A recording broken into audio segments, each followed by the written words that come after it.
Shanghai University. It was the day to welcome new students. In September the weather was still scorching hot, unbearably so. Song Qingwan took out a pack of tissues and gently wiped the sweat from her forehead. Qingwan, do you remember? A few days ago someone posted on the confession wall asking if it's possible to arrive by helicopter. I guess it must be some freshman messing around, right? How could anyone actually fly a helicopter here? Shen Mingqi couldn't help gossiping. Song Qingwan raised an eyebrow slightly. Someone already debunked it. It was a joke by a sophomore. Shen Mingqi was stunned. I didn't see that. Maybe you just didn't notice. Just then a hesitant figure stepped forward. Song Qingwan, would you like some milk tea? A boy handed 2 cups of milk tea to Song Qingwan, a shy smile on his face. Song Qingwan paused for a moment, then picked up the glass water bottle beside her and shook it. Sorry, I've brought my own water. Thank you anyway. The boy's face stiffened with obvious disappointment, and before he could react he was pushed aside by several others. Qingwan, would you like some snacks? I bought a whole bag. Sister Song, his snacks are all fried. They'll make you gain weight and break out. I bought fruit. Qingwan, I bought you. Facing several people in front of her, Song Qingwan felt a headache coming on. This scene made Shen Mingqi standing by extremely jealous.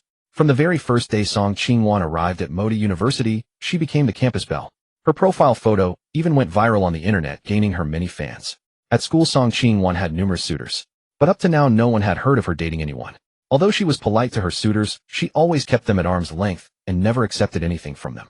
Looking at the iced milk tea in front of her, Shen Mingqi's throat felt parched. She gritted her teeth and gathered up all the bags. I'm Qingwan's roommate. She's too shy to accept, so I'll take them on her behalf. Thank you, Shen Mingqi said with a smile. All right, all of you scatter. Qingwan still has things to do. Song Qingwan was stunned by Shen Mingqi's move. The suitors looked at each other, but thinking that since Song Qingwan's roommate had accepted, it must mean she herself had accepted, they left one by one. Mingqi, what are you doing? Song Qingwan stamped her foot in frustration. Shen Mingqi, however, directly took out a cup of milk tea, inserted the straw, and said nonchalantly, what's the big deal? I just took a few snacks, that's all. I have no intention of dating any of them, so why did you accept their gifts on my behalf? Shen Mingqi pouted. I know you have high standards, but it's just some snacks. No need to make a big fuss, right? It's not about high standards. I simply don't want to date. But by doing this you're giving them hope. Before Song Qingwan could finish, exclamations erupted. Holy crap, a Ferrari supercar. A Ferrari. If you're not born with it you'll probably never have one in this life, right?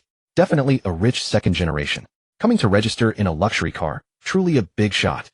A Ferrari roared up and stopped at the school gate. Shen Mingqi snapped out of her daze and with lightning speed took out her cushion compact to touch up her makeup, even applying a beanson-colored lipstick. This was the most irresistible, natural-looking makeup look of the moment. The car door opened and a confident figure stepped out. Everyone erupted. Brioni clothes, Armani pants, Castino shoes. This was definitely a rich second generation. After getting out, the rich kid immediately spotted Song Qingwan. After all, a beautiful woman stands out anywhere. He smiled, straightened his tie, put on a lecherous grin, and walked straight towards Song Qingwan. Shen Mingqi's face instantly fell. It was obvious he was after Song Qingwan. Sure enough, with the campus belle Song Qingwan around, she herself was just a foil, a background leaf. Where was there any role left for Shen Mingqi? She knew her place well. Senior Song Qingwan, could you take me to go through the registration procedures? The rich kid's fiery gaze made Song Qingwan extremely uncomfortable. She took a step back, maintaining a safe distance. Are you from the Chinese literature department? Song Qingwan asked. I'm from the physical education department. Song Qingwan sighed in relief and pointed across the way. The volunteers for the PE department are over there. The rich kid smiled. Senior Song Qingwan, I applied to this school just for you. The surrounding onlookers immediately started gossiping. Damn, he applied to our school just for Song Qingwan. Sure enough, money makes anything possible. Going to college is like a game for him. Hey rich guy, can you lower your standards a bit? Song Qingwan gave a polite smile. Sorry, I'm from the Chinese literature department. Shen Mingqi's eyes glinted, and she immediately said warmly, Junior Qingwan is busy. How about I take you to handle the procedures? Song Qingwan didn't want to go, but Shen Mingqi did. The rich kid glanced at Shen Mingqi indifferently and gave a polite smile. Thanks for the offer, senior, but I'd still prefer Senior Song Qingwan to take me.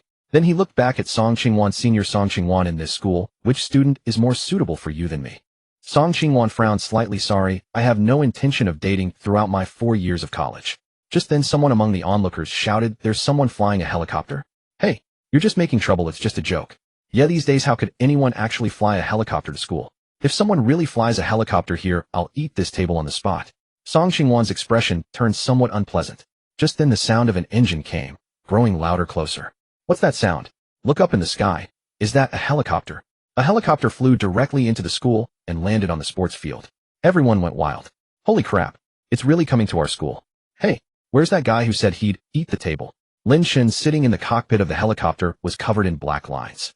Congratulations to host for completing the first mission activating the system. Reward a Rolls-Royce Phantom. Phew. Lin Chen let out a breath. The mission was finally complete. At the same time he felt his pocket. There was indeed a key inside. Yesterday the system had suddenly appeared and given him a mission to fly a helicopter to school for registration. Only by completing this mission could he activate the system. Luckily his parents were traveling, otherwise they would have been terrified if they saw a helicopter at home. Afraid of attracting attention, Lin Chen didn't even pack anything. He just flew the helicopter out. But now it seemed he was attracting even more attention. What was the system thinking? After composing himself, he stepped directly out of the helicopter, searched for the Chinese literature department sign, and finally locked onto a direction. Seeing Lin Chen approaching, Song Qingwan was stunned. Someone really did fly a helicopter to school, and they were from her department. The rich kid was also dumbfounded. Was the helicopter guy really coming to compete with him for Song Qingwan? Seeing the volunteer badge, Lin Chen looked at Song Qingwan and asked, "Senior, I'm a freshman in Chinese literature. Do I register here?" It must be said this senior student truly was beautiful. She wore a white dress, her long black hair woven into a side braid, and her bangs were deliberately curled, giving her a forest girl vibe. Her large deer-like eyes were pure and innocent, instantly arousing a strong protective instinct. This was definitely a goddess-level beauty. Huh. Oh, yes, it's here. Song Qingwan was a bit dazed. Realizing she had lost her composure, she felt embarrassed. May I ask which major you are in? Junior. Chinese language and literature. Huh. What a coincidence, he was her direct junior. Song Qingwan smiled. I'm also in Chinese language and literature. How about I take you through the registration process? Compared to that guy just now, this junior felt much better. He was simply dressed without any arrogance. If it weren't for the helicopter, he probably wouldn't be known as a rich second generation. Thank you, senior. Lin Chen said, neither humbly nor arrogantly. Chen Yao was dumbfounded. Someone actually came to report by helicopter. Not only had he been cut off, but he had also made a huge fool of himself in front of the goddess Song Qingwan. Facing the meaningful glances of the crowd, he just wanted to find a hole to crawl into. Hey buddy, I was here first. Haven't you heard of the rule of first come first served? Chen Yao asked with suppressed anger. Just as Lin Chen was about to speak, Song Qingwan stepped in front of him. Athletics department junior, as I said just now, the welcome for your department is over there. She pointed to the opposite side. Seeing his goddess speak for another man, Chen Yao's anger flared. He felt as if his head was lush with greenery, of vast green grassland. Although Song Qingwan was not yet his girlfriend, in his heart, he had already marked her as his own. At this moment, Chen Yao's face was so dark it seemed to drip water. He looked Lin Chen up and down, and seeing his plain clothes, a contemptuous smile curled at the corner of his mouth. This helicopter. Did you rent it with all your savings? But even if it's rented, it costs tens of thousands per hour. Spending this much must have cost you a lot, right? In his understanding, rich second-generation kids either pursued quality and attention wearing nothing but famous brands, or they kept a low profile wearing clothes from private designers that were hard to identify. But Lin Chen, looking at his slightly faded top, clearly he didn't fit either category. So Chen Yao naturally assumed that Lin Chen's helicopter was definitely rented. His words made the crowd exchange glances. Rented? Only then did people start to scrutinize Lin Chen. After all, the helicopter's halo had made everyone assume Lin Chen was a genuine rich second generation. They had thought the helicopter big shot was just low-key, but Chen Yao's words changed the tone. Lin Chen smiled lightly. If you think so, then it is. What? The crowd was stunned. The big shot's helicopter was really rented. TCH. So it's rented. I was wondering how a wealthy helicopter owner could dress more plainly than me. I seriously suspect he rented the helicopter just for Song Qingwan. Hope the campus beauty doesn't fall for it. Hearing the murmurs around him, Chen Yao knew his goal was achieved and smiled with satisfaction. He raised his chin and looked proudly at Song Qingwan. So shouldn't you thank me for pulling you back from the wrong path? Song Qingwan frowned, her voice cold. That's his business. What does it have to do with you? I suggest you mind your own business. This rich second generation was becoming more and more annoying. In contrast, her junior, dressed modestly with good manners, far better than that showy peacock. Just then a middle-aged man in a suit pushed through the crowd, delighted to see Lin Chen. Mr. Lin, finally found you. He wiped the sweat from his forehead, smiling like a child. The crowd exchanged glances. What was going on? Who was this man? Was this Mr. Lin referring to that big fraud? Even Lin Chen was puzzled. Excuse me, who are you? The middle-aged man chuckled. I forgot to introduce myself. I'm the management specialist for the Nanwan private helipad in Donghai City. You can call me Zhou Hai. I'm here to help you fly your private helicopter back to the helipad, but it's the start of the semester, and there was traffic, so I'm late. Please forgive me, Mr. Lin. He slightly bowed, looking extremely respectful. What? A private helipad? What's going on? Wasn't it just rented? Is this guy an actor he hired? Impressive. He even played out the whole act. Lin Chen was a bit confused. What was going on? Suddenly a mechanical voice appeared in his mind.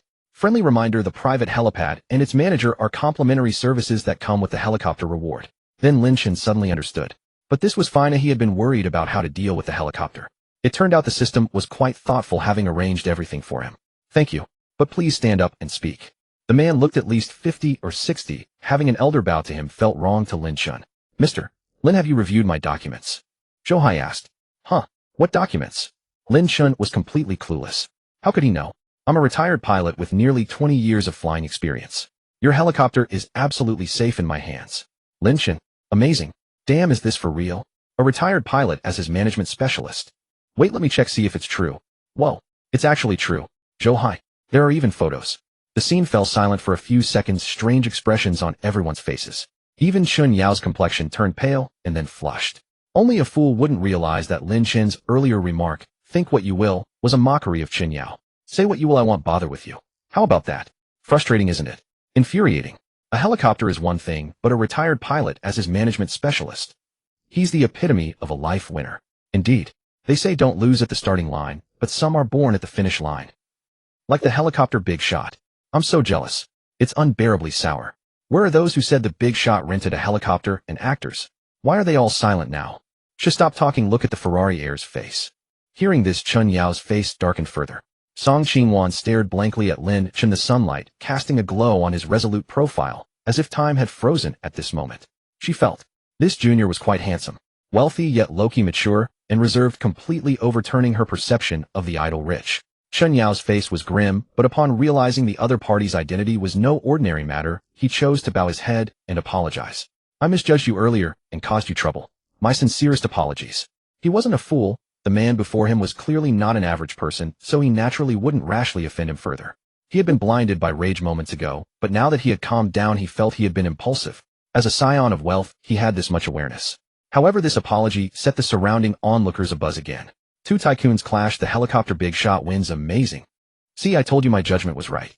How could the helicopter big shot be lying? Exactly, even a retired pilot serves as his private helipad management specialist. Faced with Chun Yao's concession, Lin Chen casually spread his hands and smiled indifferently. No matter, I don't mind. For some reason, Lin Chen's words made Chun Yao feel so frustrated he could spit blood. He always felt that in the other's eyes he amounted to nothing. After bidding farewell, Chun Yao fled in disgrace. Lin Chen's way of handling things once again surprised Song Qingwan. He was mature, steady, and broad-minded. In short, Lin Chen was as different from that Chun Yao as heaven from earth. Lin Chen, however, was unaware of Song Qingwan's thoughts. After handing the helicopter startup keys to Zhou Hai, Lin Chen followed Song Qingwan to register. The two walked along the campus path lined with osmanthus trees on both sides. In September, the season when osmanthus blooms, the air was filled with a subtle fragrance. Just then, Song Qingwan suddenly stopped, raised her head, and looked at Lin Chen. Junior, thank you for what just happened. After all, Lin Chen had just helped her out of a tight spot. Lin Chen was taken aback, then smiled. I didn't do much, senior, you're too kind. He had to admit this senior seemed quite adorable. From the boyfriend's perspective, the senior looked even more beautiful. Her skin was as fair as jade, so delicate it seemed it might break at a touch, flawless without a single blemish. From Lin Chen's angle, he could also see a different view. Ahem. He hadn't expected that despite her slender appearance, the senior had everything in the right places. This was truly an angel's face with a devilish figure. No wonder she was considered goddess level. Song Qingwan must be the dream lover of many innocent young men. Lin Chen couldn't help but marvel inwardly. But just then a familiar mechanical voice rang in his mind. Treat the senior to a meal, reward waterfront retreat, private estate, cloud water pavilion. Treating her to a meal could earn him a private estate. Wasn't this exactly what he wanted? He had woken up early today, and after running through the entire freshman registration process, he was starving. Senior, it's mealtime. You've helped me so much, how about we grab a bite together? My treat. After all this, campus belle had been running around with him under the scorching sun, so it was only right to treat her to a meal. Song Qingwan pursed her lips into a smile, her delicate brows slightly raised. You want to treat me to a meal? Lin Chen nodded. Yeah. All right then. Song Qingwan readily agreed. She usually didn't like being alone with the opposite sex, but the guy gave her a decent impression. It was clear that Lin Chen was different from those persistent suitors. He simply wanted to express his gratitude, so she didn't refuse. Let's add each other on WeChat. It'll be easier to keep in touch. Song Qingwan took out her phone and asked. I'll send you the electronic map of the campus first. It'll make things much easier for you since our school is quite big. After a moment's thought, she added, we made this ourselves, much more detailed than what you'll find online. Lin Chen nodded. Sure, thank you, senior. Should I scan your code? After adding Song Qingwan on WeChat, he sent his name. Lin Chen. Song Qingwan. There is a beauty graceful and fair, it suits you perfectly, Senior Song. Lin Chen gave a very sincere compliment. Though he had already learned her name from the bystanders, not only was she beautiful, her name was also melodious. Song Qingwan raised an eyebrow, looking at Lin Chen with newfound respect. It was said that people in the Chinese literature department were all poor at math, with few truly passionate about literature. But this freshman, named Lin Chen, had instantly recognized the classical allusion in her name, which was quite rare. Moreover, compared to typical rich second-generation heirs, he was mature and reserved. Thinking this, she smiled. Thanks for the compliment. Just then Lin Chen suddenly leaned closer to Song Qingwan. Senior, don't move. Looking up at the face so near, Song Qingwan was taken aback. What? What was he doing? Lin Chen's 2 fingers plucked a fallen osmanthus flower from her hair. Senior, there was a flower in your hair. Oh haha, thank you. Song Qingwan bit her lower lip, her cheeks flushing with embarrassment. What had she been thinking just now? How could she have misunderstood him like that?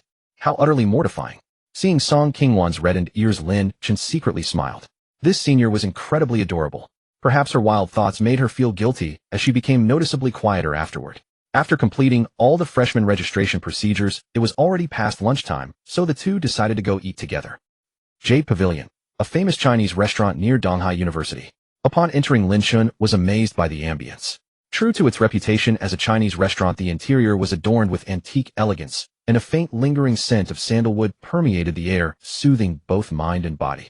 On one side of the dining area, a small stage was veiled by beaded curtains where several beauties in traditional Ruchuan robes played musical instruments. Jade Pavilion was considered one of Donghai City's distinctive landmarks. The two casually found a seat directly facing the stage, offering an unobstructed view of the performance. No sooner had they sat down than a Cheongsam-clad beauty served them a pot of tea, and Lin Chen instinctively murmured a word of thanks. Song Qingwan raised an eyebrow, slightly pursed her lips into a smile, but said nothing. She hadn't expected him to possess such gentlemanly grace. Just then Lin Chen handed a menu to Song Qingwan. Senior, please order first. I don't know what you might be averse to, Lin Chen said with a smile. Song Qingwan beamed a radiant smile. I didn't realize you were so thoughtful. After she placed her order, Lin Chen casually added a few dishes and summoned the beautiful waitress. Soon a succession of dishes arrived, each a feast for the eyes and nose, their aromas alone enough to make one's mouth water. As if a thought had struck her, Song Qingwan turned to Lin Chen. Oh, by the way, Lin Chen, all you freshmen need to attend a class meeting in your classroom tomorrow. Don't forget. Lin Chen nodded in acknowledgement. All right. Song Qingwan smiled softly, her gaze unconsciously drifting to rest upon Lin Chen. It made Lin Chen feel a bit uneasy. Senior, what's wrong? Is there something on my face? Oh. Song Qingwan quickly averted her gaze, her cheeks flushing slightly. No, nothing at all. To dispel the awkwardness, she reached for a drink beside her. Only after finishing it did she realize it was fruit wine with a surprisingly potent aftereffect. Her inexplicable action left Lin Chen both amused and bemused. Soon 2 rosy patches bloomed rapidly on Song Qingwan's cheeks. Lin Chen hadn't anticipated her tolerance to be so low. A few glasses of low-alcohol fruit wine had already affected her so. Gazing at Song Qingwan's flushed cheeks, Lin Chen shook his head helplessly. Senior, are you alright? Should I see you back? Sure. As Song Qingwan rose, she stumbled. Fortunately, Lin Chen's quick reflexes caught her, preventing a fall to the ground. Song Qingwan quickly straightened herself, her cheeks burning with embarrassment. Thank you. She murmured, her voice as faint as a mosquito's buzz. She suddenly regretted drinking so recklessly, but was relieved it was with Lin Chen, a man of true integrity. Had it been anyone else, she dreaded to think what might have happened. At this thought, Song Qingwan felt even more grateful toward Lin Chen. Lin Chen, however, wasn't dwelling on such matters. Seeing Song Qingwan's crimson face, his only thought was to get her back quickly, and then return to his private estate, Cloudwater Retreat. Senior, I doubt you can walk far in this state. How about I support you? Song Qingwan nodded with great embarrassment. All right, I'm sorry for the trouble. No trouble at all. With that, Lin Chen took her arm and guided her out. After settling the bill, he hailed a taxi and accompanied Song Qingwan back to the university. Song Qingwan was the campus belle of Donghai University, pursued by countless admirers, yet none had ever succeeded. Naturally, as Lin Chen escorted her across the campus, they drew the attention of many onlookers. Isn't that the campus belle, Song Qingwan? Who's that beside her? Could he be her boyfriend? Didn't the great belle Song say she wouldn't date during school? Alas, unknowingly my goddess has been taken. Hearing these remarks, Song Qingwan's cheeks flushed slightly, compounded by the alcohol, a rosy hue spreading across her face. There was no need to overthink it. They had clearly misunderstood her relationship with Lin Chen. With this thought, she stole a glance at Lin Chen. His expression remained utterly unperturbed, as if he hadn't heard a word. Seeing this, Song Qingwan breathed a slight sigh of relief. Since he hadn't heard, she wouldn't bother explaining. Otherwise, it would only make her seem overbearing and presumptuous. Noticing the conflicted look on her face, Lin Chen gave a helpless smile. He could roughly guess what was on Song Qingwan's mind. Those people had spoken loudly enough that he had heard them too. In truth, he didn't mind, it was up to Song Qingwan. But since she made no move to clarify, it meant she didn't take it to heart. Or perhaps this was what she secretly wished for. With that thought, Lin Chen decided not to waste words. Finally, they arrived at the bottom of the female dormitory building. All around, reluctant couples lingered. It just a few meters away, a pair embraced with unabashed intimacy. Lin Chen silently gave a thumbs up in his mind. Truly audacious. College life these days was something else. To do such a thing in full view of everyone. As for him, he could never pull it off. Song Qingwan, on the other hand, was no stranger to such scenes. She encountered them almost every time she returned. Usually it didn't bother her, but now with Lin Chen beside her, she felt an unprecedented awkwardness, not daring to glance in that direction. We're at your dormitory. Should I head back? At Lin Chen's words, Song Qingwan quickly nodded. The sound of the nearby couple's kisses reached her ears, and she couldn't bear to stay a moment longer. Seeing this, Lin Chen nodded as well. After bidding each other farewell, Song Qingwan fled into the dormitory building. Once she was gone, Lin Chen didn't linger and left directly. But he didn't return to his dormitory. Instead, he headed straight for Shuyangyaju Yanjianjian. Shuyangyaju, truly the most luxurious private estate in all of Donghai City. Nestled against mountains and waters with picturesque scenery and managed by the top-tier property team in Donghai. Here one could undoubtedly enjoy an unparalleled living experience. It had to be said the environment of Shuyangyaju was beyond compare. Truly a place of birdsong and floral fragrance rich with poetic charm. Soon Lin Chen spotted his Yanjianjian. He opened the door and entered. Unbeknownst to him, in the second-floor living room of a private estate opposite Yanjianjian, Zhang Li, clad in a lazy loungewear, held a glass of red wine as she stood before a grand floor-to-ceiling window, her waist-length wavy hair casually tied back. Her gaze pierced through the window, landing on the private estate of Yanjianjian across the way. Her alluring peach blossom eyes narrowed slightly, filled with confusion. Is Yanjianjian occupied? When did this happen? Wasn't it not for sale? The location of Cloud Water Pavilion was exquisite, and she had actually set her sights on it herself back then. However, at that time, the property management claimed that the waterfront elegance's Cloud Water Pavilion was not for sale, so she had to settle for the private estate opposite it. Now how could someone be living there? Or perhaps this not for sale simply meant not for sale to her. Could it be that Cloud Water Pavilion was reserved specifically for this person? Zhang Li's crimson lips curled slightly. It seemed her new neighbor was no ordinary person, and she ought to pay a visit. Since they were neighbors, interactions were inevitable. She downed the wine in her glass in one gulp, casually placed the glass on the table, and turned to enter the room. 3 stories, nearly 700 square meters. Lin Chen toured his private estate, feeling utterly satisfied. Just then the doorbell rang. Lin Chen frowned slightly. Could it be the property management? With that thought, he got up to answer the door. As the door swung open, a graceful silhouette appeared before him. A black off-shoulder mini dress, fiery red lips, sharply lined eyes, and enchanting peach blossom eyes. She was utterly captivating. Her chestnut brown wavy hair cascaded casually over her chest. Those waves were so white. Zhang Li was also stunned. She never expected her new neighbor to be so young. He looked like he wasn't even 20 yet, was he? He was most likely a college student. Although Cloud Water Pavilion wasn't for sale, acquiring this private estate must have cost a considerable sum. To live here at such a young age. Could he be the scion of some prestigious family? Snapping back to reality, Zhang Li extended a hand toward him with a charming smile. Hello there, neighbor. I'm Zhang Li, I live across from you. As she spoke, she pointed to her own estate. Seeing this, Lin Chen reached out and gave her hand a symbolic shake. Lin Chen. Her hand was not only fair, but also incredibly smooth and soft. Most notably, her stunning figure was simply too eye-catching. Realizing he had been a bit impolite, Lin Chen quickly averted his gaze. Zhang Li squinted and smiled. Sorry, I just found out you moved in. It was rather sudden, so I didn't prepare much. Just a small gift, a token of my regard. With that, Zhang Li presented the gift box in both hands. Lin Chen was slightly surprised. They were 2 bottles of red wine, appearing quite expensive. How could I accept this? Zhang Li was forthright and simply pressed the wine into Lin Chen's hands. There's nothing to be embarrassed about. It's just a small gesture of goodwill. You really must accept it. Seeing that he couldn't refuse, Lin Chen had no choice but to take it. Would you like to come in and sit for a while? Lin Chen asked. Zhang Li raised a delicate eyebrow. Then, they'll gladly oblige. Lin Chen slightly stepped aside and made a pleased gesture. Zhang Li didn't hesitate and walked in gracefully. Her figure swayed, and every smile and glance exuded allure. Lin Chen couldn't help but think of an idiom born with an innate charm. After looking around, Zhang Li sighed. This Cloud Water Pavilion has a wonderful layout. Truly a place I had my eye on, but I failed to acquire it. I never expected Mr. Lin to buy such a fine house at such a young age. Truly remarkable for one so young. Lin Chen smiled faintly and placed the wine on the table. Miss Zhang flatters me. Please have a seat. Jiang Li's beautiful eyes shifted, her gaze landing on Lin Chen. If I'm not mistaken, Mr. Lin, you're at most just over 20, right? As she spoke, she gracefully sat down on the sofa, crossing her legs naturally in a casual pose. Lin Chen sat opposite her. Miss Jiang, you guessed correctly. I'm 20. Jiang Li pursed her lips into a smile. I got it right. Such a young lad, aren't you? Calling me Miss Jiang is so formal. After all, we're neighbors. I'm older than you, so calling me sisterly wouldn't be a loss for you, would it? Seeing Jiang Li's teasing gaze, Lin Chen felt a bit bewildered. He wondered if he was being flirted with. But what she said made sense. After a moment's thought, he obediently called her sisterly. Jiang Li immediately burst into laughter, her body shaking with mirth. Ah, good lad. This left Lin Chen even more confused. Why was she laughing? Where was the joke? Was it really that funny? Seeing Lin Chen's dazed and innocent expression, Jiang Li found it even more amusing, though she knew when to stop. Then her phone rang. Jiang Li answered it, immediately murmured a few words like all right, and hung up. Shortly after, she looked at Lin Chen with a hint of apology. Brother, I have an emergency meeting at the company, so I have to leave. They'll come find you next time, okay? All right. Lin Chen nodded and saw Jiang Li to the door. After sending her off, he freshened up, lay down on the soft and comfortable Simmons bed, and gradually drifted into sleep.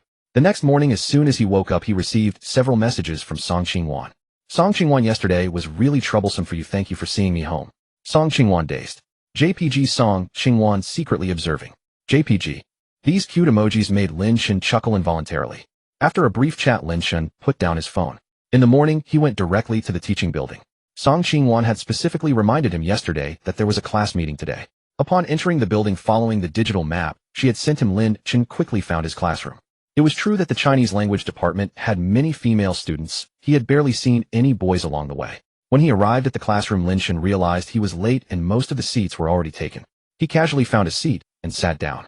As soon as he sat down, Lin Chen caught a faint scent of jasmine, subtle and mingled with the girl's natural fragrance. Very pleasant. The moment he sat, the girl beside him stiffened slightly and subtly shifted away. Lin Chen noticed her small movement and greeted her. Hello, classmate. I'm Lin Chen. And you? She glanced at him, then quickly averted her gaze. Sumo. The girl was quite pretty, with a baby-faced, delicate profile and long lashes trembling beneath her bangs. Lin Chen raised an eyebrow slightly, mo as in jasmine. She nodded, saying nothing, but the tips of her ears turned pink. Lin Chen was surprised. He hadn't expected to encounter such a shy girl nowadays. It was quite rare. After all, many girls these days could top a risque joke with an even bolder one. As if driven by curiosity, Sumo stole a glance at Lin Chen. How did you guess? Lin Chen replied casually, from the jasmine scent on you. Sumo was momentarily stunned. At that moment, Lin Chen suddenly smiled, glancing at the student card she had placed on the desk. Your student card is still there. It has your name on it. Sumo hastily tucked the card away, about to say something, when the substitute class advisor arrived. Donghai University had a tradition. Each freshman class was assigned a substitute class advisor for a month, a role filled by an upperclassman from the same department. The substitute advisor for Lin Chen's class was a scholarly senior with black-rimmed glasses. After the substitute advisor's speech, the class proceeded to elect student leaders. Candidates volunteered to speak, and votes were cast. It was now the turn for the league branch secretary election, with a female student on stage. It was rather dull. Lin Chen scanned the room, noticing most classmates were absorbed in their phones. Sumo kept stealing glances at his profile, searching for a chance to speak, but finding no words. The scene unfolded under the watchful eyes of Zhou Kai seated behind them. His face darkened. Though Donghai University boasted many beauties, Sumo stood out. The class belle. From the moment he first saw her, he had intended to win her over. Yet as he stepped up to run for class president, someone else seemed to be making a move before him. He scrutinized Lin Chen from behind, noting his modest attire, and felt reassured. Are you Lin Chen? Zhou Kai inquired. Lin Chen turned slightly, meeting his hostile gaze with a faint nod. Where are you from? The tone was aggressive, as if interrogating a criminal. Lin Chen shot him a bewildered look and turned to leave. But Zhou Kai stubbornly blocked his path. Wait, I have more to ask. Lin Chen's lips twitched. He stood silent, staring back. Zhou Kai pressed on. You didn't come back last night. Lin Chen nodded. Why not? Lin Chen chuckled. Is that any of your business? This riled Zhou Kai. How is it not? I'm the dorm leader. If something happens to you out there, I'm responsible. Even if you want to stay off campus, you need approval from the counselor. Otherwise, it puts me in a tough spot. Zhou Kai droned on. Lin Chen grew impatient. Song Qingwan had mentioned that many lived off campus without issue. Applying was a mere formality, and counselors often turned a blind eye. This Zhou Kai was clearly picking a fight. He wondered what he had done to offend this man. Sensing the tension, two boys beside Zhou Kai interjected. Oh, it's fine. Just apply later, but it's easy to get approved. Yeah, it's a breeze. But Zhou Kai, stubborn as ever, missed their olive branch and continued. I told you, if something happens, I can't take that responsibility. Just then Suemo turned to glance at him. A flicker of joy crossed Zhou Kai's face. Don't you agree, Suemo? Suemo frowned slightly. What did this have to do with her? I don't know, she replied, turning back to pretend to write though her attention remained fixed on Lin Chen. At that moment a stir arose at the door. Lin Chen instinctively looked up. The newcomer was none other than Song Qingwan, followed by several senior students. Zhou Kai's eyes lit up, utterly captivated, his gaze seemed to cling to her. The classroom instantly erupted into a buzz. Isn't this Song Qingwan, the campus belle of Donghai University? She's even more stunning in person than in photos and videos. No wonder some said she doesn't photograph well. Now I see it's true. Her photos are beautiful, but she's even more so in real life. Senior Song was meticulously crafted by the goddess Nuwa, while we're just casually flung mud splatters. Ouch, that stings. Zhou Kai sighed. He knew his place well enough. A goddess like Song Qingwan had no shortage of suitors, and he was nothing in comparison. So he settled for the next best option, shifting his focus to Suemo. It was now the club recruitment session, and Song Qingwan, as president of the Sinology Society, was speaking eloquently on stage. The Sinology Society aims to promote the essence of traditional Chinese culture, classical moral standards, and profound philosophical thoughts, enriching campus life, and providing every student at Donghai University with a platform to understand, exchange, and inherit the culture of Sinology. As for what she said, few in the classroom actually listened. Nearly everyone's attention was fixed on her. After all, beauty is always a delight to behold. Once Song Qingwan had finished promoting the Sinology Society on stage, several members hurried down to jot down the names of freshmen interested in joining. Meanwhile, Song Qingwan took a form and walked down. Zhou Kai jolted upright, straightening his posture. Seeing Song Qingwan smile at him and approach, his youthful heart raced with excitement. What if Senior Song had taken a liking to him? Yet if he had to choose between Song Qingwan and Suemo, he would definitely pick Song Qingwan. Just as he was lost in fantasy, Song Qingwan stopped in front of Lin Chen. Junior, would you be interested in joining our Sinology Society? In that moment, many eyes turned to Lin Chen. Zhou Kai's expression froze solid. Lin Chen looked up at Song Qingwan, who was smiling gently at him. With so many eager to join, surely you don't need me yet. Lin Chen replied with a smile.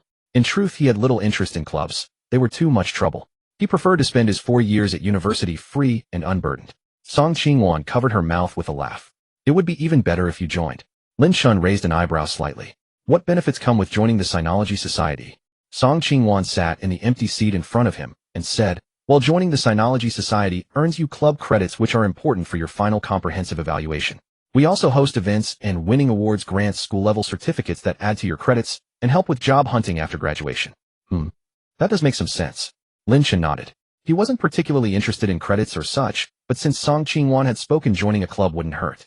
With that, he picked up her pen and filled in his information on the form. The crowd was once again filled with envy and jealousy. We all had 9 years of compulsory education. Why is he so special that Senior Song Qingwan personally came to recruit him? Zhou Kai's face alternated between pale and flushed, having already marked Lin Chen as his greatest rival. With that thought, he took the initiative to strike up a conversation with Song Qingwan. Senior Song, I'd like to join the Sinology Society too. Song Qingwan merely cast a glance at him before turning to address her club members. Xiao Qing, fetch a form for this, junior. With those words, she resumed her conversation with Lin Chen. A plump senior sister weighing nearly 200 Jean bounced over and handed a form to Zhou Kai. Zhou Kai seethed with anger. Yet despite his fury, he picked up the pen and scribbled his name with a flourish. I'm going to the restroom. With that, he rose to leave. He needed to get some air. Staying any longer, he feared he might die of rage. The two boys beside him quickly made way for him to exit. After a few exchanges, Song Qingwan led her members away, as they still had other classes to visit for recruitment. Having smoked several cigarettes in the restroom, Zhou Kai returned to his seat. Zhang He, scrolling through the campus network, suddenly let out a "holy crap." Zhou Kai frowned and asked with irritation, "What's wrong?" Someone arrived at our school by helicopter for registration, and they're from our College of Liberal Arts. Who knows which big shot this is? As freshmen, they were still out of the loop, unaware that the person who flew in by helicopter was Lin Chen, sitting right before them. Zhou Kai sighed and muttered, "I've heard about this. A helicopter costs at least a few million, fuel is expensive, and you need to buy flight routes. This is a life only a tycoon can afford. I heard this big shot even has a private helipad in Donghai City, and even the helipad manager is a retired captain. Such a big shot is someone we can only look up to." Lin Chen with sharp ears caught this and smiled helplessly. If Zhou Kai ever found out that he was that big shot in the helicopter, he wondered what expression he would make. The thought alone was amusing. Soon the second wave of club members arrived at the door. Shen Mingxi quickly pulled out a compact mirror to check her makeup and applied lipstick to perfect her carefully crafted gradient lip. Satisfied that she looked her best, she snapped the compact shut. The girl beside her laughed. "Mingxi, you weren't this attentive in the previous classes. Could it be that this class has a junior you've taken a liking to? Shin Minky's lips curled into a smug smile as she shot her a proud glance. What do you know? Opportunities are always reserved for those who are prepared. With that, she thrust out her impressive assets, chin slightly raised, exuding the aura of a dominatrix queen. Her gaze swept over the freshman, searching for a certain figure. The moment she spotted Lin Chen, her eyes lit up. The helicopter-flying junior. Today she had deliberately worn a tight, white blouse that perfectly showcased her exquisite figure. She paired it with an asymmetrical pencil skirt and stepped out in high stilettos. Unlike Song Qingwan's slender frame, she was voluptuous, the kind of figure most men considered perfection. At first sight of her, Lin Chen had only one thought: those buttons must be working hard. Then Shin Mingqi walked straight toward him. Hello, Junior Lin Chen. Do you remember me? Shin Mingqi said with a light smile. This scene stirred envy among the boys present. First the school beauty Song, and now the seductive senior sister. They couldn't understand what else they lacked compared to this guy aside from not being as handsome as Lin Chen. Lin Chen frowned slightly. And you are? He found this alluring senior somewhat familiar, yet couldn't recall where he had seen her before. A flicker of stiffness crossed Shin Minky's face, but it returned to normal in an instant. I'm Shun Mingqi, Qingwan's roommate. During the orientation, I was right beside Qingwan. She explained patiently. Oh, still he didn't remember. Back then his attention seemed entirely fixed on Song Qingwan, with no recollection of anyone named Shin Mingqi beside her. Hello, senior. Though he didn't remember her out of politeness, Lin Chen still addressed her as senior. A look of delight spread across Shun Minky's face. You remember now? Lin Chen nodded awkwardly. At that moment Shin Mingqi placed a form before him, leaning over his desk, inadvertently offering a generous view. Junior, would you like to join our literature club? She said, winking at him. Lin Chen quickly shifted back a little. He couldn't help it. It was a bit dizzying, and he feared for his own composure. Senior, I've already joined one club. If I take on another, I'm afraid I won't be able to manage. Unfazed by Lin Chen's refusal, Shun Mingqi casually sat down in front of him in the very spot Song Qingwan had just occupied. What club did you join? Could it possibly be better than our literature club? We're the largest club in the College of Arts, and we have plenty of beauties. She rested her chin on her hand, striking a cute and innocent pose. The Sinology Club. Hearing those three words, Shin Minky's expression shifted, and she silently cursed Song Qingwan as a white lotus and a green tea BTCH. On the surface, she claimed she wouldn't date for all 4 years of college, yet behind the scenes, she was poaching her prey. With that thought, Shin Mingqi leaned in, lowering her voice, so only the two of them could hear. You don't want the hassle, right? How about this? You just register your name in our club, no need to do any work for the literature club. What do you say? Lin Chen chuckled. Senior, are you using your authority to pull strings for me? Shin Mingqi pulled back, resting her cheeks on her hands. If you want to see it that way, I suppose it works. Just then the system, which had been absent for days, made an appearance. Ding. Congratulations, host. A story mission has been triggered. Join Shin Minky's literature club. Reward 5 million. Cash this time, just like that. But wasn't this 5 million coming too easily? This task was far simpler than reporting in by helicopter. Just joining a club for 5 million. Why not? Besides, Shun Mingqi had said he only needed to register his name. Still, if completing the task meant getting the reward, he'd be willing even if it kept him busy. As Lin Chen stood there in a daze, Shun Mingqi asked, Junior, have you made up your mind? Lin Chen snapped back to reality and smiled slightly. I have. I'm in. Upon hearing this, Shin Minky's face lit up with joy, and she immediately handed Lin Chen a pen. The moment he finished filling out the form, that mechanical voice of the system echoed in his mind again. Congratulations, host. Mission completed. 5 million yuan has been awarded. Note the 5 million has been deposited into the host account. Junior, what's wrong? Shin Mingqi asked. Lin Chen smiled. Nothing. Senior, you're really my lucky charm. Shin Mingqi was momentarily stunned. Had she just been flirted with by Lin Chen? Realizing this, a blush crept across Shun Minky's face as she said playfully, I never expected you to be so good at charming girls. Though she herself did not understand how she had become Lin Chen's lucky star. Lin Chen smiled without speaking. At that moment, Shin Minky's club recruitment event also concluded. Before leaving, she even added Lin Chen on WeChat. Then a few more club recruiters came, but Lin Chen could no longer pay attention. He now only wished to thoroughly experience his Rolls-Royce Phantom. After finally enduring until class ended, everyone surged out. Lin Chen, finding the crowd bothersome, waited until the flow thinned before heading downstairs. Just as he reached the bottom, he saw a crowd gathered around a car, and that surrounded car was his very own Rolls-Royce Phantom. Holy crap. Awesome. Plus, is this a Rolls-Royce Phantom? My dreaming car. So damn cool. If I could drive this luxury car, I'd willingly sacrifice 3 years of my life. Everyone keep your distance. If you accidentally scratch it, hundreds of thousands will go down the drain. Zhou Kai also stood nearby, gazing at the Rolls-Royce Phantom with envy. This is a true luxury car. His roommate Zhang, he asked, Brother Kai, this car looks really expensive. How much does it cost? Zhou Kai glanced at him before replying, This car costs over 6 million on the road, and that's just the base price. With optional extras, you'd have to add a few more million. For a top-tier configuration, it costs even more. Zhang He gasped, that's terrifying. Today I've truly learned something. At that moment, Zhou Kai noticed Lin Chen standing nearby with his arms crossed, and chuckled, what do you like this car too? Lin Chen glanced at him without a word. Zhou Kai sneered and stepped forward, liking it is useless. A luxury car like this can never intersect with our lives. However, even though I can't afford a Rolls-Royce, I do drive a BMW 5 Series. It may not match the Rolls-Royce, but it's still decent. Lin Chen slightly furrowed his brow, looking at him, as if he were a fool. Who gave him the audacity to flaunt superiority in front of him? Zhou Kai felt a chill under his gaze and grew irritated. What's with that look? Are you looking down on me?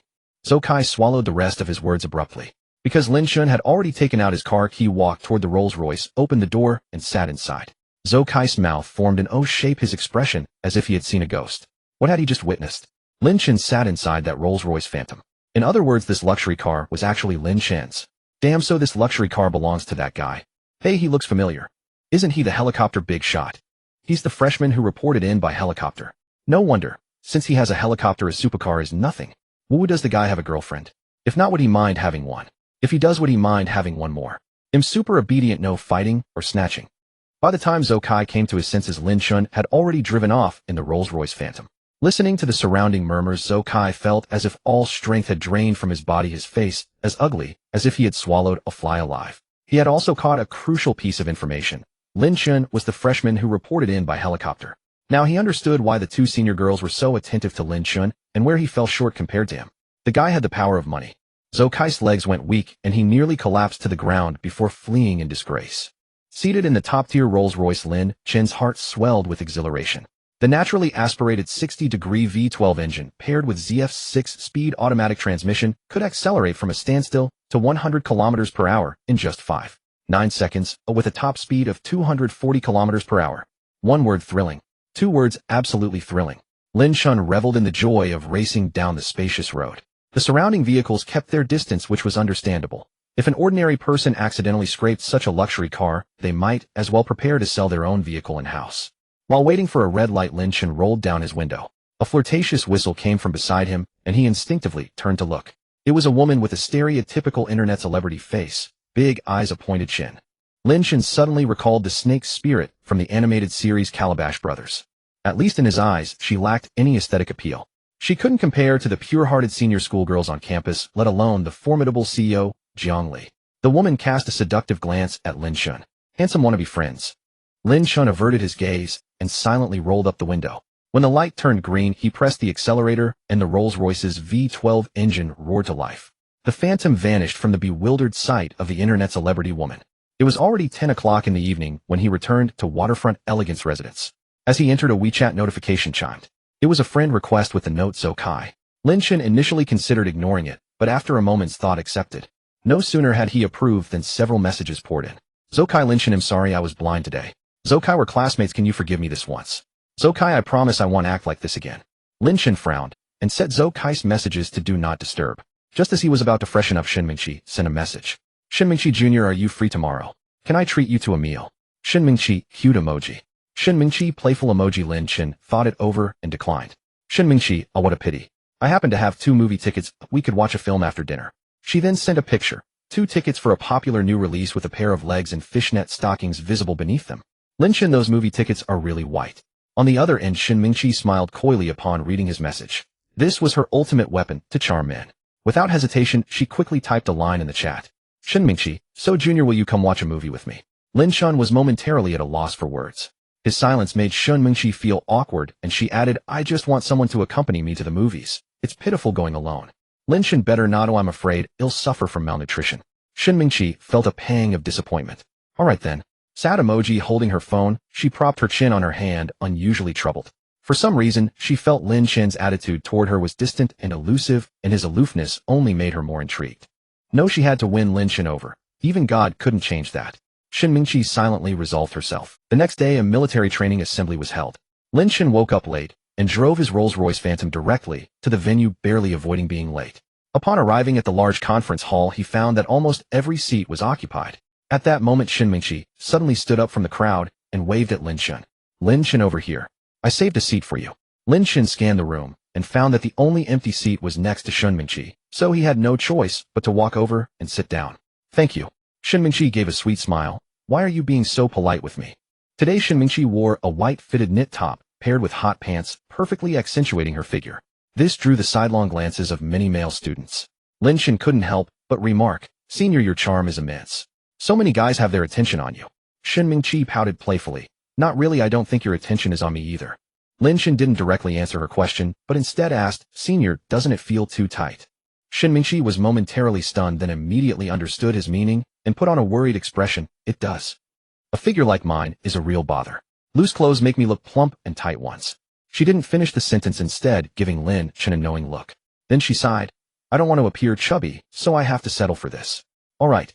After uttering those two words, Lin Chen shifted his gaze to the instructor on the podium. Watching his profile, a flicker of triumphant amusement passed through Shun Mingqi's eyes. Seeing that Lin Chen showed no intention of continuing the conversation, she kept trying to find topics. Actually, this assembly is pretty pointless. Even if you didn't come, it wouldn't matter. The only thing is picking up the military training uniform, which I can do for you. Lin Chen quickly replied, since I'm already here, I won't trouble you, senior. This senior's enthusiasm was something Lin Chen wasn't quite used to. All things considered, they had only met 3 times, yet she had already offered to treat him to dinner and a movie and saved him a seat. All right.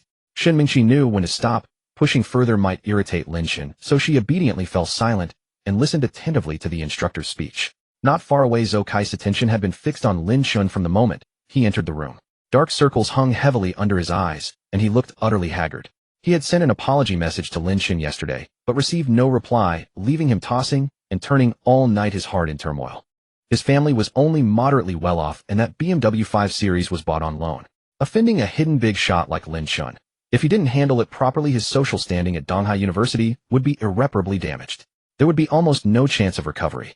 The more Zhou Kai thought about it, the more terrified he became, a cold sweat breaking out on his back. His college life had barely begun. He couldn't face social death. His classmate Zhang he asked, Brother Kai, what's wrong? You look terrible. Are you sick? Zhou Kai didn't answer him, but glanced at Lin Chen. It was now break time, and after a moment's thought, he stood up and walked straight over to Lin Chen. Stopping before him, Zhou Kai bowed at a 90-degree angle. Classmate Lin Chen, I'm sorry. I apologize for my rudeness and impoliteness yesterday. The sudden bow startled Lin Chen, leaving him completely bewildered. The classmates present all turned their gaze this way because of Zhou Kai's gesture. Perhaps thinking Lin Chen hadn't heard clearly, Zhou Kai repeated himself and added another standard 90-degree bow. The other students were perplexed. What's going on? Why is class monitor Zhou Kai apologizing to him? No idea. Can anyone tell us what happened? Lin Chen finally snapped back to reality. You're overthinking it. I didn't take it to heart. Hearing this, Zhou Kai was inwardly frantic. If you didn't take it to heart, then why didn't you reply to my message? But though that's what he thought, he dared not show it. Thank you.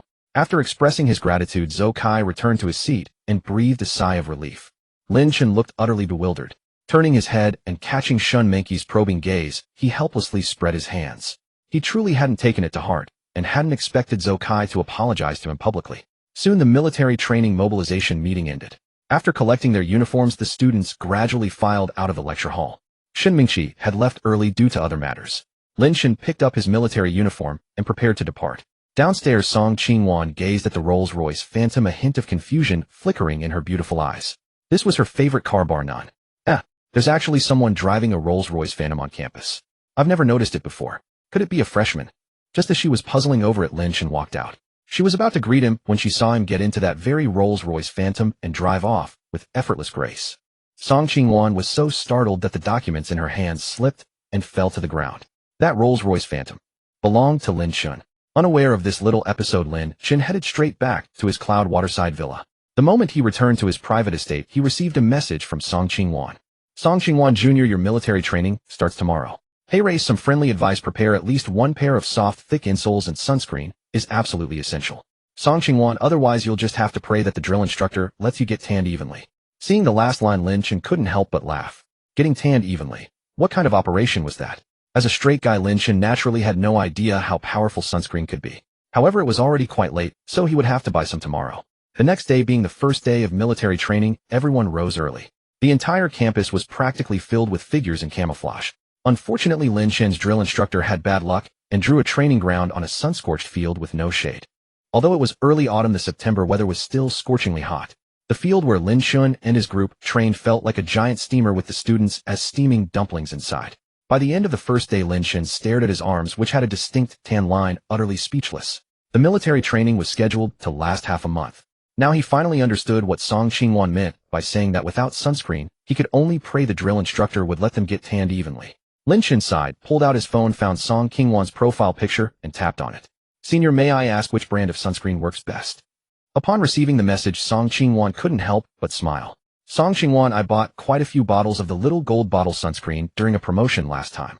I still have several unopened ones that I probably won't finish. How about I bring you one tomorrow?" "Lin Chen, that would be too kind of you." "Song Qingwan, what's there to be shy about? It's just a bottle of sunscreen." "Lin Chen, alright, then he'll treat you to a meal after the training." After a few casual exchanges, Lin Chen set down his phone and went to take a shower. The next day, everyone lined up. The drill instructor looked stern. "Yesterday, our squad leader saw a post on the campus forum. Some freshmen complained that our training wasn't tough enough and that they hadn't been properly exercised. So we've decided to step up the difficulty." At these words, a wave of complaints arose from the crowd. It was clearly a prank by sophomores or juniors, but the drill instructor took it seriously. The ones who suffered, however, were the freshmen. Seeing the disgruntled new students, the drill instructor immediately grew displeased. "Look at you all, so frail that you can't even withstand a single punch from me. Intensifying the training is for building up your bodies." Lin Chen, standing at the back of the line, suddenly jolted, because he had received another mission from the system. "Ding. Congratulations, host. You have triggered a storyline mission. Challenge the instructor. Reward top-tier combat skills, lifetime validity." Lin Chen looked at the instructor's robust physique, gritted his teeth, and raised his hand. "Instructor, I disagree with what you said." Swish. Everyone's gaze fell upon Lin Chen. Some surprised, some puzzled, some gloating. The instructor frowned, stepped forward. Upon hearing this, Lin Chen walked out of the line, staring at the instructor before him with neither humility nor arrogance. No matter what, he must not lose face. "Do you have any objection?" the instructor asked. Lin Chen spoke slowly and deliberately. "Just now you said we are so frail that we couldn't even withstand a single punch from you. I disagree with that statement. So, I want to compete with you, instructor." The instructor was taken aback, and the other students gasped in shock. What did they just hear? Lin Chen wanted to spar with the instructor, who gave him the courage. But Lin Chen remained utterly unflustered for the moment. He finished speaking. The system appeared. "Congratulations, host. Mission completed. You have received top-tier combat skills. Would you like to use them now?" Lin Chen stirred his mind slightly. Use. Boom. A vast influx of combat knowledge surged into his mind, as if he were a seasoned fighter with years of experience. At the same time, he felt his body brimming with power, as if it were about to burst forth at any moment. Looking at Lin Chen's slender arms and legs, the instructor chuckled. "Are you sure you want to compete with me?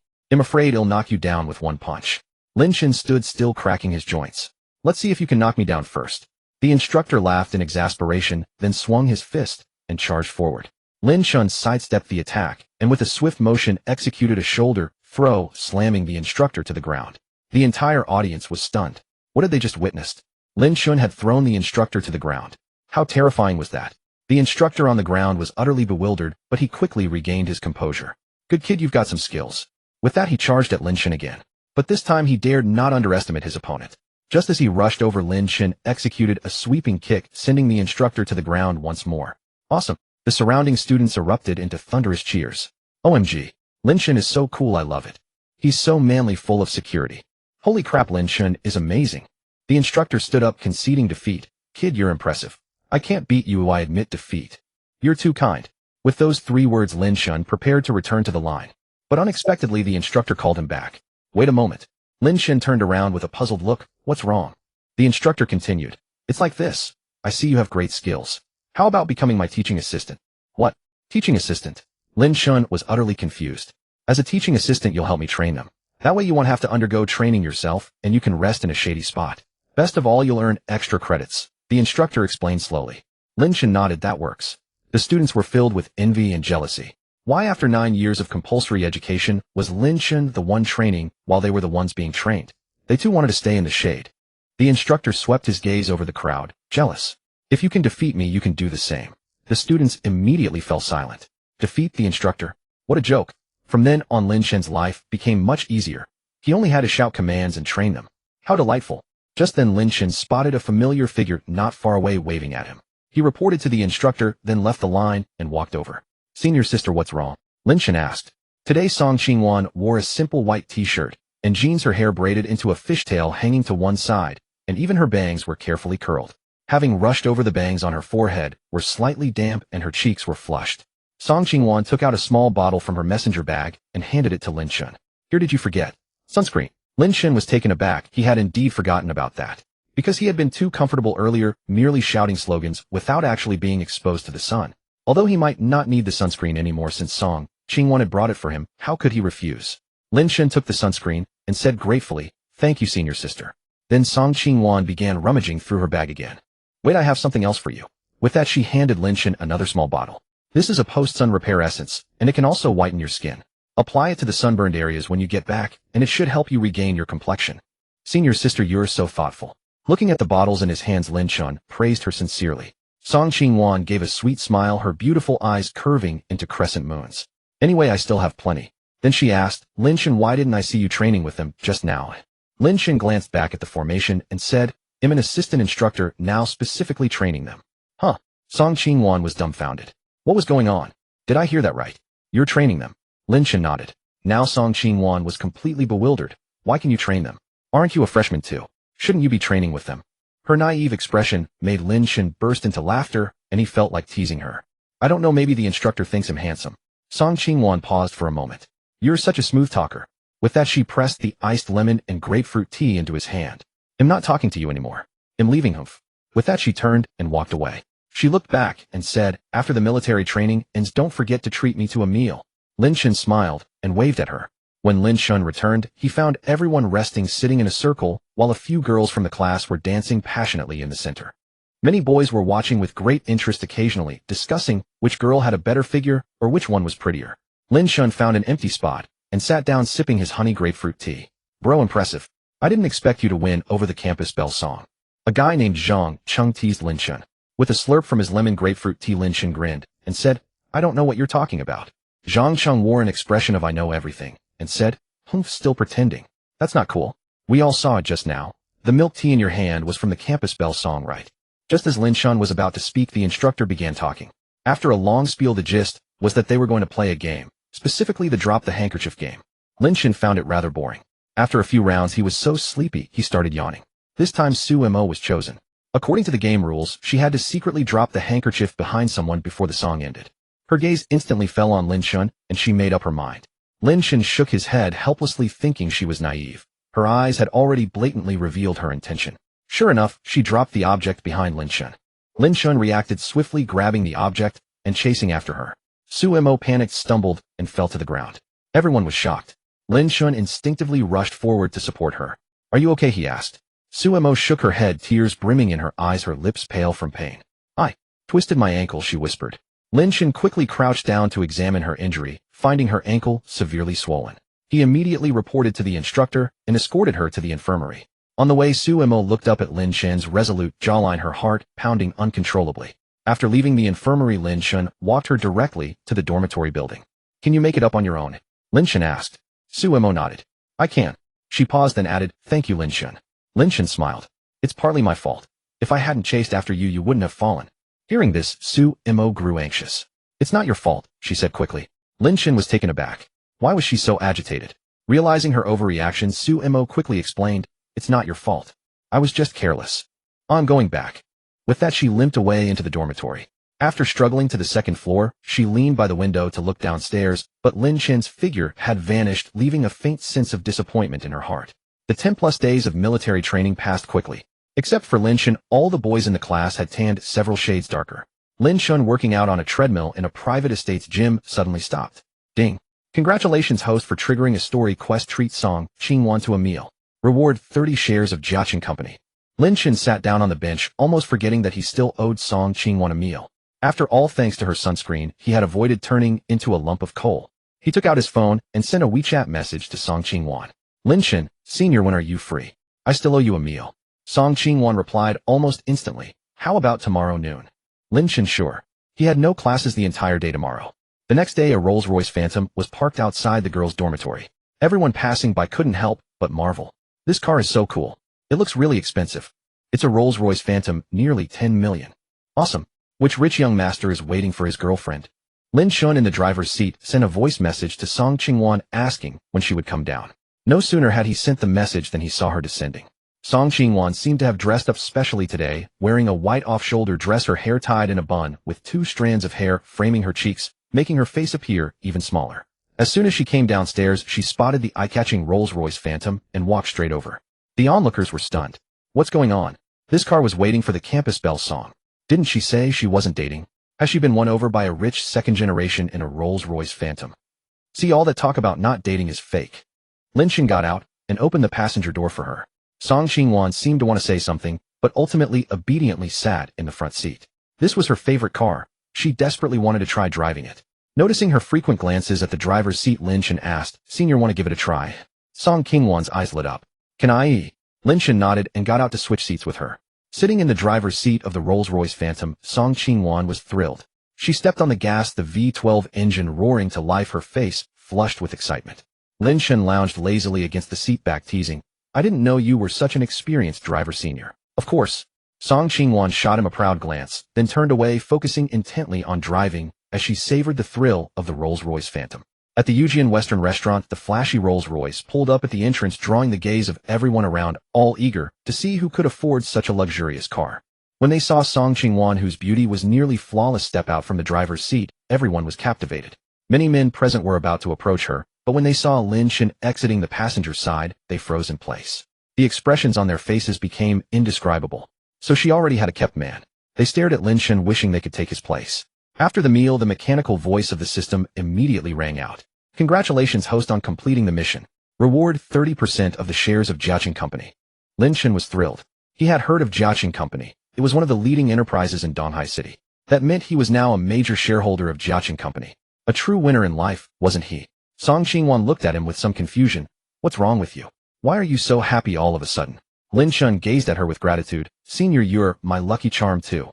Song Qingwan. She naturally didn't notice the word too. At the chairman's office of Jiaqing Company, Jiang Li, dressed in a business suit, sat in her office chair, rubbing her slightly aching temples. Recently, Jiaqing Company's capital chain had encountered problems, and she hadn't slept well for several days, looking quite haggard. She had found a company willing to invest, but their boss was too greedy. If she agreed to their terms, even if Jiaqing could survive this crisis, it would inevitably suffer significant damage. Moreover, what they wanted wasn't just Jiaqing's shares. They wanted her too. That was something Jiang Li could not tolerate. Chairman. The urgent voice of Secretary Zhang Yuan came from the doorway. Jiang Li frowned slightly. "What is it?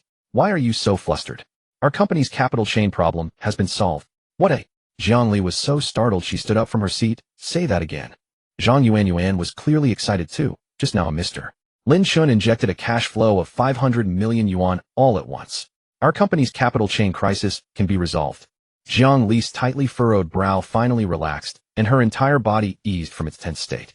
Coming back to her senses, she looked at Zhang Yuan. "What did you say that gentleman's name was?" Zhang Yuan quickly replied, "Lin Chen." Lin Chen. Jiang Li was stunned. Could it be her neighbor? The moment the thought arose, she dismissed it. Jiang Li smiled helplessly. How could it be him? He was still so young. Even if he had money, acquiring Yan Shuijian would have cost several hundred million. Where would he have another 500 million? It must be a coincidence of names. Zhang Yuan asked, "Chairman, should I contact this Mr. Lin and have him come to handle the handover procedures?" Jiang Li nodded, her red lips parting slightly. Go ahead." Then Jiang Li took a deep breath and quickly tidied up her appearance. She waited for Lin Chen's arrival. She couldn't help but start doubting again, was the person who helped their company solve the capital chain problem really Lin Chen?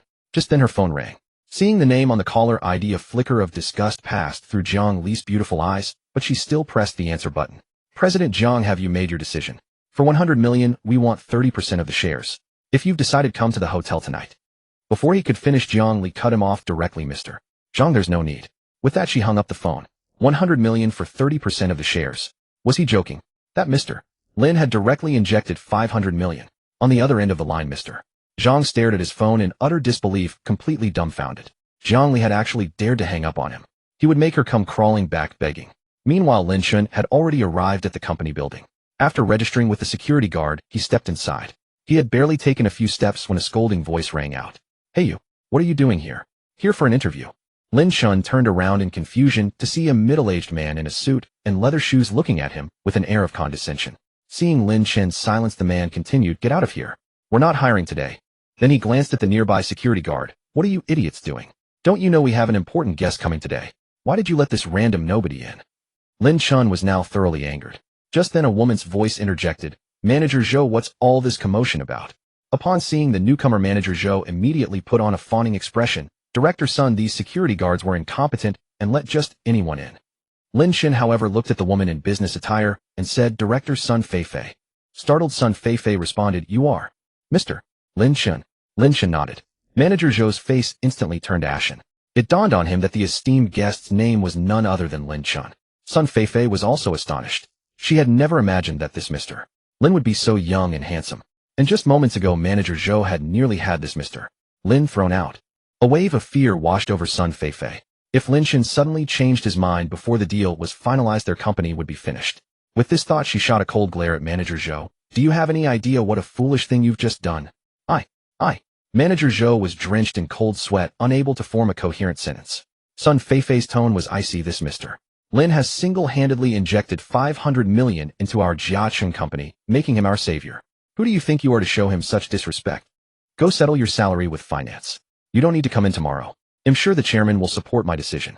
After saying this, Sun Feifei turned to Lin Chen. Mr. Lin, I'm terribly sorry for this grave oversight on our part. It's fine. Sun Feifei then led Lin Chen to the chairman's office on the top floor. Manager Zhou stood rooted to the spot, his face ashen with regret. But no matter how much he regretted it, he could not undo what was done. At the chairman's office, the moment Lin Chen entered, he saw a familiar figure seated in the office chair. Jiang Li.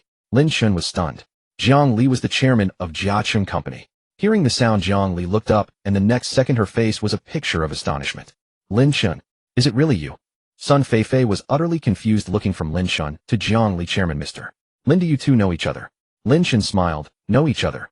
We're neighbors. Jiang Li also smiled. Earlier, when I heard that someone named Lin Chen had injected 500 million into our company, you were the first person I thought of, but I couldn't believe it.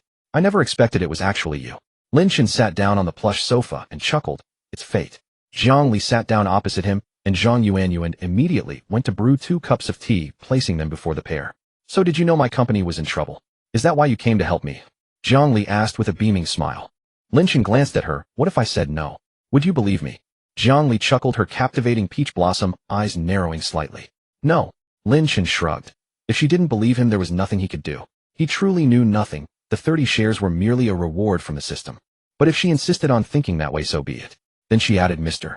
Lin, you are young and accomplished. I like that. Jiang Li smiled, her eyes brimming with mischief. She didn't know why, but she always enjoyed teasing Lin Chen. Lin Chen cleared his throat twice. You flatter me, President Jiang. Jiang Li smiled, without continuing the topic. She picked up the teacup from the table, took a sip, and said leisurely, I imported a large batch of skincare products from abroad, but something went wrong. The money is tied up, the goods are stuck in the warehouse, and our company is facing a cash flow crisis.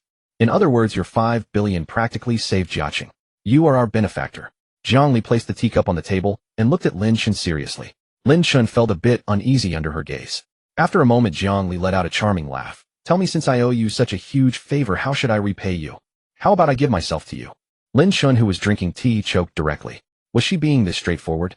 President Jiang, please don't joke. I'm still a student, Lin Chen said helplessly. Jiang Li truly was a fox. He couldn't keep up with her. Hearing this, Jiang Li raised an eyebrow. A student. From Donghai University. Lin Chen nodded. A freshman. What a coincidence. Donghai University is also my alma mater, though I graduated years ago. That means you should call me senior, Jiang Li said with a playful smile. Lin Chen. Another senior. Before Lin Chen could speak, Jiang Li continued.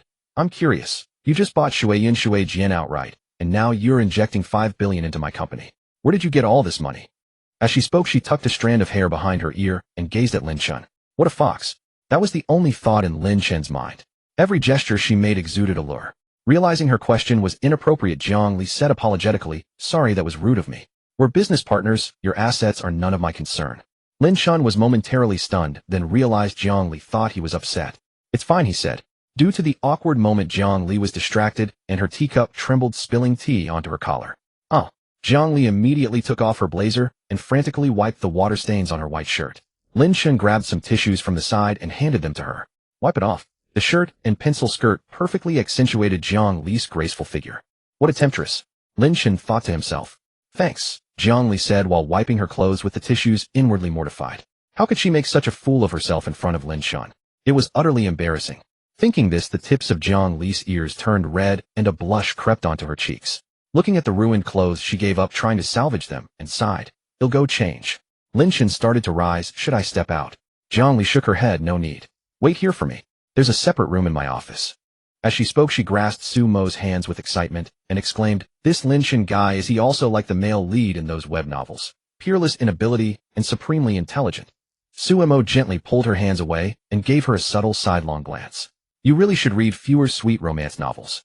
Su Tao, however, remained lost in her own fantasies, utterly thrilled beyond measure. After the meal, Su Tao proposed an idea that left Su Mo dumbfounded. Swap identities.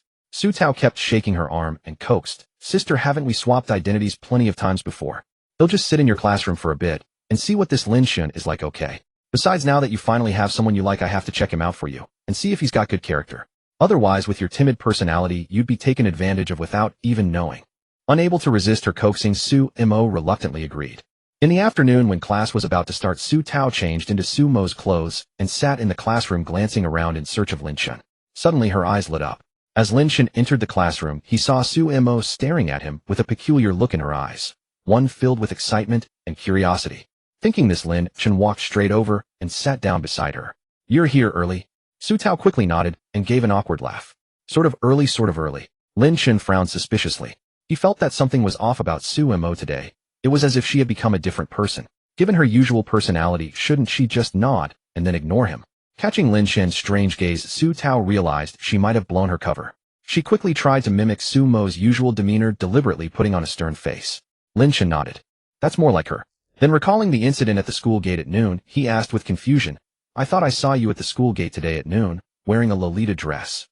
Su Tao stiffened her gaze, shifting nervously, and said with a hint of guilt, "You must have been mistaken.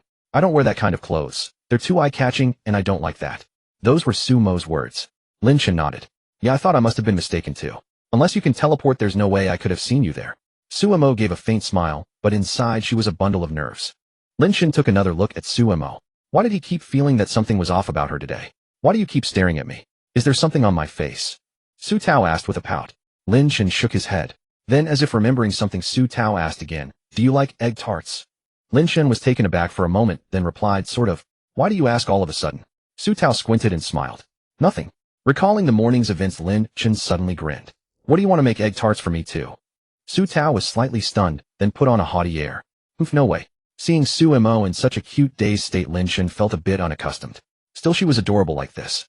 Soon after, the teacher arrived, and they stopped chatting. But Su Tao's mind was not on the lesson, it was on Lin Chen.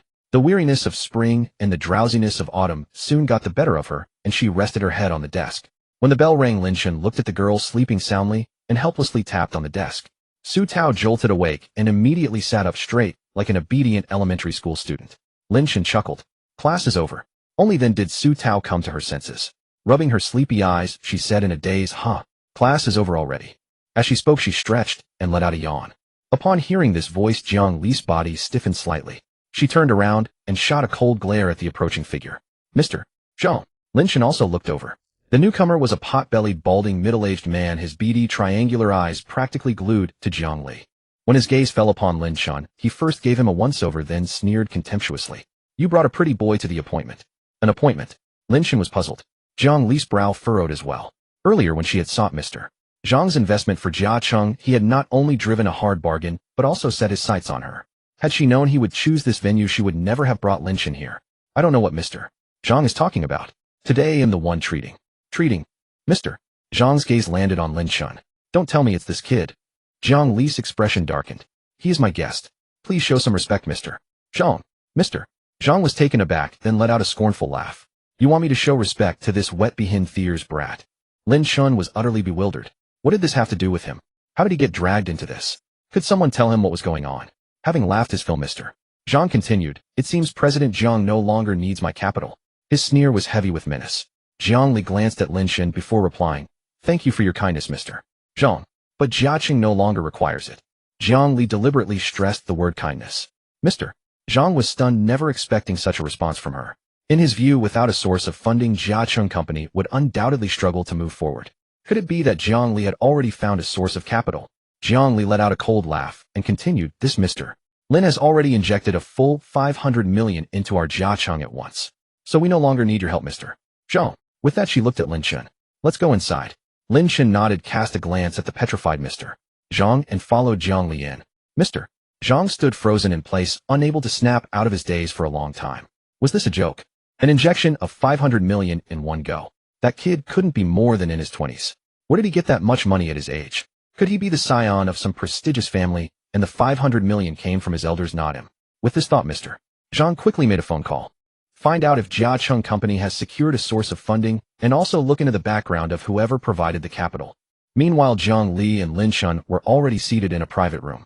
Thinking back to what had just happened, Zhang Li gave a bitter smile. Sorry you had to see that. Who was that? Lin Chen asked. He's Zhang Dagwang, the general manager of Yuanyang Group. We were helpless during our capital chain crisis, so I went to him for help. He was willing to invest, but the terms he offered were harsh and excessive. Zhang Li didn't want to elaborate further. Hearing this, Lin Chen had a pretty good idea of what had happened.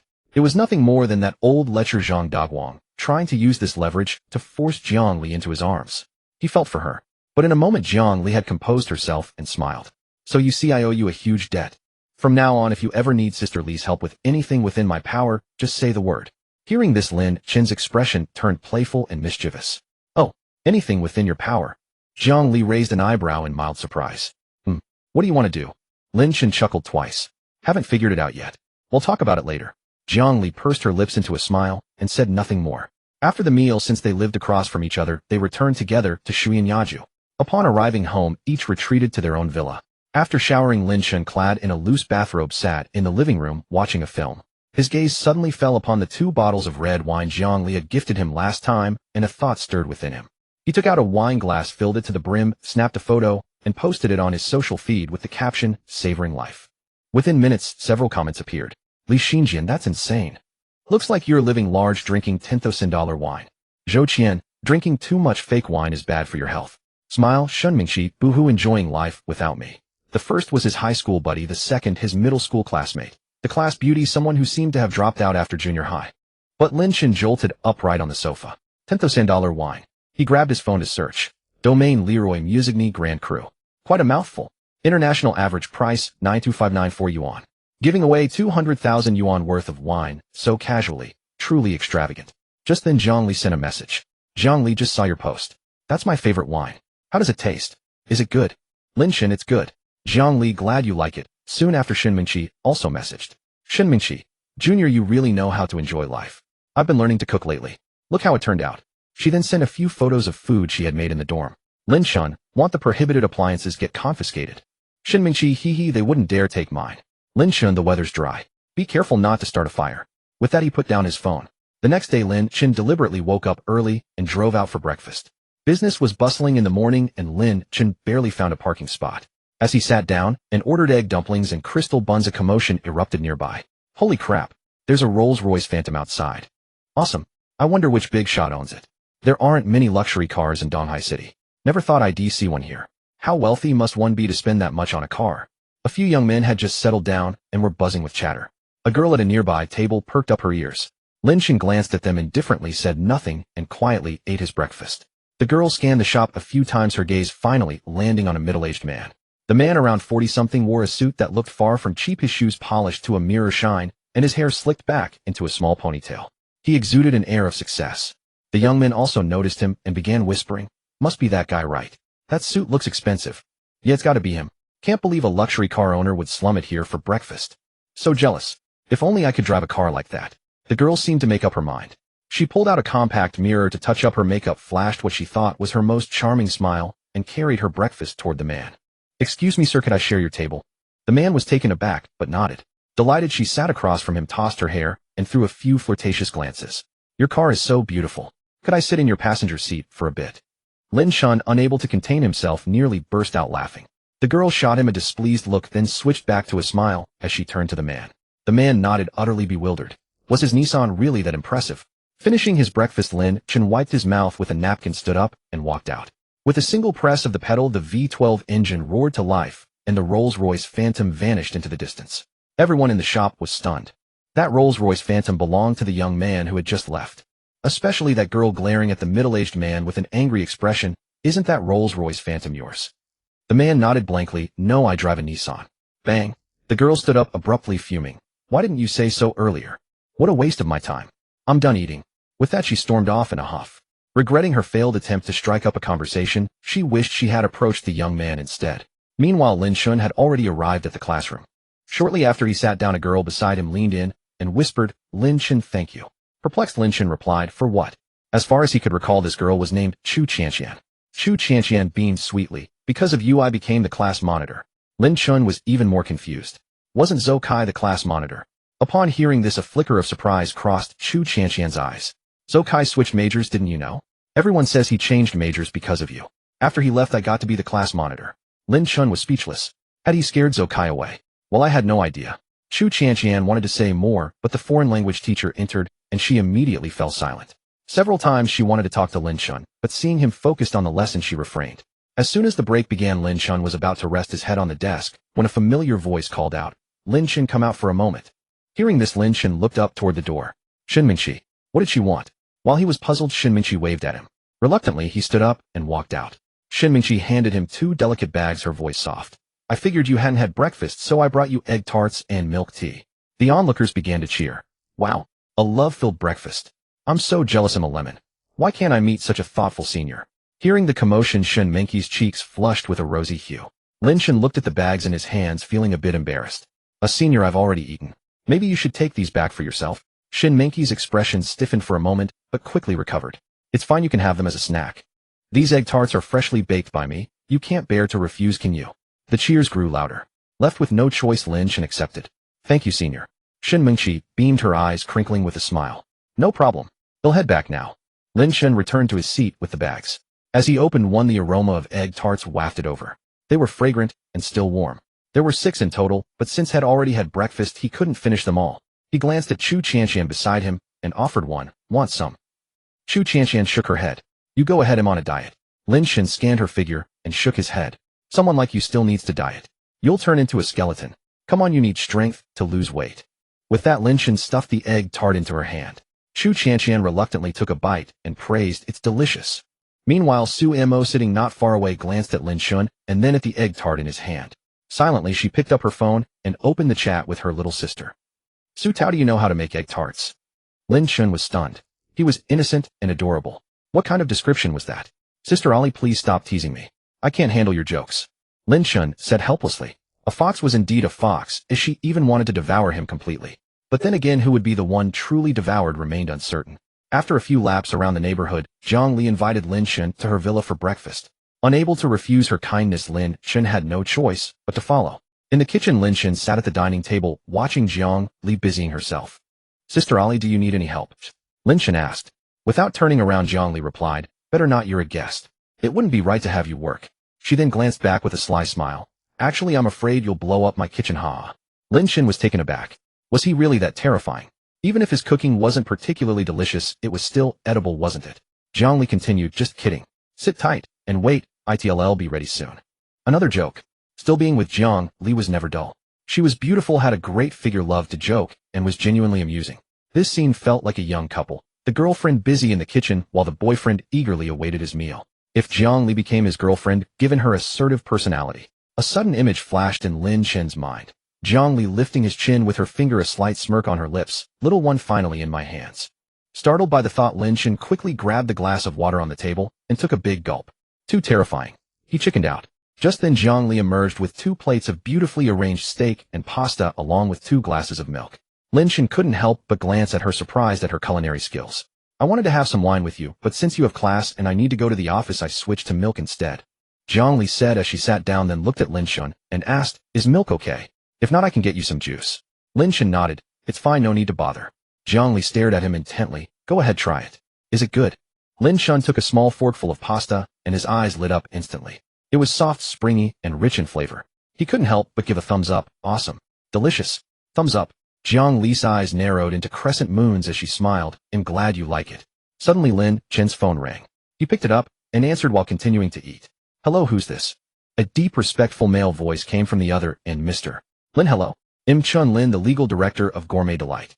Hearing this, Zhang Li looked up at Lin Chen with confusion.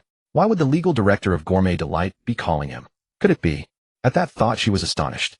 Lin Chen replied calmly, Oh, Director Chun. Chun Lin continued. After you acquired 30% of our company's shares last night, we held an emergency executive meeting. We wanted to contact you sooner, but were afraid of disturbing your rest, so we called only now. May I ask when you'll be available to handle the handover procedures? With a clatter, the chopsticks in Zhang Li's hand fell onto the table, her beautiful eyes wide with astonishment as she stared at Lin Chen. Acquired another 30% of Gourmet Delights shares. What kind of monster is Lin Chen?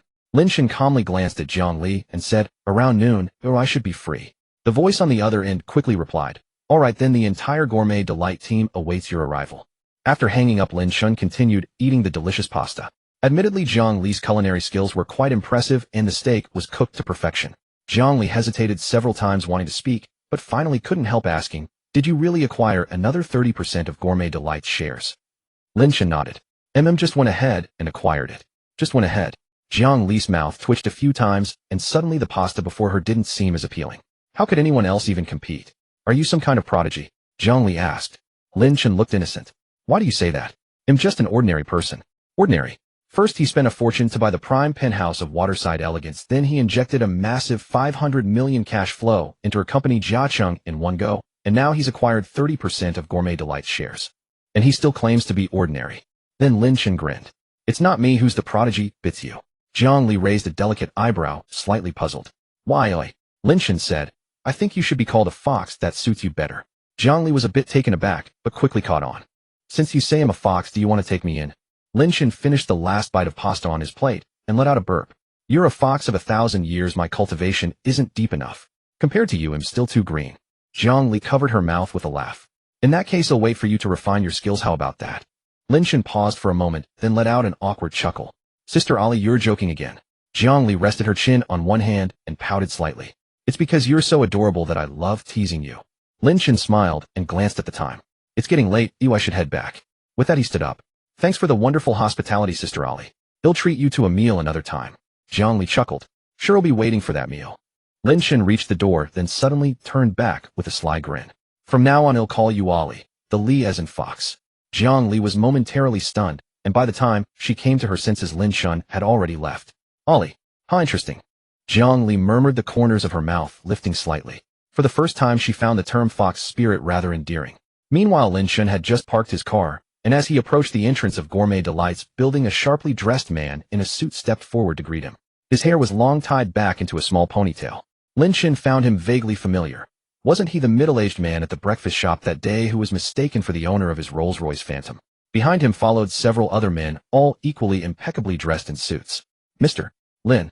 Chen Lin, the one who called you this morning. Lin Chen nodded. Sorry to have kept you waiting. Chen Lin seemed flattered and quickly replied, not at all, Mr. Lin, you jest. He hadn't expected their company's new major shareholder to be so young and with such a pleasant demeanor. Subsequently, Lin Chen followed Chen Lin into the building. Mr. Lin, would you like to rest in the VIP reception room for a while, or shall we proceed directly with the handover ceremony? Chen Lin asked, respectfully bowing slightly. Lin Chen pondered for a moment and said, let's start the handover ceremony directly. I have other matters to attend to later. He had to go to the Earl Hotel for a high school reunion later. Besides, he wasn't familiar with these people, and staying in the VIP room would inevitably require him to exchange pleasantries with them. He disliked such occasions. Chen Lin quickly responded, all right. The handover ceremony was completed swiftly, and Lin Chen did not linger, but left directly. The chairman, general manager, and other senior executives escorted him all the way to the entrance. Just as Lin Chen was about to drive off, he noticed a young beauty live streaming beside his car. Look everyone, this is my boyfriend's car. A Rolls-Royce Phantom, impressive, right? Dear viewers, send a few rockets and it'll let you see the passenger seat view of the Rolls-Royce Phantom. What? My boyfriend went to buy me something, of course he's not here. Lin Chen felt somewhat helpless standing with his arms crossed watching her. The beauty also noticed Lin Chen's presence. Her eyes darted around, and she turned the rear camera on, aiming it at him. Look, this pervert has been staring at me with lecherous eyes. Boo-hoo, I'm so scared. Lin Chen, he was a pervert. Well, he had planned to wait for her to leave before driving off. Comments in the live stream surged. Streamer, be careful, perverts are everywhere, especially this year. Streamer, don't be afraid. That boyfriend of yours driving a Rolls-Royce Phantom went to buy you something, right? Have him come back to protect you. It's really tough being a streamer these days. Even outdoor streaming runs into perverts. Lin Chen silently watched her. You call me a pervert? The female streamer glared at him. If you're not a pervert, then why were you staring at me with those lecherous eyes just now? Lin Chen chuckled in exasperation. It's because you were blocking me from driving. You're lying. Who's blocking? Suddenly, as if realizing something, she swallowed all the words she was about to say, staring at Lin Chen in shock. Lin Chen silently took out his car key, walked toward the Rolls-Royce Phantom, opened the door, and got in. The female streamer was dumbfounded, and the live stream comments exploded. Streamer, didn't you say this car belonged to your boyfriend? How did it become this pervert's? Is this pervert actually your boyfriend? If you don't need your eyes, donate them to someone who does. It's obvious the streamer was using someone else's car to show off, falsely accused the owner of being a pervert, and got slapped in the face. This streamer is so unlucky, isn't she? She tried to show off right in front of the actual owner. Just a gentle question, streamer, does your face hurt? Lin Chen rolled down the window and looked at the streamer. Could you please move out of the way? The female streamer stood there dazed, mechanically stepping aside to let the Rolls-Royce pass.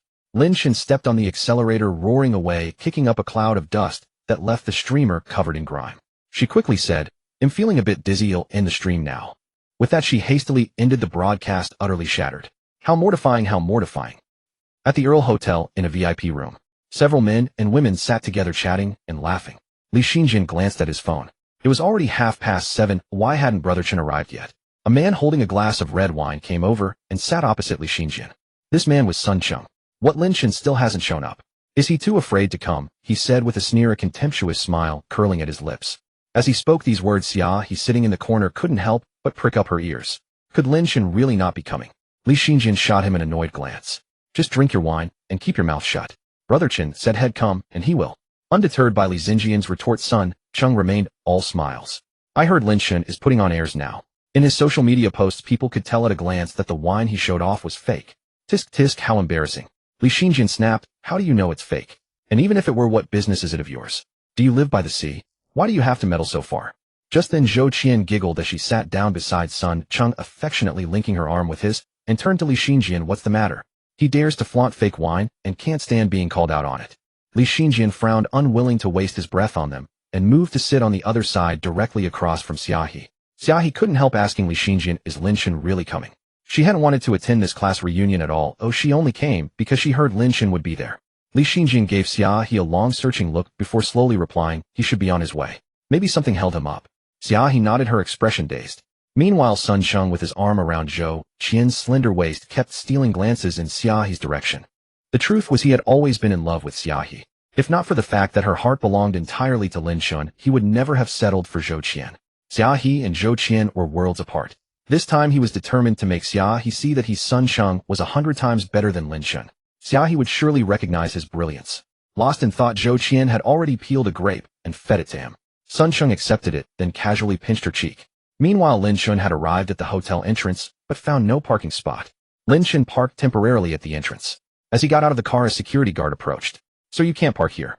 Lin Chen paused, took out his wallet, and handed the guard a few bills. Could you make an exception? If a car leaves, please let me know, and he'll come down to move mine immediately, alright? The guard happily pocketed the money and promised to notify him when a spot opened up. Lin Chen entered the hotel and headed straight for the private room Li Xinjian had mentioned. The moment he pushed open the door, everyone in the room turned their eyes toward him. Xia He's face lit up with joy. She wanted to say something, but held back, merely gazing at Lin Chen with deep affection. Li Xinjian, on the other hand, strode over and playfully punched Lin Chen in the chest. Brother, you're finally here. Some people were getting impatient. As he spoke, he deliberately glanced at Sun Cheng, who was lounging on the sofa. The moment Sun Cheng saw Lin Chen, a contemptuous smirk spread across his face. Zhou Qian, acting like a clingy little bird, nestled into Sun Cheng's arms and looked Lin Chen up and down with undisguised disdain. Long time no see, Lin Chen, Sun Cheng said with a smile. Lin Chen replied, long time no see. Then Lin Chen went off to catch up with Li Xinjian and a few other close friends. Seeing Lin Chen ignore him, a flicker of resentment stirred in Sun Cheng's heart. He thought for a moment, then picked up a bottle of red wine and walked over to Lin Chen. A drink. Lin Chen sat on the sofa gazing at him with a faint smirk curling at the corner of his mouth. Sure. Sun Cheng poured a glass of red wine for Lin Chen and seated himself across from him, with Zhou Qian trailing along. Lin Chen, looks like you're doing pretty well lately, drinking wine worth over 100,000. Mine's just 1,000 or so per bottle, hope you don't mind it. Sun Cheng deliberately remarked. As soon as he spoke, Zhou Qian let out a fake laugh. What wine worth over 100,000? It's gotta be fake. Probably some cheap stuff from an online store for a few dozen bucks. Sun Cheng pretended to scold her. Qian, watch your words. Lin Chen, after all, is our friend. How can you be so careless about his pride? Hearing this, Zhou Qian immediately snuggled into Sun Cheng's arms. All right, dear, I won't say anything more. Don't be mad. As she spoke, she shot Lin Chen a disdainful glance. She had received a love letter from Lin Chen back in the day, but as the class beauty, how could she ever fancy a poor guy like him? Sure, Lin Chen was handsome, but could looks put food on the table? In this day and age, money was what truly mattered. And Sun Cheng, his father, was the boss of a listed company driving a BMW. He was her prince. Lin Chen silently watched their little act. Playing the good cop and bad cop like that. Brilliant. The whole world owed them an Oscar.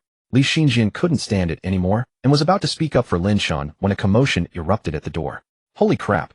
I swear I just stepped out for a pack of smokes and saw a Rolls-Royce Phantom parked outside. The one who walked in was Chow Han, who had just left. At the mention of Rolls-Royce Phantom, everyone's eyes turned to him.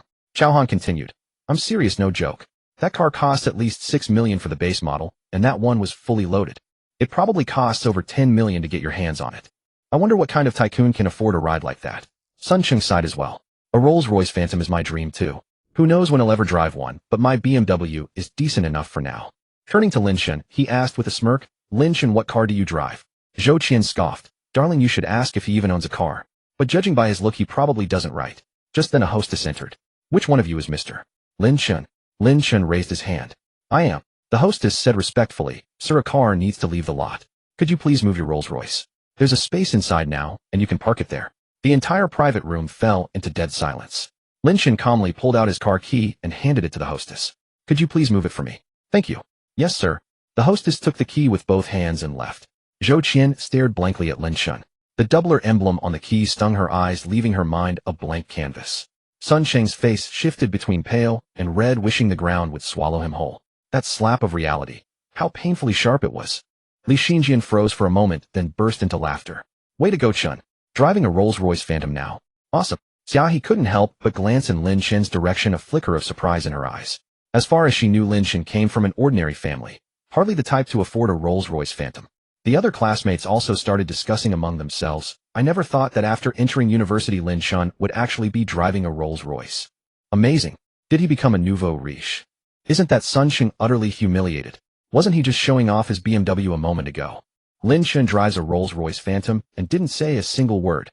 That's the difference. Lin Chen smiled, turning to Li Xinjian. It's just a means of transportation, no need to get so excited. Li Xinjian was stunned and silently gave him a thumbs up. Brother Chen, I'd rather bow to you than to any wall. A Rolls-Royce Phantom, and you casually dismiss it as just a means of transportation. Such effortless showmanship.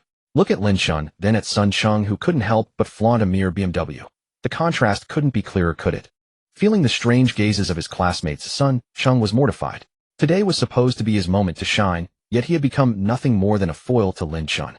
How could he accept that? He glanced at Xia, whose eyes were tender as water, practically glued to Lin Chen, which only fueled his irritation. No matter how he looked at it, Lin Chen didn't seem like someone who could afford a Rolls-Royce. Could it be? Sun Cheng suddenly laughed, drawing everyone's attention. Sun Cheng, what the hell are you laughing at? Li Xinjian asked, displeased. Sun Cheng ignored Li Xinjian and stared straight at Lin Chen. Lin Chen, I never thought that after entering university, you'd become so vain. To show off at the class reunion, you actually went and rented a Rolls-Royce Phantom. Gasps filled the room as everyone turned to Lin Chen. Was his Rolls-Royce Phantom rented? Seeing that Lin Chen didn't deny it, Sun Cheng revealed a triumphant smile. Just as he had suspected, Lin Chen's car was rented. Lin Chen, if you don't have a car, so be it. Not everyone here owns one. We're all old classmates. There's no need to put on such an act. Sun Cheng laughed. Beside him, Zhou Qian couldn't help but roll her eyes. I thought he really did drive a Rolls-Royce. Turns out it's rented. She had thought that poor boy Lin Chen could never afford a luxury car like a Rolls-Royce. Lin Chen shrugged helplessly. If that's what you want to believe, I can't help it. Sun Cheng chuckled, so you admit it. Lin Chen smiled too, say whatever you like. Talking to these snobbish people was simply a waste of time. Besides, who were they to him? Why should he care about their opinions? Sitting in the corner, Xia's gaze toward Lin Chen carried a hint of disappointment. She remembered that Lin Chen wasn't like this before. But just then the door to the private room was knocked, and a middle-aged man in a suit and tie cautiously peered inside. When his eyes landed on Lin Chen, his whole face lit up, and he immediately stepped forward. Chairman Lin, you're here after all. Everyone in the room. Chairman Lin. All eyes instinctively fell on Lin Chen and the middle-aged man. Was this man referring to Lin Chen as Chairman Lin? Lin Chen was also puzzled. And you are? The middle-aged man smiled. Chairman Lin, Tanguang, the manager here. Oh. Lin Chen nodded. Is there something you need from me? Tanguang hastily said, didn't you just acquire 30% of the shares in the Meisher Mike Food and Beverage Group yesterday? Our Earl Hotel is under that group. Today an official document was issued. Just now when I heard the receptionist mention your name, I suspected it might be you. I came to check and sure enough it was you. The crowd was stunned, dumbfounded. What had they just heard? Lin Chen had bought 30% of the shares in the Meisher Mike Food and Beverage Group. Upon hearing this, Lin Chen chuckled, twice unsure of what to say. He didn't want to show off. Just then Tanguang snapped his fingers, and a young waitress immediately approached. General Manager, the presidential suite is ready. Tanguang nodded and immediately looked at Lin Chen, saying respectfully, Chairman Lin, this level of private room is beneath your esteemed status. We have prepared the presidential suite for you. Would you and your friends like to move there? Lin Chen didn't make the decision himself, but looked at everyone in the room. What do you think? Before Li Xinjian and the others could come to their senses, Zhou Qian interjected. Let's go. Let's go. Seeing everyone's gaze fall on her, Zhou Qian could only force an awkward smile and explain, it's their kind gesture, we shouldn't disappoint them. Everyone's eyes turned scornful. Who had mocked Lin Chen the most just now? Zhou Qian. It was truly baffling how she still had the nerve to speak. Indeed, a tree without bark is doomed, and a person without shame is invincible. Tan Guang also said, this young lady is right, Chairman Lin. Why hesitate? Lin Chen nodded. All right, since that's the case, let's all follow General Manager Tan over there.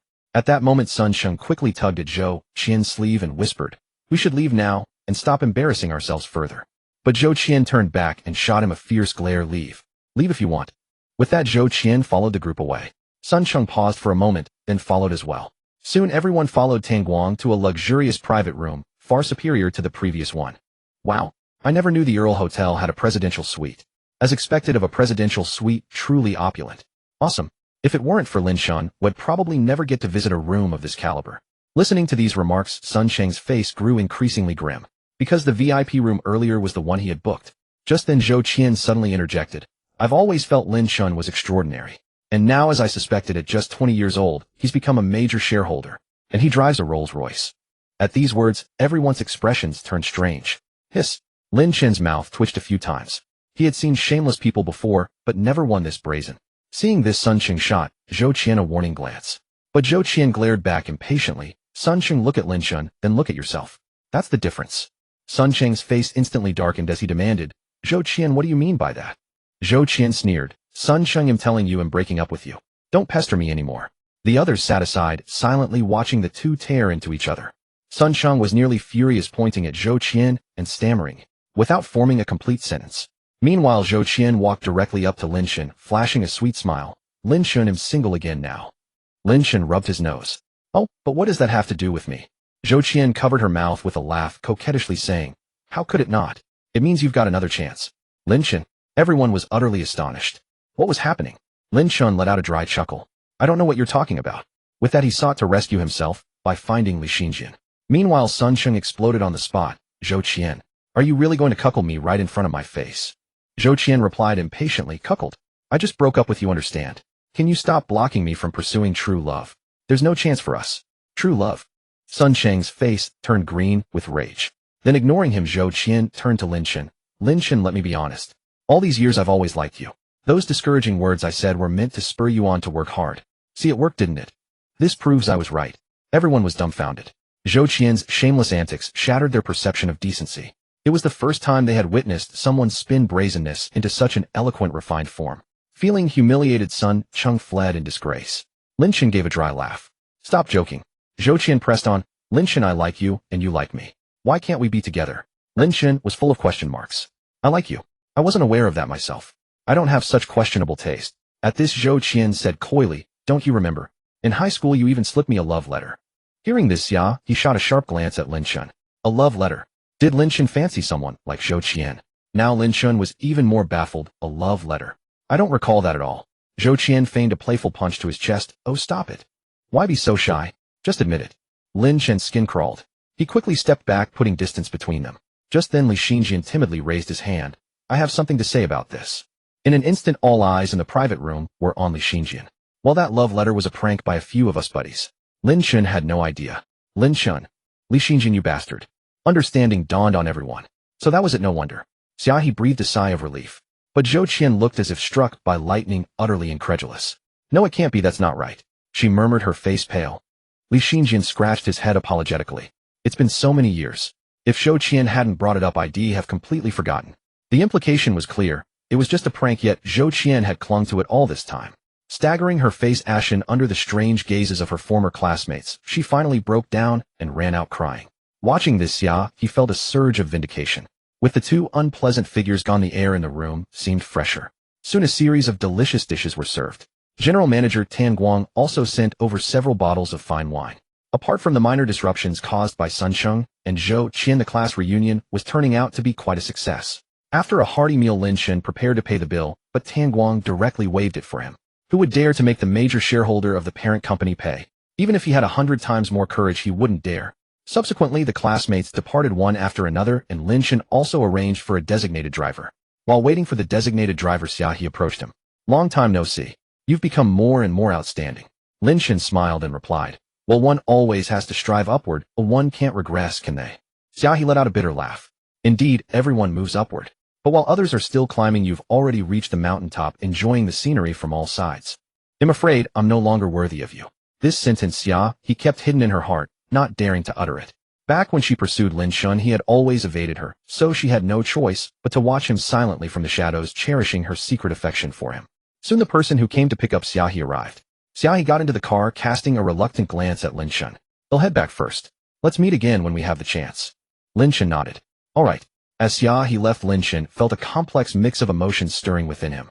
A sudden urgent ringtone from his phone signaled the designated driver. When Lin Chen answered, he noticed the driver was a young woman. Upon meeting, Lin Chen was astonished.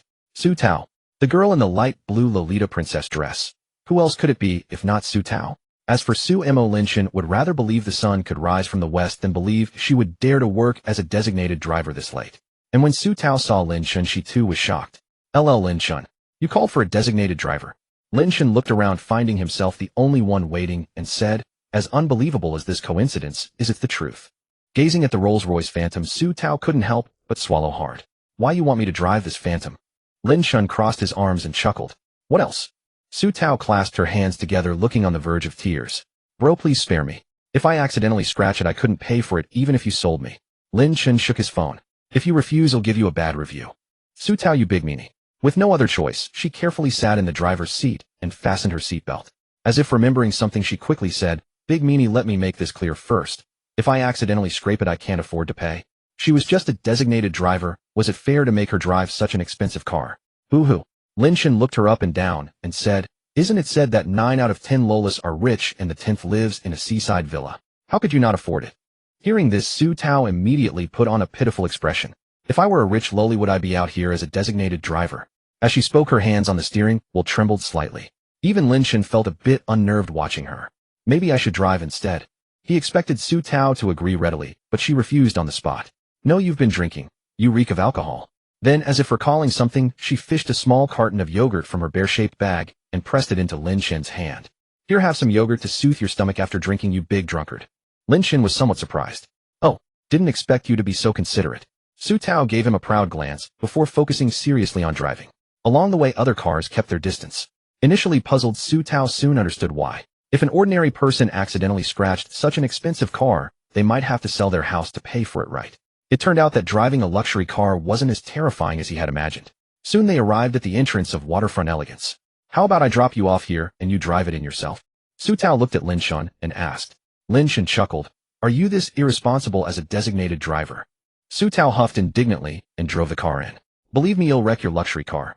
See if you dare to bully me again. Su Tao threatened, showing her little fangs. Lin Chen leaned back leisurely in his seat. You can try. Su Tao glanced at Lin Chen in surprise. Then Lin Chen said calmly, as long as you can afford to pay for it, or are prepared to work as my lifelong maid to pay off the debt. Su Tao glared at Lin Chen angrily. I knew you big bad guy had ulterior motives. When they arrived at Cloud Waters and saw the magnificent villa, Su Tao's mouth formed an O in shock. Big bad guy, is this really your home? Lin Chen raised an eyebrow slightly. What else could it be? Suddenly a thought struck him, and he asked, how are you planning to get back then? Su Tao was taken aback, immediately pulled out her phone, and saw it was past 10 o'clock. Oh no. Our school's curfew has started. If I go back now, I'll get punished. Su Tao was on the verge of tears. I'll have to stay in a hotel, and hotels are too expensive. I shouldn't have taken your order. Lin Chen couldn't help but laugh. How can you be so silly? Didn't you check the time before accepting the order? As he spoke, he reached out and ruffled her hair. Su Tao glared at Lin Chen angrily. Don't touch my bun. Lin Chen found it amusing. Alright, why don't you stay here? Su Tao suddenly stepped back several paces, looking at him warily. You big bad guy, what are you planning? Lin Chen was speechless, poking her forehead with his index finger. I really wonder what goes on in that little head of yours all day. My house has plenty of rooms. Except for my master bedroom, you can sleep wherever you like. Lin Chen paused, then added, or you can go stay in a hotel. Su Tao scrutinized Lin Chen several times. Even though she kept calling him a big bad guy, he didn't seem like a bad person. Thinking about the high cost of a hotel which could buy a few nice skirts, Su Tao's heart sank. Well, okay then. Su Tao said weakly. As soon as she entered, she was amazed by the interior. Wow, isn't this the kind of mansion you only see in TV dramas? This must be really expensive, right? She looked at Lin Chen and asked cautiously, "Big bad guy, can I take a look around?" Lin Chen burst into laughter, calling me big bad guy. Is that all the sincerity you have? Hearing this, Su Tao's expression became conflicted. Then what should I call you? She tilted her head and thought for a while, but couldn't come up with anything. Lin Chen sat down on the sofa leisurely and teased, "Call me brother, and let me hear it." Su Tao's face flushed red, and after hesitating for a moment she called out, "Lin Chen brother." Lin Chen laughed heartily and waved his hand. Go on, go on." Hearing this, Su Tao shot Lin Chen a glare, then skipped away cheerfully, her twin ponytails bouncing merrily. It was truly tempting. Su Tao glanced around, as if beholding something novel, yet dared not reach out to touch.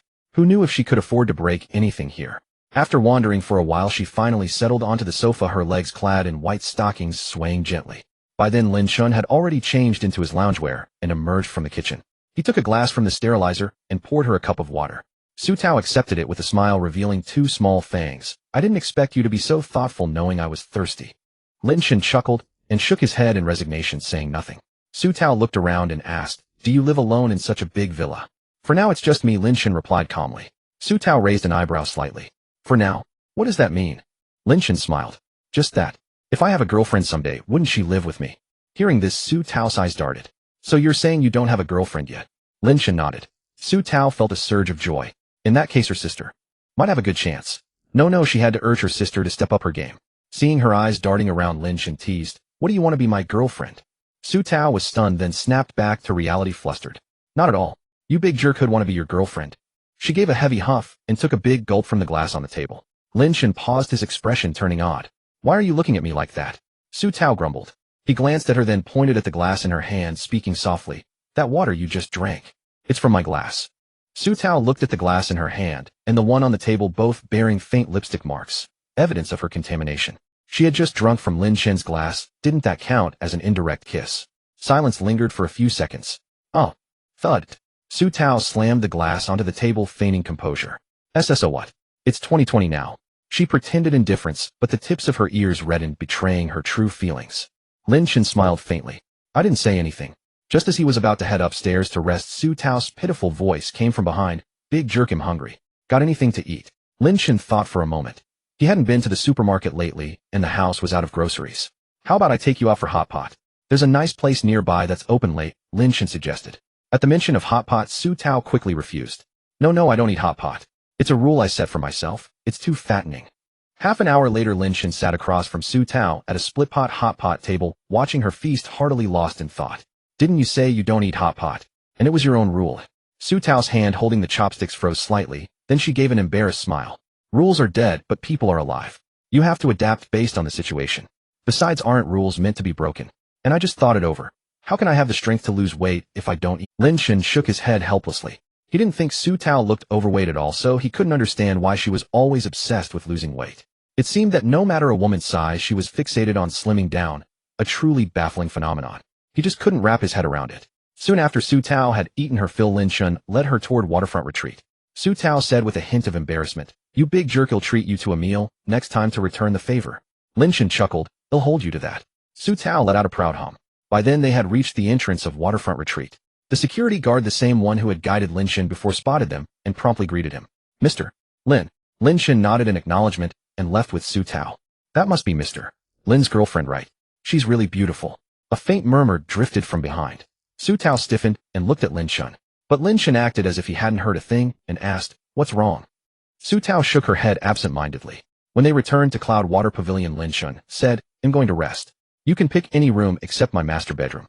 Each room has its own bathroom and disposable toiletries." With that, he went straight upstairs to his master bedroom.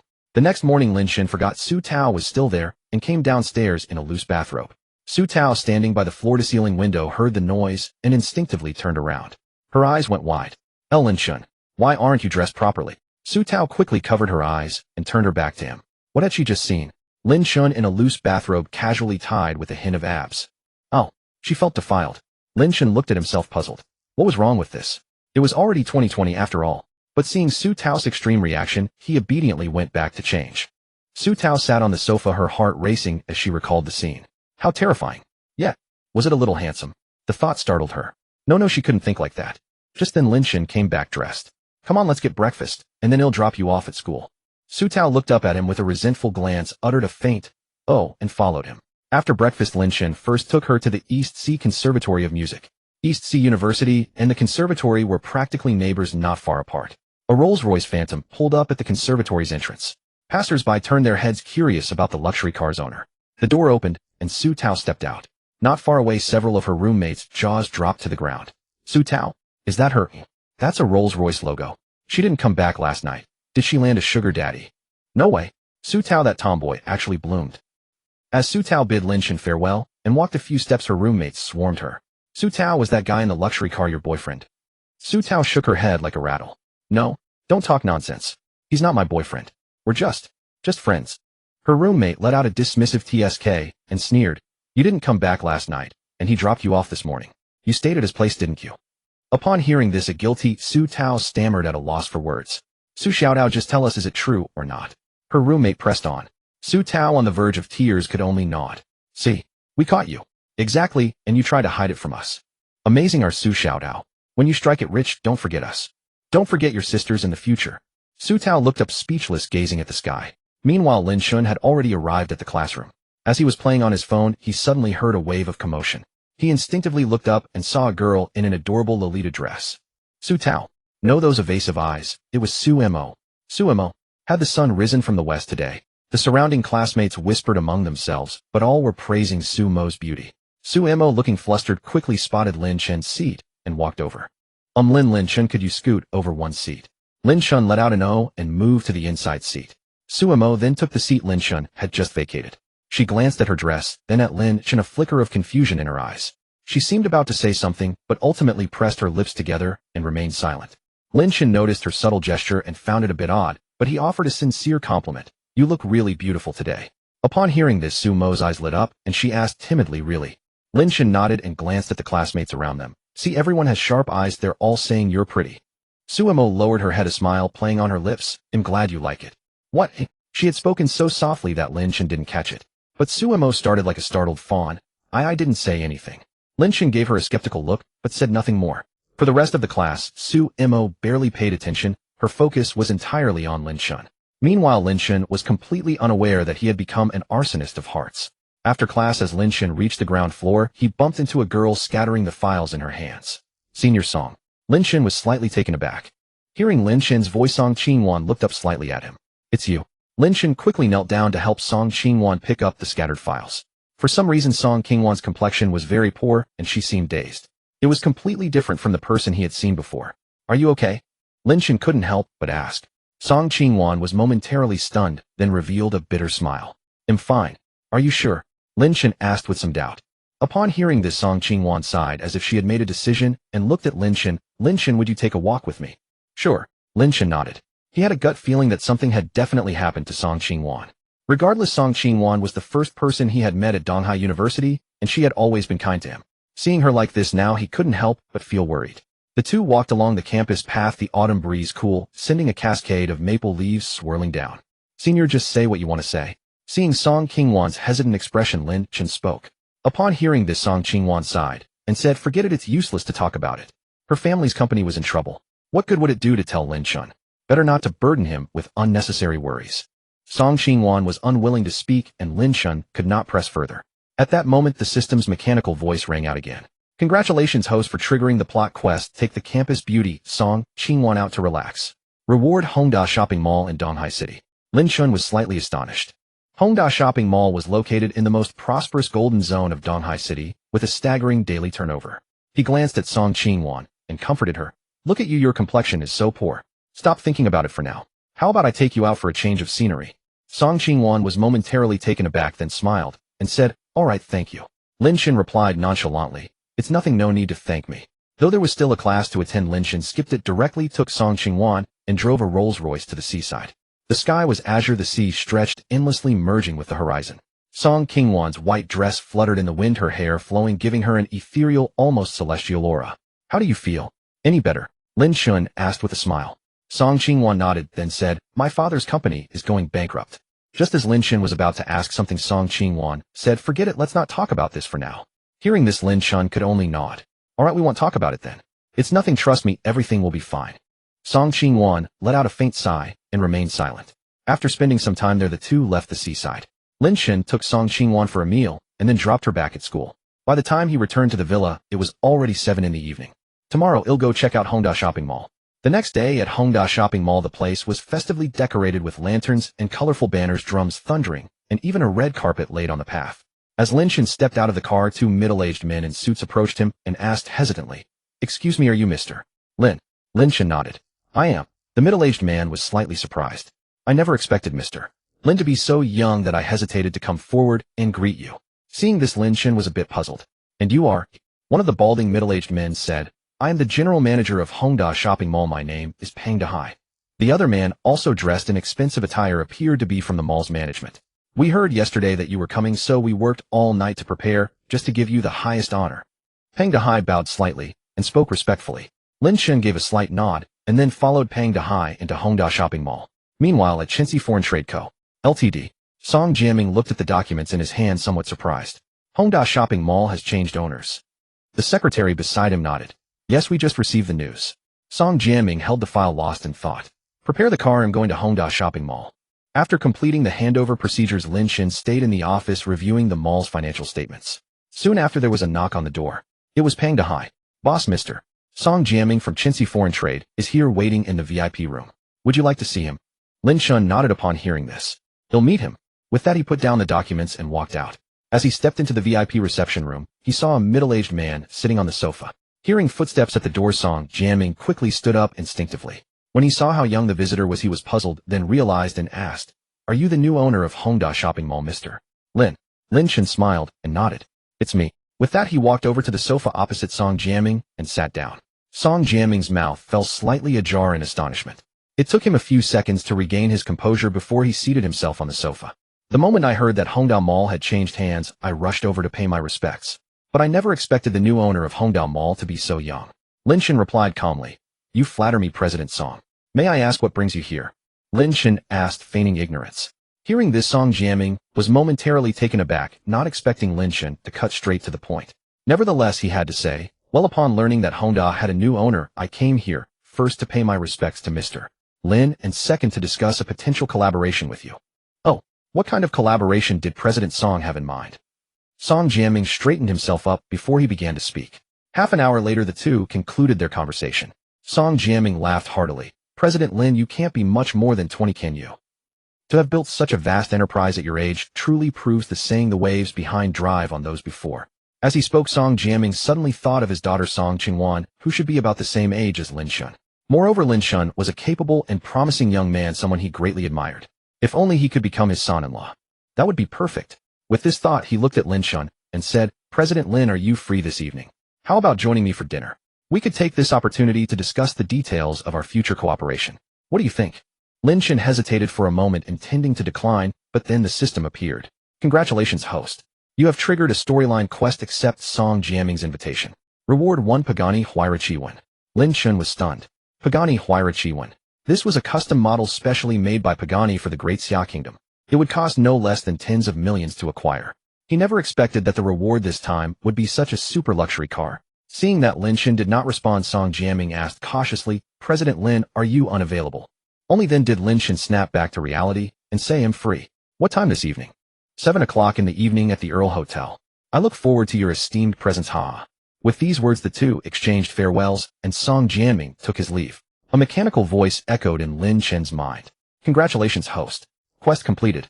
You have received 1 Pagani Huayra Chiwen. Note the car is parked downstairs and the keys are in the host's pocket." Lin Chen felt his trouser pocket and was overjoyed. He immediately pulled out the keys to the Pagani Huayra. Meanwhile, as soon as Song Jiaming reached the downstairs of Hongda Mall, he immediately called his daughter Song Qingwan. "Qingwan, the company's problem has been resolved."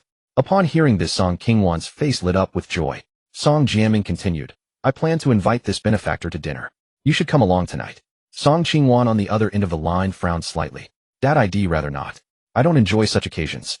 But Song Jiaming quickly said, "Don't say no so soon. You two are about the same age, so you'll likely have common interests. You might even make a friend. You could also learn a thing or two from him." "But Dad..." "It's settled then. 7 o'clock at the Earl Hotel. Try to come a bit earlier." Before Song Qingwan could refuse again, Song Jiaming hung up the phone directly. Listening to the busy tone on the other end, Song Qingwan was speechless. Her father always acted this way, never asking for her feelings or opinions. Just now she clearly didn't want to go, but he simply wouldn't listen to her. So she had no choice but to go along. Meanwhile, when Lin Chen came downstairs, he didn't see his Pagani Huayra Chiwen, but instead noticed a crowd gathered ahead. Curious, he approached and found his Pagani Huayra Chiwen right in the center of the crowd. The black gold body exuded sheer luxury. He pulled out a set of keys, opened the door of the Pagani Huayra Chiwen, and sat inside. Lin Chen touched the steering wheel, sighing in admiration. No wonder it was the only one of its kind in the world. The feel was absolutely explosive. The roar of the engine erupted, and the Chiwen's silhouette vanished completely. Lin Chen drove the supercar around for a few laps with nearby cars keeping their distance, watching from afar. Wherever it went, the Chiwen became a stunning sight and the center of everyone's attention. Lin Chen glanced at the time. It was almost 7. At the intersection, he made a turn and headed toward the Earl Hotel. In the luxurious private room of the hotel, Song Jiaming had already arrived early with Song Qingwan waiting. Song Jiaming kept instructing Song Qingwan, when that Mr. Lin arrives later, make sure you chat with. Song Qingwan fidgeted uneasily, looking at her father with some embarrassment. Dad, I'm not used to occasions like this. I don't understand your business talks. How about I leave first? Normally Song Jiaming never brought her to business meetings, but this time was an exception. Coupled with his mention of similar age, Song Qingwan could roughly guess his intention. It was nothing more than an attempt to play matchmaker. Sure enough, Song Jiaming said, somewhat displeased, why leave so early? I brought you out this time to broaden your horizons. You haven't even met the person yet. After several attempts to leave were rejected by her father, Song Qingwan had to compromise. At worst, shed just talk less later. At that moment, a handsome face suddenly popped into her mind. Lin Chen. She wondered what Lin Chen was doing now. She pulled out her phone, wanting to message him several times, but held back. Meanwhile, Lin Chen had just arrived at the Earl Hotel and headed toward the private room Song Jiaming had mentioned. Just as he reached the door and was about to enter, he heard a familiar voice. Dad'll stay, but don't try to play matchmaker. I already have someone I like. Those childish games of yours don't count. Song Qingwan. Lin Chen was slightly surprised. He hadn't expected Song Qingwan to be here. She had someone she liked. Why hadn't she mentioned it? But from Song Jiaming's tone, it seemed he had some intention of making Lin Chen his son-in-law. This senior's father was really open-minded. This was only their second meeting, and he already wanted him as a son-in-law. Didn't he worry about his daughter getting taken advantage of? Thinking this, Lin Chen shook his head with a wry smile and knocked on the door. Inside the private room, the two people heard the noise at the door and instinctively looked over. At that sight, Song Qingwan was so startled, she stood up, accidentally knocking over a teacup beside her. Lin Chen. Lin Chen greeted with a gentle smile, Senior Song. Yet Song Qingwan was still taken aback. Lin Chen, why are you here? Suddenly a thought struck her, and she gasped, covering her mouth in astonishment. Could it be that Lin Chen was the business partner her father had mentioned? At that moment, the stunned Song Jiaming also came to his senses. This is the Mr. Lin I was telling you about. What Qingwan, do you know each other? Lin Chen chuckled. We're more than just acquaintances. She's my senior, and has helped me out many times. Song Qingwan was utterly astounded. She had never imagined that the one who had saved her family's company was Lin Chen. If her father hadn't insisted on her coming, she might never have known. Thinking back to yesterday's events, she felt a moment of daze. Could it be that Lin Chen had done all this deliberately to help her? Song Jiaming paused for a few seconds, then burst into hearty laughter. What a small world. I never expected you two to be schoolmates. What a stroke of fate. With that, Song Jiaming quickly stepped forward, slung an arm around Lin Chen's shoulder, and guided him to a seat. As soon as he sat down, a thought occurred to him. If I recall correctly, Qingwan is only in her sophomore year, so you must be a freshman. Song Qingwan nodded. Yes, Lin Chen is a freshman. When he registered, I was the one who helped him through the procedures. A sharp intake of breath followed. Song Jiaming was stunned. He had never expected his business partner to be his own daughter's junior. These young people today are truly remarkable, he couldn't help but exclaim. As he looked at Lin Chen now, it was like a father-in-law eyeing his son-in-law. The more he saw, the more pleased he became. Then turning to his daughter, he said, Qingwan, look at Lin Chen here. You should learn from him, understand? Song Qingwan cast a shy glance at Lin Chen and nodded softly.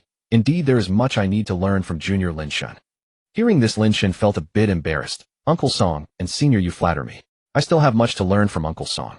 His words sent Song Jiaming into another bout of hearty laughter, deepening his fondness for Lin Chen. Just then a knock came at the door of the private room. Song Jiaming said, come in, and the door opened to reveal Tan Guang, the manager of the Earl Hotel. Recognizing the visitor, Song Jiaming quickly rose to greet him. Manager Tan. What brings you here, Manager Tan? As a regular at the Earl Hotel, he naturally knew Tan Guang, the manager. Tan Guang returned the greeting, and then said, I'm here to see our chairman Lin. Chairman Lin. Song Jiaming and Song Qingwan were both stunned. Tan Guang said he was looking for their chairman Lin. and besides them the only other person present was Lin Chen. And Lin Chen coincidentally bore the surname Lin. Their astonished gazes fell upon Lin Chen. At that moment Tan Guang approached Lin Chen, bowed slightly, and said respectfully, "Chairman Lin, why didn't you let me know you were coming? I would have arranged a private room for you." Song Jianming and Song Qingwan were left speechless with shock. It was indeed Lin Chen. But Lin Chen replied nonchalantly, "I just came for a meal, I didn't want to trouble you." "Chairman Lin, you flatter me. You're a major shareholder of the parent company Gourmet Delights. This is my duty, how could it be any trouble?" Tan Guang quickly added. Then he spoke again. "Chairman Lin, would you like to switch to another private room and have the dishes reordered?" Lin Chen pondered for a few seconds, then looked at Song Jianming. "Uncle Song, senior sister, what do you think?" Song Jianming felt somewhat embarrassed, never expecting that his treat would end up on someone else's turf. It was awkward to change the room, yet equally awkward not to. Song Qingwan, noticing her father's predicament, spoke up. "Perhaps we don't need to switch, the dishes are already served, and it would be troublesome and wasteful." Lin Chen nodded in agreement. "That's a valid point." Seeing this, Tan Guang was torn, but had no choice but to go along. "Then shall I bring up a few bottles of fine wine?" "That would be acceptable." Lin Chen understood that refusing this offer would be unwise. With Lin Chen's approval, Tan Guang immediately gestured to the staff behind him, and two servers promptly brought several bottles of wine to the table. Tan Guang gave a slight bow. "Then I shall not disturb your meal, Mr. Lin." Lin Chen nodded. "Please go ahead, President Tan." After Tan Guang withdrew, Song Jianming and Song Qingwan's gazes once again fell upon Lin Chen. "I never imagined you were not only the owner of Hongdao Mall, but also a major shareholder of the Meisher Mike Food Group," Song Jianming said in disbelief. Having navigated the business world for years, he had never encountered someone like Lin Chen. If only Lin Chen could become his son-in-law. With that thought, he glanced at Song Qingwan. He had every confidence in his daughter's beauty and capabilities, but such matters could not be forced. It all depended on fate between the two. Meanwhile, Song Qingwan was equally astonished. The gap between her and Lin Chen had already been considerable, but now he seemed to have ascended to a height she could never reach. A sense of helplessness washed over her, yet at the same time, she felt immense pride that Lin Chen was so outstanding. During the meal, Song Jianming excused himself several times to create opportunities for Song Qingwan and Lin Chen to be alone. Both Lin Chen and Song Qingwan were well aware of his intentions. As the dinner drew to a close, Lin Chen initially wanted to cover the bill, but Song Jianming insisted on paying, stating that since it was his treat, he couldn't possibly let Lin Chen waive it. Unable to dissuade him, Lin Chen relented. At the entrance, Song Qingwan turned to her father. "Dad, it's getting late. Could you give me a ride back to school?" Song Jianming paused for a moment, then replied, "Qingwan, I have an urgent matter to attend to at the company later, so I can't take you." As he spoke, he shot several meaningful glances at his daughter. Song Qingwan stared blankly for a long time, utterly failing to grasp his meaning. Song Jianming had to clear his throat before adding, "Why don't you ask Lin Chen if he's free?" After all, young people in love needed more opportunities to be alone. Lin Chen immediately caught on to Song Jianming's intention and turned to Song Qingwan. "Senior sister, how about I take you back? My home isn't far from the school anyway." Song Jianming's eyes lit up slightly as he looked at Lin Chen. "Haha, then I'll leave it to you." Song Qingwan, now aware of her father's scheme, blushed faintly and thanked Lin Chen. "Thank you. It's nothing." Just as Song Jianming was about to leave, he suddenly spotted a car not far away and froze in shock for several seconds. "Thighs is a Pagani zone to Chiwen." Song Qingwan was puzzled and asked, "What is the wind god Chiwen?" Song Jianming's gaze remained fixed on that Chiwen as he exclaimed in admiration, "This is a Pagani specially designed for the Xia Kingdom, based on the legend of the 9 sons of the Dragon King. There are only 3 in existence, Basha Yazi and this Chiwen. Each of these 3 cars is one of a kind. You can't get one for less than 30 million. Song Qingwan was slightly taken aback. She hadn't expected the car to have such an impressive background. Lin Chen smiled calmly and said, "Uncle Song really knows his cars." Upon hearing this, Song Jianming humbly replied, "I only know a little. I never imagined I'd see a luxury car of this caliber in Donghai City." He initially wanted to wait a bit longer to see who the owner of the car was, but after some thought he decided against it. After all, there was no telling when the owner might come out. So Song Jianming had no choice but to leave first. Meanwhile, Song Qingwan turned to Lin Chen and said, "Maybe we should head back too." "All right," Lin Chen nodded. He took out his car keys and walked toward that Pagani wind god Chiwen. Song Qingwan followed behind Lin Chen, growing increasingly uneasy. "Lin Chen, do you want to take a look at that car too?" Lin Chen turned back to see her confused expression, shook his head with a hint of amusement, and said nothing. This only made Song Qingwan even more perplexed. What kind of reaction was that? But soon she found out. Lin Chen directly opened the car door and sat inside. Song Qingwan was stunned on the spot, her beautiful eyes filled with shock and disbelief. Was the owner of this car Lin Chen? Recalling her father's words just now, this car was one of a kind in the world. What kind of background did Lin Chen have to be able to drive such a vehicle? Seeing her still standing there dumbfounded, Lin Chen rolled down the window and honked the horn. "Senior, what are you standing there for? Get in." Hearing Lin Chen's voice, Song Qingwan snapped back to reality and with a nervous heart sat in the passenger seat of the Chiwen. "Lin Chen, this car is actually yours." Upon hearing this, Lin Chen smiled slightly. "It's mine, just a car, no need to be too surprised, senior. Just a car." "All right." She didn't know what else to say. Lin Chen reminded her to fasten her seatbelt, stepped on the accelerator, and the roar of the engine exploded instantly. The luxurious supercar Chiwen became a stunning sight on the road. Many people couldn't help but take a second look, and Song Qingwan in the passenger seat found her gaze fixed on Lin Chen's profile as he drove, unable to look away, her heart racing wildly. The way Lin Chen drove the Chiwen with one hand was really handsome. Lin Chen also noticed Song Qingwan's stare and couldn't help but tease, "Senior, if you keep looking at me like that, I won't be able to concentrate on driving." At that moment, Song Qingwan snapped out of it, her face flushing crimson. "Sorry, I was just distracted. I'm really sorry." "Distracted? Distracted by looking at me?" Lin Chen added another remark. This time Song Qingwan's face turned red all the way to her neck. What could be more embarrassing than being caught sneaking a glance? What should she do? She was at a loss. "Fine, then I won't look at you anymore." Without even realizing it after she said this, she couldn't help but steal a few more glances at Lin Chen's profile. Song Qingwan bit her lip and said, "Lin Chen, thank you for helping me. If it weren't for you, I really don't know what my family would have done." Just yesterday, she had mentioned her father's company's troubles, and Lin Chen immediately bought the entire Hongdao Mall, resolving the crisis. Song Qingwan herself wouldn't believe it was a coincidence. She never expected Lin Chen to go to such lengths for her. At the same time, she was astonished by Lin Chen's capability. This was something no freshman just entering university could achieve. Yet Lin Chen had done it. Seeing this, Lin Chen smiled slightly and said, "It's nothing, just a small favor." Song Qingwan pressed her lips together and fell silent. But in her heart, she understood the magnitude of this debt. "How can I ever repay you?" Lin Chen gave her a thoughtful glance and teased, "Well, they say a great favor is beyond repayment save by offering oneself. How about you offer yourself to me, senior?" Song Qingwan was momentarily stunned, and as realization dawned, her cheeks flushed with a visible rosy hue. You shouldn't joke like that. I might take it seriously." Lin Chen chuckled and relented. "All right, I'll stop teasing you." Song Qingwan forced a faint smile, a hint of disappointment flickering in her beautiful eyes, while inwardly regretting her own words. Then Lin Chen casually asked, "Can you cook?" "Huh? Cook? Yes, I can." "Why?" Song Qingwan was a bit bewildered. "Are you asking me to cook for you?" Lin Chen glanced at her and said, "Senior, since you don't know how to repay me, why not come to my place sometime and cook a few meals?" "Is that all?" Song Qingwan could hardly believe it. Lin Chen replied, "That's all." "All right then." After that, they barely spoke along the way. The supercar caused a massive stir as soon as it entered the campus. Another supercar. And it's a Pagani. A Pagani Huayra C9. The only one of its kind in the world. I want to see who's so incredible. That's my dream car.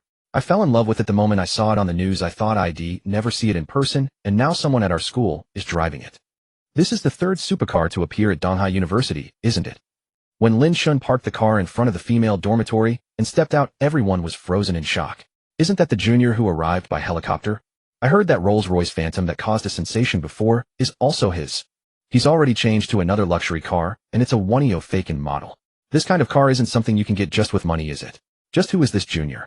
Look, isn't that the campus beauty Song Qingwan? Are they together? Don't you know? There were rumors about it before.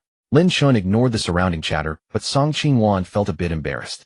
After all, everyone now assumed she and Lin Chen were in that kind of relationship. At the thought, a trace of secret delight crept into Song Qingwan's heart. "Well, I'll head back now. Drive safe." Lin Chen replied with a simple, "Okay," and Song Qingwan entered the dormitory building. After watching her go upstairs, Lin Chen drove away. Not long after returning to the villa, he received a WeChat message from Song Qingwan. "You decide the time. They'll come over whenever I'm free, okay?" Lin Chen thought for a moment and typed a line on his phone. "How about tomorrow? Are you free?" Song Qingwan replied instantly, "I'm free tomorrow." "What time?" "Send me the location and he'll come over." Lin Chen said, "Around 10 in the morning. They'll pick you up then." After sending this message, Lin Chen tossed his phone aside and went to take a shower. The next day, Lin Chen slept until 9. After washing up, he went directly to pick up Song Qingwan from school. Together, they bought some ingredients at a small supermarket and returned to Lin Chen's villa. Stepping out of the car, Song Qingwan gazed at the Yunshui Pavilion before her, utterly stunned. This Yunshui Pavilion is the most prestigious mansion in Donghai City. I heard it was bought by someone, but I never imagined the buyer would be you. The surprises Lin Chen brought her were simply too many. However, Lin Chen only said nonchalantly, "I just started university and wasn't used to the dormitory, so I found a place outside." Song Qingwan's breath caught in her throat. He found a place, and so he bought the king of mansions in Donghai City, the Yunshui Pavilion. Wasn't this Too astonishing. She couldn't help but grow curious. What kind of person was Lin Chen really?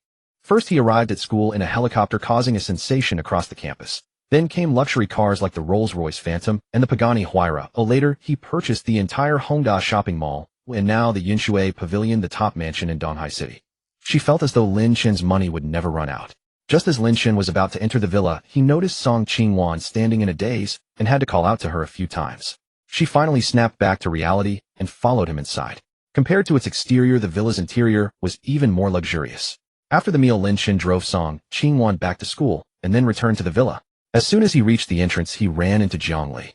"What a coincidence, little brother," she greeted with a smile. Lin Chen chuckled in return. "Indeed, Sister Ali." At this, Jiang Li giggled softly, then looked up at the sky. "Look at those two clouds up there." Lin Chen obediently raised his head to look, but saw nothing unusual. "What about the clouds?" Jiang Li teased. "Don't those two clouds look just like the meal you owe me?" She arched an eyebrow, a playful glint in her eyes as she gazed at him. Lin Chen then remembered that after crashing at Jiang Li's place for breakfast last time, he had indeed promised to treat her to a meal. But several days had passed, and it had completely slipped his mind. He apologized. "Sorry, I've been busy lately, and forgot." "How about tonight?" Jiang Li rested her chin on her hand, thought for a few seconds, then said, "I was joking about the meal. Actually, there's something I need your help with." "What is it?" "I'm attending a charity auction tonight, and I need a male companion." Jiang Li spoke with some vexation. "Are you free tonight? I'd like you to come with me." Just then the system appeared. "Congratulations, host. You have triggered a plot mission. Accept Jiang Li's request. Reward: triple charity consumption cashback card X3 unlimited amount. A consumption cashback card with no limit. Meaning the more you spend, the more you earn. Impressive." Lin Chen raised an eyebrow at Jiang Li. "As your male companion?" "Yes," she replied with a beaming smile. Lin Chen nodded. "All right, what time?" "At the same time." "Congratulations, host. Mission complete. Reward: charity consumption cashback card X3 unlimited amount. If you're free now, I can take you to get styled." "Need to do styling."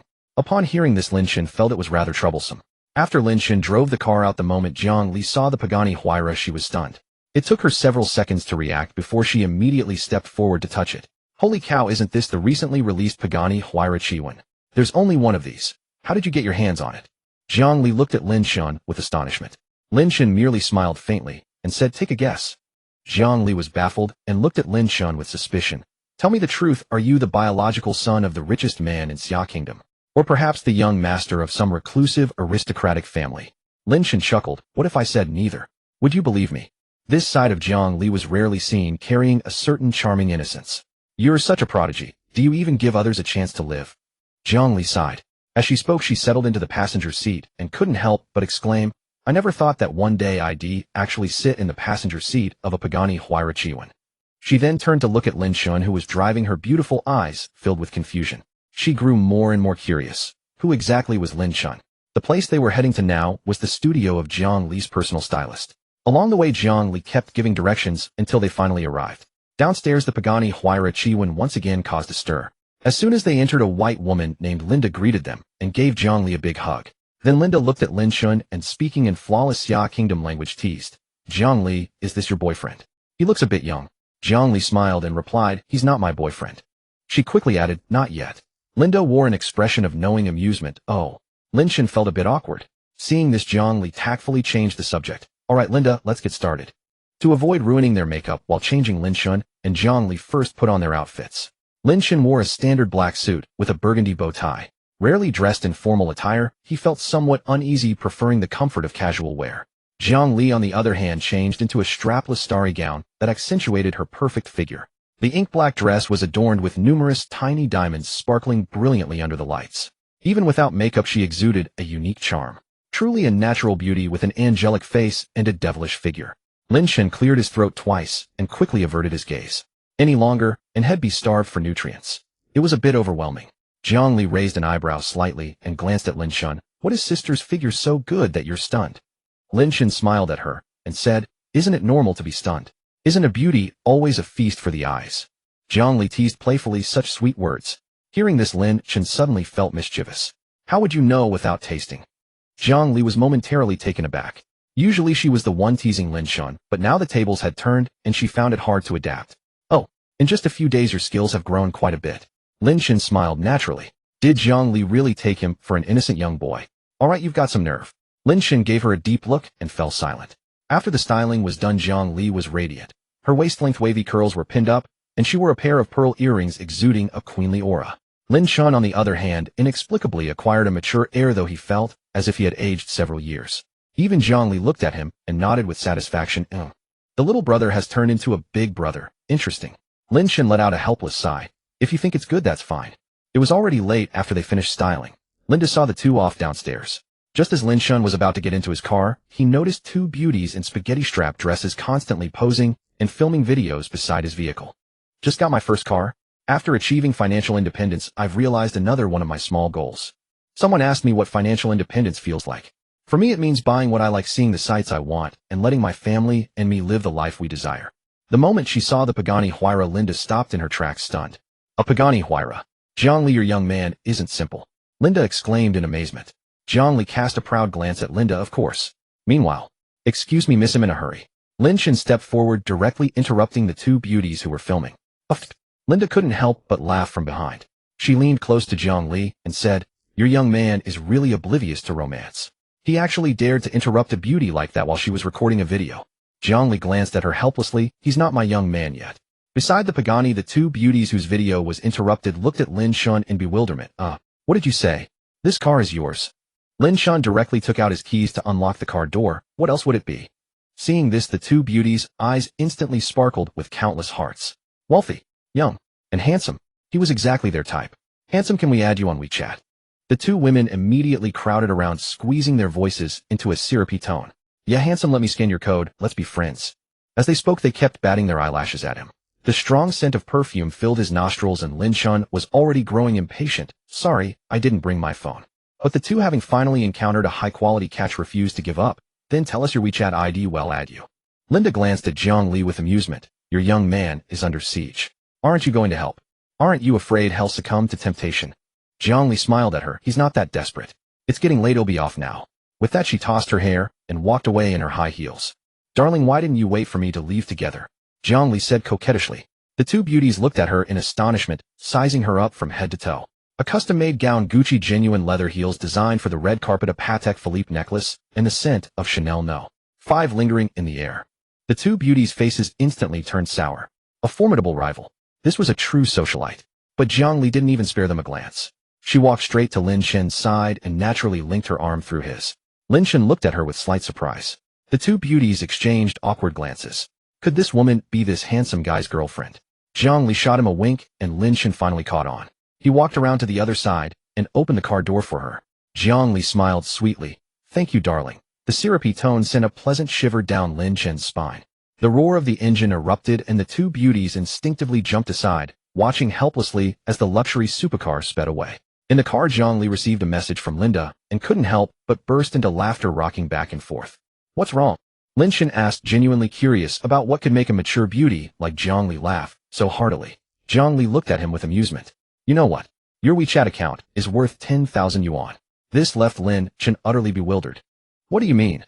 Zhang Li replied, while messaging Linda. Those two beauties just now each chipped in 5,000 yuan to get your WeChat from Linda.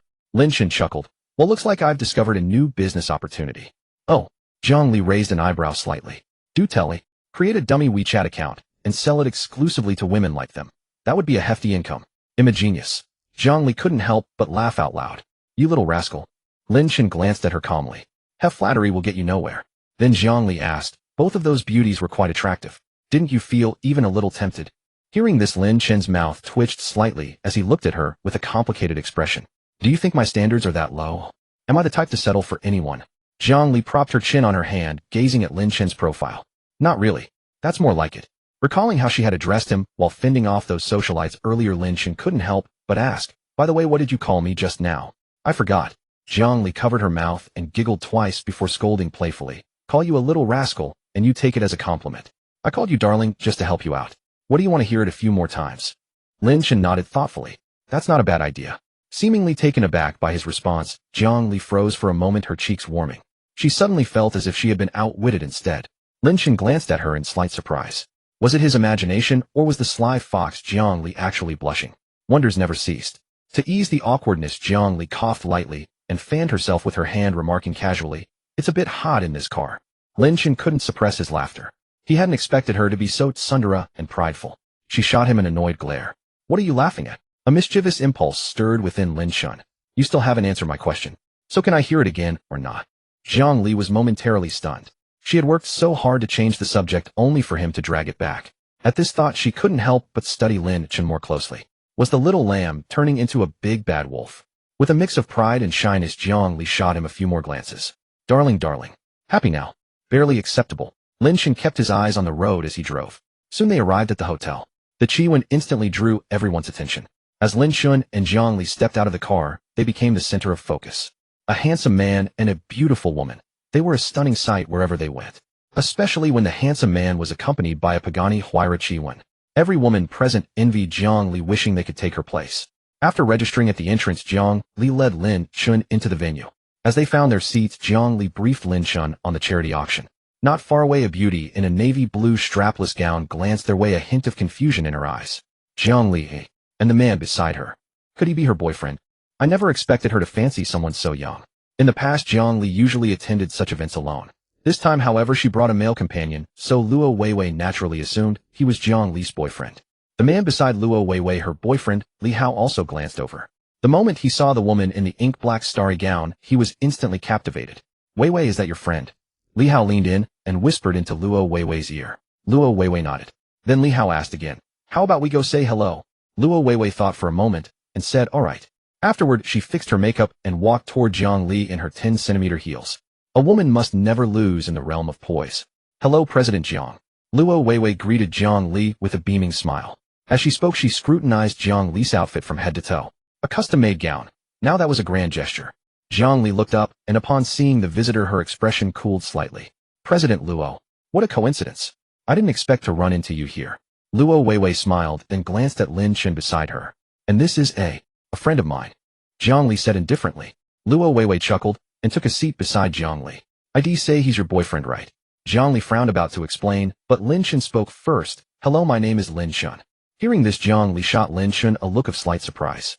By doing so, he was bound to give Luo Weiwei and the others the wrong idea. But since he didn't mind, she had nothing to say. Luo Weiwei smiled at Lin Chen. Hello, I'm Luo Weiwei. Then turning to her own companion, she introduced, this is my boyfriend Li Hao. Li Hao looked at Lin Chen and extended his hand. Mr. Lin. Lin Chen reached out and shook it briefly, a mere formality. Li Hao then asked, and where does Mr. Lin work? Me. Lin Chen thought for a moment and answered casually, I'm still a student. Li Hao was somewhat surprised, but judging by Lin Chen's appearance, he didn't seem much older. Then he glanced at the aloof Zhang Li, wondering how this beautiful woman could be into such a type. Luo Weiwei also looked at Lin Chen, her expression turning disdainful. A student? So he was being kept by Zhang Li, huh? Zhang Li felt a bit awkward, but said nothing. Was this kid playing the fool to hide his true strength? Just then Li Hao, who was scrolling through his phone, let out a holy shit, and everyone's eyes fell on him. Li Hao said apologetically, sorry, that was rude of me. What's wrong? Luo Weiwei asked. Li Hao quickly showed her his phone. There's a message in the group saying there's a Pagani zoned Qiyuan parked out front, and the owner seems to be here for the auction. He then scanned the room. I wonder which big shot it is. I've only ever seen this car at auto shows. It's the only limited edition in the world. I can't believe I'm seeing it here. What they failed to notice was that Lin Chen and Zhang Li exchanged a glance, their expressions tinged with subtle amusement. Then Li Hao handed his phone to Lin Chen. This unique Qiyuan. You've probably never seen it, right? Here, take a look. Lin Chen glanced lightly at the photo on the screen. Wasn't that his car? But then again, this was the only one of its kind in the world. How could there be a collision? Li Hao glanced at Lin Chen with a hint of smugness and said, well, pretty cool, huh? Lin Chen chuckled twice and replied, quite cool. Zhang Li almost burst out laughing, looking at Li Hao as if he were a fool. Li Hao, however, failed to notice their unusual reactions, silently cursing Lin Chen for being so uncultured. At the same time, he couldn't help but envy Lin Chen for being with a stunning beauty like Zhang Li. Though his girlfriend Luo Weiwei was attractive, she paled in comparison to Zhang Li. After all, Zhang Li was the epitome of an elegant beauty, while Luo Weiwei carried a hint of worldly coarseness. Soon after the auction began, the host made an opening speech and declared the event officially underway. Charity wasn't simply about throwing money away. For corporations, engaging in charity was essential. It boosted public recognition and aided future development. Hence, most attendees were CEOs of various enterprises. The first auction item was a piece of calligraphy by a locally renowned artist from Donghai. Since it was a charity auction, the starting bid for all items was 0. Soon someone in the crowd began bidding, offering 10,000. Seeing this, Li Hao leisurely raised his paddle and declared 100,000. Swish. All eyes turned to Li Hao. A tenfold increase in one bid. How extravagant was that? Li Hao smiled, basking in the attention. At the same time, he cast a glance at Lin Chen. Just a student, surely he can't afford to bid. Number 41 bids 100,000. Any higher. Then another bid came, 120,000. Li Hao's smile faded slightly, and he raised his paddle again, 200,000. He was determined to win this calligraphy piece. Swish. The crowd was slightly astonished. The previous bidder, seeing this, had no choice but to give up.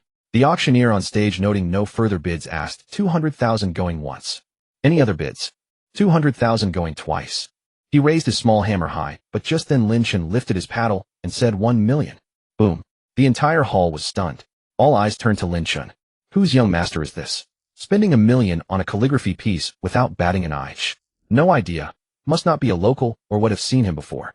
Bidding 1 million outright leaves no room for others to compete. Li Hao glared at Lin Chen in anger. Don't mess around. This isn't a game. He could afford 1 million, but he considered it utterly wasteful for a calligraphy piece, not by a master. Luo Weiwei also shot Lin Chen a disdainful look and sneered, bidding so high. Do you even have that much money? Lin Chen glanced at them calmly, without a word, his gaze returning to the stage. Having profited from several businesses recently, he now had tens of millions on hand. Had he not feared startling them, he would have bid 10 million outright. After all, it would be returned threefold. This million was just a small appetizer. Zhang Li was also taken aback. She leaned in and asked Lin Chen, do you really like this calligraphy piece that much? Lin Chen shrugged. To be honest, I don't like it. Hearing this, Zhang Li was somewhat speechless. If you don't like it, why did you bid such a high price for it? Lin Chen grinned. For charity. Zhang Li was left speechless. Well, if you have money to burn, I'll say no more. Among the crowd, Zhao Yuanhang spotted Lin Chen and was slightly surprised. Lin Chen. He couldn't help but smile. This junior was truly intriguing. The host on stage grew excited. Gentleman number 62 has bid 1 million. Is there anyone else who wishes to follow? 1 million going once. 1 million going twice. The outcome was clear. After Lin Chen's bid, no one else raised their paddle. 1 million going 3 times. Bang! The gavel fell. The painting was undoubtedly won by Lin Chen. Please invite gentleman number 62 to the stage to receive the calligraphy and proceed with the handover ceremony. Lin Chen leaned close to Zhang Li. I suppose I'll have to speak, won't I? How about you go up and accept it for me? I'm really not used to such occasions. Zhang Li glanced at Lin Chen with suspicion, took the bank card he handed over, stood up, and walked toward the stage under the gaze of the crowd. Just as the payment was successfully processed, a mechanical voice echoed in Lin Chen's mind. Congratulations, host, for using the charity consumption card X1. You have received triple cashback. Lin Chen took out his phone to check, and sure enough, another 3 million had appeared in his account. Soon she returned carrying a piece of calligraphy and handed it to Lin Chen. Here, your trophy. Lin Chen merely glanced at it casually and said, it's yours. I bid on it especially for you. Upon hearing this, Zhang Li was slightly astonished. For me? You were just giving me something you paid 1 million for. Lin Chen loosened his tie and smiled at her. It's a win-win. Doing charity to help those in need while delighting a beautiful woman. Why not? Zhang Li was momentarily stunned, and her heartbeat quickened against her will. I didn't realize you had such a way with words. Lin Chen raised an eyebrow at her. There's a lot you haven't figured out about me. A faint blush crept across Zhang Li's face, and she fell silent. Luo Weiwei, sitting beside Zhang Li, watched their interaction and said sourly, Mr. Lin is indeed generous, giving away 1 million so easily. Lin Chen and Zhang Li glanced at her briefly, but in perfect tacit understanding said nothing. Li Hao, who was nearby, quickly tried to soothe Luo Weiwei. Weiwei, I'll bid on something for you too in a moment. Thank you, darling. Li Hao glared discontentedly at Lin Chen. He had already spent 1 million, as surely he had no money left now, right? A student, even if he were a rich second generation, couldn't possibly throw money around like that, could he? Soon the second round of bidding began. This time it was a pair of jade bangles contributed by an antique collector said to be a century old. The quality was not exceptional, but their value lay in their antiquity. The first bidder started at 100,000. Then one by one many others placed their bids. Luo Weiwei nestled coquettishly against Li Hao, her voice sweet and cloying. Darling, I really like those jade bangles. As she spoke, she cast a sidelong glance at Zhang Li. Li Hao's bones melted at her syrupy tone, and he quickly replied, all right, I'll bid for you. With that, he directly raised his paddle. 500,000. That was a full 200,000 more than the previous bid of 300,000. Gasps rippled through the crowd. Those who had been considering following the bid for the bangles immediately halted. Li Hao shot a smug look at Lin Chen. He didn't believe the kid would dare to compete with him this time. The host on stage began the countdown, and just as the gavel was about to fall, Lin Chen raised his paddle once more. 10 million. The entire venue fell into a dead silence. Zhang Li was utterly astonished as she quickly tugged at Lin Chen's sleeve. Lin Chen, what are you doing? Yet Lin Chen only looked at her with confusion. What's wrong? Zhang Li leaned close to his ear and whispered, at the charity auction last year, the total funds raised were just over 8 million. You've just bid 10 million in one go. That's more than the entire amount raised last year. I know you're not short on money, but this isn't how you spend it. Lin Chen merely replied indifferently, it's fine, it's all for charity. At this, Jiang Li was completely speechless. Money truly made one capricious. Meanwhile, Li Hao was fuming. What do you mean by this? Are you here to cause trouble? Lin Chen glanced at him calmly. I'm following the auction process. Is there a problem? Li Hao opened his mouth to retort, but found himself at a loss for words. He only huffed, don't you dare run off when it's time to pay. Once again, Jiang Li went up to claim the item on his behalf. At the same time, a text message arrived on Lin Chen's phone, spending 10 million, gaining 30 million in return. Satisfying. Just then, evidently disheartened, Li Hao muttered, I'm going to the restroom, and left. Luo Weiwei glanced at Jiang Li on stage, then at Lin Chen. She pulled out her phone and opened the scan function, sidling up to him. Mr. Lin, how about we exchange contacts? He'll scan you, just to be friends. Lin Chen frowned slightly and looked at her. Sorry, I didn't bring my phone. Hearing this, Luo Weiwei felt a bit awkward, but quickly smiled. Mr. Lin must be joking. I just saw you take out your phone. Lin Chen chuckled without explaining and asked directly, with such a fondness for making friends, does your boyfriend know? Luo Weiwei's smile froze instantly. Seeing Jiang Li about to return from the stage, she retreated, cursing Lin Chen for his insensitivity in her heart. At the same time, she began to doubt her own allure. Had her charm diminished recently? Just then, Jiang Li returned to her seat and cast a cool glance at Luo Weiwei, saying nothing. Lin Chen smiled at Jiang Li. This bracelet is for you. Jiang Li raised an eyebrow. Did you bid on this bracelet for me too? As a man, he had no use for it. Besides, gifting or collecting it served little purpose. Sure enough, Lin Chen replied with a grin. Exactly. This scene filled Luo Weiwei with envy, a sour feeling churning in her heart. Lin Chen still had a cashback card which he planned to save for last. For the next few auction items, Lin Chen did not make a move. By then, Li Hao had returned to his seat. The item currently on stage was the final piece of the auction, a crystal necklace reportedly crafted by a renowned designer from the United States. Luo Weiwei's eyes lit up at the image projected on the screen, and she immediately turned to Li Hao beside her. Darling, you promised to bid for me. Li Hao quickly agreed and raised his paddle. 5 million. The starting bid of 5 million daunted many interested parties. Yet Lin Chen, without even furrowing his brow, directly called out 10 million. The entire hall was stunned. Li Hao was shocked too. Hadn't he already spent 11 million in the previous 2 rounds? How could he call out another 10 million? Having lost twice before, he was determined not to give up this time. Besides, Luo Weiwei would not let the matter rest. Li Hao gritted his teeth and raised his paddle. 11 million. Before anyone could react, Lin Chen said 20 million. A wave of uproar swept through the crowd. What had gotten into this year's charity auction? Where had all these tycoons come from? Li Hao was furious, but dared not bid any higher. Seeing Li Hao's face flushed with anger, Luo Weiwei quickly gave him an out. Darling, forget it. I don't really like that necklace that much. Meanwhile, as Jiang Li received the necklace, before she could speak, Lin Chen said, it's for you. Jiang Li laughed heartily. It seems you're determined to win me over. Lin Chen smiled, but said nothing. Another 60 million had been credited to his account. A string in Jiang Li's heart was gently plucked, and she looked at Lin Chen with gratitude. Thank you. The necklace is beautiful. I love it. She then added, every gift you've given me I love. Lin Chen nodded. I'm glad you like them. Beside them, Luo Weiwei's heart churned with bitterness. She had always liked to compare herself with Jiang Li openly and subtly, but this time, she had lost miserably. If only Lin Chen were her boyfriend. She thought about trying again, but recalling his previous attitude, she held back. As the auction drew to a close, a swarm of reporters rushed in, encircling Lin Chen and Jiang Li. Sir, you spent over 30 million at this charity auction. What was your purpose? Sir, is there anything you'd like to say? In response to the reporters' questions, Lin Chen simply smiled and said, for charity. With that, he led Jiang Li away, leaving the reporters exchanging bewildered glances. After the auction, a charity banquet was held in another ballroom. No sooner had they arrived than Lin Chen heard a familiar voice behind him. Mr. Lin. Lin Chen and Jiang Li both turned around. Jiang Li was slightly taken aback. Wasn't this Zhao Yuanhong, the son of the former owner of Hongdao Mall? Actually, the former owner. She had heard a few days ago that Hongdao Mall had a new owner and had been planning to pay a visit, but hadn't found the opportunity. Lin Chen looked puzzled. The man before him seemed familiar, but he couldn't recall where they had met. Seeing this, Zhao Yuanhong quickly introduced himself. I'm Zhao Yuanhong from Hongdao Mall. At the mention of Hongdao Mall, Lin Chen finally remembered. Senior Zhao. Lin Chen felt a bit awkward. If not for the hint, he would have forgotten entirely. Mr. Lin truly has a poor memory for old acquaintances. Lin Chen chuckled dryly. Then Zhao Yuanhong turned to Jiang Li, and this. Could it be Director Jiang of Jiaqing? Jiang Li gave him a polite smile. Mr. Zhao has an excellent memory. Then she looked at the two. You know each other. Before Lin Chen could speak, Zhao Yuanhong interjected. Know each other. Mr. Lin invested 800 million to buy out our entire Hongdao Mall. What? Lin Chen had bought Hongdao Mall. At this, Jiang Li stood frozen, too stunned to speak. She never imagined that the new owner of Hongda Mall whom she had planned to visit was none other than Lin Chen. Zhang Li grew increasingly uneasy. Who exactly was Lin Chen? Her curiosity about him deepened.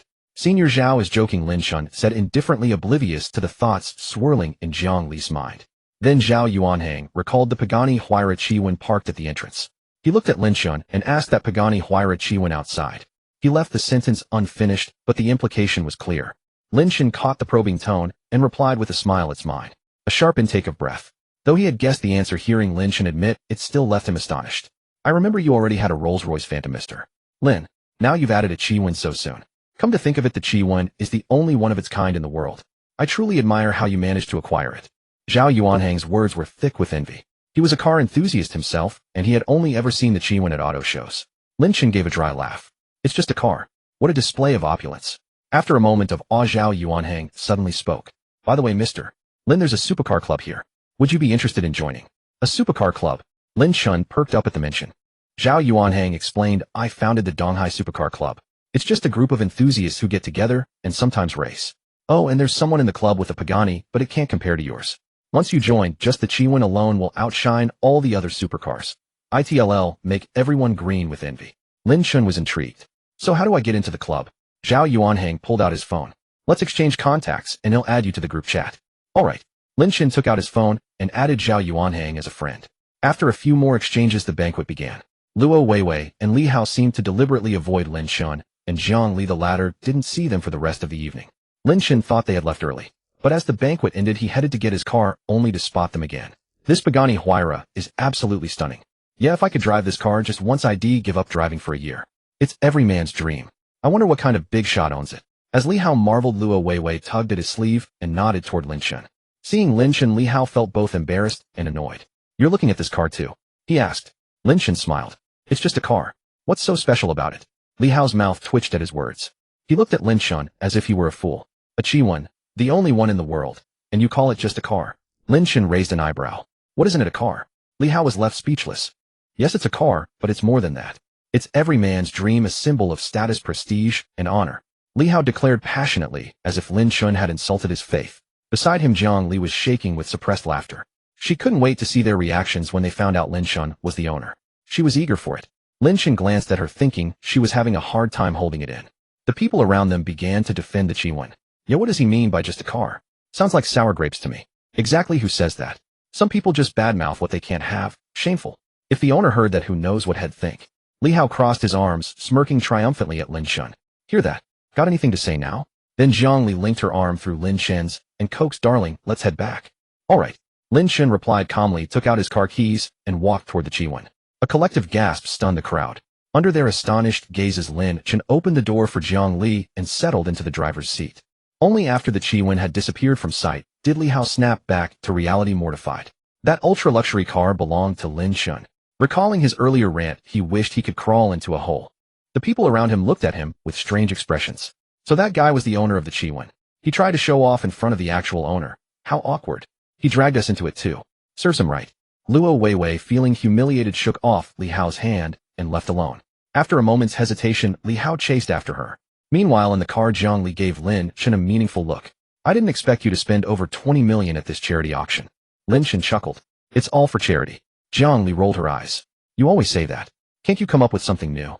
Suddenly recalling what she'd seen on stage, she couldn't help asking, "Did Luo Daxiong make a move on you today?" Lin Chen coughed. "What do you mean Luo Daxiong made a move on me?" Zhang Li said quietly, "I saw it on stage." Lin Chen finally remembered. "She wanted my contact info. I didn't give it." "But..." Lin Chen glanced at Zhang Li, calling her Luo Daxiong. "Really? Yours are even bigger than her." Upon hearing this, Zhang Li was somewhat surprised. That Luo Daxiong is known in the circle as a social butterfly who has seen countless men. "You mean you weren't won over by her? She's not bad-looking either." Lin Chen said indifferently, "Good-looking faces are a dime a dozen, but an interesting soul is one in a million." Zhang Li chuckled twice. "Interesting. Quite a few people asked for your contact info today. Looks like your romantic luck is pretty good." Lin Chen gave a wry smile. "That's the kind of romantic luck I'd rather avoid." The two chatted idly and soon arrived at Shuyangyaju. Lin Chen deliberately drove the car to the entrance of Zhang Li's villa, seeing her home first, even though it was only a few steps away. After bidding each other farewell, Zhang Li entered her villa, and Lin Chen drove the car back. As soon as he got home and turned on his phone, Lin Chen found several unread messages, all from Suimo. Lin Chen, why haven't you been coming to class these past few days? Good thing the teacher isn't checking too strictly, or you'd get a demerit. Are you coming to class tomorrow? Lin Chen replied with a message. Yeah, I've been busy lately. He'll be there tomorrow. After saying this, Lin Chen tossed his phone aside and went to take a shower. The next day, Lin Chen got up early and went to class according to his schedule. As soon as Lin Chen entered the classroom, he saw Su Mo waving at him. Lin Chen, I saved you a seat. Lin Chen walked straight over to Su Mo and sat down. Thanks. No problem, said Su Mo. Then she looked at Lin Chen again. Have you been very busy lately? Lin Chen nodded. Yeah, pretty busy. At that moment, the class monitor Chu Qianqian suddenly turned around and asked pitifully, Lin Chen, do you know how to play basketball? What's up? Lin Chen asked. Upon hearing this, Chu Qianqian sighed. It's like this. The school is holding a basketball game soon, but our College of Arts has way more girls than guys. As you know, we can't even scrape together enough players for basketball. Lin Chen couldn't help but feel a bit sorry for Chu Qianqian for a few seconds. Indeed, the College of Arts is usually the most female-dominated in any school, especially since their school had more than twice as many girls as boys. But Lin Chen's mouth twitched a few times as he looked at Chu Qianqian with a complicated expression. You're not thinking of asking me to play, are you? Upon hearing this, Chu Qianqian immediately nodded like a chicken pecking rice. But Lin Chen shook his head like a rattledrum, hurriedly refusing. I'm telling you, I don't know how to play basketball. I've never even. Lin Chen was about to say had barely touched a basketball when the system father appeared at that moment. Ding. Congratulations to the host for triggering a storyline mission. Participate in the basketball game and acquire top-tier ball skills. Lin Chen was a bit speechless. Hey, Lin Chen, what's wrong? Chu Qianqian's voice pulled Lin Chen back to his thoughts. Nothing. He'll join, Lin Chen said helplessly. Hearing this, Chu Qianqian's eyes lit up. Really? That's great. Lin Chen, you've really helped me out big time. Su Mo, who was beside them, quickly added, they'll be there to cheer you on when the time comes. Lin Chen smiled. All right, thank you. He sighed inwardly. He figured he'd probably gain another large group of admirers this time. In college, nothing attracts girls more than playing basketball or the guitar. And the ball skills the system rewards definitely wouldn't be bad, and at the very least crushing everyone at this school would be no problem. Soon the day of the basketball game arrived. Due to Lin Chen's fame, when it was learned that he was participating, many girls gathered around that court. The entire venue was packed to the brim. Even the cheerleading beauties who performed the opening dance had to struggle for a long time just to squeeze in. Since he hadn't played yet and hadn't acquired the top-tier ball skills, Lin Chen's performance during training in the previous days was poor. Consequently, Lin Chen was arranged to be a substitute player. Many girls who learned of this arrangement still had quite a few complaints.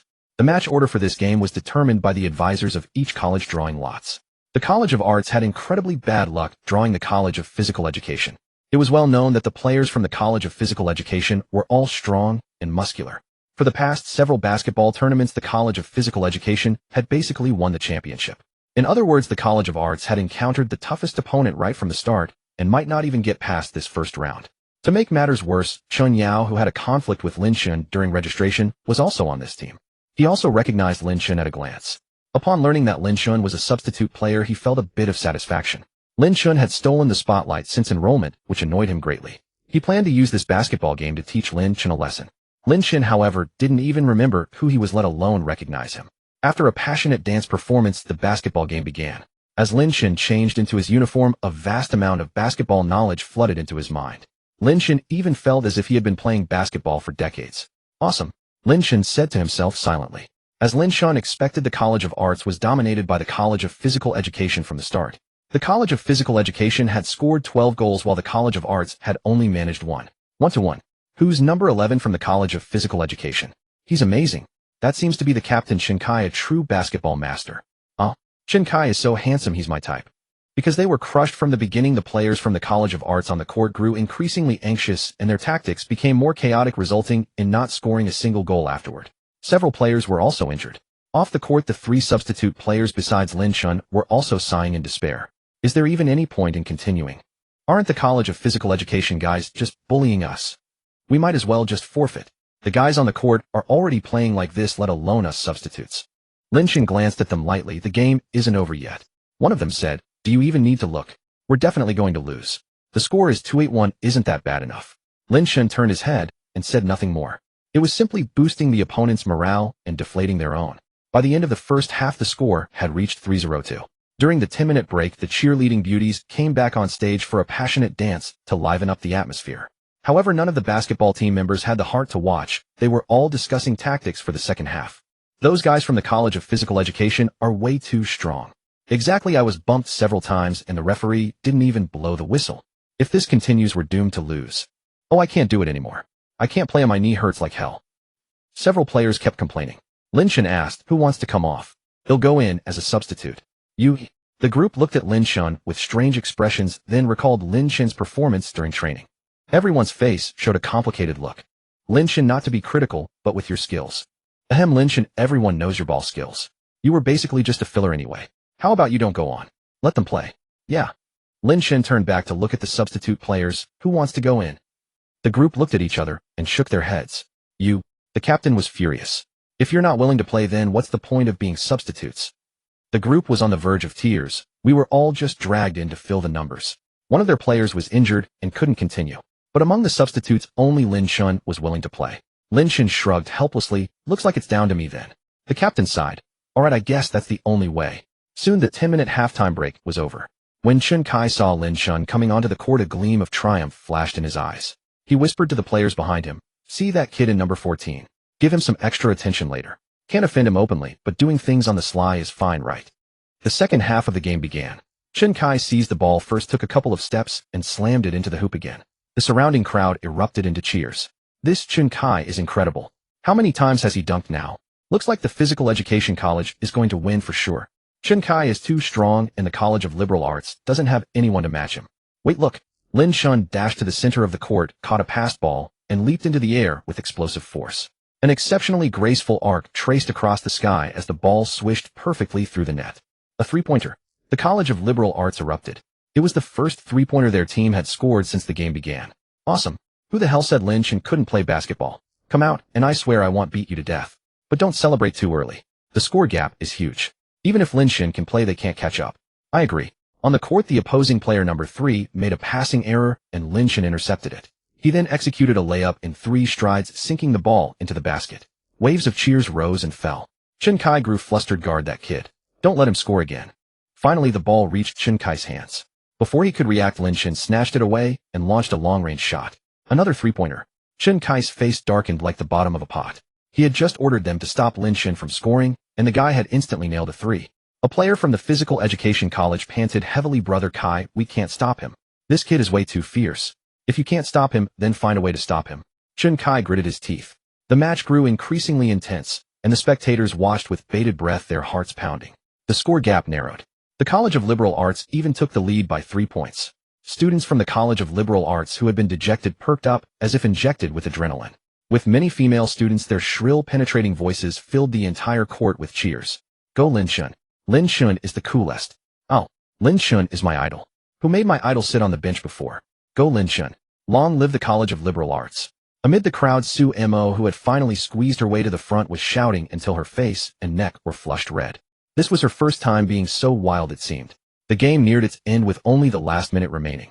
Just then the ball was passed to Chen Kai. He was about to shoot, already leaping into the air, when a figure also jumped up and violently swatted the ball backward. Damn it. Stop him. A brutal block. It was Lin Chen again. A teammate grabbed the ball and passed it to Lin Chen. Several opponents immediately surrounded him. Lin Chen cradled the ball, crouched down, and faked a pass. As the opponents were deceived into crouching to intercept, he leaped up, twisted midair, and shot the ball directly into their basket. The referee's whistle blew. The game was over. Cheers erupted repeatedly. The people from the College of Liberal Arts finally relaxed. Hot. It was truly hot. Lin Chen pulled off his jersey and tossed it aside carelessly. This sight triggered waves of piercing screams from the audience. Oh, that physique is incredible. Holy cow. He's too fierce. Fierce on the court, even fiercer with that body. Oh my god. I'm losing my mind. The female students from the College of Liberal Arts and other departments were in a frenzy. Su Mo was also stunned, her eyes wide. Those abs, those biceps. Su Mo was mesmerized. In a few seconds, she was dazed. A swarm of female students rushed toward Lin Chen, offering him bottles of water. Lin Chen, I just bought this water from the store for you. Pick mine. Mine is sparkling water, better for your health. Lin Chen was taken aback by the commotion and didn't know whose water to take. Su Mo looked at the bottle of water in her own hand, then at Lin Chen, surrounded by the crowd, feeling at a loss. Just then Lin Chen, with his height advantage, spotted Su Mo standing there dumbfounded. He suddenly remembered she had said in class earlier that she would bring him water. Had she actually come? Thinking this, Lin Chen quickly said, excuse me, let me through. He finally made his way to Su Mo and reached out his hand. Where's my water? Oh. After a dazed moment, Su Mo handed him her bottle of water. The other girls felt a pang of jealousy. Lin Chen took it directly, roughly twisted off the cap, and gulped it down. His throat was practically on fire. Due to the intense exercise, Lin Chen was drenched in sweat. He looked even more alluring. As soon as this thought crossed Sumo's mind, she startled herself. How could she have such a lecherous idea? Just then someone from the basketball team called out to Lin Chen again. He hurriedly stuffed the half-empty bottle back into Sumo's hands. Please throw this away for me. They'll treat you to dinner tonight. With those words, Lin Chen left, leaving Sumo standing there utterly bewildered. Panicking, she immediately pulled out her phone and searched online. What should she wear for a dinner date alone with a guy? Meanwhile, Chen Kai glared at Lin Chen, seething with rage. A match that had been a sure win had been completely turned around by Lin Chen's entry alone. It was utterly infuriating. To make matters worse, the physical education college had held the championship for several consecutive years, only for it to end with their generation. Was there anything more humiliating than being eliminated in their first game? After handling the remaining formalities, Lin Chen changed back into his own clothes and found Sumo waiting for him. He sniffed himself, reeking of sweat, and said apologetically, "I need to go back and shower. How about you wait for me at my place?" Sumo quickly waved her hand. "No, I need to go back to the dorm anyway. How about I come find you later?" Lin Chen thought it over and agreed, so he drove home first. Sumo in turn rushed back to her dormitory and began rummaging through her belongings. 2 hours later, after showering, Lin Chen sent a message to Sumo. Finding out she was still in the dorm, he went to pick her up. Sumo agonized in front of the mirror before finally choosing a French-style white princess dress. Meanwhile, just as Lin Chen arrived at the entrance of Sumo's dormitory and was sighing about how troublesome women were, the system notification appeared again. Ding! Congratulations, host. You've triggered a story mission. Take Sumo to Yuzlin for a meal. Reward Pagani Huayriyazi. Hiss! Lin Chen was astonished. Another unique supercar. He already possessed 2 of these 3 Dragon Sun supercars, and he couldn't help but wonder who would claim the third. Just as he was lost in thought, Sumo had already come downstairs. In high spirits today, Lin Chen dashed out of the car, walked to the other side, and gallantly opened the door for Sumo. "Thank you." Sumo took her seat in the passenger's side and expressed her gratitude to Lin Chen. Lin Chen waved his hand dismissively. "It's nothing, just a small gesture. It's the least I could do." Seeing Lin Chen's beaming expression, Sumo asked with some curiosity, "You seem really happy today. Did something good happen?" "Something good. Having another unique supercar was certainly good news." But thinking this in his mind, Lin Chen said, "Of course I'm happy to have dinner with a beautiful lady." Sumo was slightly startled. This sentence stirred a tempest within her heart. Lin Chen remained blissfully unaware. Sumo struggled to compose herself and asked, "So where are we going to eat?" "Yuzlin." Soon Pagani Huayriyazi came to a stop at the entrance of Yuzlin. It still caused quite a stir. Lin Chen was already accustomed to it, but Sumo still felt a bit uneasy. Yuzlin was located in a relatively remote area. Without a navigation system, Lin Chen would have had a hard time finding the place. As soon as he stepped through the doors of Yuzlin, the system reward arrived. "Congratulations, host. Mission completed. Reward 1 Pagani Huayriyazi. Note the car is parked in the Yunjian Villa parking lot. The keys are in the drawer of the master bedroom nightstand." Lin Chen smiled. Nice. However, the ambience of Yuzlin was quite pleasant, fresh and elegant, with the faint aroma of food wafting through the air, which instantly stirred Lin Chen's appetite. Sumo gently tugged at Lin Chen's sleeve and whispered, "Lin Chen, this place seems pretty expensive, like 2,000 or 3,000 per person." Hearing this, Lin Chen replied directly, "It's fine, I can afford a meal." Seeing this, Sumo fell silent. She hadn't expected Lin Chen to invite her to such an upscale restaurant. She had originally planned to treat him in return, but now she was at a bit of a loss. After ordering, Lin Chen led Sumo to find a seat. Soon one delicious dish after another was served. "Where's Su Tao? I haven't seen her lately," Lin Chen asked casually while eating. "Huh, she has classes." "Oh," Lin Chen responded indifferently. The dishes at Yuzlin were indeed quite good. The caviar and frozen shrimp paste. When placed on the tongue, the shrimp paste melted in the mouth, releasing an explosion of shrimp flavor, incredibly satisfying, followed by the fragrance of the crunchy biscuit base. The braised matsutake mushroom and fish maw was rich and savory, with the fish maw being soft and glutinous. Especially a certain small noodle dish. The noodles were fine, smooth, and fragrant. However, when it was served, Lin Chen didn't catch its name. He looked at the nearby waiter and asked, "What's this noodle called?" The waiter replied with a smile, "Sir, it's called cordyceps gold thread noodles." "How much is one serving?" Lin Chen asked further. "In the set meal, it's 198 yuan per serving. But if ordered separately, it's 398 yuan. Sumo looked at the small teacup-sized portion of noodles and clicked her tongue softly. These noodles were so expensive, but they were delicious. Lin Chen nodded. "All right, give me 2 more bowls." Cordyceps gold thread noodles, a teacup-sized portion costing 400, and he wanted 2 large bowls. Wouldn't that be over 10,000? The patrons at several nearby tables all cast their gazes towards Lin Chen. Sumo was also dumbfounded. But thinking about Lin Chen driving a supercar, though she didn't know much about cars, 10,000 yuan was probably a trifling matter for him. Still, spending 10,000 on noodles was incredibly extravagant. Sir, are you sure you want 2 large bowls? The waiter confirmed, once more afraid she had misheard. Lin Chen nodded. Yes, I'm sure. Seeing this, the waiter quickly withdrew and contacted the kitchen via her walkie-talkie. It was the first time she had encountered someone ordering cordyceps gold thread noodles by the bowl. Sumo quickly lowered her voice and said to Lin Chen, Lin Chen, can we finish 2 large bowls? Lin Chen frowned slightly. I think so, right? Didn't you seem to like them quite a bit? This little cup is gone in 2 mouthfuls. How unsatisfying is that? Sumo was taken aback by Lin Chen's words.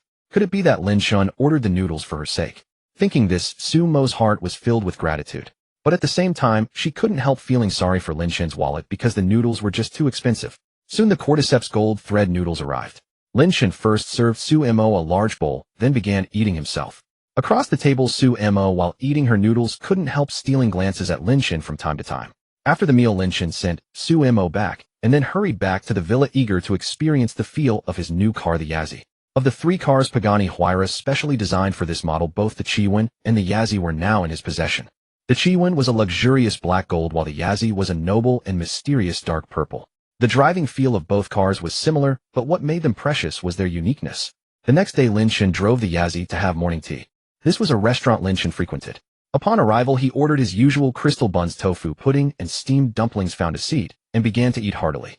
At the entrance, a short-haired beauty sent an impatient voice message, Hey, Ji Yiming, have you arrived yet?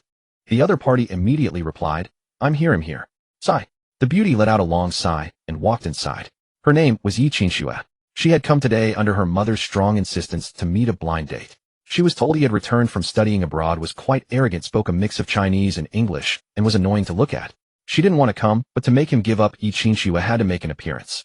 To that end, she had deliberately made herself look ugly, drawing freckles all over her face with eyeliner, hoping to scare off this Ji Yiming. But as she walked into the restaurant and glanced around, her gaze eventually landed on Lin Chen. Everyone else was in pairs, he was the only one alone. Could this handsome sunny guy be Ji Yiming? But if he hadn't arrived yet, why had he already started eating? Having seen Ji Yiming's photo before, he didn't look like this at all. Could it be that he deliberately made himself look uglier in the photo to test her? Realizing this, Yi Qinxue quickly retreated to the door, used makeup remover to wipe off the freckles on her face, and in record time applied a captivating makeup look. With the final stroke of lipstick complete, she closed her compact mirror with satisfaction and stepped into the shop. A beautiful woman draws attention wherever she goes. Standing at 1.7 meters, Yi Qinxue possessed a pair of straight, slender legs and a golden ratio head-to-shoulder proportion, a figure that was simply flawless. The moment she entered, everyone's gaze involuntarily fell upon her. That beauty has such an elegant aura, and her figure is incredible. Could she be a model? She looks familiar, resembling that celebrity. What's her name? I wonder if this beauty is alone. Nonsense, if she's not human, what is she, a demon? That's not what I meant. I was wondering if she's dining alone. Lin Chen, who was having breakfast, also looked up and glanced at her. She was indeed a beauty. However, he had seen many beauties before. Campus Belle Song Qingwan, Class Belle Su Mo, and that Sly Jiang, each with their own unique charm. A beautiful appearance is common, but an interesting soul is truly rare. With that thought, Lin Chen lowered his head and continued his breakfast. But under everyone's gaze, Yi Qinxue walked directly over and sat down opposite Lin Chen. Hi, you're here early. Lin Chen was slightly taken aback and greeted her awkwardly. Hi, you're early too. What was going on? Did they know each other? Just as Lin Chen was about to voice his confusion, Yi Qinxue suddenly let out a small exclamation, steamed crystal buns. And this tofu pudding. Lin Chen was taken aback again. What's wrong? Is there a problem? Yi Qinxue said happily, these are my favorites too. This shop has been open for over 10 years. When I was in school, I thought the happiest thing was coming here for a basket of steaming crystal buns and a bowl of hot tofu pudding. But there's one thing missing, she said, looking around. What's missing? Lin Chen asked. Wait for me. With that, Yi Qinxue stood up, walked to the rack with sauces and pickles, and mixed a small bowl of dipping sauce. This is... Yi Qinxue glanced at him triumphantly. You wouldn't know this. Crystal buns dipped in this sauce are absolutely divine. Want to give it a try? Lin Chen looked at her skeptically, picked up a crystal bun, dipped it in the sauce, and took a bite. His eyes instantly lit up. It does taste different. The flavor lingered on his tongue, and it was incredibly fresh. Seeing this, Yi Qinxue said with a grin, see. Pretty amazing, right? Lin Chen gave her an appreciative look. Not bad. Yi Qinxue then casually pulled over the half-eaten plate of steamed dumplings in front of Lin Chen, picked one up with her chopsticks, dipped it in the sauce, and started eating. This sauce is great with anything, she said while eating. Lin Chen's mouth twitched. He wanted to ask if it was really okay for her to be this familiar with him when they had only just met. How old are you? Yi Qingxue asked while eating. She was already 24, and Ji Yiming had studied abroad for a few years, so he should be a few years older, right? But why did he look like a college student? Lin Chen replied 20. Cough cough. Yi Qingxue choked and coughed violently. Are you okay? Lin Chen poured her a glass of water. Yi Qingxue felt a warmth in her heart. She hadn't expected Ji Yiming to be so considerate. But 20 years old. She suddenly remembered her mother once saying Ji Yiming was a prodigy. Could it be that he had skipped grades and returned from studying abroad at just 20? Well, impressive. Yi Qingxue silently took out her phone, composed a message to her mother. Mom. I'm very satisfied with this blind date. Thank you, Mom. Heart, her mother replied, instantly glad you're happy. Seeing this, Yi Qingxue put away her phone and looked at Lin Chen with a smile. Do you mind someone a few years older than you? Lin Chen was baffled again. Sorry, I don't understand what you mean. Yi Qingxue let out a playful whine. Oh, stop it. I'm asking if you're okay with a relationship where the woman is older. Lin Chen. Just then a man in a suit with his hair slicked back with hair wax rushed into the shop panting. The moment he saw Yi Qingxue, his eyes lit up. He immediately took out his phone and pulled up her photo. Yes, this was his blind date, Yi Qingxue. He hadn't expected her to be even more beautiful in person than in her photos. Thinking this, he hurried over in a few steps. Qingxue, sorry I'm late. I'm Ji Yiming. Yi Qingxue was completely stunned. She looked at Lin Chen, then at Ji Yiming, utterly dumbfounded. You're Ji Yiming. Yi Qingxue sprang to her feet in astonishment. Ji Yiming nodded excitedly. Yes, I'm Ji Yiming, your blind date. Then he glanced at Lin Chen with a frown of displeasure. Qingxue, is this your friend? Bringing a friend of the opposite sex to a blind date. What kind of move was that? Only then did Yi Qingxue realize she had mistaken the person.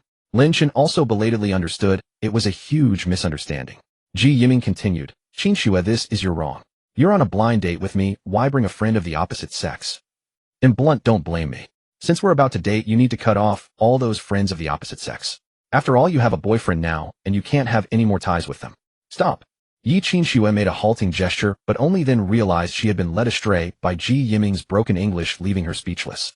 She quickly turned to Lin Chen, clasped her hands together pitifully. Sorry, young man, I mistook you just now. Sorry for bothering you. Lin Chen smiled faintly. It's fine. The young man's smile was so handsome. And then she looked at Ji Yiming. Words couldn't describe him. Ji Yiming pulled Yi Qingxue aside. Since you don't know him, don't say much.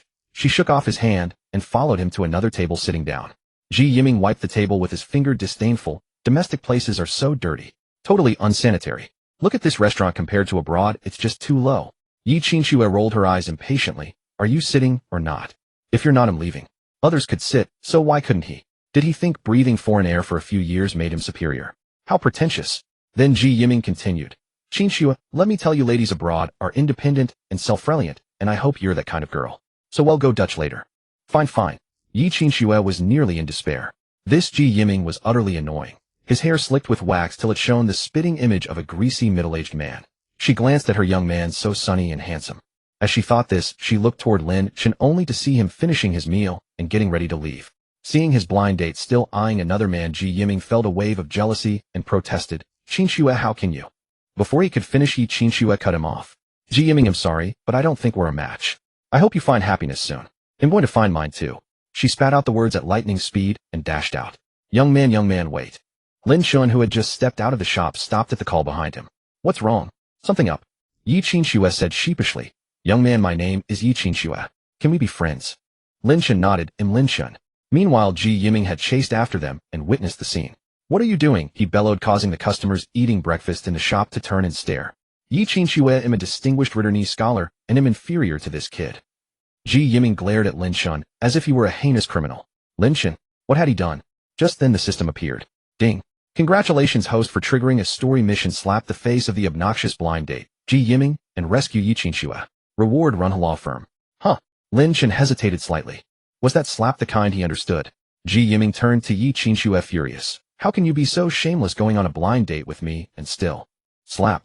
Ji Yiming stared blankly at Lin Chen, who had just struck him. If not for the burning pain on his cheek, he'd have thought he was dreaming. Even Yi Qingxue gasped, covering her mouth. And then, congratulations, host, for completing the story mission. You have received run a law firm. Well, one slap on the obnoxious blind date, and he gained another asset. You hit me. Ji Yiming pointed at Lin Chen, trembling with rage. Lin Chen smiled. It's just a blind date. Did you really think she was your wife? Insulting women. Who else should I hit? Hearing Lin Chen's words, Yi Qingxue's eyes almost turned into hearts. Oh, so handsome. His values were spot on. He was her type. While Ji Yiming stood stunned, Lin Chen drove off. When Yi Qinxue came to her senses, she realized she hadn't asked for Lin Chen's contact info and chased after him. Ji Yiming was left alone, bewildered in the wind. Meanwhile, at Run Law Firm in the conference room, former boss Li Run sat at the head of the table with his key subordinates below. Do you know why I called this emergency meeting? A mysterious big shot has acquired Run Law Firm. In other words, he swept his gaze across the room. You have a new boss. Hearing this, everyone was shocked. What? Run was doing well. Why sell it all of a sudden? Yeah, boss, this is too sudden. Boss, Run was your life's work. Listening to the murmurs, Li Run leaned back leisurely in his chair, lit a cigarette, and said slowly, no choice.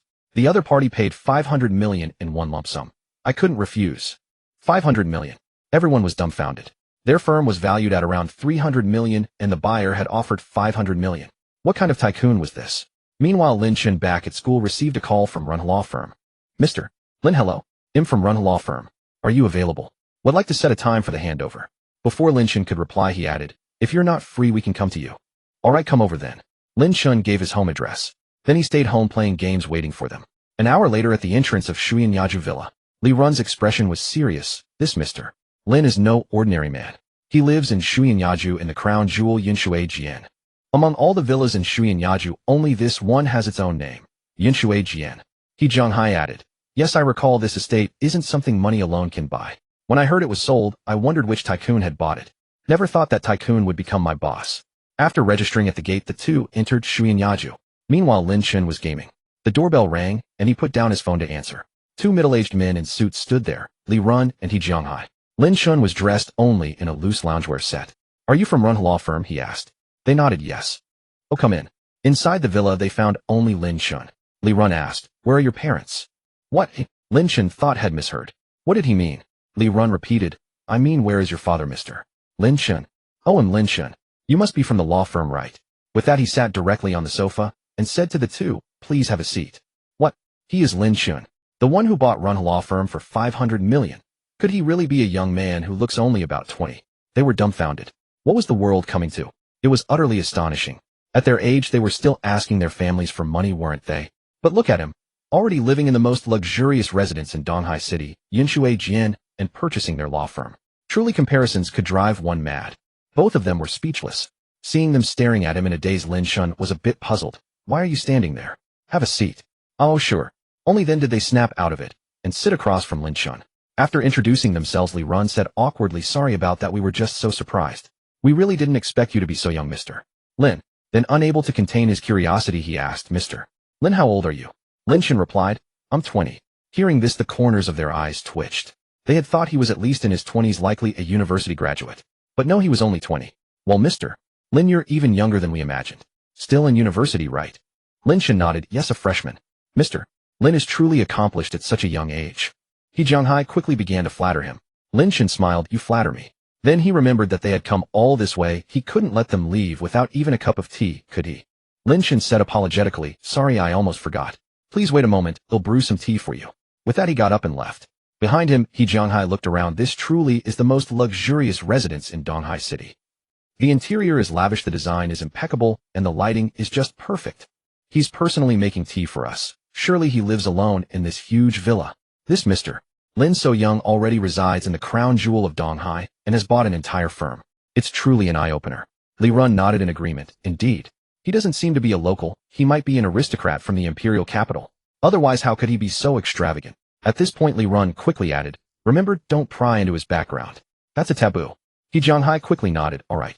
Just as they finished speaking, Lin Chen came over with 2 cups of tea and placed them before Li Run and He Zhanghai. Little did he know that in their eyes he had already become an aristocrat from the imperial capital. After discussing the future direction of Run Firm for a while, they began the subsequent handover procedures. Li Run then took out a stack of documents from his briefcase. These were the equity transfer contracts and other materials for the law firm. After the handover, the two prepared to leave. Before departing, Li Run said solemnly, Mr. Lin, from now on, Run relies on you to lead it forward. Lin Chen smiled, you're too kind. We all need to work together. Although Li Run was no longer the owner of Run, he was still a major shareholder, so he wouldn't leave the firm. As soon as they left Shuyan, He Zhanghai received a phone call. It was his sister's son, his nephew Ji Yiming. Uncle, I got beaten up. As soon as he pressed the answer button, that sentence came through the receiver. What a... He Zhanghai was instantly furious. This nephew was the apple of his sister's eye, and now he had been beaten. Li Run glanced at him. What's wrong? What happened? My nephew says he got beaten. He Jianghai frowned deeply. Li Run was slightly surprised, really.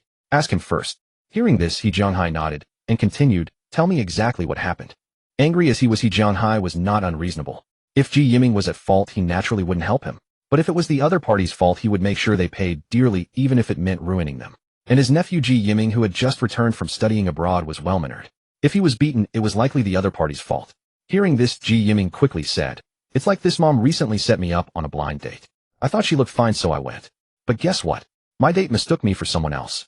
That's fine, but then that guy tried to steal her away.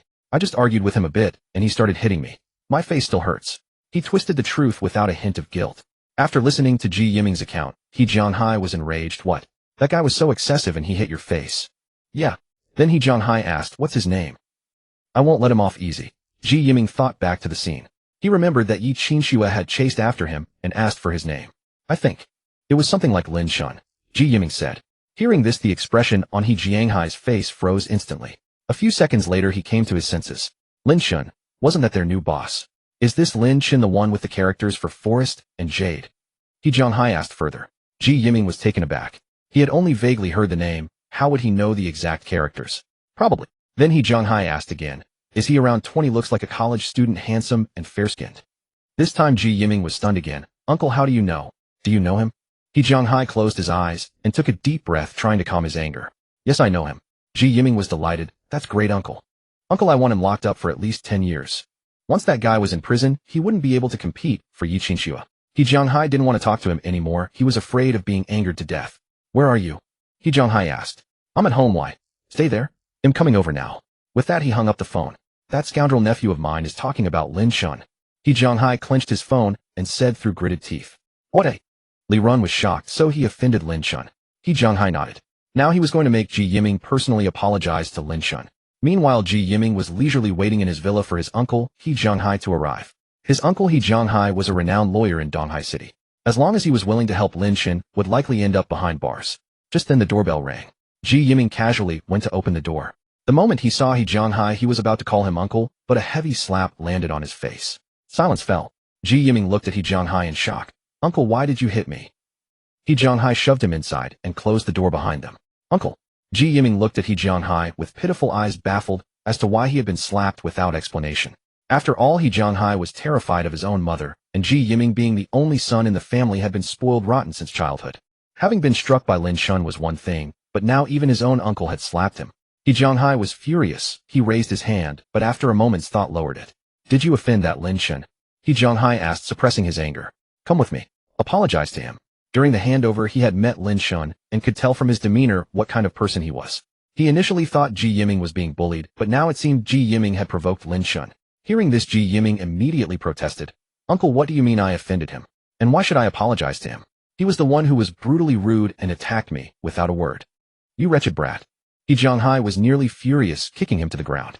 Over the years, the family has spoiled you rotten, raising you into such a worthless creature. Ji Yiming felt deeply aggrieved. He secretly vowed to tell his mother and make her teach his uncle a lesson. At that moment, He Jianghai pointed at him and roared. Do you even know who that Lin Chen you offended is? This time Ji Yiming was angered too. What do I care who he is? Just some guy in cheap clothes. He Jianghai's head throbbed with rage, a surge of blood rushing through him, nearly causing him to faint. That Lin Chen, right after you offended him, immediately acquired most of the shares in our run law firm. He's now the controlling shareholder of our firm and our new boss. So what? He's just... Ji Yiming started to retort, but froze as realization dawned. Uncle, what did you say? This Lin Chen is now the boss of Run. He Jianghai angrily kicked over a chair beside him. The loud crash startled Ji Yiming into a shiver. Is that all? Do you know how much he spent? 500 million paid in a single lump sum. He Jianghai said. And do you know where he lives? The Shuyan Villa District. His villa is the most luxurious residence in Donghai City, Yinshui Jian. After hearing He Jianghai's words, Ji Yiming's legs gave way and he slumped onto the sofa. How could this be? He Jianghai sighed deeply. My former boss Li Run, and I have always felt that this young man Lin Chen is unfathomable. Even we dare not offend him, yet you had the audacity to provoke him. Ji Yiming was miserable. Uncle, I didn't know. If I had known he was such a big shot, I wouldn't have dared, even if I had 10 times the courage. He was baffled. How could such a wealthy man eat breakfast at a roadside diner? That was a place he himself looked down upon. Did rich people have a peculiar hobby of pretending to be poor? Hearing this, He Jianghai stood up directly. Come on, follow me to apologize to him. This time Ji Yiming didn't dare talk back and followed He Jianghai out. Meanwhile, Lin Chen was about to drive his Yazzie supercar out for lunch. The other cars on the road, seeing this flashy hypercar, hurriedly gave way. As he reached the bustling pedestrian street, Lin Chen slowed down. Suddenly, an elderly woman appeared ahead talking on the phone. She tottered along and didn't move aside, even when she saw the car approaching. Is it that dark purple-black one driving over? Are you sure that one is more expensive? Alright, I understand. Lin Chen thought she was a blind person trying to cross the road and stopped. Unexpectedly, after hanging up, the old woman stepped forward, quickly twisted her ankle, and lay down right in front of Lin Chen's car. Oh my old back. That damn driver doesn't watch the road. At my age, what if something happens to me? Lin Chen was stunned by the scene before him. Was he being set up for a scam? As he got out of the car to check, a middle-aged man and woman rushed over. Mom, are you okay? The bald man wailed. The woman also began to cry. Oh heavens. My mother is so old, and she's been hit by a car. What are we going to do? The bald man glared at Lin Chen. Tell me, how are we going to settle this? The woman shouted, compensation. We must be compensated. Bystanders began to murmur, this is obviously a scam. Yeah, I saw it. This young man's car didn't even touch that old lady. This family often pulls scams here. This poor guy is out of luck. He won't get away without being bled dry. Lin Chen shrugged. You see, the public's eyes are sharp. The bald man's eyes darted and he insisted, I don't care. You scared my mom, so pay up. He held out a hand. Just then Lin Chen's phone rang. He glanced at it. It was He Jianghai. Perfect timing. He was about to contact them. Answering the call, He Jianghai said respectfully, Boss, where are you now? Can we meet? I have something to discuss. Lin Chen gave his location and asked when he would arrive. He Jianghai quickly replied, I happen to be nearby. He'll be there in about 10 minutes. All right. Lin Chen responded calmly, hung up, and started recording. The bald man sneered, calling someone won't help. You can't weasel out of this. If you don't hand over this amount, you're not leaving. He held up 5 fingers. His companion and the old woman lying on the ground chimed in agreement. 5 million. All right, I'll give it to you.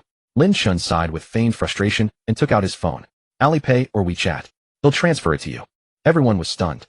5 million. What was this? The bald man's jaw nearly dropped. He had only wanted 50,000, or even 5,000 would have been acceptable. But the other party offered 5 million. Well, the more money, the better. The onlookers were dumbfounded. Giving 5 million just like that? That's too much. Young man, you can't do this. ITLL encourage bad behavior. You don't act impulsively.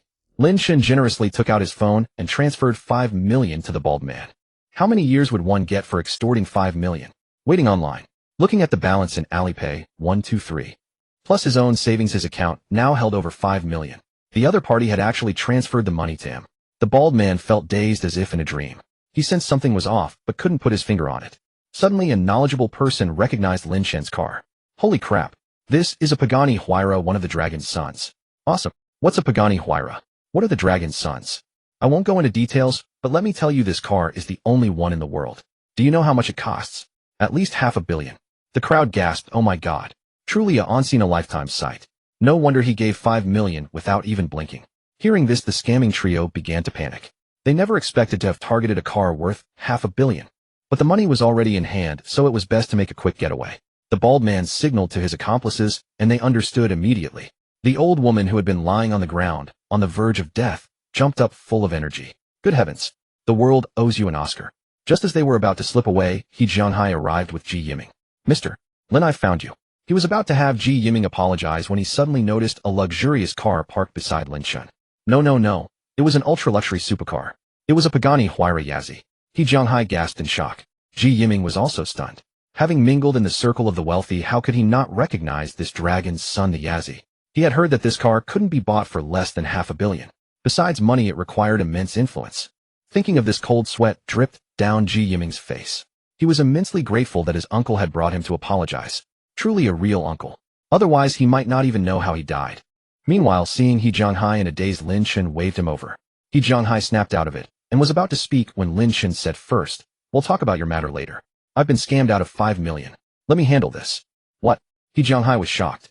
The boss of Donghai's top law firm had been extorted for 5 million. How could that be tolerated? He glanced at the family of 3 beside him.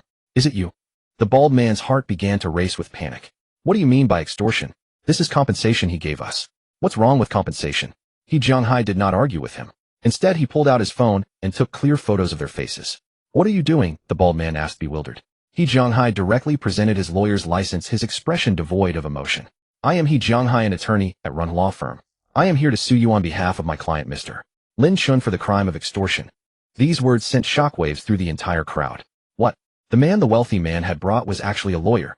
Only then did everyone realize that the 5 million the rich second generation had offered was merely bait. The trio of scammers turned pale with terror, their lips trembling for a long time, unable to utter a single word. They had never imagined that this time they would directly hit an iron wall. The surrounding onlookers immediately found it amusing. Ha ha ha, I knew it.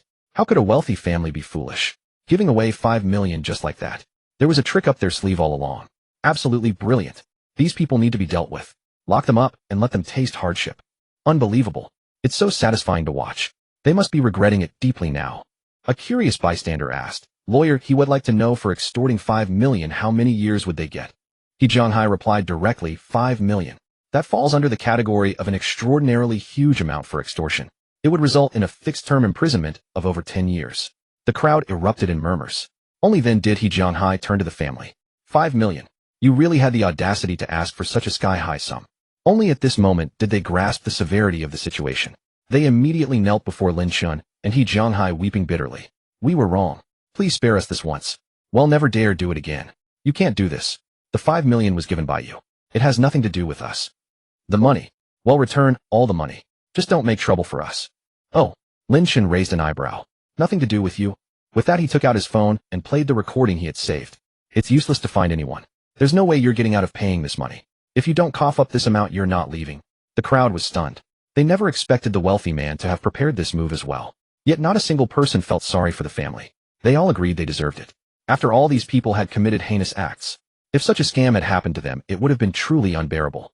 Now that they had faced their comeuppance, everyone was clapping in approval. The three were drenched in cold sweat from fear. They exchanged glances, scrambled to their feet, and prepared to flee. But the onlookers reacted swiftly, blocking their escape. Just then the bald man pulled out a fruit knife and brandished it in the air. Move aside, all of you. Get out of the way.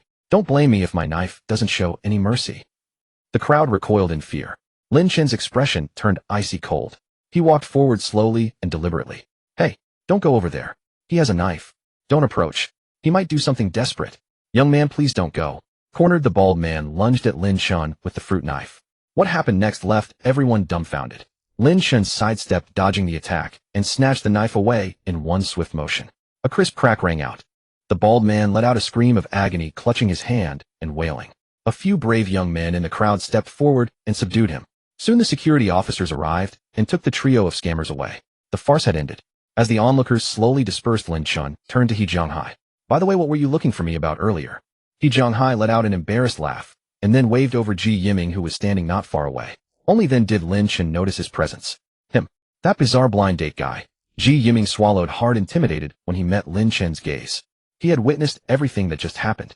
This Lin Chen was indeed no ordinary man, sharp and calculating.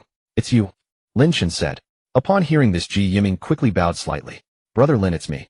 What are you here for? And calling him Brother Lin. He was nearly 30, wasn't he? Was it appropriate to address a young man in his 20s like that? I'm here to apologize for my rudeness this morning, Ji Yiming quickly said. Lin Chen looked slightly puzzled. Apologize to me? Apologize for what? Didn't I hit you this morning? Ji Yiming let out a couple of awkward laughs. That's nothing. Brother Lin, you hit me spot on. It struck right in my heart. Lin Chen was speechless. Was this guy a masochist? The thought sent a shiver down his spine. Seeing Lin Chen's complicated expression, He Zhonghai quickly slapped Ji Yiming on the back of the head. Can't you talk properly? Ji Yiming shot his uncle a resentful glance. Why did he feel like everything he said was wrong? He was having such a hard time. He Zhonghai explained, boss, it's like this. Ever since this kid offended you with his ignorance this morning, he's been on edge and wanted to apologize to you. Oh, I see. With that, Lin Chen glanced at Ji Yiming, who immediately lowered his head. Lin Chen continued, why apologize to me? You should apologize to your blind date. Yes. Brother Lin is absolutely right. Ji Yiming nodded frantically like a chicken pecking at rice. All right, if there's nothing else, I'll be going now. Sure. With that, Lin Chen got into his car and drove off. The sleek black Yazzie sped through the traffic like an agile cheetah, with nearby cars giving way. A BMW in the opposite lane slammed on its brakes abruptly. The driver's face turned pale, a cold sweat forming on his back. That was close. In the back seat, a middle-aged man named Yi Zhonghua, who had been resting with his eyes closed, was jolted forward by the inertia, crashing into the front seat's backrest.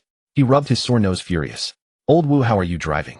As soon as he spoke, a Pagani Zonda roared past outside. Yi Zhonghua quickly turned his head to look behind, utterly bewildered.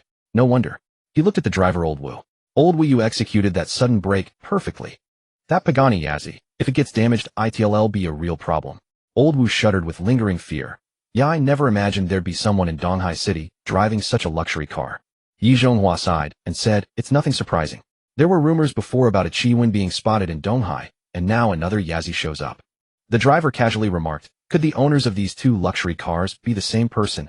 Hearing the driver's words, Yi Zhonghua was stunned. A few seconds later, he quickly said, quick, Old Wu, turn around and catch up with that car. Though puzzled, Old Wu immediately followed Yi Zhonghua's instructions.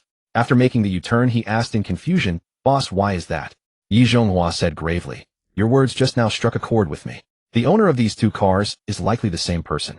Even if not, just this Yazi alone would cost at least 50 million to acquire. The owner definitely isn't short of money. I want to go up and try to convince him to invest in our company. If it works, our company is saved. Meanwhile, Lin Chen went straight to the Ritz-Carlton for afternoon tea. It's said that the Ritz-Carlton afternoon tea is about the view. Lin Chen had heard this before, and now he truly understood. Having afternoon tea in the 32 in-floor cafe of the Ritz-Carlton was an ultimate indulgence. The hotel's decor was exceptionally luxurious, and his seat offered a panoramic bird's-eye view of the entire Donghai Bund. The Bund at sunset was truly beautiful. The sky was thick with clouds, and rays of sunlight pierced through, cascading in layers of breathtaking sight.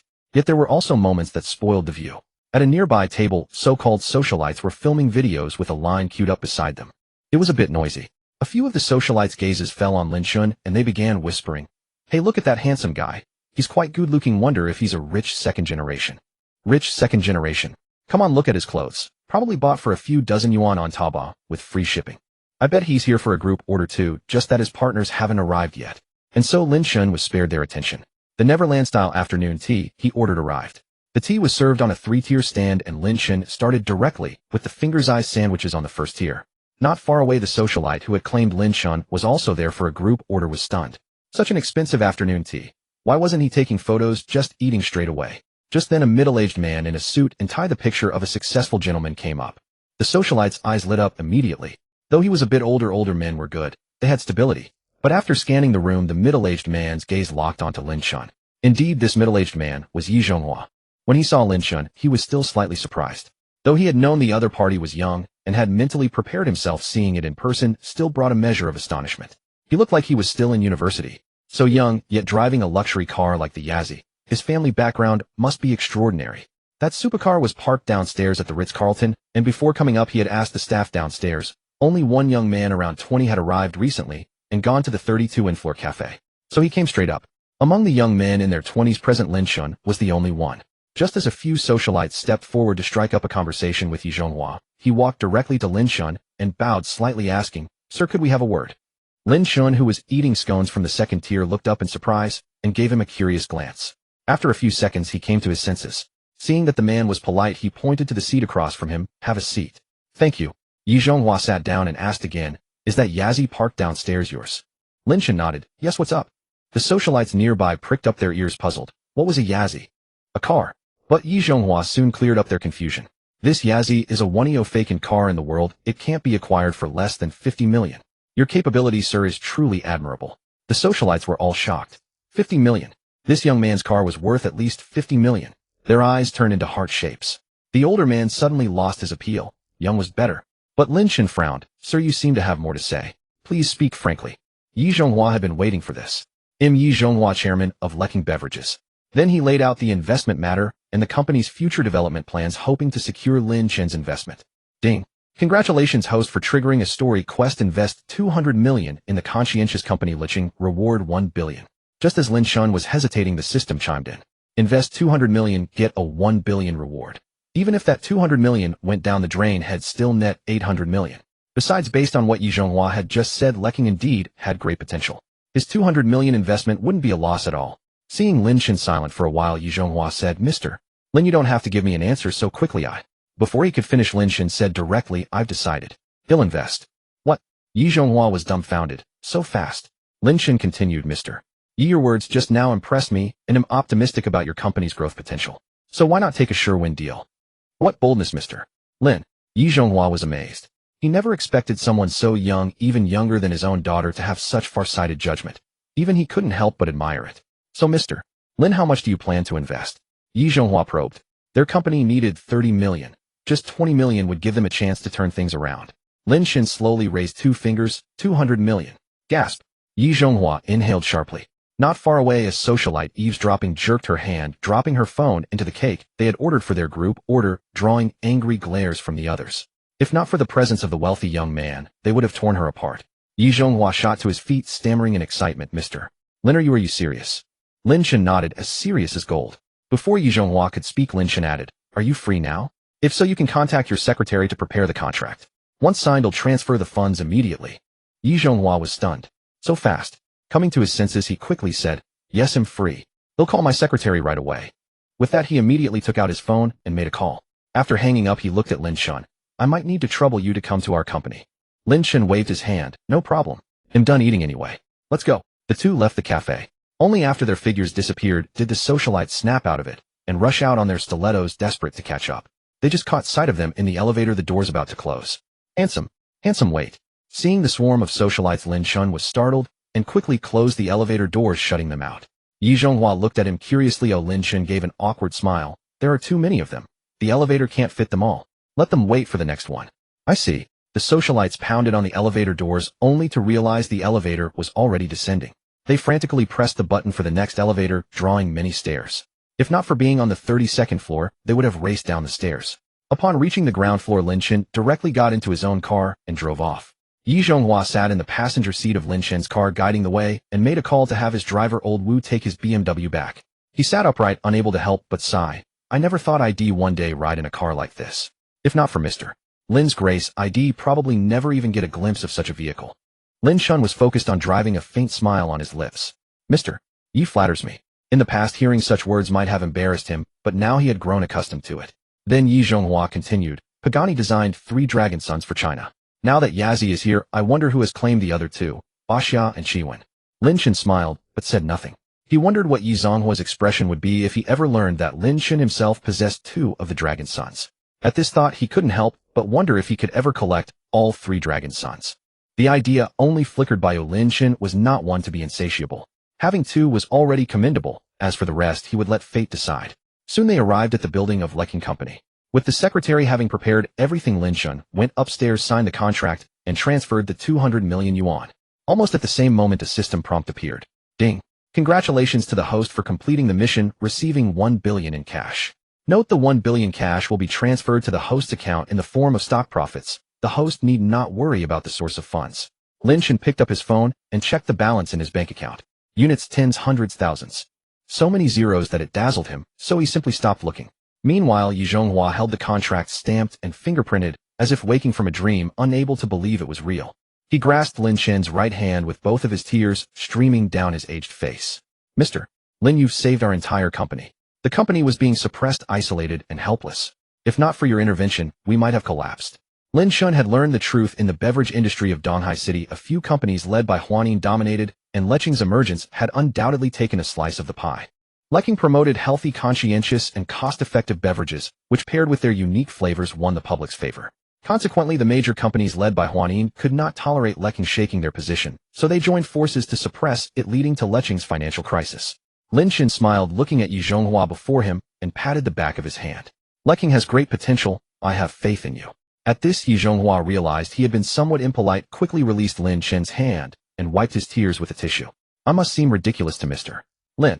Not at all. Then Yi Zhonghua added, I wonder if Mr. Lin is free later. May I invite you to a meal? Lin Chen glanced at the time, thought for a moment, and declined.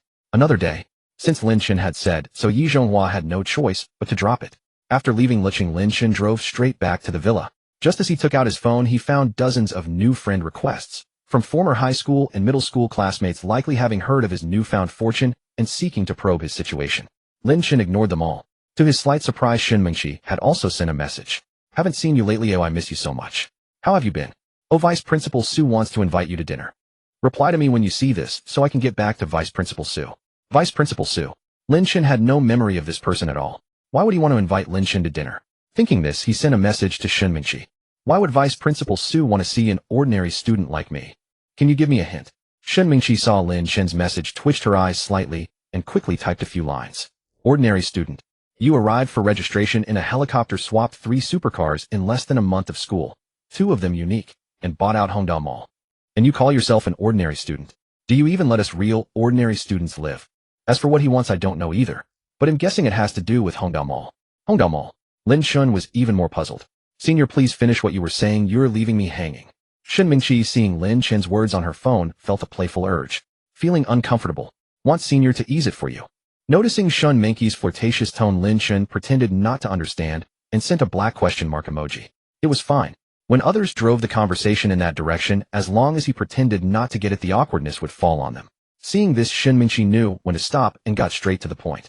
Vice Principal Su is the counselor of the management college. I heard the school is planning to arrange internships for graduating students and wants to cooperate with your Hongdao Mall. After saying this, she added, just for your reference. Alright, I understand.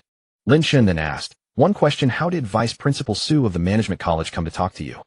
Shen Mingqi was silent for a moment, then replied, because he's my cousin, so he asked me to sound you out. Skip the meal, we'll go to his office to discuss this tomorrow. Lin Chen suddenly felt it was a pity that Shen Mingqi wasn't a secretary, as she was very adept at reading the minds of those in power. However, with her looks and figure, she would likely be subjected to underhanded dealings. Then Lin Chen put down his phone and prepared to wash up and rest. Meanwhile, at the Yi residence, Yi Qingxue sat on the sofa, her mother opposite her. You stubborn girl. I finally found a decent young man for you in every aspect, and you ruined it. What do you want? Yiming is such a good kid, why can't you see that? Besides, didn't you say you were satisfied with this blind date before? Why did you suddenly change your mind? Yi Qingxue was deeply annoyed. Mom, how many times do I have to tell you? That Ji Yiming is a complete jerk. When I said I was satisfied back then, it was because I mistook another sunny guy for him. The one I like is that sunny guy, not Ji Yiming. Thinking of that sunny guy, she was filled with regret. Why hadn't she gotten his contact information? Yi Qingshue's intestines were turning green with regret. They say it's harder for a man to pursue a woman than to scale a mountain, but for a woman to pursue a man, it's as thin as a veil. Why hadn't she been more proactive in the morning? If she had been, would their story have already begun? Then yes, mother sighed heavily and said, you know your father's company is in trouble. I had hoped that if you and Ji Yiming could get married smoothly, they might lend a hand. As she spoke, she began to wipe her tears. At this, Yi Qingxue grew impatient. Mom, you're so naive. They never intended to help us, okay?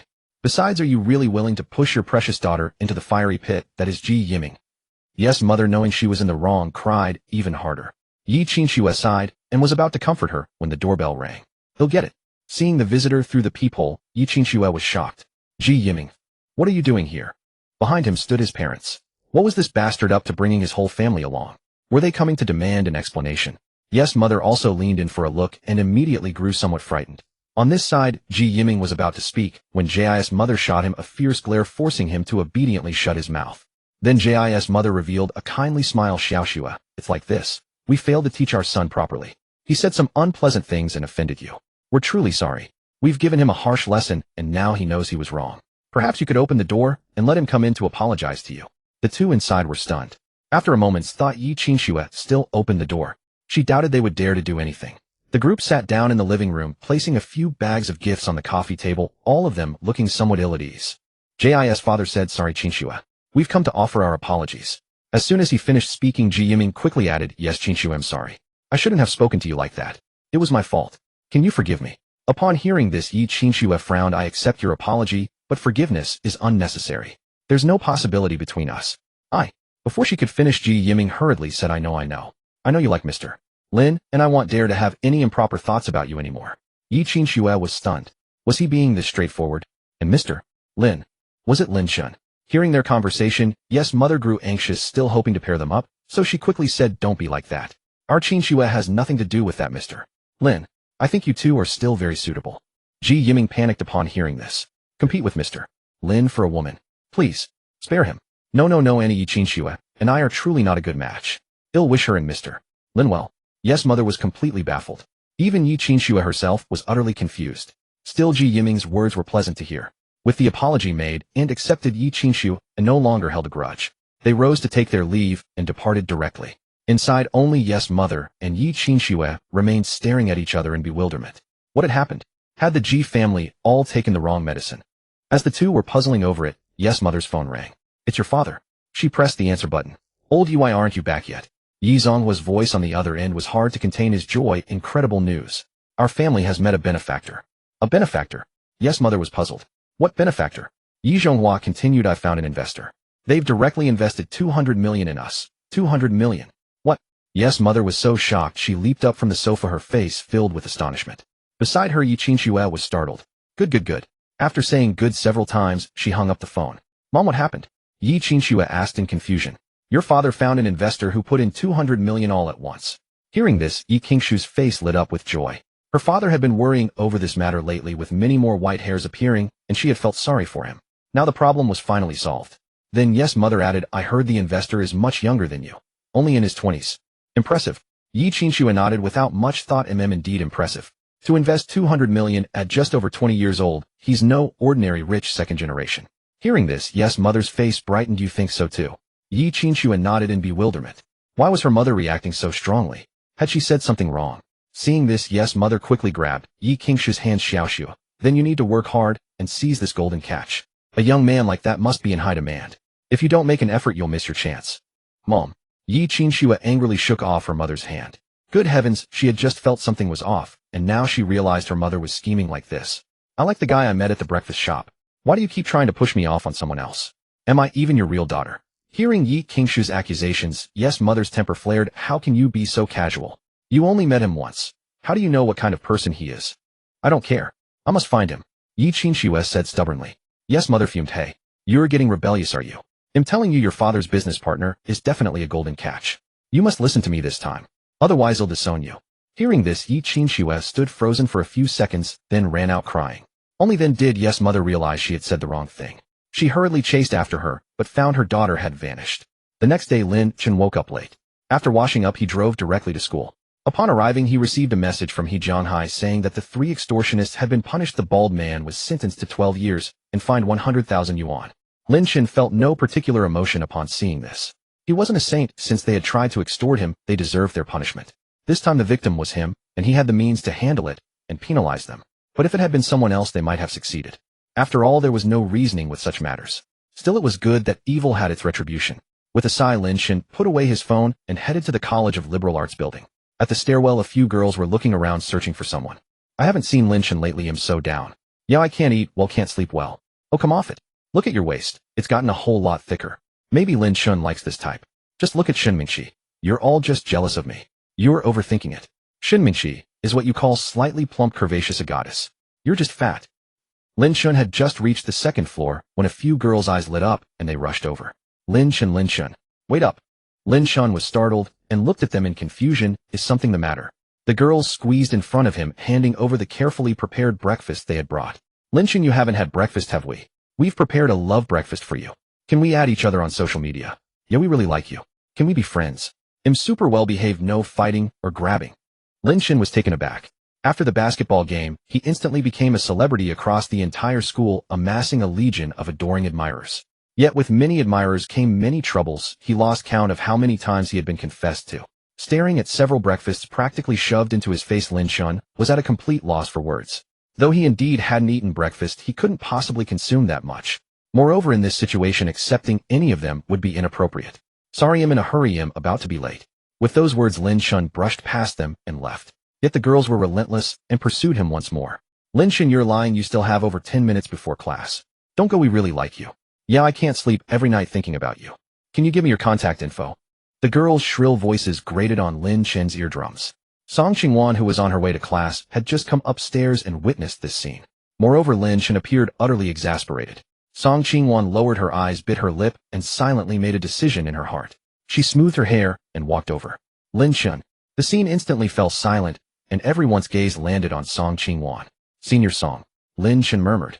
The surrounding girls were deeply embarrassed. Song Qingwan was the campus belle of Donghai University, superior in both figure and looks, far surpassing them by immeasurable degrees. Rumors had circulated before that Song Qingwan was already with Lin Chen, which they had dismissed. Now caught red-handed by Song Qingwan, they were naturally mortified.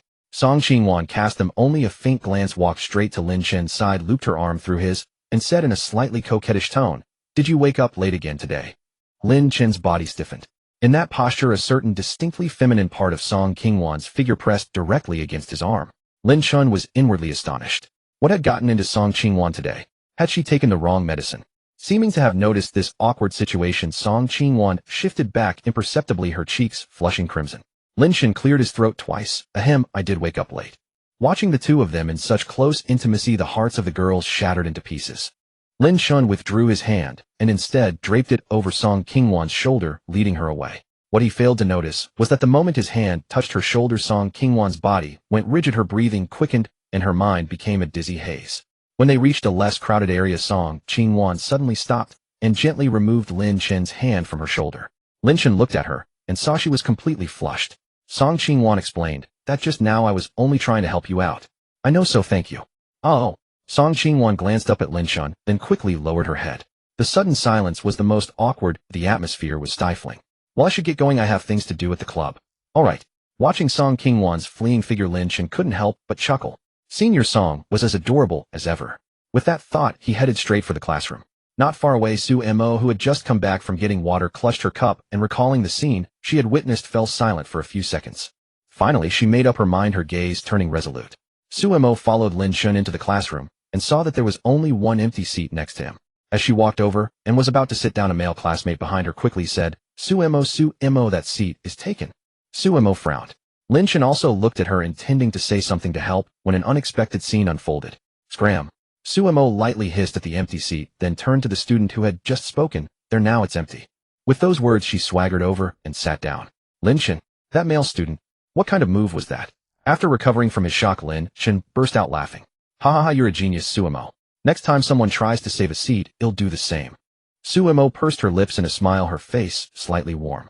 Lin Chen looked at her with a hint of admiration, never expecting that she could have such a sly and cute side. In college, people often saved seats this way, sometimes with an entire dorm sending one representative of books, pens, tissues, water bottles. Anything could serve as a seat-saving tool. In short, if you could imagine it, they did it. "You're so sly," Lin Chen couldn't help but say. Su Mo looked up at him, sly. "What does that mean?" Lin Chen stifled a laugh. "It means cute, adorable." Su Mo tilted her head, her large eyes filled with confusion. "Really? Was that so? Too adorable?" Lin Chen couldn't resist. He reached out and ruffled her hair. "Were you raised on cuteness?" Su Mo was momentarily stunned, but quickly regained her composure. "So do you like those raised on cuteness?" Su Mo asked. "I do," Lin Chen replied. He really hadn't expected that the usually introverted Su Mo would ask such a question. "That's good."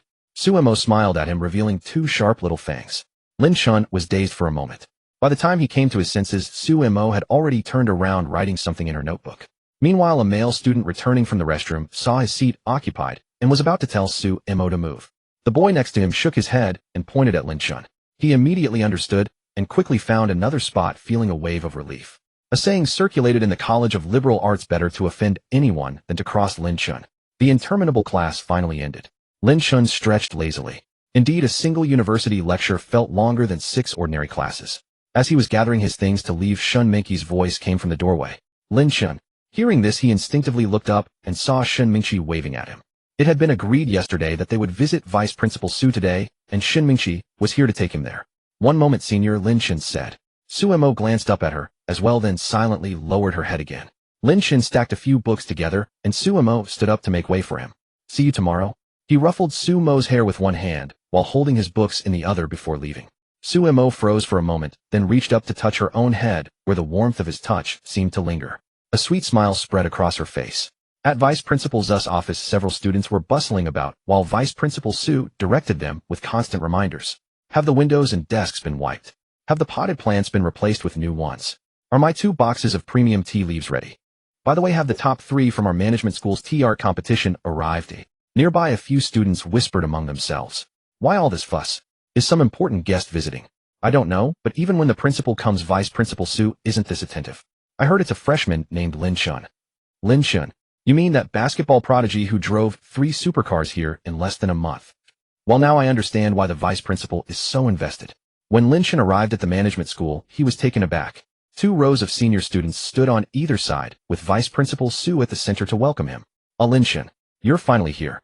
Upon seeing Lin Chen, Vice Principal Su acted as if they were old acquaintances, immediately stepping forward to put an arm around his shoulder and guide him toward the office.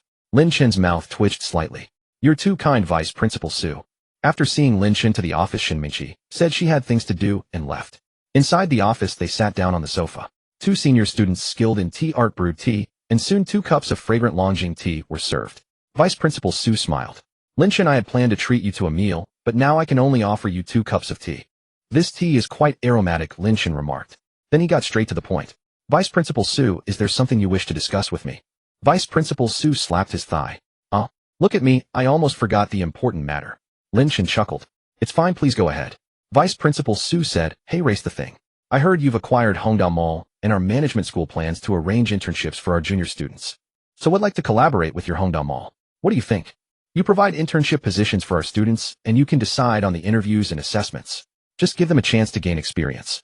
Upon graduation, a considerable number of them will likely stay on at Hongda, and our management school students are of good quality. Would you consider it? Just then the system appeared. Ding. Congratulations, host. You've triggered a story mission. Accept Vice Principal Zu's request. Reward Building 1 of Thompson Riviera. Building 1 of Thompson Riviera, meaning an entire building. Having received numerous system rewards, Lin Chen had grown accustomed to it, and his heart stirred little. When Vice Principal Su urged him a couple of times, Lin Chen snapped back to reality. So what do you think of our proposal? Vice Principal Su asked. Lin Chen nodded. Not bad. Hey Race, what'll do, I'll speak with Pang Dehai, the general manager of Hongdao Mall. You can discuss the remaining details directly with him, Vice Principal Su. Hearing this, Vice Principal Zu's face lit up with joy. Excellent. On behalf of the entire management school, thank you. With that, he raised his teacup in a toast to Lin Chen. At that moment, the system notification arrived. Ding. Congratulations, host. Mission completed. You have received Building 1 of Thompson Riviera. Note the property deed is in the drawer of the master bedroom. Please check it. After staying for a while, Lin Chen left. On his way back, he happened to run into Song Qingwan. Senior Song. What a coincidence running into you again. Song Qingwan smiled. Yes, quite a coincidence. They exchanged a few pleasantries and agreed to have dinner together. At a private room in Zilin Mansion, Lin Chen remarked with some emotion. This is where I came to eat on my first day of registration with you, senior. Yes. Song Qingwan smiled. I remember that day. I drank a bit too much. Recalling that scene, Lin Chen teased. So you do remember getting drunk. Will you drink too much again tonight, senior? Tonight? Song Qingwan was taken aback, then asked, what about you? Do you want me to drink too much? Lin Chen raised an eyebrow, looking at Song Qingwan. Are you really that trusting of me? Not afraid I might do something to you? Song Qingwan's hand, which was pouring tea, trembled slightly, spilling a few drops. I trust you, she said without looking up. Lin Chen laughed. So, I've been given a good guy card. I don't even trust myself, yet you trust me this much, senior. Song Qingwan bit her lip and said nothing. She didn't know why she trusted Lin Chen so much either. Thinking about it, her cheeks flushed slightly. Lin Chen secretly glanced at her. It seemed senior had lost her composure. Just then dishes began to arrive one after another, fortunately easing the awkward atmosphere. Song Qingwan was clearly in a low mood tonight, and had 2 drinks, so Lin Chen didn't stop her. However, Lin Chen soon witnessed firsthand what it meant to be a lightweight. 2 cups of peach blossom brew, and she was completely unconscious. A sight had never seen before. Seeing her like this, taking her back to the dormitory was out of the question. After a moment's thought, Lin Chen decided to take her to his own home. But as he emerged from Zilin Mansion with the drunken Song Qingwan in his arms, a female student nearby was startled. Isn't that Lin Chen? And Song Qingwan. Both Lin Chen and Song Qingwan were well-known figures at Donghai University. This girl was an ardent admirer of Lin Chen. Seeing Song Qingwan leaning against her idol, fury blazed within her. A scheme formed in her mind, and she immediately took out her phone to snap a few photos. Lin Chen, with one arm around the swaying Song Qingwan, used the other to pull out his keys and unlock the door. As soon as he opened the door, she stumbled, and her entire weight fell against him. Why? Song Qingwan mumbled incoherently. Lin Chen couldn't help asking, why what? Why are you so outstanding? I am not good enough for you anymore. Her words caught Lin Chen off guard. I'll work hard. After saying this, Song Qingwan's breathing evened out as she fell asleep. Lin Chen couldn't help but smile and shake his head. What a fool. He lifted her in his arms and carried her to the guest room. Looking at Song Qingwan sleeping soundly on the bed, Lin Chen silently cursed her a little enchantress. After covering her with a blanket, he returned to the master bedroom and took an hour-long shower. The next morning, Lin Chen slept until 10. When he got up, washed up, and went downstairs, he found Song Qingwan standing by the huge floor-to-ceiling window wearing his t-shirt. Lin Chen was over 6 feet tall, and Song Qingwan's figure was partially covered by his shirt, leaving only her long, slender legs exposed. Hearing the movement behind her, she turned around and said, I woke up early, found some ingredients in the fridge, and made breakfast. It's on the table. That breakfast was indeed very white. Noticing Lin Chen staring at her, Song Qingwan realized what she was wearing and grew a bit embarrassed. Sorry, my clothes reeked of alcohol, so I took a shower and washed them. They haven't dried yet, so I put on your shirt. Do you mind? Song Qingwan asked. Of course not. It's an honor for the shirt to be worn by you, Lin Chen said as he descended the stairs. I was in a bad mood last night, she explained. Lin Chen nodded. I know, so I didn't stop you. Song Qingwan cast a gentle glance at Lin Chen, but said nothing. He looked at the dining table where 2 egg and ham sandwiches were laid out. One larger, the other noticeably smaller. 2 servings. Haven't you eaten yet? Lin Chen asked. Song Qingwan replied. I was waiting for you to come down, so we could eat together. She then put both sandwiches in the microwave to reheat. They've gone cold. Eating cold food in the morning is bad for the stomach. Lin Chen smiled. I never knew you had such a wifely side, senior. With her back to Lin Chen, Song Qingwan smiled. There are many things you don't know about me. After breakfast, Lin Chen sat on the sofa, watching a movie, while Song Qingwan, having changed back into her own clothes, scrolled through her phone beside him. Suddenly, she sat bolt upright, her face turning deathly pale as she stared intently at her phone. What's wrong? Lin Chen asked. But Song Qingwan didn't react. He took the phone from her hand. It was an anonymous post on the campus network. Shocking. Pure campus belle. Song Qingwan's image crumbles. Is she a gold digger? This was a post denouncing Song Qingwan. It claimed that Song Qingwan, who had publicly sworn not to date during her 4 years of university, had shamelessly feigned drunkenness to seduce the beloved campus heartthrob Lin Chen, undoubtedly for his wealth. It accused her of being duplicitous and hypocritical. Several images were interspersed in the middle of the text. Campus beauty? More like a campus joke. She's an absolute master of duplicity, but it's a pity she didn't study the art of deception. Exactly, she swore she wouldn't date, yet she deliberately seduced our idol. She must be after his money. I hope our idol Lin Chen keeps his eyes wide open and isn't fooled by such a two-faced person. I always wondered why Song Qingwan was so hard to pursue. I thought she was aloof, but now it seems our wallets just didn't meet her standards. And pretending to be drunk on purpose, how disgusting.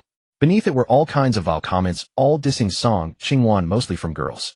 Some who had long pursued Song Qingwan in vain also joined the chorus of condemnation. They attributed their failure to win her over to their lack of money. Judging by the surroundings, the photo was probably taken when Lin Chen was holding Song Qingwan as they left Zilin Mansion. Song Qingwan was completely panicked. As the campus beauty, she was always the center of attention, she had never encountered such a thing before. Lin Chen's expression also turned grave, knowing this had all started because of him. Don't worry, I'm here. He'll help you resolve this matter, Lin Chen said. Song Qingwan's nose tingled, and she began to sob. I am not that kind of person. I know, don't panic for now. The top priority now was to resolve this. Lin Chen immediately took out his phone and called He Jianghai. I've run into some trouble and need your help. Upon hearing this, He Jianghai immediately became serious. Boss, go ahead. Then Lin Chen recounted the entire incident from beginning to end. He Jianghai analyzed it. Based on what you've said, all conditions for defamation of character are met. We'll start preparing immediately. The incident continued to escalate. Lin Chen also contacted the university authorities promptly to explain the truth. Because Lin Chen's Hongdao Mall had a cooperative relationship with the school, and the matter also affected the school's reputation, the administration immediately intervened and deleted the post. Besides, the post was only spreading on the campus network. If not handled quickly and it leaked outside, the consequences would be disastrous. In a female dormitory at Donghai University, Yang Li saw her post had been deleted and grew anxious. What was going on? Why was her post deleted? Yes, she was the girl who took the photo and posted it. Public opinion was turning against Song Qingwan, and now her post was deleted at this critical moment. How could she accept that? She immediately logged into her other accounts and kept posting. She wanted to make Song Qingwan pay. Due to the deletion, the comment section became even more heated. Deleting the post. Is the school trying to cover up for such a morally corrupt student? Indeed. On the surface, she seems like a pure and innocent maiden, but who would have thought she was this kind of person? What a waste of my past admiration for her. Lying on her dorm bed, scrolling through the comments, Yang Li smiled with satisfaction. Suddenly, there was a knock on the dorm door, and a roommate went to open it. The first thing they saw was a middle-aged man in a suit, followed by several officers from the Public Security Bureau. Well, what are you doing? This is a female dormitory. A roommate stammered in shock. Seeing a man in the female dormitory, she hadn't yet processed the situation. And the officers behind him. Had someone in their dorm committed a crime? He Jianghai adjusted his gold-rimmed glasses and said expressionlessly, "We're looking for Yang Li. Have her come out." Huh. Looking for Yang Li. Fortunately, it didn't concern them. "Yang Li, someone's here for you," she called into the dorm. Yang Li, still scrolling through comments, didn't even look up. "Let them in." The roommate walked to the bottom of the bunk, looked at Yang Li lounging on the top bunk, and said fearfully, "It's the police officers. You'd better go out yourself." Swish. Her phone fell directly, and she sat up abruptly in bed. Police officers. Why were they looking for her? Thinking about what she had done today, she felt fear for the first time. Could it be because of Song Qingwan? Impossible.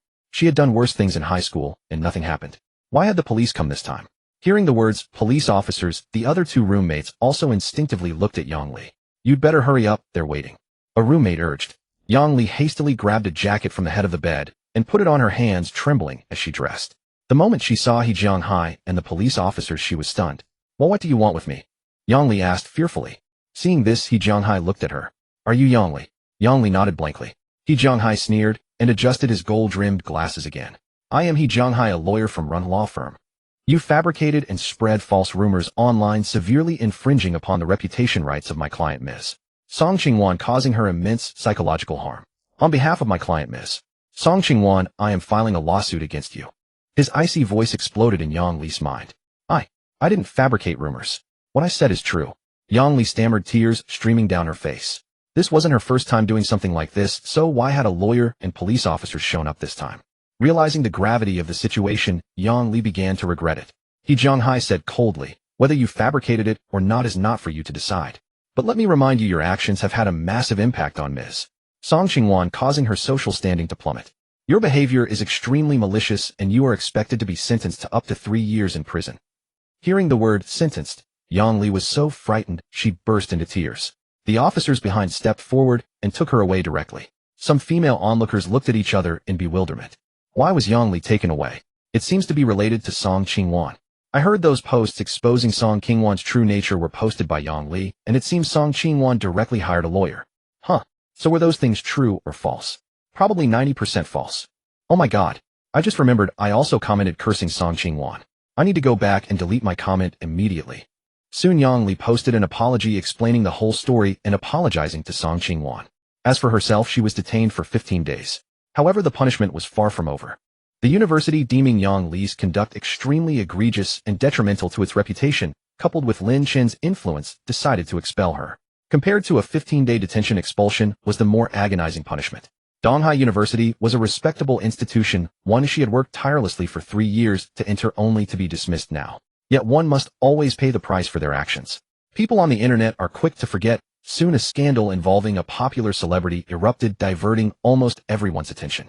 The incident concerning Song Qingwan was also suppressed. At the Cloudwater residence, Lin Chen scrolled through the comments beneath Yang Li's apology post on the campus network, letting out a sigh of relief. The matter was finally resolved. Had it not been handled properly, it might have been Song Qingwan facing expulsion. After all, reputation was paramount to the university. Lin Chen, thank you. Song Qingwan looked at him, her gratitude heartfelt. It was Lin Chen who acted swiftly, contacting Run Law Firm immediately after the incident, while simultaneously monitoring comments and public opinion.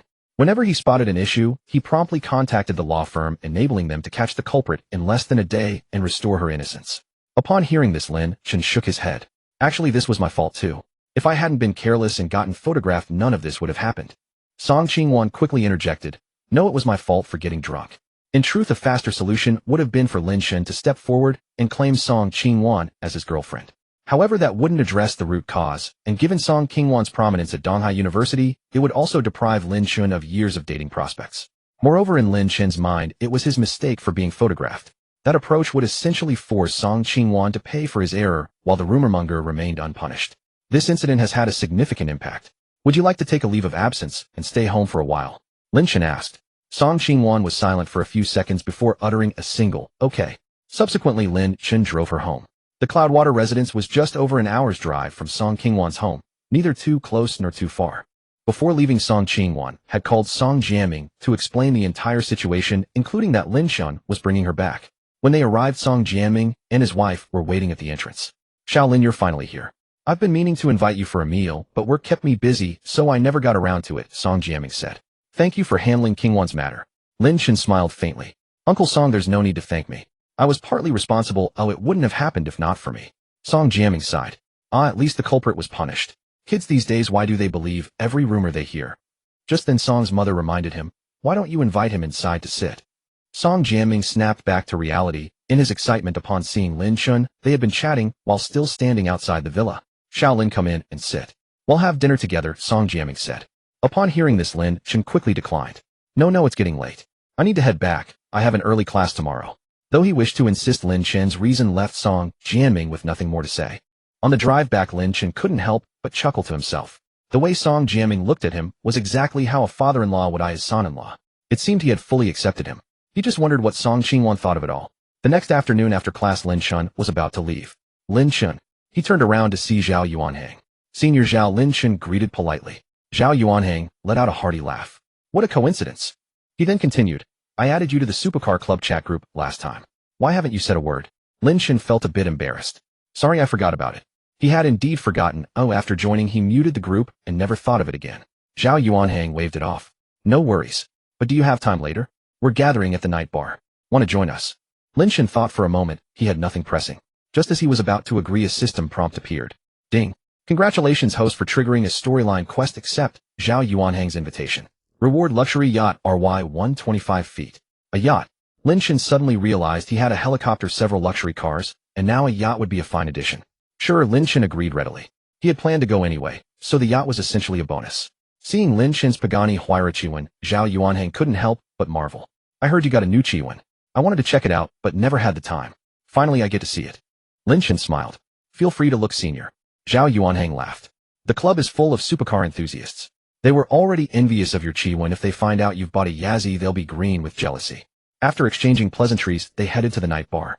The night bar was one of Donghai City's top 3 entertainment venues, located in the prime district, a veritable city that never sleeps.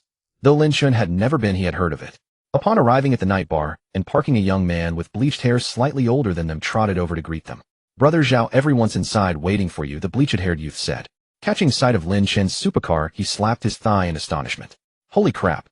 Holy mother of crap. He rushed over, reaching out a hand, hesitating to touch it. This is a freaking Pagani Huayra Yazzie. Seeing a car like this here is just incredible. The bleached-haired youth acted like a car fanatic, inspecting it from every angle. Zhao Yuanhang couldn't help but laugh. He turned to Lin Chen and said, "This is Huang Sheng from our club. Just call him Bleached Hair."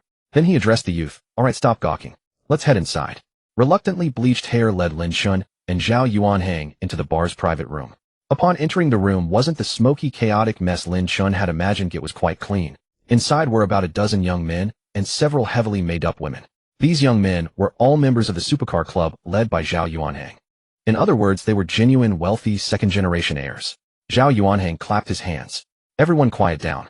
Let me introduce someone, Lin Chen. I've mentioned him before, the big shot who owns the Pagani Chiwen." The room fell silent. "Whoa, the big shot is here. I finally saw the big shot who drives Chiwen today. Chiwen is the car of my dreams. I'm so jealous." Lin Chen smiled and introduced himself. "Hello everyone, I'm Lin Chen." The club members began introducing themselves, as well getting to know each other. Just then the blonde-haired guy said, "There's a Yazzie parked outside, it's also Lin Chen's." "What the heck?" The private room instantly erupted in exclamations, while a few heavily made-up women's eyes lit up. "The third son of the dragon, Yazzie Chiwen Bixia. You already have 2 of them. That's absolutely mind-boggling. I'm so damn jealous. I used to think I had some money, but now I feel like a total pauper." Zhao Yuanhang laughed and scolded. "Alright, you bunch of rascals, be careful not to scare my friend away." Then he looked at Lin Chen. "Don't mind them." With that, he led Lin Chen to the sofa to sit down while the others went off to do their own things. A young man nearby asked, "Mr. Lin, from your accent, you're not a local, are you?" Lin Chen nodded. "I'm from Jingdu." This young man was called Chun Xiao. Lin Chen had briefly remembered him during the introductions. Upon hearing Lin Chen's words, Chun Xiao's heart trembled slightly. Jingdu. That was truly a place where crouching tigers and hidden dragons resided. No wonder out of the world's only 3 supercars he owned 2. This was no longer something money alone could achieve. It seemed Lin Chen's family possessed both wealth and power. Zhao Yuanhang suddenly smiled and looked at Lin Chen. "You know, after that campus bell incident, a lot of people at school have been digging into your background." "What?" Lin Chen was puzzled. "Digging into his background? How? Let me find it for you." Zhao Yuanhang took out his phone, logged onto the campus network, scrolled through a few recommended posts, and handed the phone to Lin Chen. Digging deep into the top-tier rich second generation of Donghai University, Lin Chen. Lin Chen frowned. After the Song Qingwan incident was resolved, he hadn't checked the campus network much. The entire post was analyzing Lin Chen's family background. Right at the start of the semester, he flew a helicopter to school, and even had a retired captain as the manager of his private landing pad. A helicopter costs at least tens of millions, and the fuel and maintenance fees are no small amount. A few days into the semester, he drove a Rolls-Royce Phantom to class. Then came the Pagani Huayra Chiwen and Yazzie. Those 2 cars alone add up to at least 150 million. And there are rumors that the house Lin Chen lives in outside is the Yunshui Jian of Shuyan, the most expensive residence in Donghai City. Then came a summary. Lin Chen's family assets were at least in the billions. Lin Chen smiled helplessly. "I didn't expect these gossiping folks to be so idle." "Haha, they sure are idle." Seeing that Lin Chen didn't want to continue, Zhao Yuanhang changed the subject. "By the way, the short holiday is coming up. Do you have any plans?" After all, continuing would risk prying into his family's wealth. Although he was indeed curious about how rich Lin Chen's family was. Lin Chen thought for a moment, then shook his head. "Not for now. How about joining our supercar club's anniversary celebration?" Zhao Yuanhang suddenly suggested. "Sure." Lin Chen agreed without much thought. Seeing this, Zhao Yuanhang smiled. With you joining this anniversary celebration will be a lot more interesting, but... At this point Zhao Yuanhang paused and let out a sigh. What's wrong? Lin Chen asked. Well, we wanted to make this anniversary celebration a big deal. We originally planned to rent a yacht, but the problem is the yacht. Oh. Lin Chen raised an eyebrow. What could possibly stump Senior Zhao? Zhao Yuanhang glanced at Lin Chen, smiled wryly, and shook his head. Why wouldn't it stump me? No god. Originally there were only 3 yachts in all of Donghai City, but we were too late. They were all rented out. A yacht. Lin Chen suddenly remembered that the system had rewarded him with a yacht, but he didn't know when it would be delivered. Just then Lin Chen's phone rang. He stood up. I need to take a call. The private room was noisy, so Lin Chen went to the door. The call connected and a crisp, pleasant voice came through. Hello, is this Mr. Lin? Yes, who is this? I'm a customer service representative from the yacht company. The luxury yacht you ordered from us has been loaded and is expected to be shipped tomorrow. I'm calling to let you know in advance. That fast? Lin Chen was stunned. It had only been a few hours since the system rewarded him with the yacht, and they were already preparing to ship it. Originally Lin Chen thought it would take a while, which was why he hadn't said anything when Zhao Yuanhang was worrying about the yacht earlier. After all, the yacht hadn't arrived yet, so he couldn't make any promises. When will it arrive? Lin Chen asked. Well, if it ships tomorrow, it's expected to arrive the day after. Then the customer service lady added, by the way, sir, would you like us to arrange a handover ceremony and a launch ceremony? What's that? Lin Chen asked. It was a good habit to ask when he didn't know. The customer service lady explained, well, arrange for media and professionals to handle the yacht handover procedures and record the yacht's first launch for you. That much trouble. And media? Lin Chen immediately said, forget it, keep it simple. He preferred a low profile and really disliked all that flashy stuff. All right. After hanging up, Lin Chen went straight back to the private room and sat down opposite Zhao Yuanhang. Still no luck with the yacht? Lin Chen asked. Hearing this, Zhao Yuanhang sighed. Yeah, I even contacted the surrounding cities, but they were all rented out too. I have a way with the yacht. Leave it to me. Lin Chen said calmly. Zhao Yuanhang was taken aback. You can rent a yacht. Then he thought about it, shook his head and smiled. That's impossible. I've thought of every possible way. Can you magically conjure a yacht out of thin air? A nearby underling was silent for 5 seconds before speaking gloomily. Brother Zhao, have you forgotten that Mr. Lin managed to get 2 of the dragon's sons? The most awkward thing was the sudden silence. All right, forget I said that. Zhao Yuanhang said helplessly. Then Zhao Yuanhang added, Lin Chen, can you really get a yacht? Lin Chen nodded. Senior, just rest assured. If you can really get a yacht, you'll have done me a huge favor, and I, Zhao Yuanhang, will owe you one. Zhao Yuanhang said. Now he truly believed it. If Lin Chen wasn't confident, he wouldn't have looked so assured. Thinking this, Zhao Yuanhang grew even more astonished. Who exactly was Lin Chen to possess such immense capability? The heavily made-up woman beside him pondered for a moment, poured a glass of red wine, and approached Lin Chen. Young Master Lin, care for a drink? A heavy scent of perfume wafted over, and Lin Chen frowned. Seeing this, Zhao Yuanhang quickly said, Young Master Lin isn't fond of this. Go over there. He pointed to a group of wealthy second-generation youths playing dice nearby. The woman's face showed a hint of embarrassment, but she was tactful enough to apologize to Lin Chen and walk away. Afterward, Lin Chen stayed for a while, found it rather dull, and left early. The next day, Lin Chen remembered that he still had a property at Thompson Riviera to deal with. Now it seemed it would only be suitable for renting out. He pulled a stack of property deeds from the bedside drawer in the master bedroom, roughly over 100.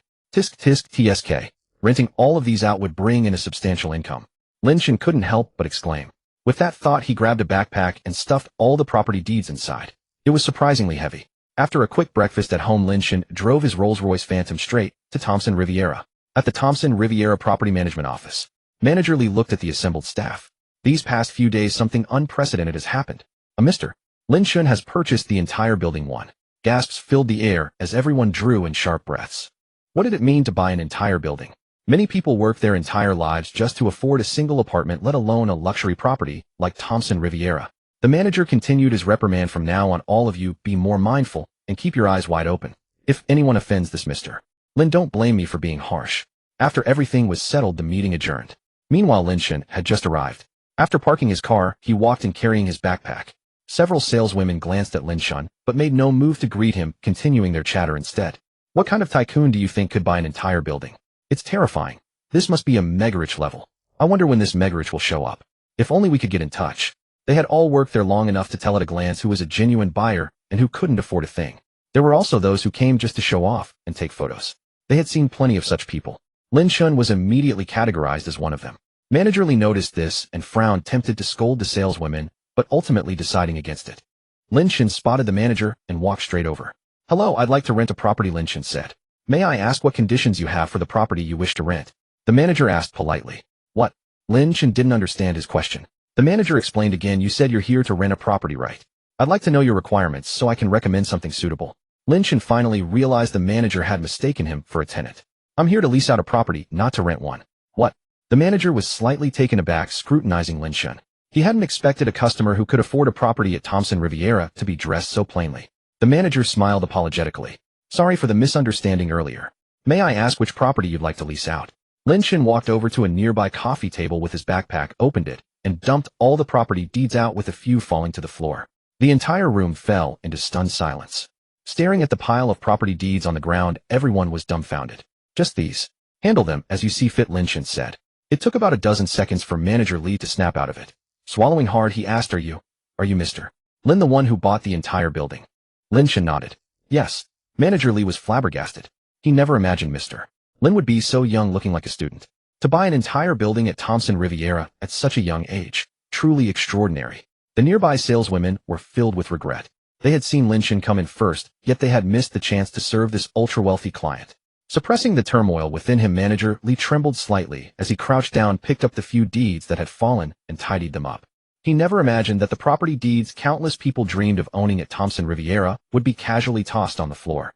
Sir, are you planning to lease all of them out? The manager asked. His tone had been merely polite before, but now it was absolutely deferential. Yes, that's right, Lin Chen said. Manager Li asked further, and how would you like to lease them? Entire units, or shared? Entire units would be more convenient, a shared might be a bit more troublesome. Lin Chen found it somewhat bothersome, and said directly, just handle it in whatever way you think is appropriate. Perhaps sensing Lin Chen's reluctance to deal with the hassle, the manager suggested, if you find it troublesome, I can manage them on your behalf and transfer the monthly rent to your account. Would that work? Lin Chen nodded. That would be even better. As for the rent, set it however you see fit. You can take a cut as a management fee, letting him take a commission, handling nothing, and just waiting for the money to roll in. Could there be anything better? Manager Li's face lit up with joy as he quickly thanked Lin Chen profusely. The saleswomen nearby were almost crying with envy. An entire building. Even the commission alone was a substantial income. After finalizing some details, Lin Chen was about to leave when he bumped into someone at the door. Sorry. Lin Chen apologized instinctively. But the other person was completely stunned. Lin Chen, I've finally found you. Lin Chen took a closer look before recognizing her. It was Yi Qingxue, the woman who had mistaken him for her blind date at the breakfast shop. So it's you, Lin Chen said with a smile. Yi Qingshue's eyes lit up. You remember me. After running away from home, she had stayed in a hotel for a few days. During those days, she wandered near the breakfast shop every day, hoping to run into Lin Chen again, but she never caught even a glimpse of him. This time she had come to rent an apartment. Little did she expect that after searching high and low, she would find him without any effort at all. Lin Chen was actually here. Of course I remember, Lin Chen said with a chuckle. How could he forget such an eccentric girl who could mistake her blind date for someone else? Yi Qingxue immediately beamed. That's great. By the way, are you here to rent a place too? That would be perfect. Maybe we'll even be neighbors. I'm here to lease out a property, Lin Chen said calmly. Yi Qingxue looked genuinely surprised. She hadn't expected him to be the owner. Anyone who could afford a property in Thompson Riviera was undoubtedly wealthy. New money types often flaunt gold and silver, deck themselves in designer brands, and want the whole world to know they're rich. But true heirs to fortune are far more understated, usually wearing custom-tailored clothes that are no less impressive than those big-name labels. But Lin Chen didn't seem to fit either mold. No wonder he was the guy she had her eye on. Truly unique. So which apartment are you leasing out? I need to rent one here anyway. Why not rent yours? Yi Qingxue asked. Since he was here to lease and she was here to rent, they could meet each other's needs, couldn't they? And having Lin Chen as her landlord, could there be anything better? Lin Chen smiled and said, I have quite a few properties for lease, so it depends on which one you'd like to rent. Huh? What do you mean? Yi Qingxue was utterly confused. Just then the manager stepped in and said, You see, mister? Lin has just purchased the entire building 1 from us, and he now plans to lease out the whole building. The entire building 1. Yi Qingshue's jaw dropped in sheer disbelief. You bought an entire building? She felt like questioning reality itself. She had seen extravagant people before, but never anyone this extravagant. Lin Chen gave a faint smile. So if you want to rent, just talk to Manager Li. I've entrusted him with full authority over these matters. I have things to attend to, so I'll take my leave now. With that he walked away.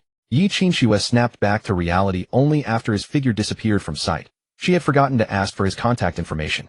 Thinking this, she quickly chased after him. Lin Chen, wait up. Hearing this, Lin Chen stopped and turned to her. What's up? Is there something else? Let's exchange contact info. You're about to become my landlord, so adding each other is fine, right? Yi Qingxue said. Lin Chen didn't bother with the rental matters either. If it were anyone else he wouldn't have bothered, but since she was a beauty over 80, why not add her? With that thought, Lin Chen pulled out his phone, and they exchanged contact information. Alright, for the rental, just talk to manager Lee. I'm off now, Lin Chen said, pulling out his keys and heading toward a Rolls-Royce Phantom nearby. Seeing this, Yi Qinxue was stunned once again. A Rolls-Royce Phantom. She had arrived in such a hurry that she hadn't noticed such a luxury car parked there, and it belonged to Lin Chen. Just what kind of hidden gem was Lin Chen? Meanwhile, Lin Chen planned to head to the IFC Mall to buy some seasonal clothes as the weather was turning cooler. No sooner had he arrived at IFC Mall than he received a message from Shin Mingqi. Junior, what are you up to? Free today. Want me to treat you to lunch? I found a great restaurant and want to try it with you. Then the system prompt appeared again. Ding. Congratulations, host, for triggering the plot mission. Invite Shin Mingqi to IFC Mall. Reward 5x consumption cashback card x3. Another cashback card. Lin Chen immediately asked, oh, what restaurant? Shin Mingqi replied, it's near IFC Mall called Fish With You. I heard their sauerkraut fish is amazing. Lin Chen wasn't sure if she was hinting at something, so he sent an emoji. Remembering the system mission, he asked again, are you free now, senior? I'm at IFC Mall. Want to come up and shop with me first, then we can try that amazing sauerkraut fish. Shin Mingqi replied, instantly sure. He'll head up and browse first. Call me when you get here. Okay, got it. Lin Chen then put away his phone and entered IFC Mall. IFC Mall was the premier shopping destination in all of Donghai City, boasting the most international high-end brand flagship stores, a diamond-level tenant mix, and meticulously designed storefronts. A veritable paradise for shoppers. Walking through the mall, Lin Chen indeed felt its extraordinary atmosphere. On the second floor, two girls from the Donghai Conservatory of Music were sitting on a bench overlooking the passers-by below. Suddenly, Li Feifei pointed at Lin Chen and said to her companion Yang Jingyi, look, there's a handsome guy over there. Hearing this, Yang Jingyi glanced in the direction she pointed. But after a moment she looked away. What's the use of being handsome? Without money it's all for nothing. Since starting college, she was no longer the naive girl who only cared about love back in high school. Love was built on a material foundation. Li Feifei disagreed. How do you know he's not rich? Yang Jingyi rested her chin on her hand, scrutinizing Lin Chen below from head to toe. Look at him. His shirt, pants, even his shoes, all unbranded. Would a truly wealthy person dress like that? And see how he's been wandering aimlessly since he walked in, just glancing at stores and leaving. Clearly he can't afford to shop here. Plenty of people come to IFC Mall to buy things, but just as many come to gawk. In summary, out of the three words tall, rich, and handsome, this guy only is tall and handsome. He doesn't come close to rich. With that, Yang Jingyi turned away, no longer looking at the handsome guy below. She had a goal here, and a guy like that was clearly outside her target range. So why waste her time? But then Li Feifei suddenly said, wait, Jingyi, look. Yang Jingyi glanced at her in confusion, then looked down. She saw Lin Chen in a Gucci men's store pointing out a few items for the clerk to wrap up. Yang Jingyi froze for a few seconds. Could it really be that I'm seeing things?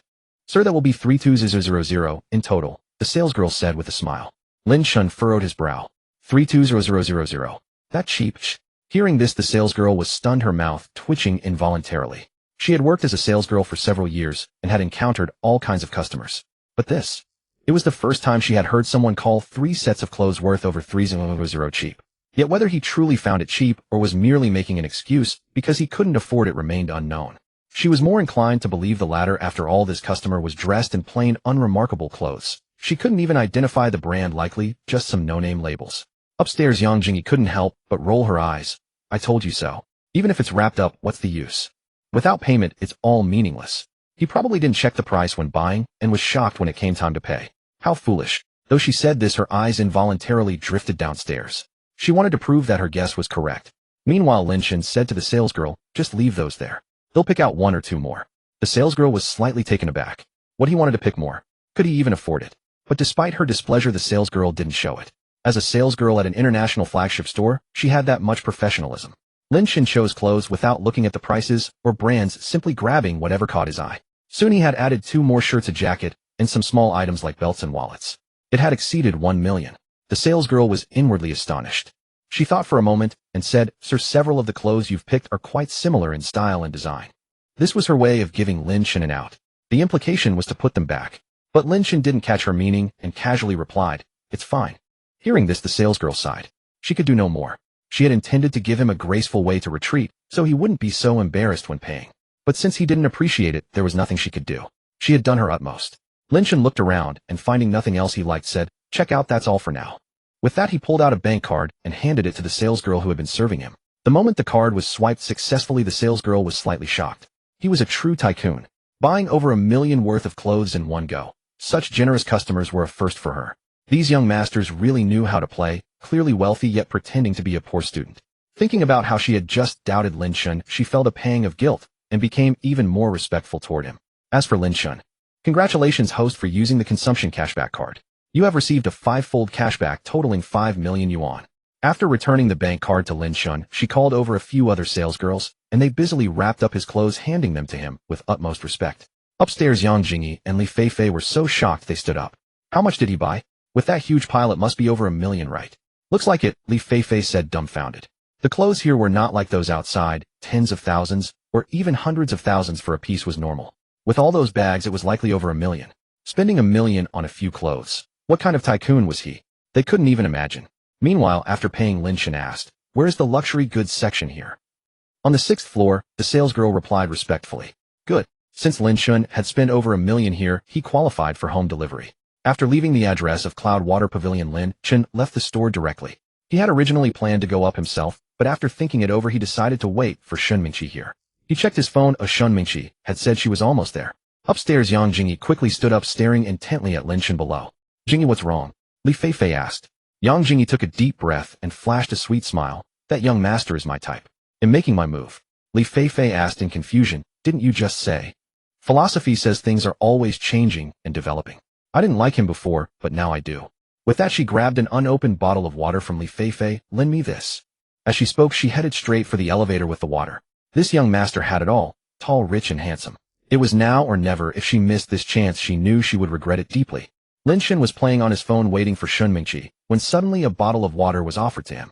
He looked up instinctively to see a girl in a pleated skirt with a neat high ponytail, her big eyes blinking at him.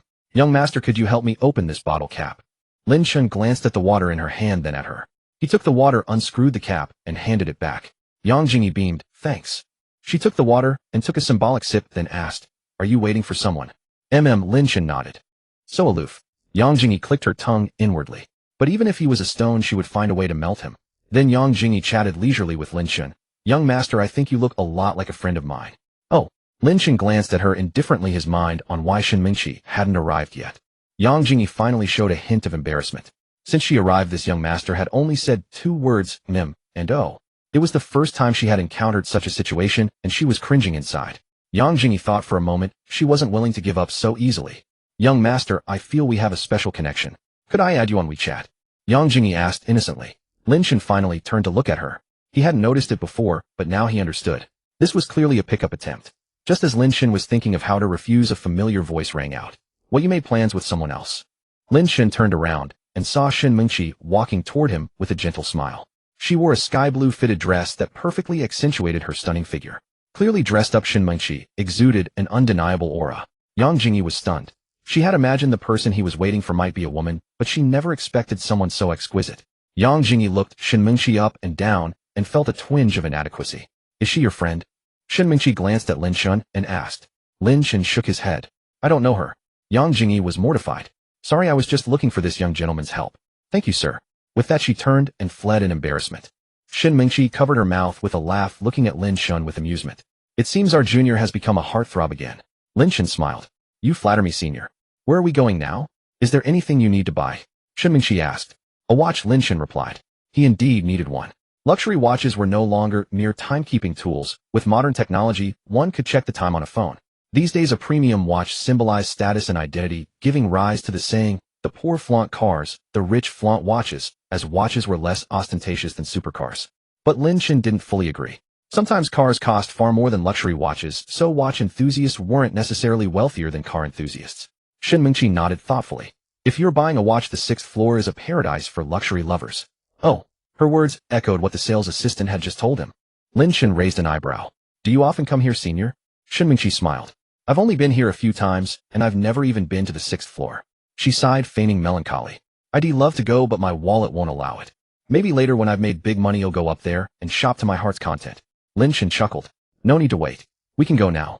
He still had 2 cashback cards to use. "What?" Shen Mingqi thought she misheard. "Nothing. Come on, let's go," Lin Chen said. They took the elevator to the 6th floor. Back on the 2nd floor, Li Feifei and Yang Jingyi watched Lin Chen and Shen Mingqi with envy. "Sigh, I can't believe such a handsome and wealthy high-quality guy already has a girlfriend," Li Feifei lamented. She turned to Yang Jingyi. Jingyi, how did you miss this time? You usually get contact info no matter what. What happened? Yang Jingyi sighed, looking frustrated. This guy is impossible to charm. He's like a rock, unmovable. Maybe you weren't proactive enough. Li Feifei asked. Yang Jingyi was puzzled. Was she really not proactive enough? Meanwhile, Lin Chen and Shun Mingqi had reached the 6th floor and stopped in front of Patek Philippe. Even the store's decor exuded sophistication and class. Though Lin Chen wasn't an expert on luxury goods, he had heard the saying, Patek Philippe is the king of watches. Entry-level models alone cost hundreds of thousands. Given Patek Philippe's limited annual production, many wealthy individuals bought their watches as an investment. You're buying a Patek Philippe? Shun Mingqi asked. But then she thought given Lin Chen's wealth, a Patek Philippe watch was hardly surprising. Lin Chen nodded. Yes, shall we go in? As they stepped inside, a beautiful saleswoman approached to assist them. Sir, how can I help you? They'll just browse, Lin Chen said. He caught sight of a watch in a display case and was immediately drawn to it. He loved blue, and this timepiece evoked a feeling of that sky, that sea. Could you show me this one? The saleswoman promptly put on white gloves and carefully retrieved the watch. Sir, you have excellent taste. This is the Patek Philippe Grand Complications 6104G001, a very rare model. The dial features 3 metallic cluster discs made of sapphire crystal glass. The elliptical ring encircles a depiction of the Geneva night sky. The base of the sky is a glass disc integrated with a 279-tooth gear indicating the moon's angular motion. This watch is priced at $3.99 million. As she spoke, she cast a cautious glance at Lin Chen. He frowned slightly. The saleswoman sighed inwardly, assuming this sale was lost. But Lin Chen's next words shocked her. Under $4 million. That's cheap, he muttered. Gasps echoed around him as other customers turned to stare at him with curiosity, scrutiny, or disdain. The saleswoman was speechless. A nearly formal Yonyuan Patek Philippe being dismissed as too cheap. She had never seen anything like it. What kind of tycoon was this? Yet, she looked at Lin Chen. He seemed like just an ordinary student. Shun Mingqi was only mildly surprised knowing Lin Chen owned several luxury supercars. But watches were different. Supercars were necessities while watches were mere accessories. Spending $4 million on a watch was sheer extravagance. Shun Mingqi sighed. Junior, please be human. Lin Chen glanced at her with a smile. Then he told the saleswoman, wrap it up. Turning to Shun Mingqi, he asked, is there anything you like? He had cashback cards to use, so why not maximize the benefit? 5 times cashback. Besides, he would need Shun Mingqi's help later. What? Shun Mingqi was taken aback. What did he mean? Was he buying one for her too? Pick one out, Lin Chen said. Shun Mingqi drew a sharp breath. She knew Lin Chen wasn't joking. But considering the price of Patek Philippe, she shook her head. No, it's too expensive. Her refusal made Lin Chen regard her with greater respect. Lin Chen turned to the saleswoman. Could you recommend one? The saleswoman caught on immediately and smiled. Sir, you're so good to your girlfriend. Upon hearing the words girlfriend, Shun Mingqi felt a slight awkwardness and quickly glanced at Lin Chen. Seeing that he made no move to explain, she lowered her head and remained silent. The saleswoman led them to a display case and retrieved a rose gold watch. This is a complication watch model 4948 R001. In 18K rose gold with diamonds, the case, set with 347 diamonds, the saleswoman introduced. Then looking at Shun Mingqi, she added, this watch suits you well. Would you like to take a look? Shun Mingqi gazed at the timepiece, a flicker of admiration in her eyes, before asking timidly, how much is it? The saleswoman smiled gently, 6,000. Shun Mingqi was stunned. She tugged at Lin Chen's sleeve, let's not buy it. It's too expensive enough for a down payment on a house. But Lin Chen could see her desire and said to the saleswoman, wrap it up. Shun Mingqi was dumbfounded. By the time she came to her senses, Lin Chen had already swiped his card. As the transaction succeeded, congratulations, host, for using the cashback card. You have received a 5-fold return of 20225,900. Well, that's fine. With a simple purchase, he had gained another 20 million in assets. Lin Chen directly gave the women's watch to Shun Mingqi. Here for you. Holding the 600 watch in her hands, she felt a dizzying joy. You're really giving it to me? Lin Chen replied, of course. It's a women's watch, oh, I have no use for it. Shun Mingqi placed it in her bag, still somewhat incredulous. You could keep it for your future girlfriend. Lin Chen shrugged, I don't have a girlfriend now, and who knows when I will. Should this watch just gather dust? Shun Mingqi sighed, giving Lin Chen a deep look. I don't understand the world of the rich. Lin Chen smiled, this watch isn't free, there's a small price. Shun Mingqi was slightly surprised. Then, as if a thought struck her, her cheeks suddenly flushed. Then, what do you want me to do?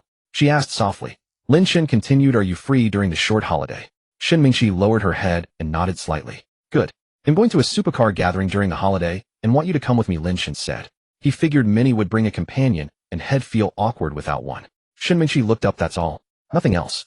Lin Chen spread his hands innocently, that's it. Seeing her blushing, a mischievous urge arose. Senior, why is your face so red? What are you thinking about? Hearing this, Shun Mingqi's face grew even redder. Nothing. Good heavens, she never imagined she'd be so flustered by Lin Chen. It must be because she had never been in love. Yes, that must be it. Seeing she was truly shy, Lin Chen stopped teasing her. Are you coming? He asked again. Shin Mingqi smiled. I've already accepted the gift. How could I not? Good. Lin Chen checked the time and realized his last cashback card was about to expire. Let me buy you some clothes for the party. Shin Mingqi wanted to decline, but thought of the supercar gathering full of wealthy elites and changed her mind. Moreover, she would be accompanying Lin Chen and representing him. How could she wear her everyday clothes and embarrass him? So she didn't refuse. Soon they arrived at the women's clothing section on the third floor. You pick. I don't know much. Don't worry about the price, Lin Chen said. Okay, Shin Mingqi replied, deeply moved. She even felt a little like she was being kept. She smiled wryly. They entered a Chanel boutique. Shin Mingqi lingered by the racks, selecting 5 or 6 outfits she liked, and took them all to the fitting room, trying each one on for Lin Chen. But when she asked his opinion, he said they all looked good, leaving her even more conflicted. After she tried on the last piece, and was about to change back into her own clothes, Lin Chen handed his bank card to the saleswoman. Check out all the ones she tried. The saleswoman was astonished, gaping for a few seconds before reacting. Sir, these clothes total 635,000. Are you sure? Lin Chen said calmly. Go ahead. The saleswoman was inwardly shocked. Over 6,000 on clothes, just like that. After swiping, she returned the card to Lin Chen. Your card, sir. Congratulations, host, for using the cashback card. You have received a 5-fold return of 3175000. Lin Chen put the card away just as Shin Mingqi emerged from the fitting room, still holding the 5 or 6 outfits. I really can't decide which one to pick. Each has its own charm. Shin Mingqi looked troubled. Lin Chen smiled, but said nothing. The saleswoman envious interjected, Madam, while you were trying them on, this gentleman has already bought all these clothes for you. Where could she find such a perfect man? This girl must have saved the universe in her past life. She was practically crying with envy. Shin Mingqi was slow to react. What? She looked at the clothes in her hands, then at Lin Chen. You bought all of these? Lin Chen smiled. Didn't you like them? At that, Shin Mingqi's nose tingled and her eyes misted over. But I can't wear that many. Lin Chen teased. Since when do women complain about having too many clothes? Lin Chen was slightly surprised. Shin Mingqi hurriedly said, no, it's too much. You've spent so much on me again. As she spoke, tears slid down her cheeks. Lin Chen was both amused and exasperated. Crying from being moved already. Wipe your tears, Lin Chen said helplessly. In truth, he just wanted to use up the limited time cashback card. The amount didn't matter as long as it didn't go to waste. Hearing this, Shin Mingqi wiped her tears and whispered, Lin Chen, thank you. Outside the store, 2 figures had been watching for a long time. Jingyi, you might as well give up. This young man isn't that. Li Feifei sighed, speaking helplessly. That young man is a good person and he already has a girlfriend. You shouldn't meddle in their relationship. But Yang Jingyi disagreed. Precisely because he's so good, I should be even less willing to give up. Besides, they're just boyfriend and girlfriend now. They're not even married yet. Yang Jingyi stared intently at the two inside the Chanel boutique. How could she be willing to let go of this young man? Li Feifei shot her a helpless glance, finding her best friend's moral compass hard to agree with. Just then Lin Chen emerged with Shen Mingqi. The two women quickly hid to the other side. Lin Chen asked, so where did you say we were going to eat? Somewhere nearby. Let's go to Fishu together. Their pickled fish is especially delicious. My treat. Shen Mingqi waved her hand generously. All right, then I'll gladly take you up on that. Lin Chen chuckled. After hours of shopping, he was genuinely hungry. He drove off with Shen Mingqi to grab a meal. Meanwhile, Yang Jingyi and Li Feifei had just rushed out of the International Finance Center when they spotted Lin Chen's Rolls-Royce speeding away, leaving them both stunned. Is that a Rolls-Royce Phantom? Yang Jingyi gasped. She had done her homework on luxury cars in her quest for a wealthy catch. She instantly recognized the vehicle as a Rolls-Royce Phantom. It was the first time she had seen a car of such caliber. Yang Jingyi was immediately filled with regret. Why had she ever thought Lin Chen was just a poor student? This was clearly a mega-rich tycoon.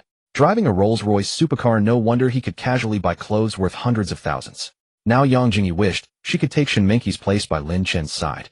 Taking a deep breath, she asked Li Feifei, where did they say they were going to eat? Li Feifei was astonished. No way. You're still going to chase after them. I can't bear to give up. Yang Jingyi declared resolutely, her face set with determination.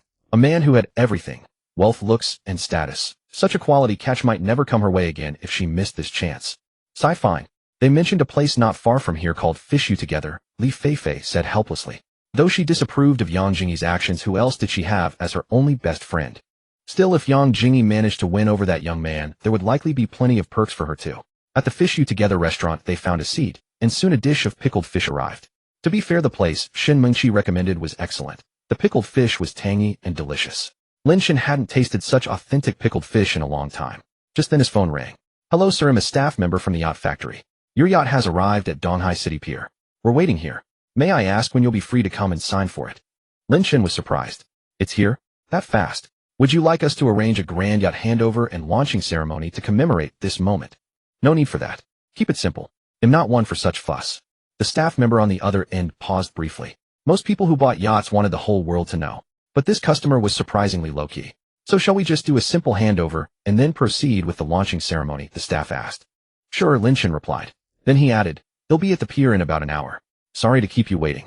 While Lin Chen was on the phone, Shin Mingqi used the serving chopsticks to pick up a piece of fish for him, even carefully removing the bones. After hanging up, Lin Chen didn't think twice and ate the fish. Shin Mingqi watched him, a smile curving her lips into lovely crescent-shaped eyes. Lin Chen said, we might need to eat a bit faster. There's something I need to do later. Did you buy something? Shin Mingqi asked. Yeah, Lin Chen nodded.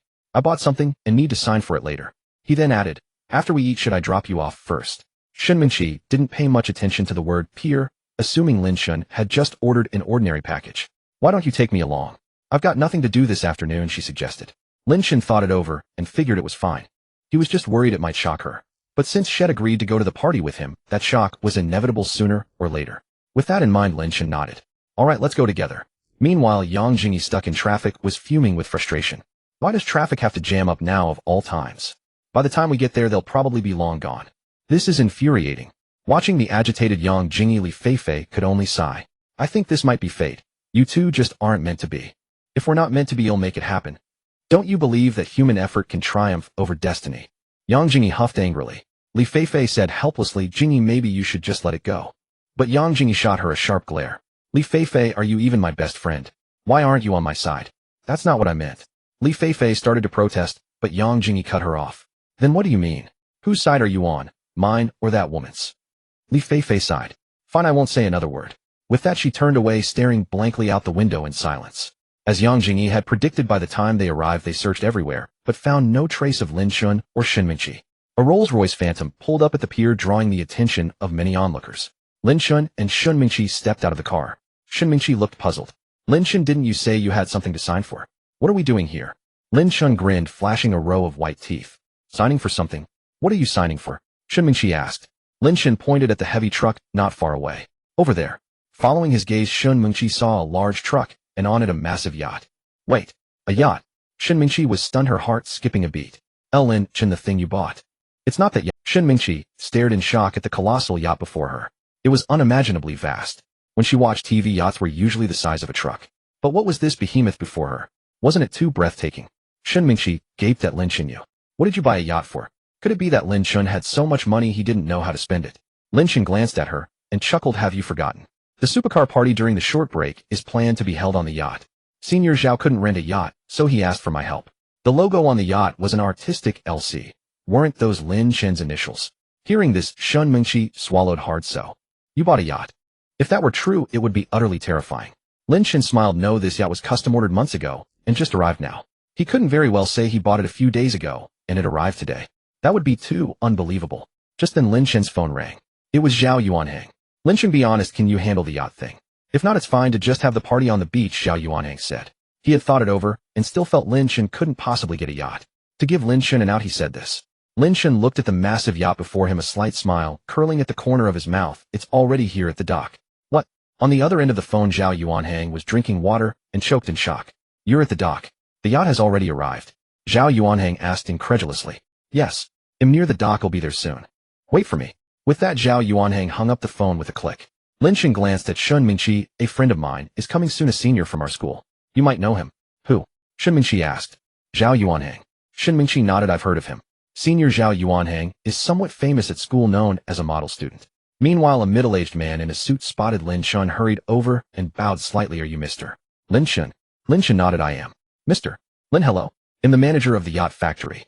As per your request, we've simplified the handover and launching ceremonies. When would you like to hold the launching? The middle-aged man asked. Lin Chen checked the time, guessing Zhao Yuanhang should be arriving soon, so he said, let's launch it. Yes, sir. 2 minutes later, a supercar sped over and stopped at the dock. Zhao Yuanhang and a beautiful woman got out. Ignoring the woman, he ran over, staring dumbfounded at the huge yacht. Lin Chen, where did you rent such a big yacht? There's nothing this big in Donghai City, Zhao Yuanhang said, astonished. But why is it being delivered by a big truck? Suddenly a thought struck him, and he looked at Lin Chen as if seeing a ghost. This yacht. You didn't buy it, did you? Lin Chen smiled. It just arrived, hasn't been launched yet. Zhao Yuanhang gasped sharply. Bought a yacht. Although his family was wealthy, buying a yacht was still too extravagant for them. Zhao Yuanhang asked in shock, Lin Chen, you didn't buy this yacht just to help me out, did you? Meanwhile, Shen Mingqi was equally stunned, looking from Zhao Yuanhang to Lin Chen. Lin Chen couldn't help but laugh. Senior, the way you say that, it's easy to misunderstand. I ordered this yacht months ago, but it just happened to arrive now. He had checked online. Customizing a yacht involved complicated procedures and a long production time. It would take at least a few months to receive it. If unlucky, it might not arrive for a year or more. Zhao Yuanhang looked at the yacht and saw the two huge letters, LC. LC, wasn't that Lin Chen? It really was custom-made. It was then he noticed Shen Mingqi standing beside Lin Chen, and this is. Why do you look familiar? Shen Mingqi extended her hand. Hello, Senior Zhao. I'm Shen Mingqi, a sophomore in the literature department at Donghai University. Zhao Yuanhang shook her hand briefly. So you're a junior. No wonder you look familiar. And so they made their acquaintance. Meanwhile, the yacht factory manager was directing the crane to launch the yacht. The so-called launching ceremony was just the yacht's first time in the water. Normally, there would be media taking photos, flowers, and a red carpet. Since Lin Chen disliked such ostentatious displays of wealth, these tedious rituals were cancelled. After the launch, the manager led Lin Chen and the others on a tour of the yacht's interior. The yacht had 3 levels and could accommodate over 200 people. The first level housed the master suite and several guest rooms. The second level was an entertainment area with a KTV bar, gym, and game room. The top level featured an open deck and the helm with a soft canopy for sun and rain protection. It took over an hour for Lin Chen and the others to finish the tour. Shen Mingqi couldn't help but exclaim, this is practically a mobile seaside villa. Indeed, the world of the wealthy was full of joy. Whatever you could imagine they could achieve. The manager beside them smiled. Madam, you're right. This yacht was designed to the specifications of a seaside villa. After handing over the keys to Lin Chen, the manager and his team left. Lin Chen looked at Zhao Yuanhang and asked, so does it meet your expectations? Zhao Yuanhang praised, it's more than meeting my expectations. It's perfect. We have over 50 people, and this yacht can hold over 100. Lin Chen directly handed the keys to Zhao Yuanhang. I've got you the yacht. The rest is up to you to arrange. Zhao Yuanhang laughed heartily. I'm good at that. With the yacht issue resolved, Zhao Yuanhang invited them both to the Ritz-Carlton for afternoon tea. Unlike Lin Chen's last visit, perhaps they were lucky today. They didn't run into any socialites queuing to take photos for their posts. Looking down from the high-rise, they could almost see all of Donghai City, bringing a sense of tranquility. So beautiful. Shen Mingqi sighed. This was her first time at such a place, while Lin Chen and Zhao Yuanhang seemed accustomed to it. For the first time, Shen Mingqi felt a sense of inferiority. She and Lin Chen seemed to be from different worlds. Initially, she had approached him because of his status and wealth, but over time she became captivated by his character and essence. Zhao Yuanhang looked at Lin Chen and said, thank you, Lin Chen. You've really helped me out a lot this time. Lin Chen was a bit puzzled. Why do you say that? Without a yacht, you could have a beach party. I'm sure with your skills it wouldn't have been bad. But Zhao Yuanhang shook his head. This party isn't just a gathering, it's also the 3rd anniversary of our supercar club. We've always held it on a yacht before. If we couldn't rent one this time, it would feel like a big letdown. Besides, for such a memorable day, how could we not go all out? Lin Chen nodded. That's true. Just then Shen Mingqi peeled a grape and brought it to Lin Chen's lips. He ate it without thinking. Zhao Yuanhang watched them with a knowing look. Are you two trying to make me jealous? Oh. Shen Mingqi belatedly realized that it might not be appropriate, and suddenly felt a bit awkward. Sorry, she said with some apology. Zhao Yuanhang chuckled twice. No worries, just kidding. You two lovebirds are so sweet, I get it. He winked at Lin Chen. Lin Chen shook his head with a helpless smile. By the way, Zhao Yuanhang suddenly said, we've added an impromptu racing event on the mountain highway. Surely you won't miss out on such an exhilarating program. Lin Chen hesitated slightly. Although he could drive, his racing skills were less than impressive. Just as he was about to politely decline, the system appeared. Ding. Congratulations, host. A new mission triggered. Accept Zhao Yuanhang's proposal. Reward 1 Pagani Huayra Bixia. Lin Chen gasped sharply. Had he really gathered them all? The 3 Pagani Huayra sons of the dragon, Chiwen Yazi and Bixia, were all complete. System, you are incredible. Seeing Lin Chen lost in thought, Zhao Yuanhang called him twice without response. It was Shen Mingqi who gently nudged his arm, snapping him back to reality. What's up? Daydreaming. Zhao Yuanhang laughed. It's just a show. You own the yacht and no one would say a word if you skip it. Lin Chen smiled as well. How could I possibly miss an event like racing? The moment Lin Chen uttered those words, the system notification arrived. Congratulations, host, mission complete. You have received 1 Pagani Huayra Bixia. Note the car is parked in the Yunjian Hotel parking lot. The key is on the keychain in the host's pocket. Lin Chen took out his keychain, and sure enough, there was an extra key. Ha ha ha, awesome. Zhao Yuanhang exclaimed. Soon the 7-day holiday arrived. The first day of the break was the day of the yacht party. While his roommates were packing to go home, Shen Mingqi was changing into one evening gown after another, meticulously preparing. In the end, she chose a black one-shoulder mini dress and applied delicate makeup. Lin Chen was waiting for Shun Mingqi at the female dormitory building, leaning against his sports car and playing on his phone. Today he was driving the newly rewarded Pagani Huayra Bixiao, which attracted many students to stop and stare. Is that Lin Chen?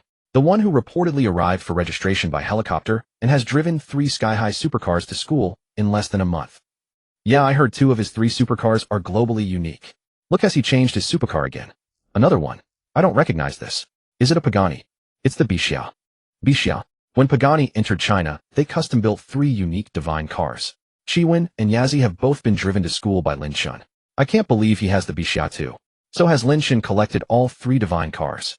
I'm so envious I could cry. About 10 minutes later, when she came downstairs, Lin Chen was pleasantly surprised. Today Shin Mingqi exuded an aura of full confidence, a veritable elegant queen, her perfect figure utterly captivating. Senior, you look absolutely radiant today. Lin Chen couldn't help but compliment her. Shin Mingqi smiled sheepishly. Really? I was afraid I might look too plain. If you're plain, what hope is there for anyone else? Shin Mingqi let out a soft, charming laugh. Just as she was about to get into the car, she suddenly froze, looking at Lin Chen with surprise. Lin Chen, did you change cars again? Lin Chen merely said casually, and swapped it. Shin Mingqi was inwardly astonished. Is this the Pagani Huayra Bixiao? Lin Chen looked at her with some surprise. You know about cars, eh? She shook her head. No, but since you have the Pagani Huayra, I looked up some information and did a bit of homework. I never expected you to collect all 3 of these globally unique cars. You're a very attentive senior. With that, the 2 got into the car and sped away. The students behind them were almost envious to tears. Why want to sit in the passenger seat of a luxury car too? Does the big shot need an accessory? I'm available. I can do anything. I could be a concubine, no fighting, no jealousy. I'm super obedient. You guys up there, even if you had a single peanut to go with your drink, you wouldn't be this drunk. Zhao Yuanhang planned to gather everyone at the Golden Triangle first, then head to the mountain highway together. At that moment, the Golden Triangle was filled with all kinds of luxury cars, a truly spectacular sight. Quite a few onlookers stood nearby, taking in the impressive scene. Oh my God, what day is it today? Why are there so many luxury cars parked here? Haven't you heard? It's the anniversary of our Donghai City Supercar Club. They're probably holding some kind of gathering. A supercar club. Is it a club you can only join if you have a supercar? What else would it be? Sigh, there are so many rich people in the world, why can't I be one of them? If only I had a supercar like that. Everyone make way, I'm going to wake him up with my urine. Soon a blue Bixiao sped in its body like a bolt of blue lightning. Coupled with its explosive roar, it drew everyone's attention. What car is that? It looks so imposing. That's the Pagani Huayra Bixiao, a one-of car in the world. Wow, is it that amazing? Must be several million, right? Several million. How ignorant. Don't even think about it without at least 50 million. 50 million. Oh, my poor heart. Someone come support me quickly. On the other side, the Supercar Club members were dumbfounded. Who is this? Does our club have a Bixiao? No idea. Could he be someone Brother Zhao brought? With that, everyone's gaze involuntarily turned to Zhao Yuanhang. Zhao Yuanhang was puzzled too. He didn't recall anyone in the club owning a Bixiao. Only Lin Chen had the Chiwen and Yazi.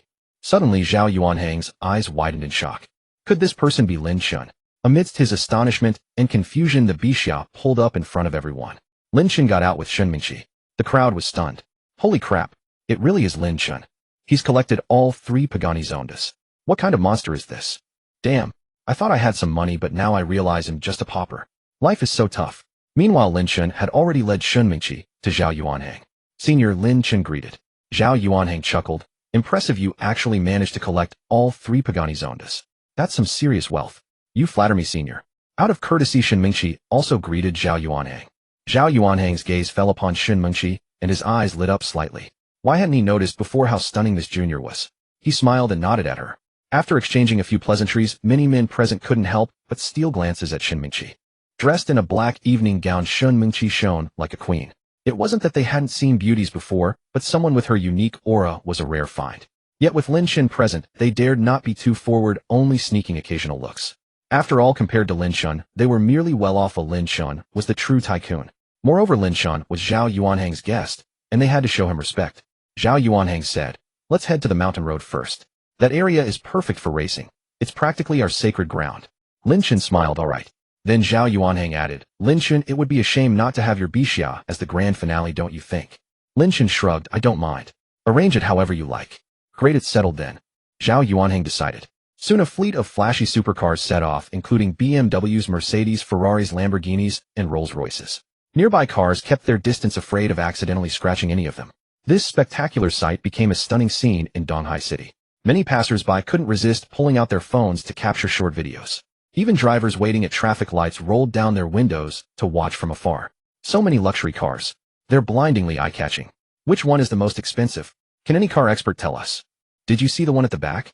It's one of a kind in the world. You'd need at least 50 million to even think about it. Don't even mention it. That car is the dream of countless men, and many wealthy people want it. It's in high demand. In other words, even if you have 50 million, you might not be able to get it. Soon everyone arrived at the racing venue, the mountain road. Zhao Yuanheng leaned against his car and said, "This road was built specifically for racing. There isn't a single camera, and the terrain is full of twists and turns." And he turned to Lin Chen. "Lin Chen, there's one thing you need to be especially careful about. After reaching the peak, there's a downhill section with steep slopes and 6 sharp turns. Since it's your first time here, you must be cautious. After all, we're here to have fun. The race is just for enjoyment, so safety comes first, competition second." Lin Chen nodded. All right. He hadn't planned on winning anyway. His driving skills weren't impressive enough for racing. So he decided to just go through the motions. The curves and steepness didn't matter much to him. Just then Zhao Yuanheng said, "Lin Chen, how are your driving skills? I'd love to race you. How about we join the same group? I'm just a novice." "Don't laugh at me later," Lin Chen replied. Zhao Yuanheng couldn't help but chuckle. "I find that hard to believe." Lin Chen shrugged helplessly. "I'm telling the truth." Just then the system's notification arrived. Beep. "Congratulations, host, for triggering the storyline mission. Invite Shen Mingqi to race with you. Reward top-tier racing skills." A sharp intake of breath. Lin Chen realized the system always knew what he needed and delivered the perfect reward. It seemed he couldn't just be a racing novice anymore. With top-tier driving skills, the championship was his. Then Zhao Yuanheng added, "Oh, by the way, there's a prize for first place in this race." "Oh." Lin Chen's interest peaked. "What prize?" "A Swarovski black and white swan necklace worth over 30,000 plus a VIP card for supercar maintenance," Zhao Yuanheng said.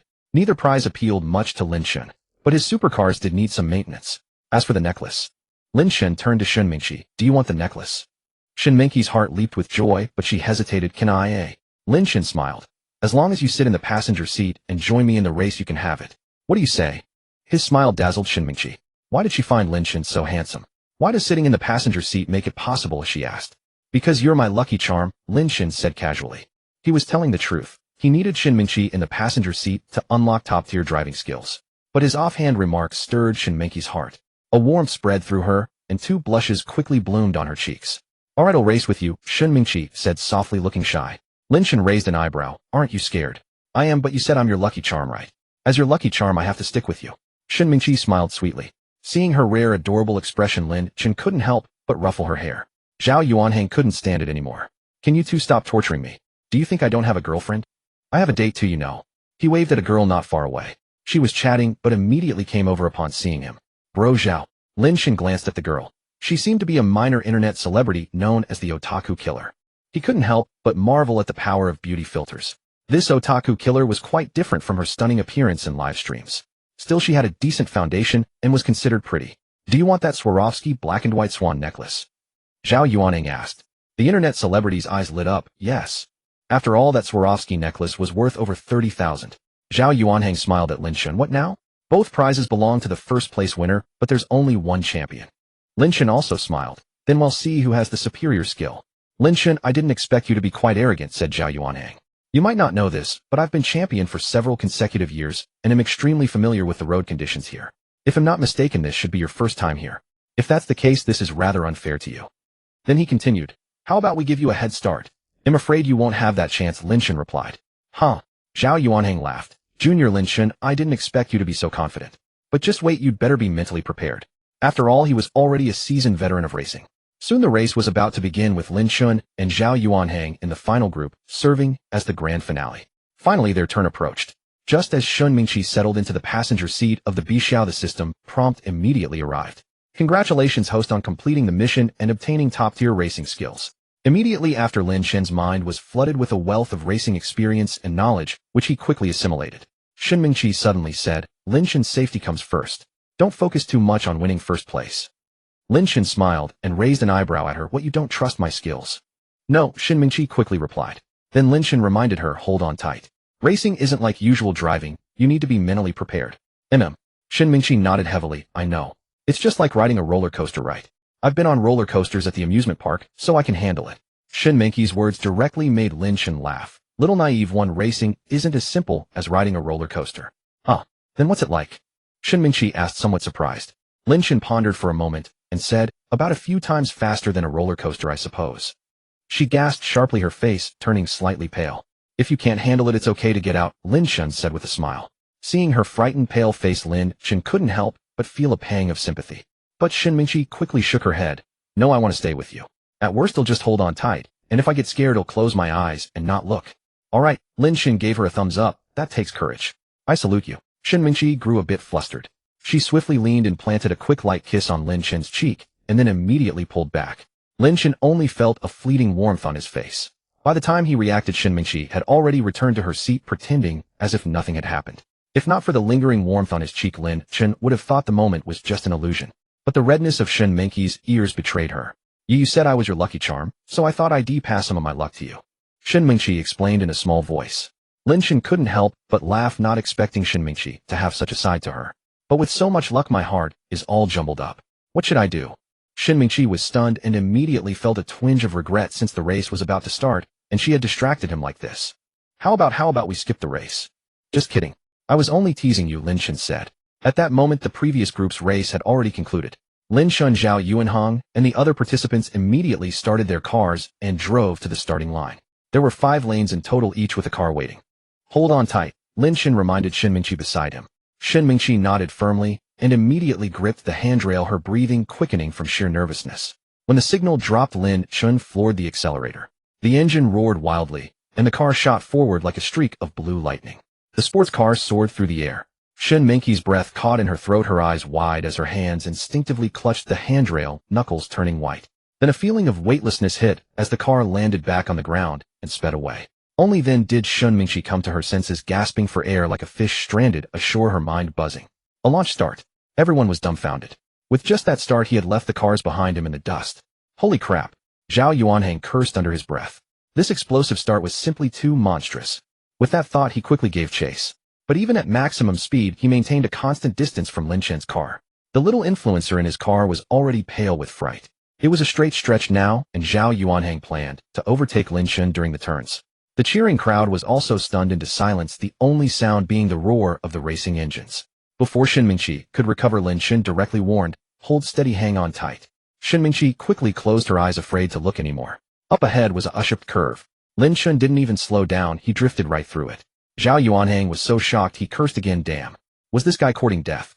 He dared to play like this on 2 consecutive unshipped curves. Fearing that Lin Chen might crash, Zhao Yuanhang's face turned pale. The onlookers were also stunned. A launch start, and now he's taking unshipped curves without slowing down. And he actually made it through. This is insane. One small mistake, and he'd be done for. Even professional racers wouldn't dare to do that. How bold is Lin Chen? At the next curve, he drifted again. The crowd had nothing left to say except incredible. Before they could even react, Lin Chen was already nearing the finish line. The explosive roar of the Bixia's engine grew louder, and even as he approached the finish, Lin Chen didn't decelerate. What is he doing? The crowd was baffled by Lin Chen's maneuver. Lin Chen executed 2 sharp-tailed drifts, crossed the finish line, and came to a perfect stop amid the screech of tires against the asphalt. Utterly arrogant. The entire venue fell into dead silence. Then the car door opened and Lin Chen stepped out, supporting a tearful, weak-kneed Shin Mingqi as they walked over.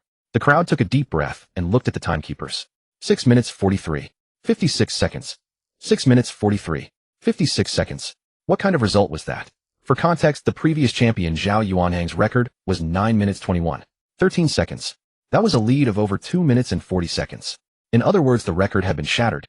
This result was even comparable to that of a top-tier domestic professional racer. The crowd involuntarily swallowed their saliva. The timing. Is it correct? It's correct. Look, brother Zhao and the others haven't arrived yet. After more than 2 minutes, they finally saw Zhao Yuanhang's car. His result was 9 minutes 32. 14 seconds, worse than his previous performance. Because he was truly startled by Lin Chen's performance. The first thing he did upon getting out of the car was to rush over and lightly punch Lin Chen's shoulder. You sly dog playing the fool. Tell me, are you secretly a professional racer? Zhao Yuanhang's words drew everyone's gaze to Lin Chen. Lin Chen helplessly spread his hands. What if I told you this is my first time in a race? First time? Everyone present was stunned. Your first time racing, and you performed at a professional level.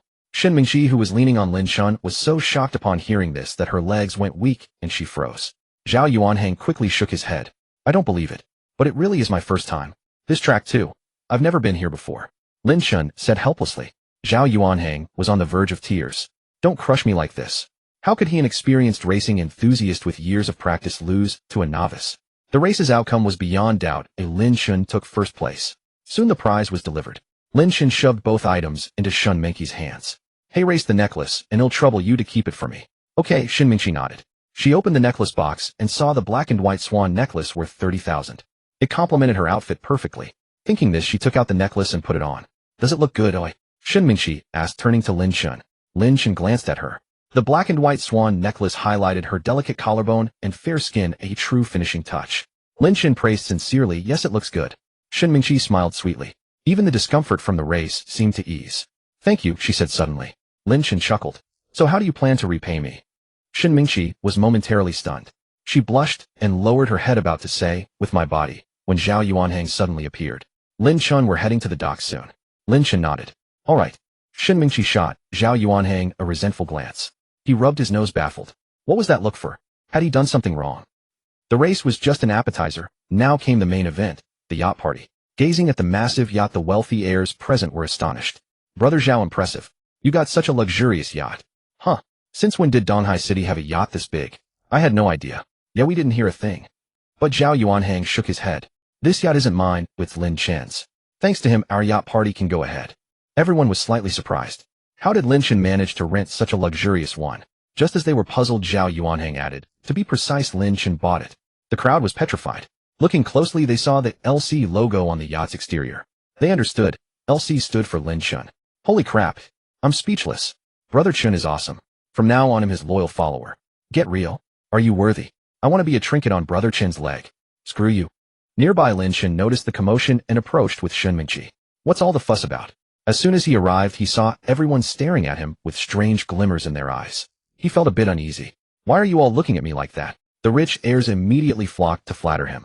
Brother Chen, do you need a lackey? They'll come at your beck and call. Brother Chen, do you need a trinket? Brother Chen, do you need a sycophant? Lin Chen rubbed his nose and looked at Zhao Yuanhang. Can you tell me what's going on, eh? Zhao Yuanhang laughed. These guys found out you bought the yacht. Oh, that. It's nothing, don't worry about it, Lin Chen said casually. Listen to him. Buying a super luxury yacht and calling it nothing. Shen Mingqi was also amazed. These usually high and mighty rich kids had practically become sycophants around Lin Chen. Lin Chen. He really had that kind of magic. Of course, she knew their transformation wasn't just due to his generosity, but also his stunning performance in the race. Everyone present was a racing enthusiast, and Lin Chen's feat had won over almost all their hearts. In their circle, he had even earned the nickname Little Racing God. Thinking this, Shen Mingqi unconsciously turned to look at Lin Chen, fixating on his profile. Lin Chen felt her gaze and turned around. Why are you staring at me, he joked. Is it because I'm so handsome you're mesmerized? Shen Mingqi was momentarily taken aback, then smiled. Yeah, I am. What are you going to do about it? Lin Chen was about to reply when Zhao Yuanhang called out, Lin Chen, time to board the yacht. Lin Chen waved back. Coming. Then he turned to Shen Mingqi. Let's go. The budding atmosphere fizzled out again. Shen Mingqi was inwardly frustrated. She shot Zhao Yuanhang another resentful look. Ahead, Zhao Yuanhang felt a chill down his spine, but saw nothing when he turned around. He scratched his head in confusion. Strange. Is it getting cold? The path to the yacht was carpeted in red, flanked by flower baskets, with people setting off firecrackers. Lin Chen, Shen Mingqi, and Zhao Yuanhang led the way. Quite the spectacle, Lin Chen remarked. But Zhao Yuanhang waved dismissively. This is nothing. With the little racing god here, I'm worried this might not be grand enough for you. Zhao Yuanhang joked. Little racing god. Lin Chen was puzzled. Zhao Yuanhang paused, then said, Oh, you might not know. After your race results, they've been calling you that, saying it's a waste, you're not a professional. Lin Chen couldn't help but laugh. That's too kind. These rich kids were quite endearing. Zhao Yuanhang quickly added, too kind. I'm telling you, even professional racers might not match your times. Don't be so modest. The two chatted as they walked into the yacht. Meanwhile, at the dock, a Bentley pulled up. A beautiful woman in sunglasses stepped out. Anyone present would have recognized her as the popular young film star, Lu Yuxing. By her side was her young assistant Ai Li. Noticing a yacht docked ahead with faint sounds of revelry, Lu Yuxu slightly furrowed her brows, a trace of confusion flickering in her eyes. What's happening up ahead? The young assistant quickly replied, I heard from others that it's the Donghai City Supercar Club hosting a yacht party. A yacht party? Lu Yuxu murmured softly. She glanced to the side and sure enough saw several supercars parked there. The dim light earlier had obscured them from view. The young assistant Ai Li tentatively asked, should we go up and join the fun, maybe mingle with those rich second-generation heirs? If you show up, it should be quite easy. Before she could finish, Lu Yuxu shook her head. Forget it, there's no need. Why not? Everyone attending this party is a rich second-generation heir from Donghai City, and your career is on the rise. Making friends with such people could greatly benefit your career, AI Li quickly urged. But Lu Yushu disagreed with her words. Associating with them won't be of much use, and I have no interest in it anyway. Besides, I'm just here for a drive and some fresh air, Lu Yushu said. AI Li grew somewhat anxious. How can it be useless? They're all rich second-generation heirs from Donghai City. Lu Yushu gave her a faint glance, shook her head, then looked at the luxury cars nearby. This Ferrari Roma costs less than $3 million on the road. That Maserati Quattroporte over there, even fully loaded, costs just over $1 million on the road. Porsche 911, BMW 8 Series, also around $1 million. These can only be considered somewhat wealthy. Lu Yushu's calm tone left the young assistant AI Li slightly stunned.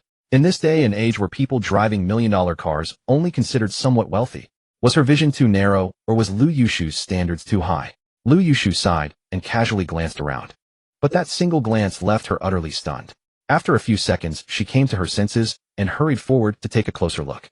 Is this a Pagani Huayra Basile? Lu Yushu exclaimed in astonishment. AI Li was puzzled. What's a Pagani Huayra Basile? Is this car very expensive? Lu Yushu explained. Expensive is an understatement. It's the only one of its kind in the world, worth at least $500 million. Hearing this, AI Li was struck dumb with shock and gasped sharply. $500 million. Lu Yushu looked toward the yacht, her beautiful eyes tinged with curiosity. What kind of person could afford to drive such a car? AI Li quickly asked, should we go up and take a look? After a moment of contemplation, Lu Yushu nodded. All right. Meanwhile, almost everyone had gathered on the yacht, which was fully equipped with everything one could need. The service staff on board had already taken their positions early, standing on either side of the yacht to welcome the guests. What's the plan for tonight? Lin Chen asked Zhao Yuanhang. Zhao Yuanhang replied. Hey, race the plan, well, sail to Bay Island, and then come back. I roughly estimate that a round trip will give us enough time to have fun. Also, we've arranged quite a few activities tonight. Singing, dancing, you name it. So there's no risk of a dull moment. Good. Lin Chen nodded. Meanwhile, several minor celebrities and social media influencers had taken the initiative to chat with Shen Mingqi. Shen Mingqi had originally wanted to stay close to Lin Chen, but seeing that his group consisted mostly of men, she felt it was awkward for her to remain there. After informing Lin Chen, Shen Mingqi went off to chat with the others. Just then a moderate commotion arose at the entrance. Is that Lu Yushu, the Heavenly Queen, here? Brother Zhao's influence is immense. He even managed to invite the Heavenly Queen. The Heavenly Queen looks even more stunning in person than on TV. Truly worthy of the title. Meanwhile, Zhao Yuanhang was taken aback. Lu Yushu is here. Damn, she's my goddess. Lin Chen raised an eyebrow. Didn't you invite her? Zhao Yuanhang shook his head. No, I don't have the ability to invite the Heavenly Queen. Then she came uninvited. Let's go welcome my goddess. With that, Zhao Yuanhang and Lin Chen stood up and walked over. Miss Lu, hello. I'm Zhao Yuanhang, the organizer of this party. Zhao Yuanhang greeted, extending a hand toward Lu Yushu. Lin Chen also took a moment to appraise the popular young Heavenly Queen. She wore a simple fitted top paired with a floral skirt, exuding an ethereal, almost celestial aura. Truly worthy of being a young Heavenly Queen. Lin Chen felt he could give her a score of 95. Mr. Zhao, hello. She glanced at Zhao Yuanhang's outstretched hand, but made no move to shake it. Seeing this, Zhao Yuanhang awkwardly withdrew his hand. I hope you don't mind my uninvited arrival, Mr. Zhao, Lu Yushu said with a smile. Zhao Yuanhang quickly waved his hand. Of course not.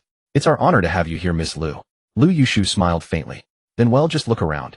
Zhao Yuanhang paused for a moment before saying, go ahead. He then added, we're planning to sail to Bay Island and then return. We probably won't be back on shore until tomorrow. If you have no other commitments, Miss Lu, you are welcome to join the party. I happen to have tomorrow off, Lu Yushu said. That's perfect. After exchanging a few words, Lu Yushu led AI Li to a secluded spot to sit. She picked up a fashion magazine from the table and began reading. AI Li glanced at Zhao Yuanhang, then leaned in close to Lu Yushu and whispered, that supercar worth $500 million probably belongs to Mr. Zhao. Everyone here seems to look up to him, and he's the organizer of this party. But Lu Yushu shook her head. Not necessarily. Why? Lu Yushu paused, closed the magazine, sat up straight, and looked toward Zhao Yuanhang and Lin Chen. Are they really all looking up to him? Aren't they? AI Li countered. Lu Yushu shook her head again. Look more closely. AI Li obediently turned her gaze in that direction. She began to notice something. This Mr. Zhao seems to be very respectful and polite toward that young man beside him. Lu Yushu reopened the magazine and looked down. If I'm not mistaken, everyone here does defer to Zhao Yuanhang, but Zhao Yuanhang defers to the young man beside him. Do you remember the logo on the yacht's hull we saw before boarding? LC. AI Li was confused. LC. What about those two letters? Lu Yushu slowly raised her head, her gaze fixed on Lin Chen beside Zhao Yuanhang. I vaguely heard Zhao Yuanhang call him Lin Chen. AI Lee murmured, Elsie. Suddenly her eyes widened in shock. It's Lin Chen. Just then Lin Chen instinctively looked in their direction. Lu Yuxing paused for a moment, then offered him a faint smile before averting her gaze. Keep your voice down. Only then did AI Lee react, quickly covering her mouth. She asked in a hushed tone, so this yacht was likely bought by this guy named Lin Chen. After all, only custom-made ones would have a logo. At this thought, AI Lee was utterly astounded. Buying a yacht? What kind of tycoon could afford such a lifestyle? Yuxing, aren't you going over to say a few words? Wait, Lu Yuxing said. Meanwhile, Lin Chen withdrew his gaze and furrowed his brow slightly. Strange. What's wrong? Zhao Yuanheng asked. Lin Chen smiled faintly. Nothing. At the center was a small stage where several internet celebrities were energetically dancing a sultry number, their hair flying, drawing cheers from the crowd below. Even Zhao Yuanheng let out a whistle. Then he turned to Lin Chen and asked, aren't you going up to perform? With your build and looks, you'd definitely win over a bunch of fangirls. No, wait. You already stunned everyone at the basketball game and stole countless hearts back then. Speaking of which, I'm baffled. You're amazing at basketball and outstanding at racing. Be honest, are you God's illegitimate son? Zhao Yuanheng's remark made Lin Chen burst out laughing. I didn't know you had such a vivid imagination. What a shame you didn't become a novelist. Well, stop it. You're always teasing me, Zhao Yuanheng said with a playful scold. But just then the system appeared again. Ding. Congratulations to the host for triggering a story mission. Use the acquired musician talent to perform on stage. Reward divine level musical artistry. As the system's voice faded, Lin Chen's head spun as a flood of musical knowledge poured into his mind. It took him a full half-minute to digest it. When he opened his eyes again, he had become a musician proficient in various instruments and a singer as well. Noticing Lin Chen's slightly pale expression, Zhao Yuanheng asked with concern, Lin Chen, are you okay? Feeling unwell? Lin Chen shook his head. No, just a sudden dizziness. I'm fine now. As he spoke, he turned his gaze to the stage. The system's task was for him to perform on stage. Lin Chen looked at Zhao Yuanheng. Do you have a guitar? Zhao Yuanheng nodded. Yes. He got up, fetched his guitar, and handed it to Lin Chen. This is mine. Not sure if you'll be comfortable with it. If not, I can ask around for another. Taking the guitar, Lin Chen said, it's fine. I can manage with anything. Just then Zhao Yuanheng moved to call the performers off the stage, but Lin Chen stopped him. Let them finish first. Zhao Yuanheng had to sit back down. What's so great about a hot dance? I'm already bored of it. I can't wait to see your performance. Lin Chen smiled. Just a few more minutes, and you'll see. Over on the side, AI Lee noticed this and leaned in to whisper to Lu Yuxing that Lin Chen seems to be going up to perform. Hearing this, Lu Yuxing lifted her head and looked in Lin Chen's direction. Just then a few wealthy young men approached with wine glasses. Miss Lu, would you do us the honor of a toast? AI Lee quickly interjected, sorry, Yuxing doesn't drink. The young men exchanged glances, muttered apologies, and left. After several waves were turned away, no one else came. Once they were gone, AI Lee leaned in and asked Lu Yuxing, do you want to go talk to that Lin Chen guy? Not yet. Everyone here has brought a date, and he probably has too. Lu Yuxing said. Besides, he's about to perform. We can watch a bit more first. All right.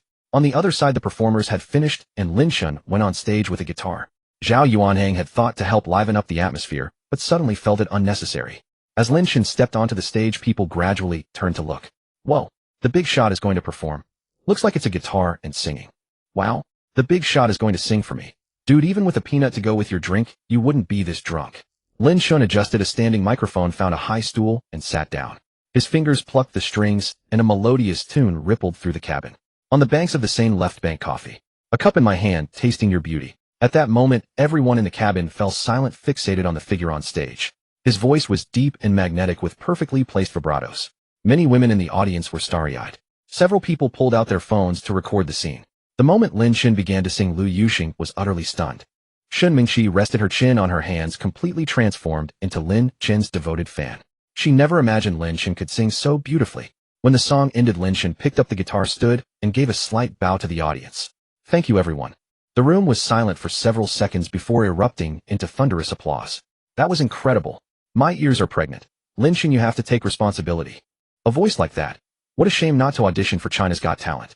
Lin Chen had already left the stage, returned the guitar to Zhao Yuanheng, and taken his seat again. Amazing, Lin Chen. How do you know how to do everything? I'm starting to think you're all-powerful. Zhao Yuanheng exclaimed with envy. Lin Chen shrugged helplessly. Maybe I am. Over on the other side, AI Lee's eyes had turned into little hearts. Woo, so good. Love it, love it. Then she looked at Lu Yuxing. Let's go say a few words to him, okay? Lu Yuxing hesitated for a few seconds, but just as she was about to stand, she saw a girl in a black dress walk over to Lin Chen's side. She furrowed her brow slightly. Was this his girlfriend? Or just a casual date? Over here, Shun Mingxi sat down directly and casually wrapped her arm around Lin Chen's. You sing so beautifully. Why didn't I ever notice before?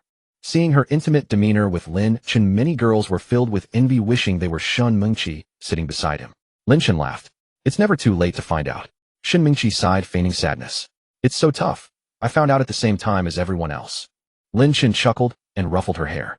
You little tease. Shen Mingqi smiled at him. Alright, I'm going to chat with my girlfriends. With that she left. On the other side, Lu Yuxing picked up a wine glass, poured some red wine, lifted her skirt, and walked toward Lin Chen. I mind if I join you for a drink? Lu Yuxing said with a slight smile. She spoke facing Lin Chen, though she also glanced at Zhao Yuanhang beside him. Lin Chen smiled. I'd be delighted. He picked up a glass and poured red wine for himself and Zhao Yuanhang. The three clinked glasses and downed their drinks in one gulp. Not far away, people couldn't help but murmur. Hey, so the diva Lu doesn't not drink. She just won't drink with us. I really envy Brother Chen getting the diva Lu to come over and toast him. Only Brother Chen can pull that off. Guys like us, even if we go over to toast, she won't drink with us. To everyone's surprise, Lu Yuxing had only come over for a single toast. After exchanging just a few words, she returned to her seat. Ai Li asked anxiously, Yuxing, why are you back so soon? Lu Yuxing, who had just sat down, glanced at Ai Li dismissively. What do you know? With guys like that, the more you chase after them, the less they value you. Ai Li was taken aback. Oh, I see. Lu Yuxing smiled faintly and couldn't help but glance at Lin Chen, only to find him watching the performance on stage, not sparing her a single bit of attention. Something was off. Had her strategy backfired? That couldn't be. Just then Zhao Yuanhang suggested having a barbecue on the open deck, which garnered many agreements. After all that, many people were hungry. Lin Chen, of course, was eager to go. It was the perfect chance to try out the divine culinary skills the system had rewarded him with. He called Shen Mingqi, and they headed to the open deck together. The sea at night was exceptionally beautiful. The bright moon hung high, stars sparkled, and the breathtaking sky and sea left one reluctant to leave.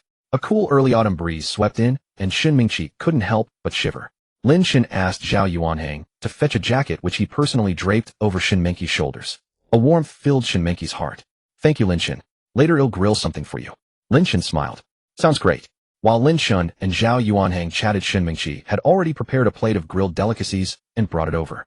Lin Chen reached for a skewer of lamb, but Shen Mingqi stopped him. That one's just been grilled. Here, try this first. With that, she brought a peeled shrimp to Lin Chen's lips. Lin Chen was momentarily stunned, then opened his mouth and ate it. Is it good? Shen Mingqi asked, her voice as soft as water. Lin Chen nodded. Not bad at all. I didn't know you were such a pro, senior. I'm glad you like it. Shen Mingqi was so delighted she immediately wrapped her arm around Lin Chen's. Lin Chen sniffled and subtly pulled his hand free from her embrace. He'll try grilling something too. A bit undernourished. He then walked straight to the grill, picked up the ingredients laid out, and started cooking. Behind him, Shen Mingqi rested her chin on her hands, gazing at Lin Chen with starry-eyed admiration. How could Lin Chen be so good at everything? He was practically the perfect man. Soon a tantalizing aroma wafted over, instantly jolting the drowsy Shen Mingqi awake. She quickly got up and hurried toward Lin Chen. What's that? It smells amazing, Shen Mingqi exclaimed. But when she saw what Lin Chen was grilling, there was nothing particularly special about it. In fact, many of the items were ones she had grilled herself just moments ago. So why wasn't hers as fragrant? The men and women chatting and playing nearby were also drawn over by the scent. What smells so good? It's Brother Chen grilling. Whoa, Brother Chen doesn't also have a secret identity as a master chef, does he? Lin Chen paid no attention to their chatter. He was wearing a shirt today, which made grilling a bit awkward, so he simply rolled up his sleeves. The watch on his wrist inadvertently came into view. A stir rippled through the crowd nearby. Holy crap, isn't that the formal Yonyuan Patek Philippe Starry Sky watch?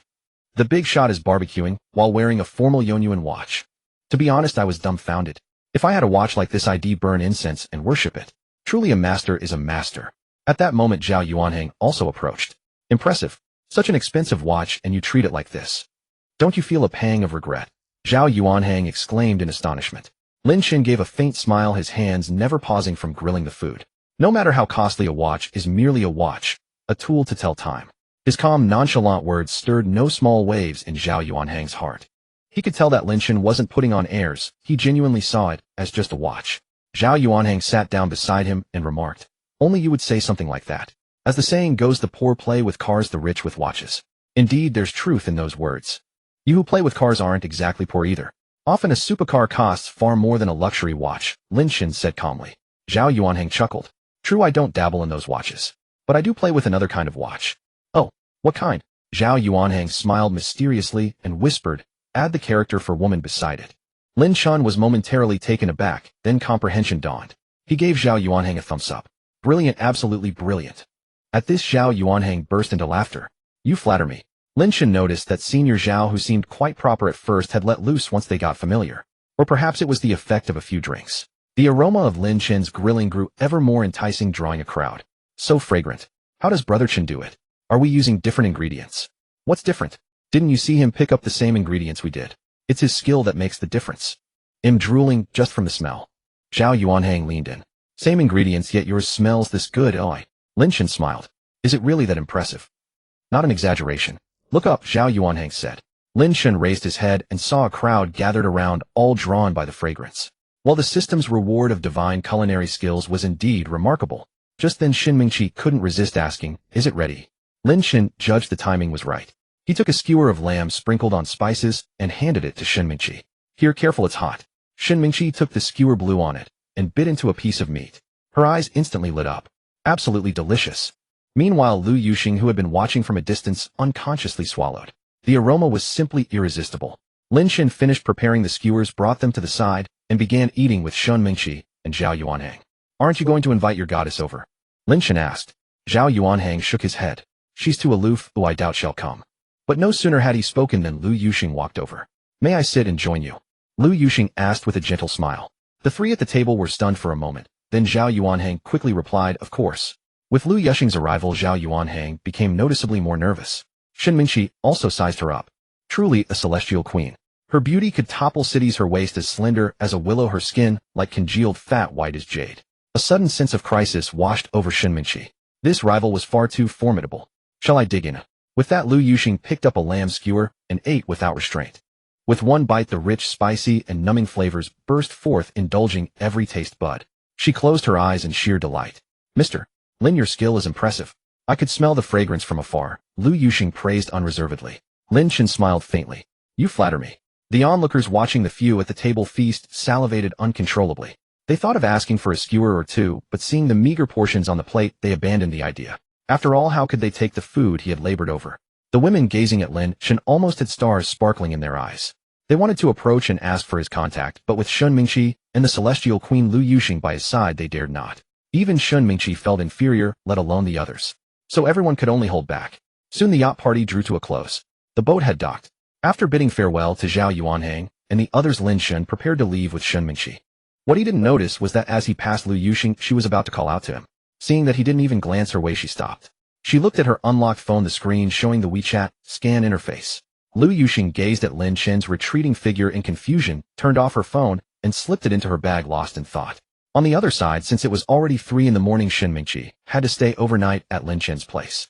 But as Lin Chen parked the car, Shin Mingqi saw the palatial villa before her and stood frozen in place. Oh my god! This villa! It's enormous. Lin Chen was about to enter the villa with the key when he turned and saw Shin Mingqi standing there dumbfounded. What are you spacing out for? Come on. Huh? Oh. Shin Mingqi snapped back to reality and followed Lin Chen into the villa. The deeper they ventured inside, the more astonished Shin Mingqi became. I never imagined that Junior Lin Chen could buy such a huge villa just for attending school.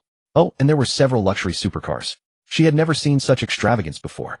It seems the male leads in those idol dramas are nothing compared to Junior, Shin Mingqi couldn't help exclaiming. Lin Chen raised an eyebrow slightly and smiled. Looks like Senior has watched quite a few idol dramas too. Then he added, you can choose any room here except my master bedroom on the 2nd floor. Shin Mingqi nodded faintly. Afterward, Lin Chen headed upstairs. Shin Mingqi looked around the surroundings, silently clicking her tongue in amazement. The next day, when Lin Chen woke up, it was already 11 o'clock. After freshening up and going downstairs, he found a note left by Shin Mingqi on the table. Junior Lin Chen, I had a great time last night. Thanks for letting me stay. I had something urgent come up, so I left first. He took out his phone and saw that Shin Mingqi had sent him several messages in a row. Lin Chen, your VIP card is still with me. I forgot to leave it for you. I'm sorry. Do you need it urgently? If so, we'll bring it back to you right now. Lin Chen smiled and sent her a message. It's fine, keep it for now. It's not much use to me anyway. After sending it, he tossed his phone aside. Just as he was about to make some breakfast, a sudden urgent ringtone sounded. It was Zhongli. Lin Chen, do you have any plans later? Zhongli asked. No. Then how about accompanying me for a stroll around the campus? It's been so long since I graduated. I haven't been back to see it. Just as Lin Chen was hesitating, the system appeared again. Ding. Congratulations to the host for triggering a plot mission. Agree to take Jiang Li to tour the campus. Reward 1 Lamborghini Veneno. Lamborghini Veneno. Was that the Veneno? He smiled. What, Senior Zhongli spent 4 years there, and you still need me as a guide? Zhongli chided playfully. Come on, do I have to admit it? I just wanted to ask you out, okay? Lin Chen couldn't help but laugh. Alright. I don't have anything to do later anyway, so I'll accompany you for a stroll. We can grab a meal at the cafeteria? As soon as he finished speaking, the system notification arrived. Congratulations to the host for completing the plot mission.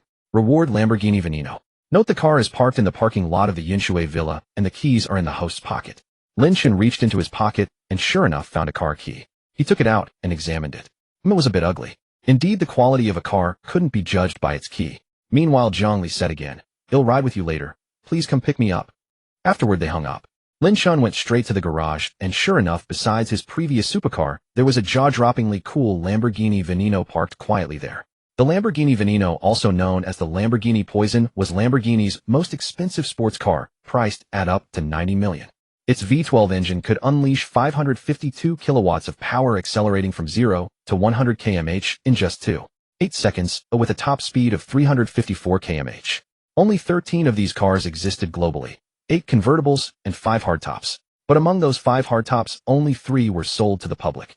Lin Chen's car was one of those 3. He couldn't resist opening the door and sliding into the driver's seat. No wonder this car drove everyone wild. It was absolutely stunning. Since he was going to the campus with Zhongli today, he could also test the feel of this car. With that thought, he drove the Lamborghini Veneno straight to the villa across the street. Women always took forever when going out. Lin Chen had been waiting at the entrance for nearly 20 minutes. Just as he was about to call to urge her, Zhongli came down. Sorry to keep you waiting. Lin Chen instinctively looked up and was suddenly stunned. Zhongli wore a white shirt with a bow tie and a short plaid skirt. Her wavy hair was tied up in a high ponytail, and she had light makeup on, exuding a youthful aura all over. She was completely a vibrant Jake-style young lady. Was this still the Zhang Fox he knew? Lin Chen was utterly dumbfounded. However, Zhongli was at least a campus belle. If he had to rank her against Song Qingwan, he truly couldn't decide. After all, they were completely different types.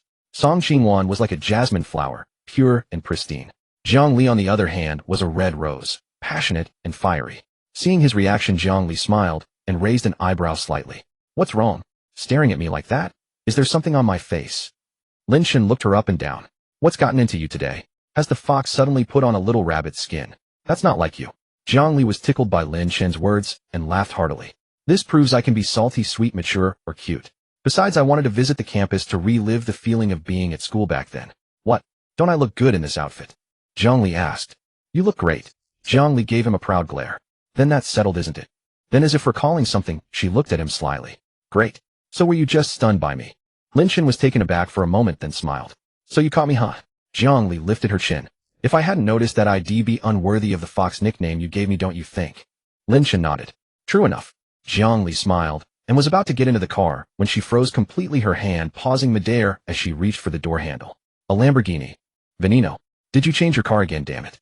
Well, I bought it because I liked it, Lin Chen said calmly. Zhongli gasped sharply. She couldn't help but reach out and count on her fingers. Let me see how many cars you have now. A Rolls-Royce Phantom Chiwanyazi. And now a Lamborghini Veneno. Tisk tisk tsk. I've seen extravagant people, but never one as extravagant as you. That's 5 top-tier supercars, and every single one of them could cause quite a stir if taken out. Looking at Lin Chen, she was at a loss for words. She felt her pride deeply wounded. How old was Lin Chen? 20. At just 20, he had bought a penthouse villa and several sky-high-priced supercars. It was terrifying. Lin Chen looked at Zhang Li's dazed expression and smiled helplessly. Calm down, we still need to visit the school later. Zhang Li had to make an effort to compose herself. She sat in the passenger seat of the Lamborghini Veneno and followed Lin Chen to Donghai University. After all, Zhang Li had graduated several years ago, and during that time Donghai University had undergone considerable changes. Since they were walking around the campus, Lin Chen parked the car near the school gate. Standing at the school entrance once again, Zhang Li couldn't help but feel a wave of nostalgia. After so many years, I'm back here again. Lin Chen looked puzzled. Aren't you in Donghai? Can't you come whenever you want? Hearing this, Zhang Li glanced at him. What's the fun in coming alone? With your looks and figure, if you said the word, plenty of guys at Donghai University would rush to be your guide, right? Lin Chen remarked. He wasn't lying. Although it was a short holiday, many students remained on campus. Ever since Zhang Li stood there, every passing male student's gaze lingered on her, a testament to her immense charm. After all, who wouldn't enjoy strolling through campus with a beauty of campus queen caliber? But Zhang Li rolled her eyes at him. You really are a blockhead. Lin Chen rubbed his nose, utterly confused. What had he done? How was he a blockhead? Zhang Li looked at Lin Chen with a hint of pride. Don't you get what I meant? Lin Chen shook his head. No, I don't. See, I call you a blockhead and you prove it, Jiang Li said helplessly.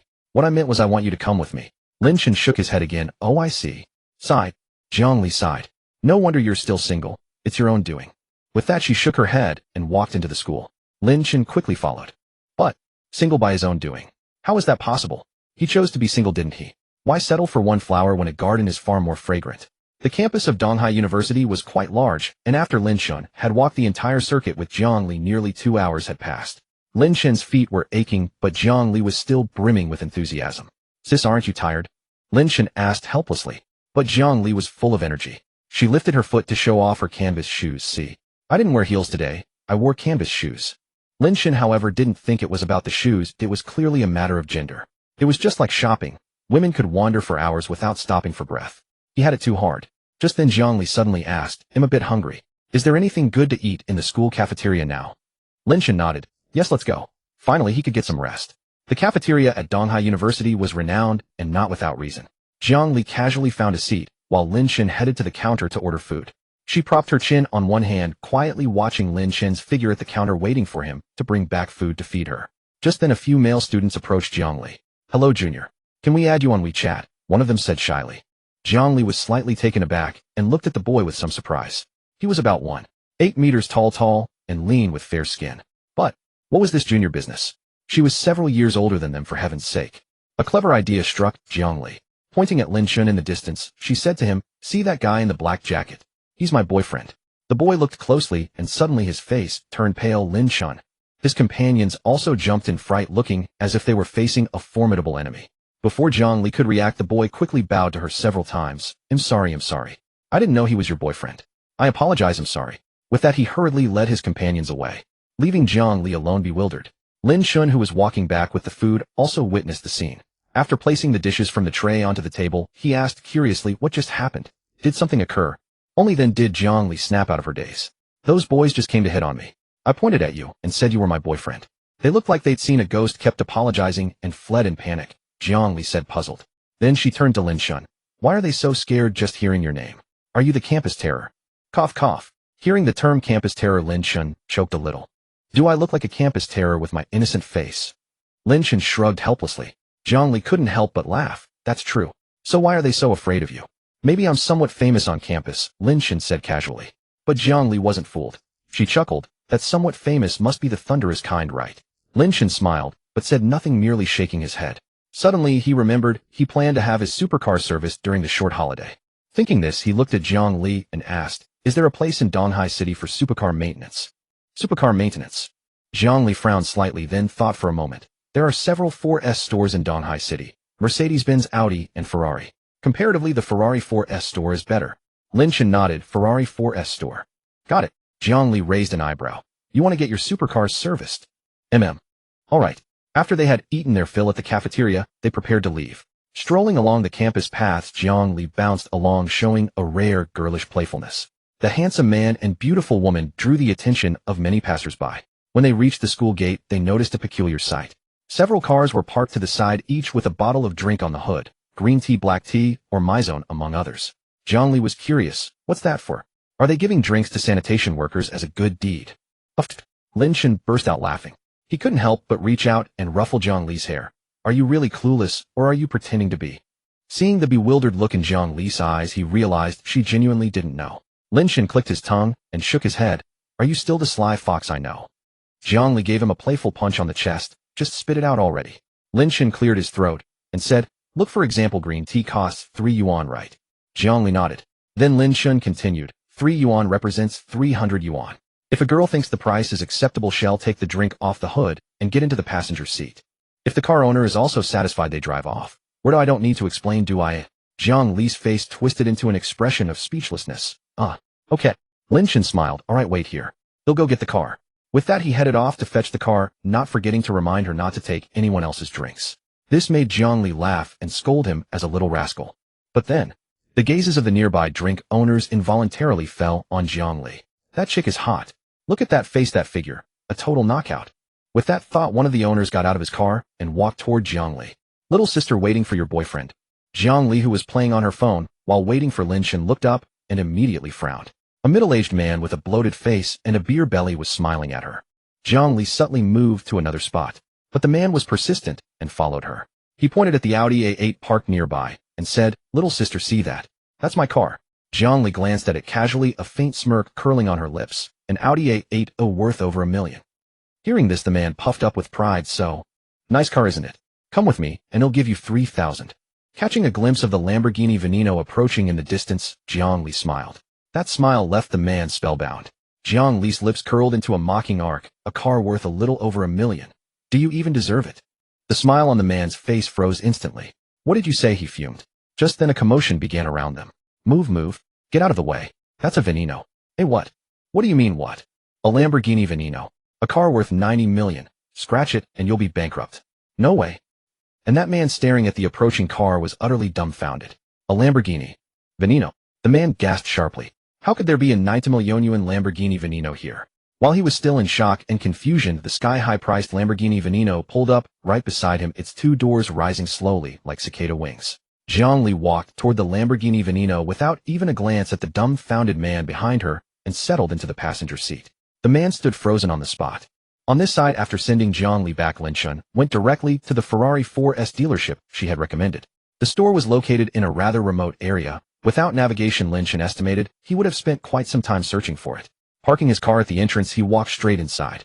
Inside the store, a few customers were browsing vehicles, while several idle saleswomen chatted nearby, cracking sunflower seeds.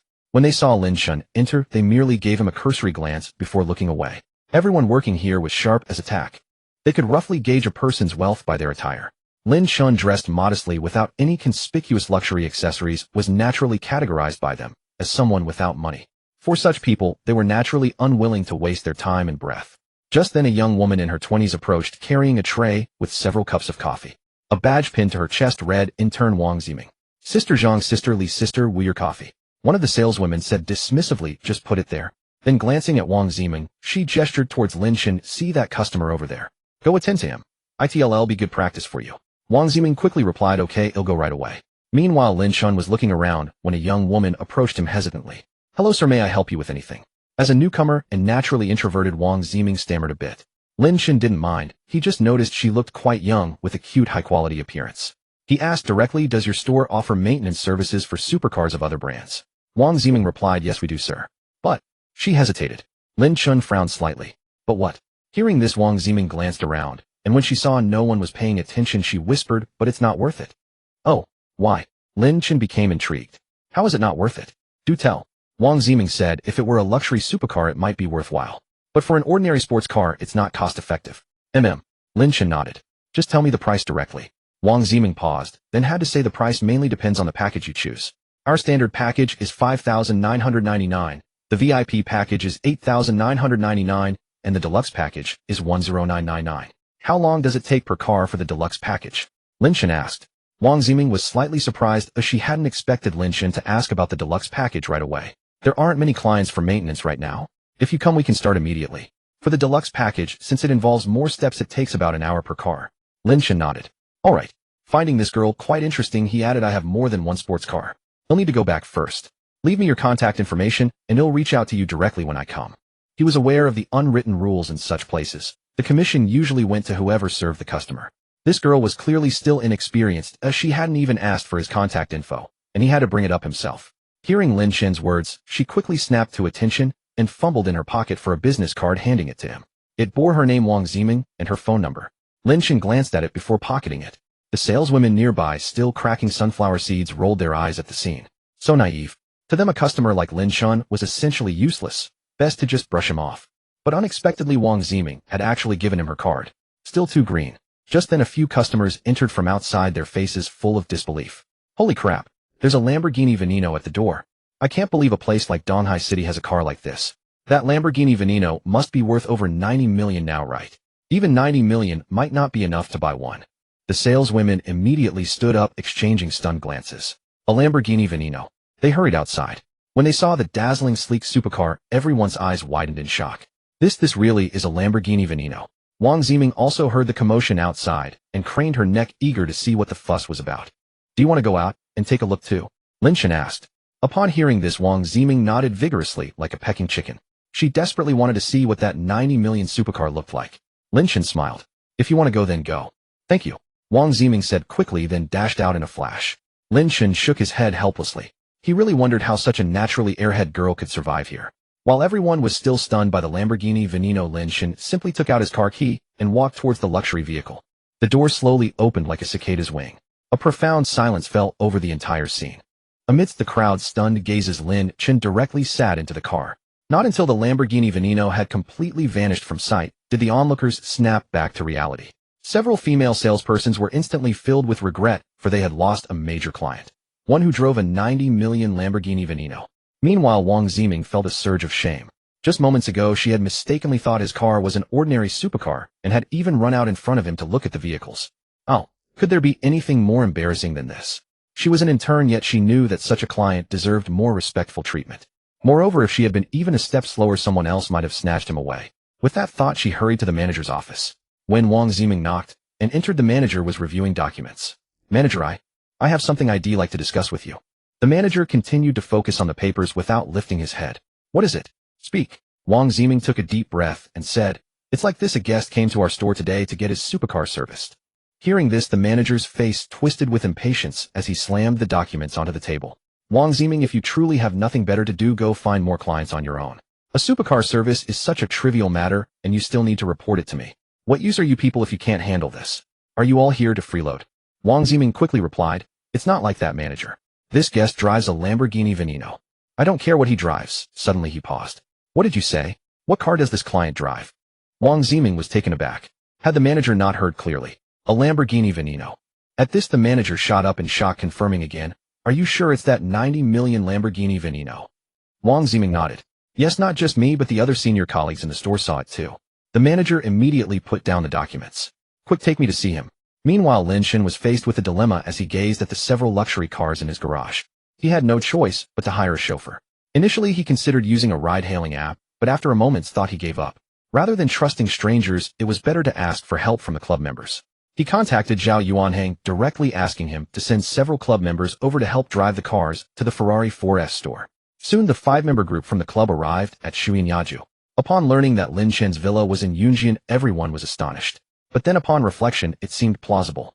After all, if he could own so many supercars living in the most prestigious residence in Donghai City, wasn't too much to ask, was it? After meeting up, Lin Chen led them directly to his garage. Even though they had mentally prepared themselves for Lin Chen's collection of luxury cars, seeing the garage packed to the brim still made their hearts race. Any one of these cars, if taken out, would cause a massive sensation. What was even more terrifying was that all 3 Pagani Zondas were in Lin Chen's possession. It was simply spine-chilling. At that moment, Lin Chen tossed a set of keys to them. Pick the ones you can drive. Got it, brother Chen. Their hands had been itching for a long time. Snatching the keys, they immediately got behind the wheel. Soon 5 top-tier supercars rolled out together. The gatekeeper, who had never witnessed such a spectacular sight, was utterly dumbfounded. Before long, nearly all of Donghai City was buzzing. The roads, which had been somewhat congested, suddenly became clear and unobstructed. Holy crap! Is that a Rolls-Royce 3 Pagani Zondas and a Lamborghini Veneno? Am I dreaming? Someone slapped me awake. I swear I'm starting to think I'm seeing things. But some who weren't car enthusiasts remarked, Don't you know? Yesterday the Supercar Club had a massive rally with dozens of supercars. It was spectacular. Someone sneered. What do you know? Any one of these 5 supercars could outshine all of yesterday's lot combined. At the Ferrari 4S store, the entire place had been given a makeover. Taking advantage of Lin Chen's absence while he went back for the cars, the manager had ordered all staff to clean the store thoroughly, even polishing the glass doors until they gleamed. Xiao Zhang, have you prepared the premium Longjing tea? Xiao Wu, that banner is a bit crooked. Go fix it. Xiao Li, is the VIP room spotless? That's the most important area. We can't afford any oversight.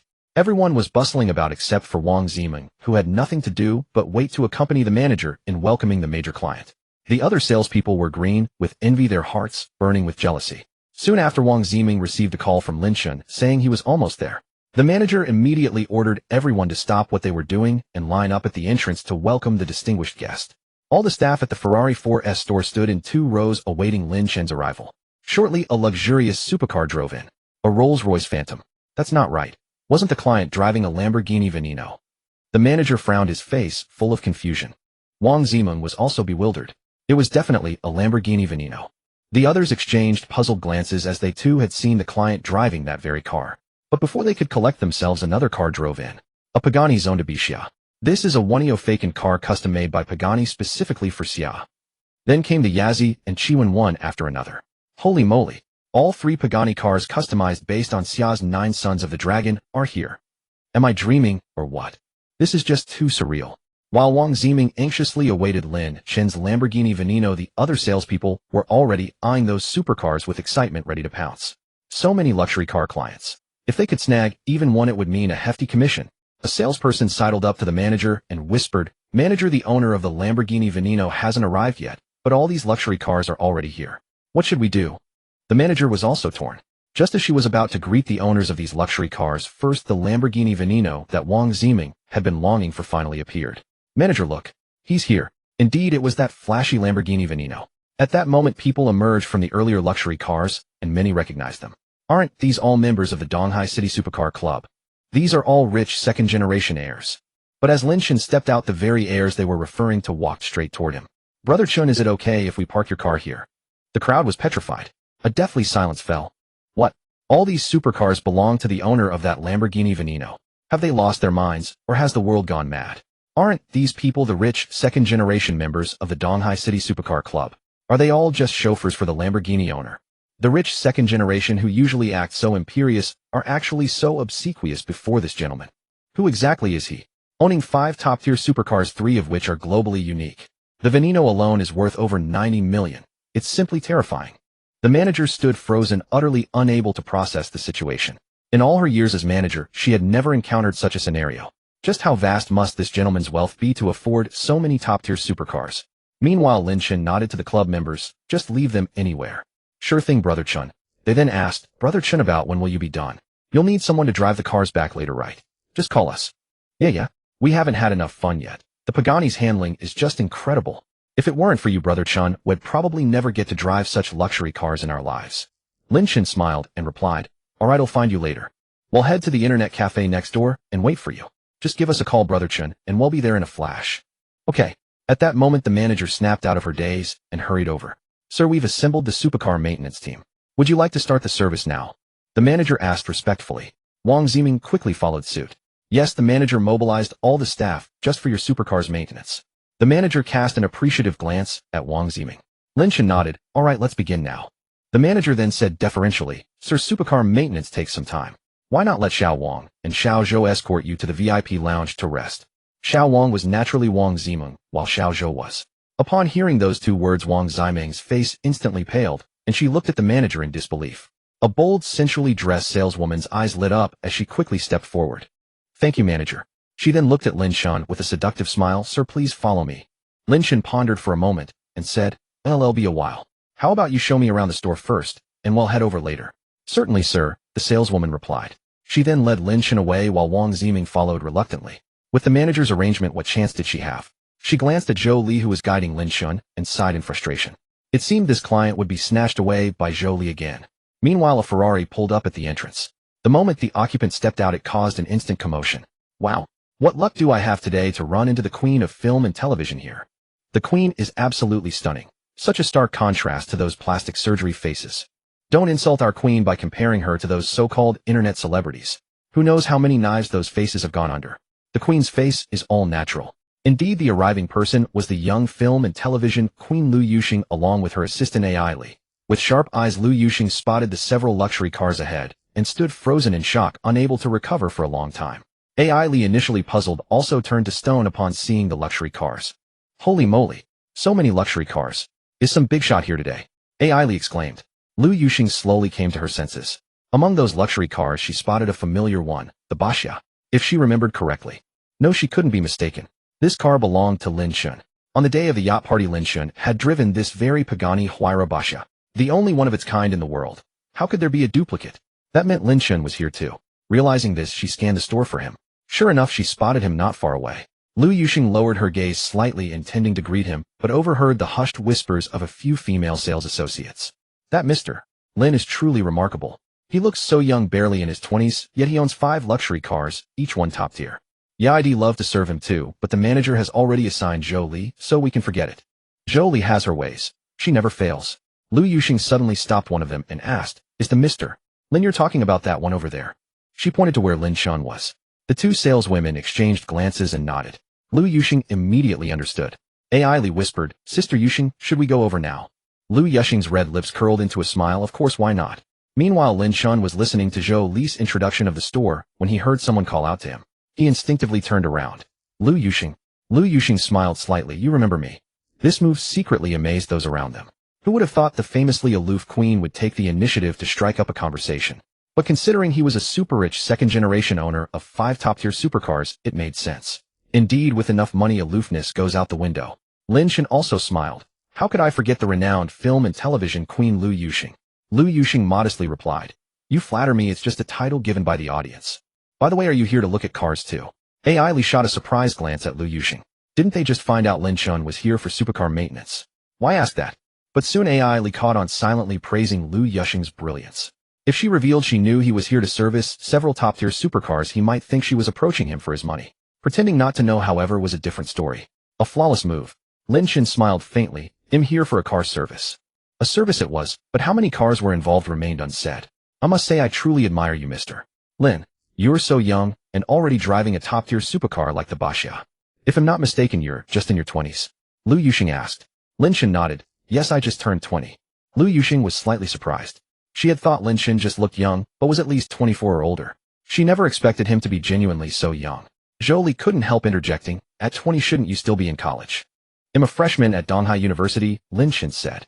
This left all 4 of them, including Zhou Li and Wang Ziming, utterly stunned. But Zhou Li felt a secret thrill. A student. Wouldn't that make him easier to win over? Lu Yuxing was at a loss for words. Mr. Lin, you truly amaze me. Lin Chen replied with a smile, you're too kind, Miss Lu. Then Lu Yuxing took out her phone and asked, would it be possible to exchange contact information? Of course. Lin Chen also took out his phone, and they exchanged numbers. Shortly after, Lu Yuxing prepared to leave. They'll go check out the cars now. Let's chat another day, Mr. Lin. All right. After she left, AI Li couldn't help asking, Sister Yuxing, why didn't you chat with him a bit longer? Lu Yuxing gave her a cool glance. What do you know? Everything in moderation. Being too forward only breeds annoyance.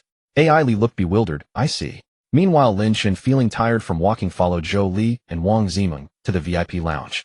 Once there, Zhou Li was excessively attentive, bringing fruit juice, checking the air conditioning, and asking about the water temperature. Wang Ziming, in contrast, became completely invisible. While Zhou Li went to brew tea, Lin Chen looked at Wang Ziming. Why aren't you saying anything?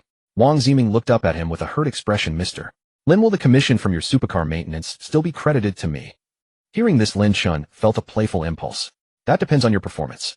He smiled, took a sip of juice from the table. But Wang Ziming's face turned pale. Mr. Lin, I'm sorry, I can't agree to your terms. I have principles. I won't do such things for money. She lowered her head in grievance. Lin Chen raised an eyebrow. What did I ask you to do? Just as Wang Ziming was about to speak, Zhou Li returned, swaying her slender waist. She handed Lin Chen a cup of tea, her fingers deliberately brushing over the back of his hand. Lin Chen frowned, his mouth twitching slightly. Zhou Li sat on the sofa opposite him and said with a coquettish smile, Mr. Lin, just tell me whatever you need. He'll fulfill any request you have. She even winked at him. Lin Chen was at a loss for words. It seemed this saleswoman was no stranger to poaching clients this way. A wave of disgust washed over him. Wang Ziming's eyes dimmed. She knew Zhou Li would sell her body for sales performance. Would Mr. Lin be like all the other men? Just then Lin Chen suddenly stood up. I've rested enough. Saleswoman Wang, accompany me for another walk around. Wang Ziming, who was called out, was stunned, pointing at herself in disbelief. Me? Who else? Lin Chen said. Wang Ziming's heart leaped with joy as she quickly stood up. Yes, thank you, Mr. Lin. Zhou Li was left dumbfounded. Why wasn't Mr. Lin following the script? As Lin Chen and Wang Ziming were about to leave the VIP lounge, Zhou Li hurriedly stood up to plead, Mr. Lin, perhaps I should accompany you instead. Wang Ziming is still an intern. I'm afraid she might not serve you well. Lin Chen gave her a cold glance. No need, saleswoman Zhou. You should attend to your own business. Besides, interns are just fine, down to earth, taking the straight path. They'll surely have their day of success. The implication in those words was already crystal clear. Zhou Li's face turned pale. By the time she came to her senses, Lin Chen had already left the VIP reception room with Wang Ziming. Wang Ziming cast a surprised glance at Lin Chen. Mr. Lin, you are truly unique. Unlike most men I have met. Lin Chen smiled faintly. Oh, do tell. Wang Ziming glanced back at the VIP reception room, seeing that Zhou Li had not followed before speaking slowly. She has stolen clients from others like this more than once, and she has always succeeded. Because men can never resist her hints. But you? What about me? Lin Chen gave her a casual look. I am not exactly someone who would settle for anything. Settle for anything. Hearing those words, Wang Ziming suddenly burst into laughter. That is the perfect description. I applaud you. Indeed, a man like Lin Chen had seen countless beauties. Even a stunning woman like Lu Yuxing, the heavenly queen, had approached him voluntarily. How could he possibly be interested in someone like Zhou Li? Truly, the tastes of the wealthy were different. By then, the supercar maintenance process was nearly complete, and Lin Chen directly contacted the group of rich second-generation heirs. They were swift in their response. Upon receiving Lin Chen's call, they immediately abandoned their games and came over. I appreciate you making the trip, Lin Chen said. How about I treat you all to a meal? Hearing this, the several heirs quickly replied, Brother Chen, it is our honor just to drive such a luxury car. How could we let you spend more? Exactly. When Brother Zhao mentioned it in the club, everyone wanted to come, and we were the ones finally chosen. The others in the club are so envious of us. If Brother Zhao were not busy, he would have wanted to come himself. Lin Chen said, I must still treat you to a meal. It would not be right to trouble you so much without reciprocating. Seeing they could not refuse, the men agreed. The entire staff of the Ferrari 4S store came out to see them off, and the fleet of top-tier supercars departed in a grand procession. Meanwhile, Yi Qinxue, driving her Audi S7, was brooding over why Lin Chen had not been paying her any attention lately. Suddenly, the car ahead braked sharply, and Yi Qinxue, caught off guard, crashed directly into it. A rear-end collision. Startled, Yi Qinxue broke out in a cold sweat. This was bad. The driver of the front car got out cursing angrily, and Yi Qinxue quickly unbuckled her seatbelt to step out as well. The other driver was a burly man, nearly 2 meters tall, with a blue dragon tattooed on his arm. I am so sorry. I did not mean to. I will pay for the damages. As soon as she got out, Yi Qinxue began apologizing profusely. Hearing this, the large man showed no sign of mercy. This car was his brand new purchase, and he had not even driven it much yet. How could he tolerate this? Though it was his own fault for looking at his phone and not maintaining a safe distance, causing him to brake suddenly. Since he was hit, compensation was due. I just bought this new car, and you have wrecked it like this. Without $1 million, you are not leaving. $1 million. Yi Qinxue was shocked. That Bentley was worth only a few million, and she had merely scraped it. How could it cost $1 million? Brother, $1 million is far too much. Hearing this, the man flew into a rage. Too much. Look at what car this is, a Bentley. A few million, and you have damaged it like this. $1 million is already a courtesy. Yi Qinxue was at a loss. She had run away from home long ago and spent most of her money. She could not come up with $1 million now. The man sneered. No $1 million, and you are not leaving. Yi Qinxue was on the verge of tears, and the surrounding crowd began to murmur. Though the girl is at fault, I saw clearly that if he had not braked so suddenly, she would not have hit him. Exactly. It is just a tiny scratch. Demanding $1 million is outright bullying. His car is only worth a few million total. Asking for $1 million for a scratch. That is daylight robbery. Despite the public opinion favoring Yi Qinxue, the burly man remained unmoved, insisting she would not leave without paying.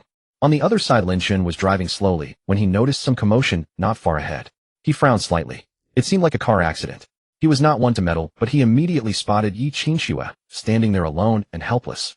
After a moment's thought, Lin Chen pulled over and parked nearby. The crowd immediately stirred. Holy crap! A Lamborghini Veneno. Everyone stay back. You cannot even touch this car. Oh my god! I never thought I would see a Lamborghini Veneno just by being a bystander. And that guy is so handsome. Hearing the commotion, Yi Qinxue and the burly man both turned to look. With just one glance, Yi Qinxue froze. Lin Chen. It was Lin Chen. The burly man, meanwhile, stared at Lin Chen's Lamborghini Veneno with gleaming eyes, every cell in his body tingling with excitement. Seeing Lin Chen approaching, the man prepared to strike up a conversation, but the next scene left him stunned. Yi Qinxue rushed straight to Lin Chen. Lin Chen, what are you doing here? I saw you and came to check, Lin Chen replied. The burly man's face turned pale. Did they know each other? The rich second-generation heirs driving Lin Chen's cars saw his vehicle stopped by the roadside and had no choice but to stop as well. The onlookers were going crazy. So many luxury cars. I only recognize a Rolls-Royce Phantom. I have no idea what the other three are, but they look incredibly expensive. The other three are all Pagani Huayras. Each one is unique in the world. Just think about it. Amazing. This is a group of tycoons. Just then several people got out of the cars. The burly man gasped. So many luxury cars. So many rich heirs. Some who recognized them were astonished. They are all the wealthy second generation of our Donghai city. No wonder they can afford such luxurious cars. I am so envious. Though all roads lead to Rome, some people are born there. Exactly. Some things, if you are not born with them, you will likely never have them in your lifetime. But the next scene left everyone utterly flabbergasted. The group of rich heirs walked directly toward Lin Chen. Brother Chen, why did you stop? Yeah, Brother Chen, if you do not move, we do not know where to take your cars. So we stopped too. The entire crowd froze. A dead silence fell. Everyone was dumbfounded. Yi Qinxue was also deeply shocked. She knew Lin Chen was wealthy, but she never imagined he was this wealthy. The estimated value of these cars alone must amount to several $100 million, right? That burly man was completely stupefied. However, he was stupefied by fear. Clearly the two of them knew each other, and he had just tried to extort $1 million from her. What was he to do now? Before anyone could react, the burly man bowed 90 degrees to Yi Qingxue. I'm sorry, miss. I was just joking with you earlier, a misunderstanding. I hope you won't mind. The onlookers immediately looked at the burly man with disdain. Now he claims it was a joke and a misunderstanding. He wasn't like this just a moment ago. Now that he sees her backing has arrived, he cowers immediately. This kind of person clearly bullies the weak and fears the strong. Lin Chen was also baffled. What exactly happened? When he arrived, wasn't this burly man still interrogating Yi Qingxue? Why did he suddenly start apologizing now? Yi Qingxue was also stunned by his performance. But the burly man was trembling with fear, cold sweat dripping from his forehead. The man beside this woman was a tycoon who owned 5 top-tier supercars. What would become of him after offending such a figure? Thinking this, he hurriedly pulled a bank card from his car and thrust it all into Yi Qingxue's hands. Miss, there's 100,000 in this card, a little something to calm your nerves, and also to fix the car. Would that be acceptable? Seeing his extremely respectful demeanor, Yi Qingxue nodded blankly. The burly man was overjoyed. So you forgive me. Yi Qingxue glanced at Lin Chen before saying forgiven. Thank you, miss. The burly man quickly expressed his gratitude. He glanced at Lin Chen. Thank you both for not holding it against me. I will take my leave now. And thus this farce came to an end. Since Yi Qingxue's car was sent for repairs, she had to ride in Lin Chen's car. Lin Chen had originally planned to treat these people to dinner, so he brought Yi Qingxue along as well. Coincidentally, their location was relatively close to the Earl Hotel, so they all headed there together. In the car, Yi Qingxue looked gratefully at Lin Chen, who was driving beside her. Lin Chen, thank you. If it weren't for you this time, I wouldn't have known what to do. Lin Chen glanced at her indifferently. Why thank me? As I recall, I didn't do anything, did I? If it weren't for you, how would he have let it go so easily? I know it. He lowered his head and apologized only because of you. Before you came, he wasn't like this at all. As Yi Qingxue spoke, she lowered her head. What she said was indeed the truth. If Lin Chen hadn't come, she wouldn't have known what to do. In the days since she ran away from home, she had already spent a lot of her money. To resolve this matter, she would have had to seek help from her family. But she had run away from home to force her mother to compromise. Going back now would mean all her efforts were in vain. Fortunately, at the critical moment, Lin Chen appeared. Seeing this, Lin Chen had to console her. It's all right, it's all in the past. Mom. Yi Qingxue nodded, then, as if remembering something, she looked at Lin Chen and asked, Lin Chen, why haven't you replied to my messages? Hearing this, Lin Chen glanced at her. Is that so? He then picked up his phone and opened WeChat, indeed, seeing over a dozen unread messages from Yi Qingxue. Sorry, I've been a bit busy lately and didn't see them.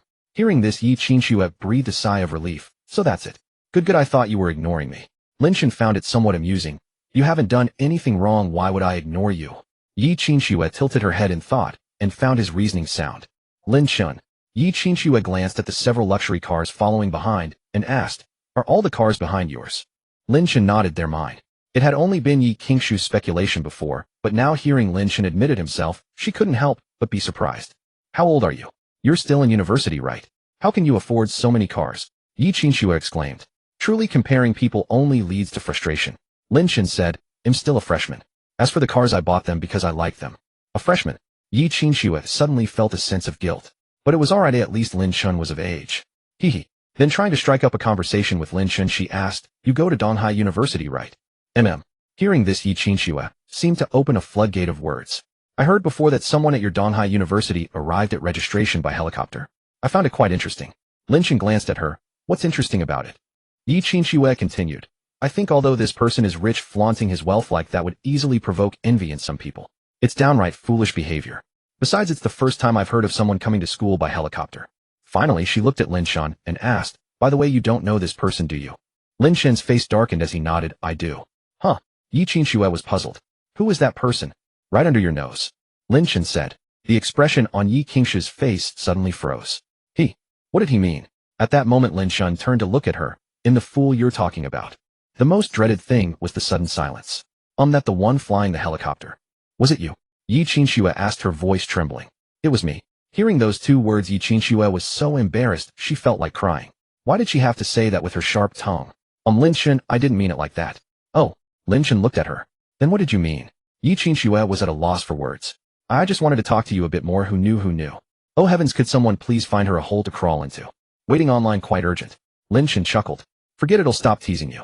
The atmosphere in the car was once again steeped in awkwardness. Yi Qingxue, who had just been a chatterbox, was now too embarrassed to speak. Earl Hotel. This was also one of Lin Chen's properties. He hadn't planned on coming here initially, but it seemed to be the only hotel nearby, and he didn't want to go too far, so he had no choice.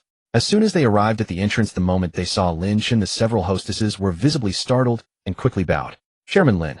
The people behind Lin Chen, including Yi Qingxue, were all frozen in place. What was happening? Chairman Lin. Could it be that Lin Chen also held shares in the Earl Hotel? That was simply too incredible. Lin Chen looked at them with some confusion. How did they recognize him? A young lady quickly explained. Chairman Lin, our general manager, showed us your photo to ensure we wouldn't fail to recognize you and neglect you. Lin Chen nodded. I see. The people behind him were dumbfounded. Brother Chen, I respect no one but you. I never thought Brother Chen would have shares in the Earl Hotel.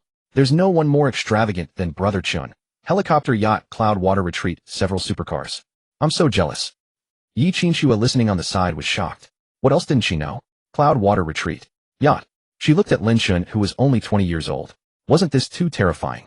Then they followed the hostess into the hotel. Soon the general manager Tan Guang came out to greet them and arranged the largest private room for Lin Chen and his group.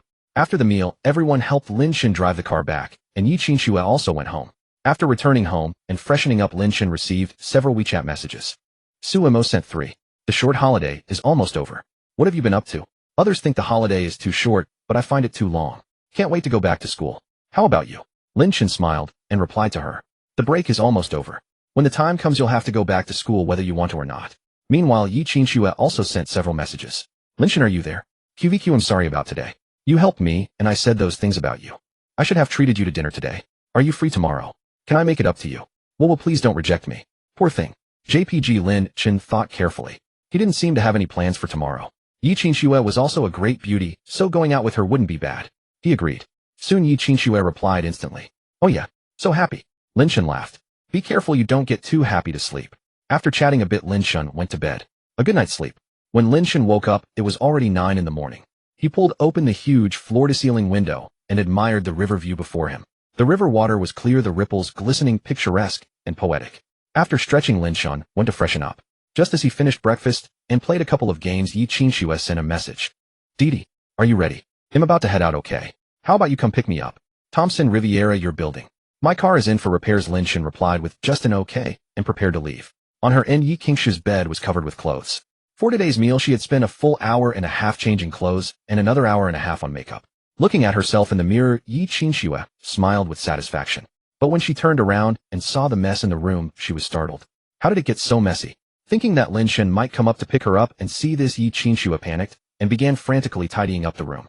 Half an hour later, Lin Chen arrived downstairs and called Yi Qingxue directly. Seeing that he wasn't coming up, Yi Qingxue breathed a sigh of relief. When he saw Yi Qingxue, Lin Chen's eyes lit up. Today, Yi Qingxue wore a floral midi skirt and a white sweater, looking quite youthful and radiant. Do I look good today? Yi Qingxue asked with a smile as she got into the car. Lin Chen nodded. You look good. Where do you want to go? You're treating you decide, Lin Chen asked. Yi Qingxue was also dumbfounded. She had been so caught up in being happy and doing her makeup that she hadn't made any plans at all. Oh heavens. Yi Qingxue felt like crying at her own stupidity. Let's go to the third braised chicken at the 4th floor of Hongdao Mall. Yi Qingxue quickly said, then added, I've always wanted to go there, but never had the chance. Okay. Lin Chen nodded and headed straight for Hongdao Mall. After the meal, Yi Qingxue suddenly said, do you have time later? Want to take a stroll? Lin Chen checked the time and thought it was still early, so he agreed. They decided to wander around Hongdao Mall. It was a short holiday, so there were unusually many people. A female streamer wearing sky-high heels and dressed in designer labels was holding a selfie stick broadcasting live outdoors. Good morning, everyone in the live stream. Your relationship counselor, Sister Tingting, is online. If you have any questions, just post them in the stream. At that moment, comments flooded the stream. Sister Tingting, I want my boyfriend to buy me a set of Christian Louboutin lipsticks, but he's been putting it off for a week, saying his rent took all his money this month. Doesn't he love me? Sister Tingting, my boyfriend looked at my phone today and I'm really mad. Should I break up with him? Sister Tingting, my husband asked me to do housework today, and I got so angry I hit him. Was that wrong? The words coming from this streamer, named Tingting, were shocking to passersby. What? A Christian Louboutin lipstick is only about $1,000. He could have borrowed that much if he wanted to. He definitely doesn't want to buy it for you. Dump this kind of boyfriend. Are you keeping him for New Year's? WTF. He looked at your phone. Seriously, how can there be such a weird guy in this world? Don't we girls need our freedom and space? Being with someone like that must be exhausting. Dump him, sis. And this one is even worse. He actually asked you to do housework. Our hands are for manicures and are carefully pampered with hand creams and masks. What kind of twisted logic is it to make us do housework? The comments below the stream were full of cheers. While streaming, Ting kept glancing sideways at a jewelry store. Suddenly her eyes lit up. She spotted a young couple, the man handsome and the woman beautiful. People like this usually cared most about saving face. With that thought, she walked over with her phone. Lin Chen and Yi Qingxue were chatting when suddenly a figure blocked their path, phone aimed at them. The live stream began to buzz. Wow, this guy is so handsome. Is this girl his girlfriend? She's gorgeous too. His sister Ting exposing another player again. Can't wait. I've got my popcorn ready. Lin Chen frowned and was about to speak when Ting suddenly said, Hello you two. I'm relationship counselor Ting. I'd like to ask, have you been having problems in your relationship lately? You're out shopping and not even holding hands. Then she pointed her phone camera directly at Yi Qingxue. Come on miss, tell me. He'll help you with anything. Hearing this, Yi Qingxue was completely baffled, but she still said, Who are you? I don't know you. I'm here to help you, Ting said with righteous indignation. Then she turned her phone camera to Lin Chen. Sir, I want to ask you, do you love this lady? Lin Chen thought, what the hell? Yi Qingxue, however, was annoyed and grabbed Lin Chen's arm to walk around her and leave. But how could Ting let them go? She quickly chased after them, blocking Lin Chen's path, her camera nearly shoved in his face. Sir, what's the matter? Is your love for your girlfriend so fragile that it can't withstand even a little test? Lin Chen laughed. He wanted to see what this person was up to. So tell me, what kind of test must I pass to prove I love her? Hearing this, Yi Qingxue was slightly surprised and looked up at Lin Chen. What did he mean by that? The female streamer Ting's face lit up with joy. He took the bait. Her chance had come. Ting let out a cold sneer, pointing at the luxury jewelry store beside them. If you can buy your girlfriend a necklace worth over 50,000 yuan in there, then well believe that you truly love her. Otherwise, you don't love her at all. What do you say? Lin Chen chuckled. What kind of twisted logic was this? Buying something meant love, not buying meant no love. Seeing Lin Chen's silence, Ting's anger flared. What are you hesitating for? Your girlfriend is so beautiful, and you can't even spend 50,000 yuan on a necklace for her. At that moment, the live stream comments flooded in. Total scumbag. He can't even decide on a 50,000 yuan necklace. He'll probably be stingy with the bride price too. Yeah, I thought this guy was handsome, but I never expected him to be like this. Handsome men really are never good. In his mind, is money more important than his girlfriend? I'm speechless. Yi Qingxue was furious too. Whether my boyfriend buys me something or not, what business is it of yours? Why are you meddling like a dog catching mice? Ting then turned her attack on Yi Qingxue. Even now you're still defending this scumbag. Has he been gaslighting you? Everyone come and see this advanced gaslighting scumbag. Should we save this young lady? The live stream comments erupted in approval, with many hurling insults at Lin Chen. Even the passers-by, drawn by the commotion, stopped to watch. What's going on here? Not sure, but I heard this female streamer say the guy is an advanced gaslighting scumbag. Oh, give it a rest. This streamer is an old hand. Ting then smirked at Lin Chen. So, they'll give you one more chance to rephrase your answer. Are you willing to go in and buy your girlfriend a 50,000 yuan necklace to prove your love? Ting fixed Lin Chen with a victorious gaze. In her mind, Lin Chen was decently dressed, not someone who couldn't afford a necklace. Public opinion was a sharp blade, and he would surely buckle under the pressure and buy the necklace for his girlfriend. Then a hefty commission would be hers for the taking. At the thought, every cell in Ting's body buzzed with excitement. Commission on commission. Just then a couple passed by. The man looked nearly 40 with a bloated face, a big beer belly, and a gut like a woman 9 months pregnant. The woman, however, was much younger. The man glanced at Lin Chen's group and quickly grabbed his partner's hand. Honey, a man who won't even buy a necklace is a total scumbag. Ting turned to him. Oh, then sir, would you be willing to buy your girlfriend a necklace worth over 50,000 yuan?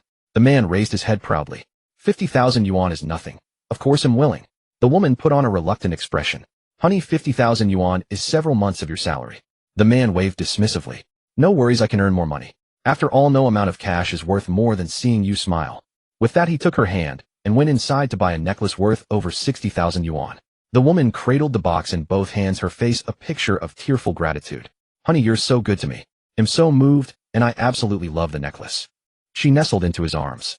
The live stream comments exploded. Wow, he dropped over 60,000 like it was nothing. This must be true love. That's a real man. He might be a bit ugly, but at least he's a good guy. Yo, what's the use of a handsome face? You can't eat it. Ladies, you need to keep your eyes open when choosing a partner, or you'll end up with a scumbag like this. Ting deliberately showed Lin Chen the comments, smugly asking, what do you think? Are you willing to buy it now? She then turned to the fuming Yi Qingxue. Young lady, I'm trying to save you here. He's been gaslighting you, hasn't he? Listen to me. If he won't buy you a necklace, he doesn't love you. If someone doesn't love you, why keep them around? Are you crazy? Yi Qingxue swore in exasperation. But Ting put on a pained expression. Oh my god, this young lady isn't so deep. I have to save her. The live stream cheered her on with rockets flying in. Her words reduced men to mere ATMs, yet no one in the stream found it objectionable. Because it was full of gold diggers. Tingting's rhetoric perfectly catered to them, providing a neat excuse for their vanity and materialism. How could they not love it? The streamer turned directly to Lin Chen. Did you see that, eh? That's how a real man acts. Aren't you going to step up and stop being so stubborn? Lin Chen laughed. He finally understood. This so-called relationship counselor couldn't go 3 sentences without mentioning buying a necklace. He glanced at the shop next to them. It was likely a shill operation. False advertising. Humph. Seeing this, Tingting asked, "What are you laughing at? Don't you want to buy a necklace for your girlfriend?" Lin Chen couldn't be bothered to respond, merely giving her a cold look before pulling Yi Qinxue into the store. "Let's go." Yi Qinxue was stunned. Was he really going to buy her a necklace? That so-called counselor was obviously up to no good. Tingting flashed a triumphant smile. Commission. A hefty commission was waving at her. But she wasn't about to leave yet, as she planned to wait until they bought the necklace and then interview them. That way her stream audience would trust her even more. Another tidy sum. Inside the store, the sales assistant beamed. She had witnessed everything outside. The man bringing his girlfriend in meant Tingting had succeeded. Thanks to Tingting, they had been moving a lot of merchandise lately. The assistant hurried over. "Sir, how can I help you?" But Lin Chen said coldly, "I'm the landlord. Get your boss. He's engaged in false business practices, and I'm not renting this shop to him anymore." The salesgirl was visibly stunned for a moment before she came to her senses. You are the landlord." Lin Chen merely cast a faint glance at her without uttering a word. The salesgirl quickly said, "Please wait a moment, I'll go fetch the store manager right away." With that, she immediately dashed toward a restroom inside the store. Yi Qinxue was once again left in awe. "Lin Chen, is this store yours too?" Upon hearing this, Lin Chen gave her a calm look. "What's the matter? Is there a problem?" Yi Qinxue shook her head. She was at a loss for words. Before she knew that Lin Chen was so wealthy, she had still been quite confident. But now she suddenly felt that she was not worthy of him. At this thought, a wave of intense disappointment surged within her heart. Yet thinking about how extraordinary the man she had set her sights on was, a sense of joy crept back into her heart. Inside the restroom, a middle-aged man with a receding hairline was playing a game at the computer desk. "Damn, is this ADC an idiot? Charge forward. Why pick an ADC if you want deal damage? Ugh, this mage actually betrayed me. Is it that easy being a support? Does this jungler have a tumor on his neck? Why does he keep wandering around for no reason?" Just then the door was pushed open from the outside, and the salesgirl rushed in hurriedly. Startled, the store manager scolded, "What is it? In a hurry to meet your maker." The salesgirl quickly reported, "Manager, it's bad. The landlord is here. It seems he found out about Tingting the streamer. He says he won't rent this store to us anymore. I've already notified the boss. Who cares if he rents it or not, we can do without it," he said instinctively. But just 2 seconds later he snapped to attention. "Wait, say that again. Who's here?" "The landlord. He seems to know about Tingting's situation and says he won't rent this store to us anymore." Hearing this, the store manager shot up in shock. His performance had been excellent in recent months, largely thanks to Tingting's role as a decoy. Since this tactic had proven effective, he had grown reckless. "How did the landlord find out about Tingting?" the store manager asked urgently. The landlord wasn't just the owner of this store, he was the proprietor of the entire Hongda Mall. This was someone he couldn't afford to provoke. He had to understand the situation first, or he wouldn't know how to handle it. The salesgirl said today during her live stream Tingting targeted him and offended him. The store manager slapped his thigh. This Tingting of all people to mess with, why did she have to pick the landlord? Take me to see him. Meanwhile, Lin Chen and Yi Qinxue were sitting in the store waiting for the manager. A bald, middle-aged man hurried out with short, quick steps, his jowls jiggling with every movement. When he saw Lin Chen, he paused slightly. "You're the landlord? How could he be so young? He looked to be only in his 20s. Lin Chen didn't answer his question, but directly asked, "Are you the boss?" The store manager shook his head. "No, I'm just the manager here." "Then call your boss here." Although he wasn't sure if Lin Chen was the real landlord, hearing him ask for the boss made the manager uneasy. After all, his boss was kept in the dark about his use of decoys. At that moment he believed that this young man was indeed the landlord. He hurriedly said, "Mr. Landlord, our boss is on his way here. I've already been informed about what happened earlier. It was indeed our fault, and I offer you my sincere apologies." With that he gave Lin Chen a 90-degree bow, his demeanor extremely respectful. Lin Chen, however, didn't even glance at him. Seeing this, cold sweat dripped down the manager's forehead. This landlord was clearly not backing down. Then gritting his teeth he made a firm decision. "Mr. Landlord, how about this? I can authorize your girlfriend to pick out a few necklaces here for free. What do you think?" "Not needed," Lin Chen said indifferently. Yi Qinxue was playing on her phone nearby, not even lifting her head, showing no concern for the matter. She also agreed with Lin Chen's approach. Seeing this, the manager grew even more panicked. Just then a middle-aged man in a suit and tie walked in through the door, panting slightly, clearly having rushed over in a hurry. The moment he saw Lin Chen, he quickly approached and said respectfully, "Mr. Lin, what brings you here? I'm sorry for not welcoming you properly, please forgive me." Lin Chen finally looked at him and said with a cold smirk, Your store is involved in deceptive practices by using decoys. Such things are not allowed in my Hongdao Mall. You'd better move out. They'll compensate you for the penalty in full. Hearing this, Yi Qinxue was once again astounded. What had Lin Chen just said? His Hongdao Mall. She suddenly remembered that she had indeed heard that the Hongdao Mall had a new owner. Could it be that this new owner was Lin Chen? She was dumbfounded. First the Earl Hotel, now the Hongdao Mall. How many more properties did Lin Chen own? How many more surprises would he bring her? Upon hearing Lin Chen's words, the boss face turned pale, and he glared fiercely at the manager. You used decoys, eh? At this, cold sweat poured from the manager's forehead. Boss, I was just trying to do what's best for the store. I took a wrong path. I won't dare do it again, I swear. You. The boss pointed at the manager, too angry to speak. I put you in charge of the store, and this is how you handle things. Don't you know this kind of behavior is unethical? You're ruining the store's reputation. The manager was now filled with regret, bowing his head repeatedly in apology. Boss, I'm sorry. He'll never do it again. From now on, he'll work diligently and stay on the straight and narrow. At that moment, he wished he could give Tingting the decoy a good beating. Why did she have to target the landlord? Now she had dragged him into this mess. Hearing the manager's words, the boss' anger flared even more. You think there's still a future? I'm telling you, I don't dare employ someone like you anymore. Hearing this, the manager was greatly alarmed and immediately fell to his knees. Boss, please don't fire me. I won't dare do it again. Meanwhile, outside the store, the female streamer Tingting couldn't see what was happening inside. She just wondered why they had been in there so long without coming out. Besides, the viewers in the live stream were growing impatient. Alright everyone, don't worry. They'll go in and see what's going on and find out if that jerk is just stalling to avoid buying anything. With that, she walked in holding her selfie stick. But as soon as she entered, she was stunned. She saw the store manager, who usually acted so superior, in front of her, kneeling on the ground, tears and snot streaming down his face. Boss, I have an elderly mother and young children to support. You can't fire me. Tingting was utterly bewildered. What was happening? Fired. The store manager was about to be fired. What had occurred? The sales assistant beside her, seeing her confusion, pulled her aside and recounted everything that had just happened. Upon hearing this, Tingting's face turned deathly pale. In other words, she had just offended the owner of Hongdao Mall. At this thought, Tingting stumbled, nearly falling to the ground. She looked at Lin Chen, who was leisurely sipping tea, with an expression of utter disbelief. How could the owner of Hongdao Mall be so young? It was simply incredible. Just then the owner suddenly turned to Lin Chen and said respectfully, Mr. Lin, how about we chat in my office? It's too crowded here. Lin Chen nodded. All right. He then rose and, together with Yi Qinxue, followed the owner into the store's office. Meanwhile, the store manager, having failed in his pleas, had no choice but to get up and leave in a daze. Seeing this, Tingting grew anxious. Earlier, she had hired decoys, paying them up front to buy items, planning to return them later through the store manager. Now she still had several items that hadn't been returned. In total, they were worth hundreds of thousands. That was her entire savings. But if the store manager was fired, how could she return those things?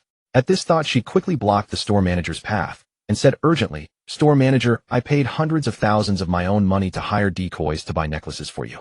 You have to help me return them. The store manager's gaze fell on her, and a surge of rage erupted from within him. Unable to control himself, he slapped Tingting hard across the face, causing stars to dance before her eyes. She lost her balance and collapsed to the ground. It's all your fault, you bitch. If it weren't for you, how could I have ended up like this? The store manager yelled at Tingting. Still not satisfied, he kicked her viciously several times before leaving. Tingting's face was swollen, her recently done nose job was crooked, and her body was covered in bruises. She looked utterly miserable. Worse still, she realized her live stream hadn't been turned off. That meant the entire scene had been broadcast to her viewers. She glanced at the comments and saw that the whole chat was filled with insults directed at her. So Tingting is a fraud. No wonder she always told people to buy from those stores. Tingting has always had twisted values.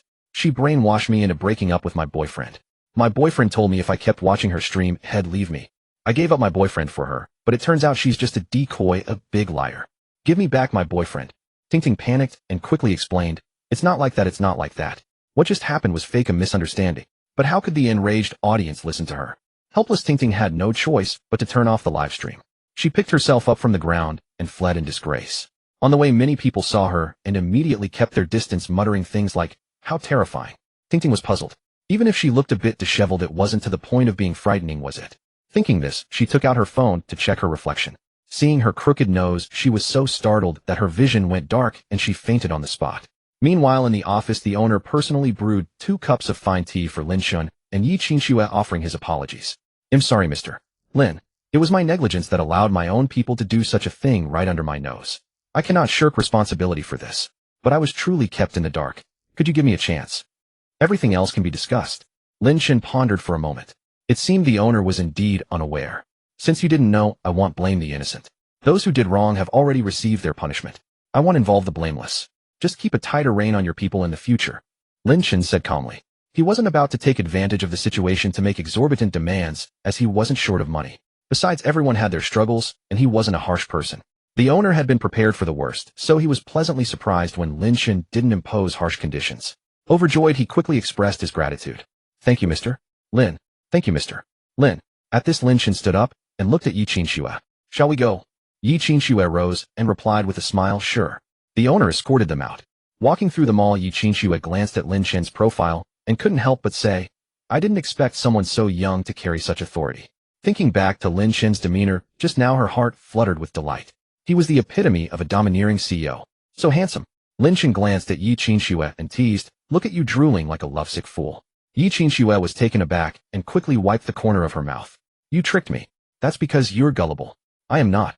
After strolling around for a while, Lin Chen dropped Yi Qinxue off and returned to the villa. As soon as he got home, he took out his phone and saw several messages from Suemo. I'm going back to school tomorrow. So excited. What about you? We have evening self-study tomorrow night. Since it's right after the break, the student council will be taking attendance. Are you coming? If you are, I'll save you a seat. Hello? Answer me. Lin Chen found it amusing. Suemo was starting to act more and more like Su Tao. But that was fine. Being more cheerful was a good thing. He'll come to evening self-study tomorrow. Thanks for saving me a seat. He'll bring you some milk tea. What would you like?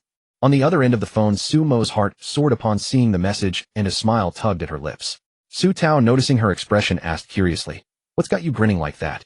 Your smile's practically reaching your temples. Suemo pursed her lips and said, I'm saving a seat for Lin Chen, and he said he'd buy me milk tea. He asked what I want, but I don't know what to order. Hearing this, Su Tao couldn't help but laugh. That's it. And it makes you this happy. But, Su Tao's eyes darted around, and she said with an air of mystery, don't just answer randomly. There's a trick to this. Huh. Suemo was confused. There's a trick to ordering milk tea. Su Tao said, you should say I want taro bubble milk tea, but no taro no milk tea, got it. Huh. Suemo was baffled, but she obediently followed the instructions and sent the message to Lin Chen. However, after a moment, she felt something was off. No taro no milk tea. That's just bubbles left. What's there to drink? Upon hearing this, Su Tao burst into laughter. Exactly, just bubbles. Just a kiss. She then made a kissing sound at Suemo. Suemo finally understood the implication, and her face turned as red as a cooked shrimp. Su Tao. Soon the room echoed with Su Tao's cries of pain and pleas for mercy. Over here, Lin Chen was utterly dumbfounded upon seeing that message. It simply didn't sound like something Suemo would say. He even began to suspect that the person on the other end of the phone was Su Tao, not Suemo. After a moment's thought, he sent a black question mark emoji. However, Suemo didn't reply this time. Perhaps she was busy, Lin Chen mused. Soon the short holiday ended. When it was time for evening self-study, Lin Chen drove his poison green car straight to school. Oh, and on the way he bought Suemo a cup of taro bubble milk tea. Upon arriving at the classroom, he saw that Suemo had indeed saved him a seat. Lin Chen walked over and sat down, placing the cup of taro bubble milk tea on her desk. Seeing the milk tea, Sumo's face instantly flushed crimson. Lin Chen couldn't help but smile. Even though you only asked for the bubbles, I thought a cup of plain pearls wouldn't taste good, so I got you taro bubble milk tea instead. What do you think? Suemo stared at the milk tea, not daring to meet his gaze, and merely nodded. Then, as if struck by a thought, she took an exquisite box from her small backpack and secretly handed it to Lin Chen. Holding the box, Lin Chen asked in surprise, what's this? You? Just open it and see, she replied. Perhaps due to nervousness, Sumo's words came out slightly stammered. Hearing this, Lin Chen opened the box to reveal 6 delicate egg tarts lying inside. Egg tarts. He looked at Suemo with mild confusion. Suemo nodded gently, then added, I made them myself. Lin Chen smiled. Why did you suddenly think of making me egg tarts? Upon hearing this, Suemo was taken aback. Don't you like egg tarts? Lin Chen froze too. When had he ever said he liked egg tarts? Suemo grew flustered. Don't you like them? I saw last time when that senior gave you egg tarts, you seemed to really enjoy them. Only then did Lin Chen recall the incident. He looked at Suemo in astonishment. So because of that you thought I liked egg tarts and made them for me? Suemo nodded lightly, then asked, do you not actually like egg tarts? A warmth spread through Lin Chen's heart. You're silly. Of course I like them, how could I not? With that he picked up an egg tart, took a bite, and couldn't help praising, especially fragrant. I didn't know you had such skill. Suemo smiled shyly. I'm glad you like them. Lin Chen felt a surge of warmth. He never expected the usually sensitive and introverted Suemo to be so attentive. He couldn't resist ruffling her hair. Why are you so adorably clueless? Suemo paused, then smiled shyly, revealing her cute little canine teeth. So adorable. Just then the student council came to take attendance. Evening self-study had no teachers present, so everyone mostly just sat in their seats waiting for the bell to ring. But Lin Chen wasn't bored. Su Mo's endearing naivety often made him chuckle. Soon the bell rang. At that moment the system's notification chimed. Ding. Congratulations host for triggering a storyline quest to accompany Su Mo on the way home to obtain top-tier calligraphy skills. Top-tier calligraphy skills. Lin Chen paused thinking it wasn't bad. Though his handwriting wasn't ugly, having more skills never hurt, right? Su Mo seeing him standing still couldn't help asking, aren't you leaving? Lin Chen replied directly, I'll wait for you to leave together. Then he added, I'll walk you back. Su Mo lowered her head, bit her lips slightly, and murmured a thank you. Only after the crowd of students leaving had passed did the two prepare to set off. Congratulations host on completing the quest. You have received top-tier calligraphy skills. At the same time a flood of knowledge about calligraphy poured into Lin Chen's mind. Good heavens. The system was always the fastest. The moment he moved the reward arrived. As they passed through the hall Lin Chen noticed several calligraphy works on display with a crowd gathered around admiring them. Remembering his newly acquired reward, he couldn't help saying to Su Mo beside him, want to take a look? Su Mo nodded. Sure. Then she asked, do you know calligraphy? A little, Lin Chen replied. Of course a little was just a modest phrase. After all, with the system's top-tier calligraphy skill, he was now among the best in this field. Su Mo stole a glance at Lin Chen. She felt like he could do everything. Martial arts, basketball, calligraphy. So handsome. As they walked over they overheard the chatter of the onlookers. These characters are so beautiful. I may not know calligraphy, but I can tell they're stunning. Look at this one. The strokes are like dancing dragons and snakes full of vigor. I wish I could write this well. I'm so envious. But my hands just don't obey my brain. I'm doomed. Meanwhile Su Mo turned to Lin Chen and asked Lin Chen, what do you think?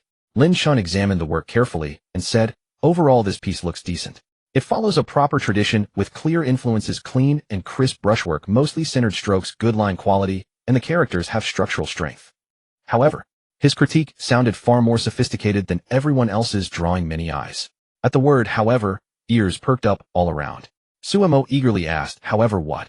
However, the flaws are also quite obvious, Lin Chen said. Just as Su Mo was about to speak, a cold laugh rang out from beside them.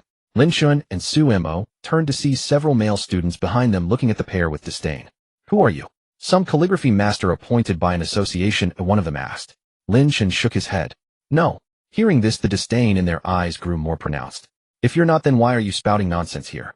Another added. Do you even know that the calligraphy you just said has obvious flaws is the work of our calligraphy association president? If you don't understand calligraphy, keep your mouth shut. This piece was even praised by the principal. You might not know, but the principal of Donghai University is the president of the Donghai Calligraphy Association. Who do you think you are to spout nonsense here? Their words were merciless and Lin Chen's expression turned cold. Even renowned calligraphy masters wouldn't dare claim their work has no flaws. Is your association president really that impressive? Their faces stiffened and one of them retorted, then tell us what are the flaws in our president's work. Lin Chen glanced at him coolly, then turned to the calligraphy piece and said, overall the composition has major issues. The flow isn't smooth, the rhythm is weak, and it's written too flatly. The brushwork hasn't been internalized into his own style. Individual characters look passable, but Junshi and Xing are poorly handled, and some structures are still too flat. The brushwork leans too much toward regular script, and the inner rhythm hasn't been mastered. The group burst into laughter. That's utter nonsense. Do you even understand calligraphy? How dare you spout such rubbish? And he says it with such conviction, it's hilarious. As I said earlier, even the principal praised this calligraphy piece. Does he think he's better than the principal?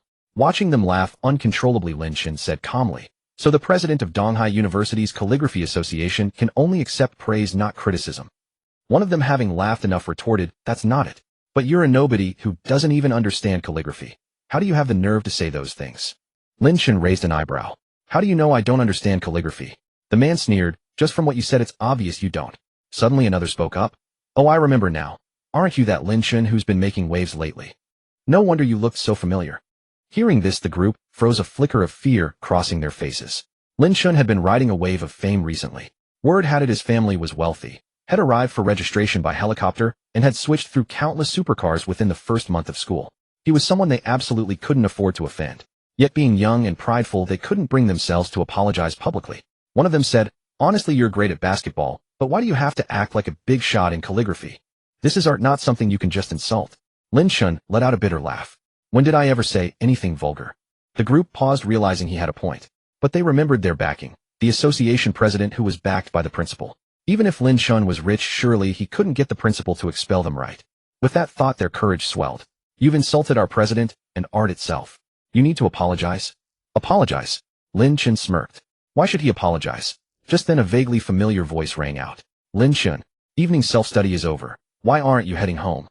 They turned to see a genial middle-aged man smiling at Lin Chen. Lin Chen found him familiar, but couldn't place him. Not until the nearby students called out, Vice Principal Su, did Lin Chen remember. This was the Management College's counselor, Vice Principal Su. Had even had tea in his office before. Hello, Vice Principal Su. Lin Chen greeted him, and Su Mo beside him quickly echoed, Hello, Vice Principal Su. Hearing this, Vice Principal Zu's smile grew warmer. Lin Chen, we really appreciate your help earlier. Otherwise would have had quite a headache. The group was stunned. Why was Vice Principal Su so cordial to Lin Chen? Lin Chen smiled modestly. You're too kind, Vice Principal Su. Are you free later? How about I treat you to a meal to properly thank you? Vice Principal Su probed. Hearing this, the group was even more shocked. Who was Vice Principal Su? And he was offering to treat a freshman like Lin Chen to dinner. That was utterly astonishing. But something even more surprising happened. Lin Chen replied, I'm afraid I can't make it. He glanced at Su Mo beside him. I need to walk her home, and I have an early class tomorrow. It's getting late. He left the rest unsaid, but the implication was clear. Vice Principal Su slapped his thigh. Look at my memory. Inviting you out this late, I must be getting old, ha ha ha. Lin Chen chuckled. Not at all, Vice Principal Su. You're still sharp as ever. At this, Vice Principal Su beamed even brighter. He glanced at the reserved Su Mo beside Lin Chen and nodded with a smile. All right, this old man won't interrupt your young romance. Take care, Vice Principal Su. Lin Chen said. After Vice Principal Su left, the group exchanged uneasy glances. I have things to do too. What about you? Same here. I haven't finished my homework. Let's go, let's go. Within seconds they fled in disarray. Meanwhile, as they walked away, they muttered among themselves. Who is this Lin Chen? How does he have the clout to make Vice Principal Su so polite and even offer him a meal? I know it's unbelievable. Do you think he'll come after us for what we said? A moment of silence fell. Then someone said, What's there to fear? We're with the president, and the president has the principal's backing. Our support is stronger, right? Yeah, I guess so. Still, we should let the president know about this. Agreed. Over on the other side, Lin Chen was walking Su Mo back, but he could clearly sense something was off with her. She had barely spoken a word the entire way. Though she was shy, her silence was more pronounced than usual. Lin Chen glanced at Su Mo and noticed her cheeks were flushed. What's wrong? Are you running a fever? Why is your face so red? Su Mo started. I'm fine. After a moment, she added, Earlier Vice Principal Su said he wouldn't disturb our date. Did he misunderstand? Why didn't you explain? Lin Chen finally understood why Su Mo was blushing. Why bother explaining? It doesn't matter. Whatever he thinks is his business, not ours, Lin Chen said. Su Mo tilted her head, pondering. I guess you're right. As they chatted, they unknowingly arrived at the entrance of Su Mo's dormitory. Lin Chen waited until Su Mo entered the building before leaving. Just as he got home, he received a friend request with the note, President of Donghai University Calligraphy Association Xiao Chun. Recalling the day's events, Lin Chen accepted it. As soon as the request was approved, the other party sent several messages. Junior Lin Chen, I heard you had some opinions about my work, so am reaching out to humbly seek your guidance. Which school of calligraphy do you hail from, Master Lin? Though he claimed to be seeking humble advice, his tone betrayed not a shred of humility. Lin Chen naturally perceived this as well. I am no master of calligraphy, Lin Chen stated bluntly. Soon Xiao Chen sent over a few messages. Then Junior Lin Chen, on what grounds do you presume to critique my work? Relying on a silver tongue. Lin Chen chuckled. This so-called Calligraphy Association president was rather intriguing. It seemed he had grown accustomed to being elevated to high places, harboring a sense of unwarranted superiority. Lin Chen retorted directly, Does not being a master of calligraphy mean I am ignorant of the art? Xiao Chen replied instantly, Calligraphy is an art. How can someone utterly ignorant like you spout nonsense about it? Forget it, I won't argue trivialities with you. You must publicly apologize to me for your actions. Just as Lin Chen was about to respond, Xiao Chen sent another message, Or if you think your skills surpass mine, let's have a public competition and invite professional calligraphy teachers to judge. What do you say? On the other end of the phone, Xiao Chen was smugly pleased. In his view, Lin Chen's reckless critique of his calligraphy was merely an attempt to show off. Given these two options, if Lin Chen were not foolish, he would surely choose the first. Sure enough, Lin Chen simply replied with a single word, fine. But the next moment he was stunned. He'll compete with you. Xiao Chen rubbed his eyes, thinking he had misread. How do you have the courage to compete with me? I've practiced calligraphy since childhood, over a decade now, with countless awards. Aren't you just inviting humiliation? Considering we're from the same school, I advise you it's better to know your limits, or you'll suffer many losses in the future. Upon seeing this, Lin Chen said directly, I'll return those words to you verbatim. Set a time. Xiao Chen, tomorrow afternoon after class in the student union office. How about it? Lin Chen agreed readily. On the other end, Xiao Chen was deeply perplexed. How dared Lin Chen compete with him? Nevertheless, since Lin Chen ignored his advice and insisted on offering his face for a slap, there was nothing he could do. When the time came, he could hardly be blamed for being harsh. Meanwhile, Lin Chen tossed his phone aside and went to freshen up. The next afternoon, in the student union office, Xiao Chen sat in his seat surrounded by several people who incessantly flattered him. President, this Lin Chen must have lost his mind daring to compete with you in calligraphy. I agree. You're the champion of the school calligraphy competition. Where did he get the nerve? Did LJR lend it to him? President, you don't know how arrogantly he spoke yesterday. I was furious. You need to teach him a lesson. Hearing this, Xiao Chen raised a hand to silence them. Enough, no more talk. We'll see soon enough, Xiao Chen said. At that, the others fell silent. Just then a graceful figure entered the doorway, and Xiao Chen brightened. Mingqi, why are you here? Did you come to cheer for me? The newcomer was Shun Mingqi. He had harbored feelings for her for a long time, but she had always been indifferent to him, which vexed him greatly. But now if Shun Mingqi was willing to come and cheer him on, did that mean their relationship could advance further? At this thought, Xiao Chen was overjoyed. However, Shun Mingqi merely glanced at him coolly, a hint of impatience flickering in her eyes. I'm just here to take a look. Was she there to cheer for Xiao Chen? Of course not. She was there to cheer for Lin Chen. Having just learned from classmates that Xiao Chen was to compete with Lin Chen, Shun Mingqi immediately set aside her club affairs and rushed over. She was well aware that Xiao Chen had always liked her. Initially, she didn't dislike him, but since he insisted on opposing Lin Chen, she had grown to detest him. In short, whoever opposed Lin Chen, she would despise. Hearing Shun Mingqi's somewhat cold words, Xiao Chen paid no heed and found her the best seat available. Seeing no good spots elsewhere, Shun Mingqi reluctantly took the seat Xiao Chen had arranged. Mingqi, would you like something to eat? I can have someone buy it for you, Xiao Chen asked solicitously. Shun Mingqi shook her head. No thank you. She couldn't help but glance at the time.